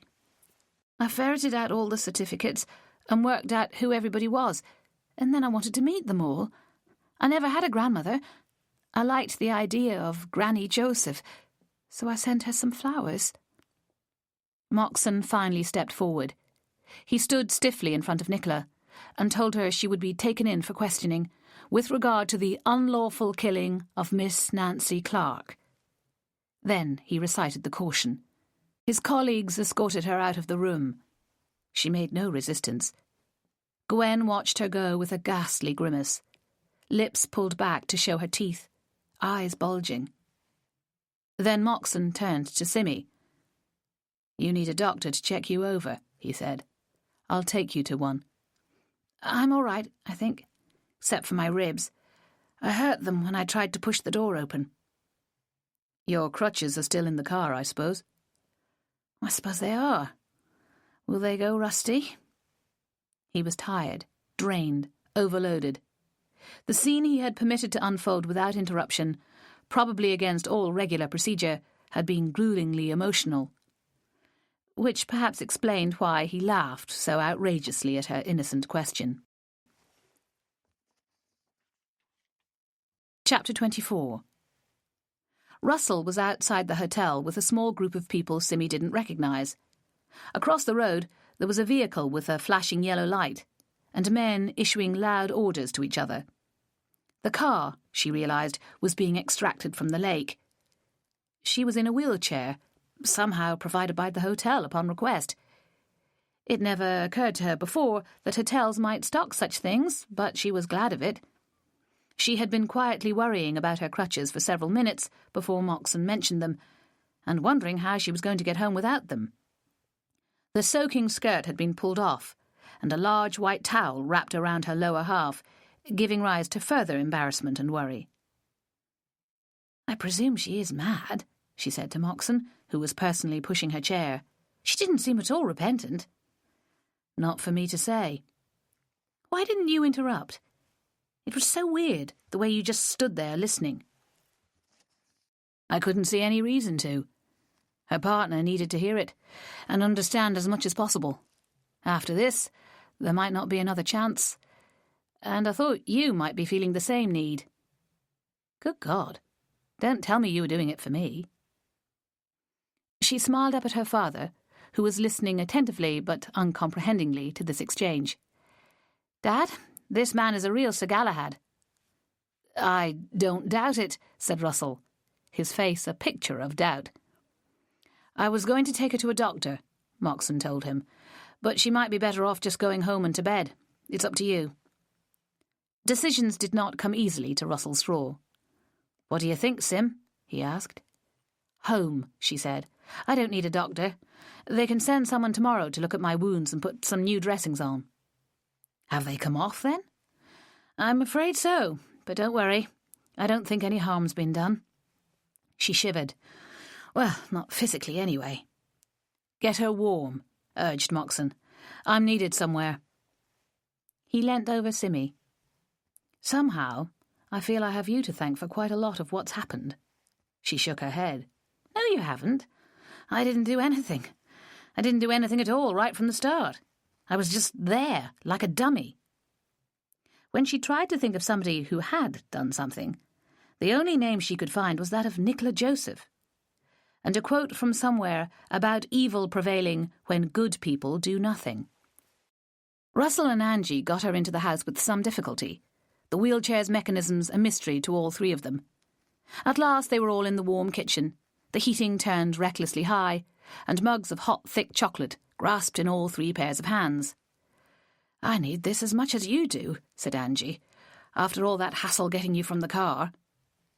Sorry, said Simmy. Tell us what happened, ordered Angie. Every detail. No, I can't.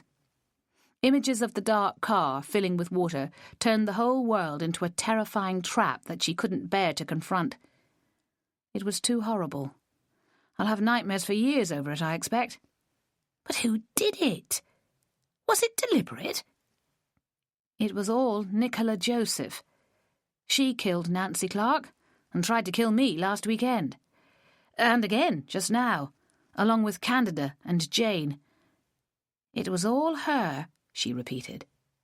But why? Came the familiar cry. And then, who's Nicola Joseph anyway? Simmy did her best to provide a coherent narrative, much of it gleaned from Nicola's distraught confession. There were gaps and confusions. Some of it seemed purely incredible. The poor woman, said Angie more than once. You know, I considered that egg donation thing years ago, when it first started, but the whole procedure is terribly invasive, and I got put off more or less from the outset. It's not a simple business at all. Russell looked at her in total blankness. I don't remember that, he said. I don't expect I told you. It was just an idea, really. Here I was, with a fine specimen of a child, and no intention of having any more. It seemed a waste somehow. Candida seems to be a reasonable specimen as well, said Simmy. So it worked out well for the Hawkinses. Even so, it makes you wonder whether it's a good idea, don't you think? Going against nature always has its risks, said Russell. But I still don't understand... He tailed off helplessly. Most of it, actually. Why would the other woman, what's her name, care one way or the other? Gwen, we can't be sure that she would. But Nicola must have been certain there'd be a catastrophe if she did find out. Apparently, Gwen said she'd leave if it turned out that Nicola had lied about having a baby. It sounded as if she's threatened to leave a few times over the years, and Nicola does seem very dependent. Even so, Angie protested. Murder? I know. Not just once, either, and not on the spur of the moment. She had to get hold of a big syringe and a sharp needle and learn how to find a blood vessel. For all we know, she practiced for weeks beforehand. Then she paused. And I think she deliberately tried to implicate Malcolm Kitchener somehow. Both parents were fixing her with blank stares, and she realised that there were even more holes in the story she'd told them than she first thought. "Oh, never mind," she said. "I can't talk about it any more this evening." "So that's an end to it, is it?" asked Angie. "The police have got her, and there's nothing more to worry about." "It ought to be," Simi agreed, "but somehow that isn't how it feels. There must be something else somewhere. But I won't think about it until tomorrow." She yawned, but was careful not to stretch, mindful of her bruised and battered ribs. "I think I might need a bit of help getting to bed, if that's okay." Saturday dawned mild and dry, without wind or rain or snow. Simi's emotional state was much the same. She knew in theory that she should contact Ben and Melanie and bring them up to date with events. She should feel desperate sadness for Mrs. Joseph, as well as Davy, her innocent daughter. The shame descending on their family would be annihilating, once the details were aired publicly. But instead, all Simi knew was a powerful desire to remain very quietly in the cosy nest that was her mother's old camp bed. Her body ached persistently, but her mind had closed down.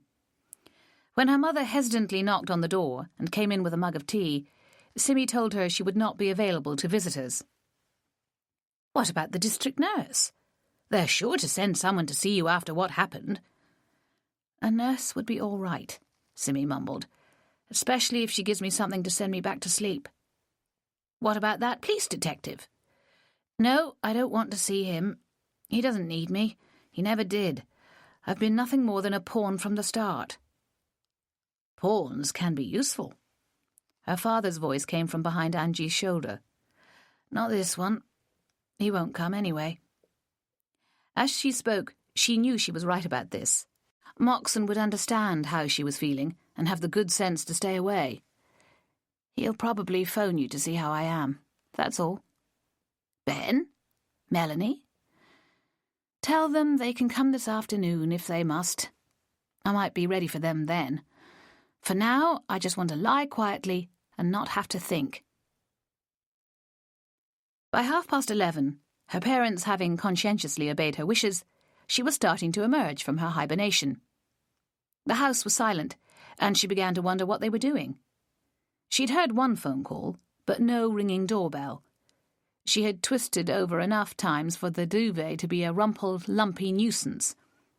She needed the loo, and was hungry.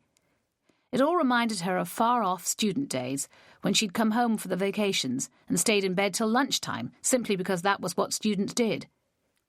After a few hours, it had seemed foolishly wasteful, the bedclothes too heavy and hot for daytime. Even the dog, which habitually burrowed down by her legs to keep her company, would get bored with it after a while.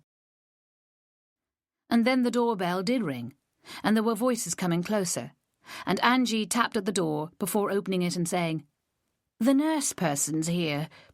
Apparently, they're not called district nurses any more." This irrelevance had evidently elicited deep irritation. "But it's probably the same general idea," she added with a melodramatic sigh. The nurse was in her 50s and appeared harassed, but she behaved with brisk efficiency, examining every one of Simi's injuries and telling her how lucky she was. She also mentioned, in a whisper, that they really were still known as district nurses, but were trying to change it to community nurses, which was more accurate. Surely anybody would agree. "Take no notice of my mother," said Simi. Afterwards, she felt much better, with a professional new dressing on her head and an assurance that she had suffered no lasting ill effects from getting wet the previous day. "I'll get up for lunch," she said, "if you can find me something to wear." The long skirt had been bundled into the washing basket by Angie, worrying that it would have to be dry cleaned. "What about your crutches?" Angie asked. "Can't you get them back?" "We should have asked that nurse," Simi groaned. "She might have had some in her car. How stupid of us." It had been unbelievably stupid, she reproached herself. "We could phone the police and ask if they've got them," Russell suggested.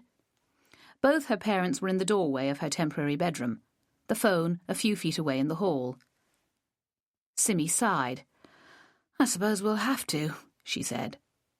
Russell dithered about which phone number to use and who he should ask to speak to, but did eventually manage a conversation with someone who sounded reasonably cooperative. "If we go down there, they'll let us have them," he said. "Isn't that a surprise?" It was, Simmy agreed, waiting for her father to offer to go right away. "You could walk," she said. "It's barely 5 minutes from here." When he made no reply, she looked at him more closely. "Dad? What's the matter?" "Nothing's the matter. I'm perfectly all right," which confirmed that he very much wasn't. Even Angie took notice. "Russ? You're not ill, are you?" "Not ill," he said. "Just a bit off. Tired. Emotional." "Oh, God," said Simmy. "I know what this is. He's in shock, just like I was a few days ago. Look at him, he's shaking." "You could have been killed. Again," he blurted, tears in his eyes. "I can't bear it, Sim." "How?" "Why? It's all wrong." "Get him warm," Simmy ordered her mother. "Put him in the kitchen with a hot, sweet drink. He'll be all right in a few minutes." With no very good grace, Angie did as she was told. Simmy then demanded the wheelchair be brought to her, and she hoisted herself into it with no help from her mother. Manoeuvring it through the doorway was difficult, and she scraped her knuckles on the doorpost, but she needed to be mobile. She positioned herself by the phone and made a call to a number she had taken the trouble to memorize the day before. "Mel? Listen, are you busy?" "Good. Can you pop down to the police station and get my crutches? I got separated from them last night. It's a long story. Come over here and I'll tell you everything. Bring Ben if you want." Half an hour later, the youngsters were on the doorstep. Simmy was inordinately pleased to see them. However much she tried to explain things to her parents, they never fully grasped the finer points. The crutches felt like old friends. Simmy celebrated their return with a swift journey all the way through the house and back again to the living room. Angie brought mugs of coffee and a plate of sandwiches. She had a distant look in her eyes and a tightness around her mouth. "What's with your ma?" whispered Ben, when she'd left them alone again. "She's being a martyr," said Simmy. "She does that sometimes when things get out of control. My dad's having a panic attack, which hasn't helped." "Sounds like my house," said Mel. "But they do have good reason to freak in your case." "Did something happen?" asked Ben, with unusual delicacy. "Surely it's been on the news," Simmy asked, thinking she should have stirred herself to at least listen to the radio before this. "An arrest has been made, that's all they said, and something about a car driving into the lake, which has some mysterious connection to the case."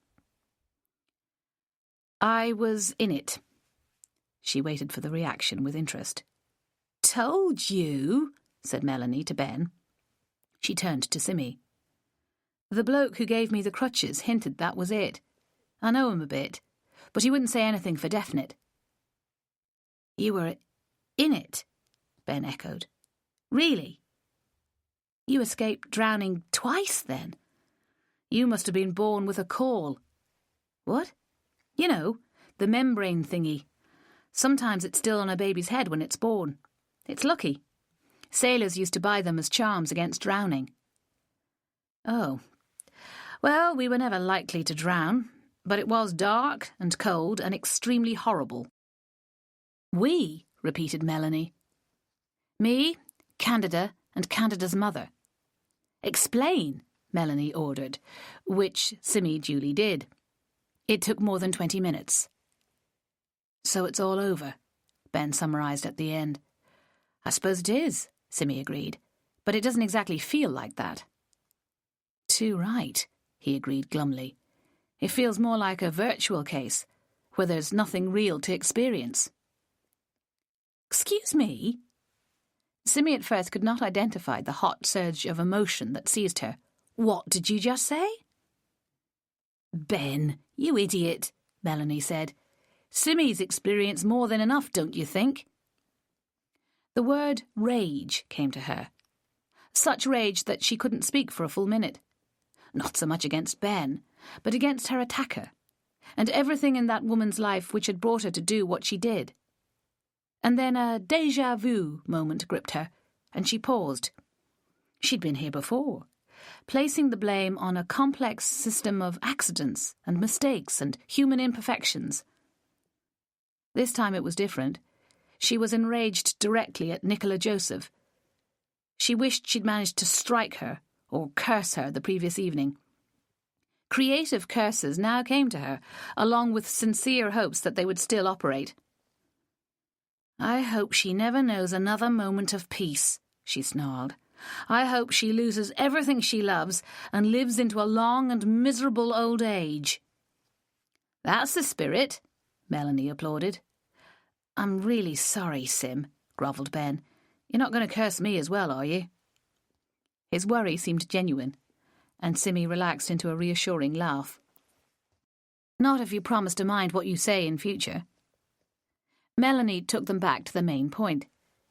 Nicola Joseph really did confess then? Just like that? Simmy did her best to fill in the gaps calmly. Sort of. She was explaining it to Gwen, and Candida in a way. Isn't that weird, though? Your biological child that you didn't carry for 9 months, or deliver, or ever see or hold. As she spoke, she relived the minutes she had had with her stillborn daughter, and almost counted herself fortunate. It must feel so strange. Did they ever tell her there was a child? Melanie wondered. Well, they must have done, or she'd have had no reason to kill Nancy Clark. I suppose Nancy herself told her, actually. Then blackmailed her, because she'd found out how Gwen would react. She thought for a minute. You can sort of see how that could have gone, can't you? Nicola probably blurted it all out from the start. Something like, "Oh, God, if Gwen ever finds out, she'll leave me," kind of thing. Gave Nancy her chance there and then. Candida kept saying Nicola must be mad. She said, "I'm the daughter of a madwoman." Not just mad, though. She could easily have killed 5 people. Well, no, 4. I'm counting myself twice. She laughed. But what an awful business. Candida's own mother seems really nice. Sensible, affluent, open-minded. The sort of woman who'd tell the kid the whole story from the start, you think? Asked Ben. Simmy thought for a moment. No, Candida said she wasn't told until quite recently. How would you explain it anyway? You'd have to wait until the child understood the mechanics of reproduction. That'd be when it was about 4, said Melanie, if my sisters are anything to go by. Ben returned to the central issue of motive. But she said she did it to stop Gwen finding out. And that meant killing everyone who knew about it, including the girl herself and her mother. Well, that's worse than mad, surely. That's totally ludicrous. I'm not totally sure she seriously meant to kill us last night. She just wanted to stop the story spreading. She wanted the Hawkins women to go back home and never speak to her again. It was a sort of extreme warning. But she did want you dead, because she shoved you off that bridge. It was her, wasn't it? The boy narrowed his eyes, thinking hard. Is that for definite? Who else could it have been? Simmy shivered at the idea of a second would-be killer. Of course it was her. When you think about it, it's exactly what a woman like her would do. No blood, no getting her hands dirty. She could just walk away as if nothing had happened. The rage threatened to return. What a foul person she must be. Look what she's done to me. You'll be fine in a few more days, Melanie assured her. You'll be bored stiff and wanting to get back to work. Simmy looked around the room and felt the walls closing in on her. The stack of DVDs by the telly looked painfully small. She wasn't sure she could lose herself in a book for more than a couple of hours each day. You could be right, she said. In the calm that followed, she wondered about her father and his panic attack. I ought to find out if Dad's all right, she said. He lost it a bit this morning." "It must have been awful for them," Melanie sympathised, "you being their only one. All those what-ifs must have got through to them by now. That's what my gran said when she heard. Says it would have been like killing 3 people, not 1. "At least nobody seems to be missing Nancy Clark much," said Ben, obviously striving to show appropriate feeling. He got no reply, because the doorbell rang for the 3rd time that morning. Chapter 25. "Where is she? I must speak to her," came a strangled, desperate voice from the front doorstep.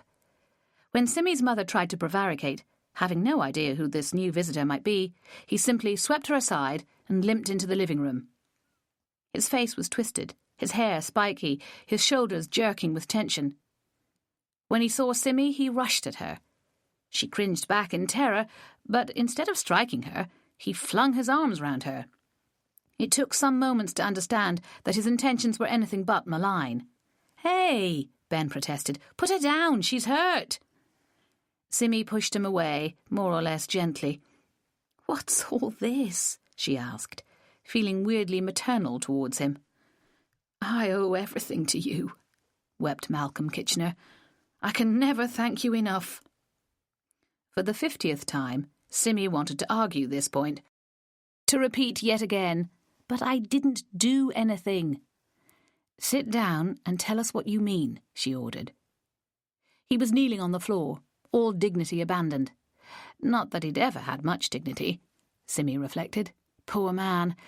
He had been every bit as passive and victimised as she had herself, from the very start. "Here, sit here," Melanie suggested, shifting along the sofa to make space for him. With a scramble, he did as invited. "Now, talk," said Melanie. "It's Brenda," he began. "My sister. She wants to see you as well, when the police have finished with her." Astonishment rendered Simmy, Ben and Melanie speechless. Mr. Kitchener went on. "She had an email from the police last week and flew over right away. She's been here since Wednesday." "So it wasn't her who pushed Simmy in the bag," said Ben. Everybody looked at him. "Of course not," said Mr. Kitchener. He was slowly getting himself together, speaking more clearly, although it was plainly an effort.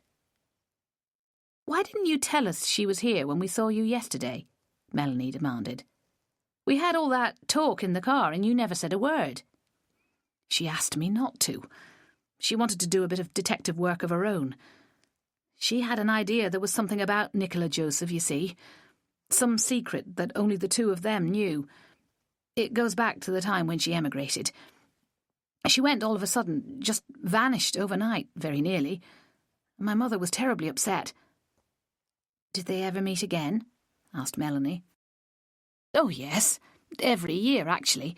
Mum went out there 5 or 6 times, and Brenda came here a lot. But she never stayed long, and never looked up old friends, especially not Nicola." "Is she married?" Simmy asked. "Of course not. She's a lesbian. She's got a partner, Ellie. They live in Darwin. It's very hot." "So Brenda knew about the egg donation. Did she know there was a child as a result of it?" He stared at her. "Pardon?" "Didn't you know about it then?" "I don't know anything about that time, except I knew Nicola quite well, because I was working for her dad. She used to come in and do a bit of casual work when we were busy, and she always wanted the offcuts from the print works for some reason." "It'll all come out now anyway," said Ben. "What will?" "The whole story," said the boy, with some exasperation. "Haven't you come to tell it to us yourself?" "Egg donation," the man muttered. "What's that anyway?" "That girl, Candida Hawkins. She's Nicola's biological daughter." "She came from Nicola's egg," said Simmy, hearing how peculiar it sounded as she spoke. "Right." He was obviously having trouble grasping the concept. "Do I know Candida Hawkins?" He blinked in confusion. "Let's get back to Brenda," urged Ben. Mr. Kitchener complied with relief. She went to the police yesterday afternoon and demanded they exhume our mother's body. She's convinced there was foul play. They fobbed her off, but she went back again first thing today, and they told her there was no need to do an exhumation because Nicola had already confessed to killing her. After everything else she's done, I'm quite surprised they even remembered my poor old mum. She used the same method as with Nancy. She must have been so happy when the police thought I did it. He gave Simmy a dog-like smile of devotion. And thanks to you, that was never a serious proposition. But it does bring the total back to 5, Simmy realised. She's practically a serial killer. Mr. Kitchener was intent on a complete debriefing. Brenda came and talked to me about a whole lot of things last night. We had a bottle of wine and cried together. Oh, she's always been a good sister to me. We've got a lot of history with the way our dad was. She did her best to keep him off me. No wonder she never wanted any truck with men. And now our dear old mum gets herself killed by a madwoman. He sniffed ominously. But why? Ben demanded. Bren thinks it must have been that Mum knew something about Nicola that had to be kept from that partner of hers. Now I realise it was because of this egg thing. Hang on, said Ben. This was ages before Simmy delivered the flowers, wasn't it? So the whole thing goes a lot further back than we thought. Makes you wonder whether there were others, years ago, who might have gone the same way, said Melanie. How could anybody live like that, always terrified of a secret coming out and killing anyone who might give it away? So Brenda never said anything about the egg donation? Asked Simmy. Doesn't she realise that that's what this whole business is about? I expect she does, but she wouldn't talk about that sort of thing with me. He smiled weakly. Bit of a prude is our Brenda, funnily enough. If she killed Mrs. Kitchener with an air embolism, there'll be no way they can find evidence of it now, Ben asserted. So no sense in doing an exhumation. Lucky she confessed. They'd never prove it otherwise. So how did they know Nancy Clark had been murdered then? For the first time, this detail occurred to Simmy. Melanie and Ben grinned at her like clever twins. A fluke, said Ben. Miss Clark was diabetic, so she'd had countless insulin injections in the past few years. It was all rather obvious, especially because Moxo himself is diabetic, so he knew the procedure. Explain, ordered Simmy. OK. In a nutshell, you inject insulin into fatty tissue, in your stomach, hips, places where there's some meat. Definitely not into a vein. But the air embolism thing obviously has to go directly into a vein. Moxo saw the site of the fatal injection and made an instant deduction. Plus, she was lying on the floor with bruises in all the wrong places. Plus, she'd been to the doctor the day before, as fit as a flea. He'd done some routine checks on her and swore there was no way she'd die of heart failure or a coronary the very next day. You got all that from your friend Scott? Simmy accused him, and never told us. I told you it was a lethal injection, and it was. So that's it, said Melanie. It really is this time. She sighed. Doesn't seem worth killing anybody for, does it? Just what I was thinking, said Simmy. I blame that Gwen, said Melanie. She must be a real control freak. It does sound like that, but I really liked her, gloomed Simmy. She gave me some bed socks. Ben's laugh lifted her spirits in seconds. Mr. Kitchener added his own contribution with a reassuring smile. She's perfectly decent, he confirmed. Brenda went to see her today. Said she should have done it years ago and settled old jealousies. Turns out they've always been jealous of each other. All over the worthless Nicola, sneered Ben. Nobody's worthless, the man reproached him. You have to learn that, lad. It matters more than anything. So, what was the motive? Pressed Melanie. Fear, said Mr. Kitchener. She was terrified that one of them would betray her secret. She'd spent 19 years keeping it hidden, brushing it out of sight. And almost as bad as Gwen finding out was her mother knowing about it as well. She simply couldn't deal with the implications of a daughter showing up. "And she thought I might betray her as well," said Simmy. "She was very angry with you," he nodded. "Must have been, we think. But perhaps it wasn't planned like the others. She saw you at her mother's front door on Sunday night and saw red, thinking you'd gone to drop her even further into the doodah. It would appear she was panicking by then and just firefighting, trying to keep the lid on the whole business."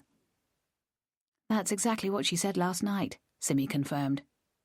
"So we've got it straight at last." "You know a lot about it," Ben accused Mr. Kitchener, a trifle sullenly.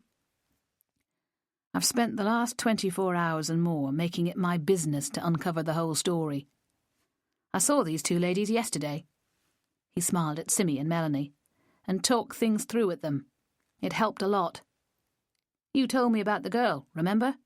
That got me thinking along different lines. Then I popped into the Ellery for some lunch, and the chap behind the bar started gossiping about two women he'd got staying there, and pennies began to drop." He shook his head in self-reproach. "It did occur to me to follow them, last night, but I didn't know how to go about it, not having a car. I might have pulled you out of the lake a bit sooner if I'd been there.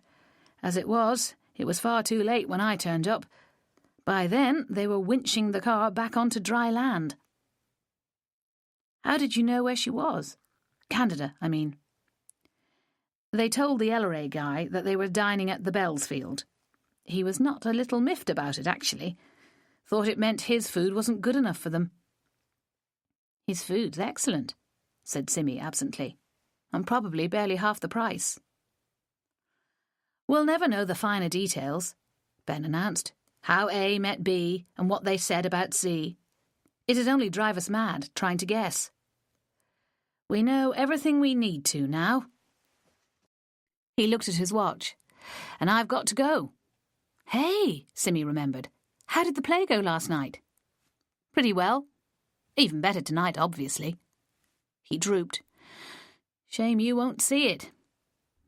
Simmy did a rapid inventory of her bones and bruises.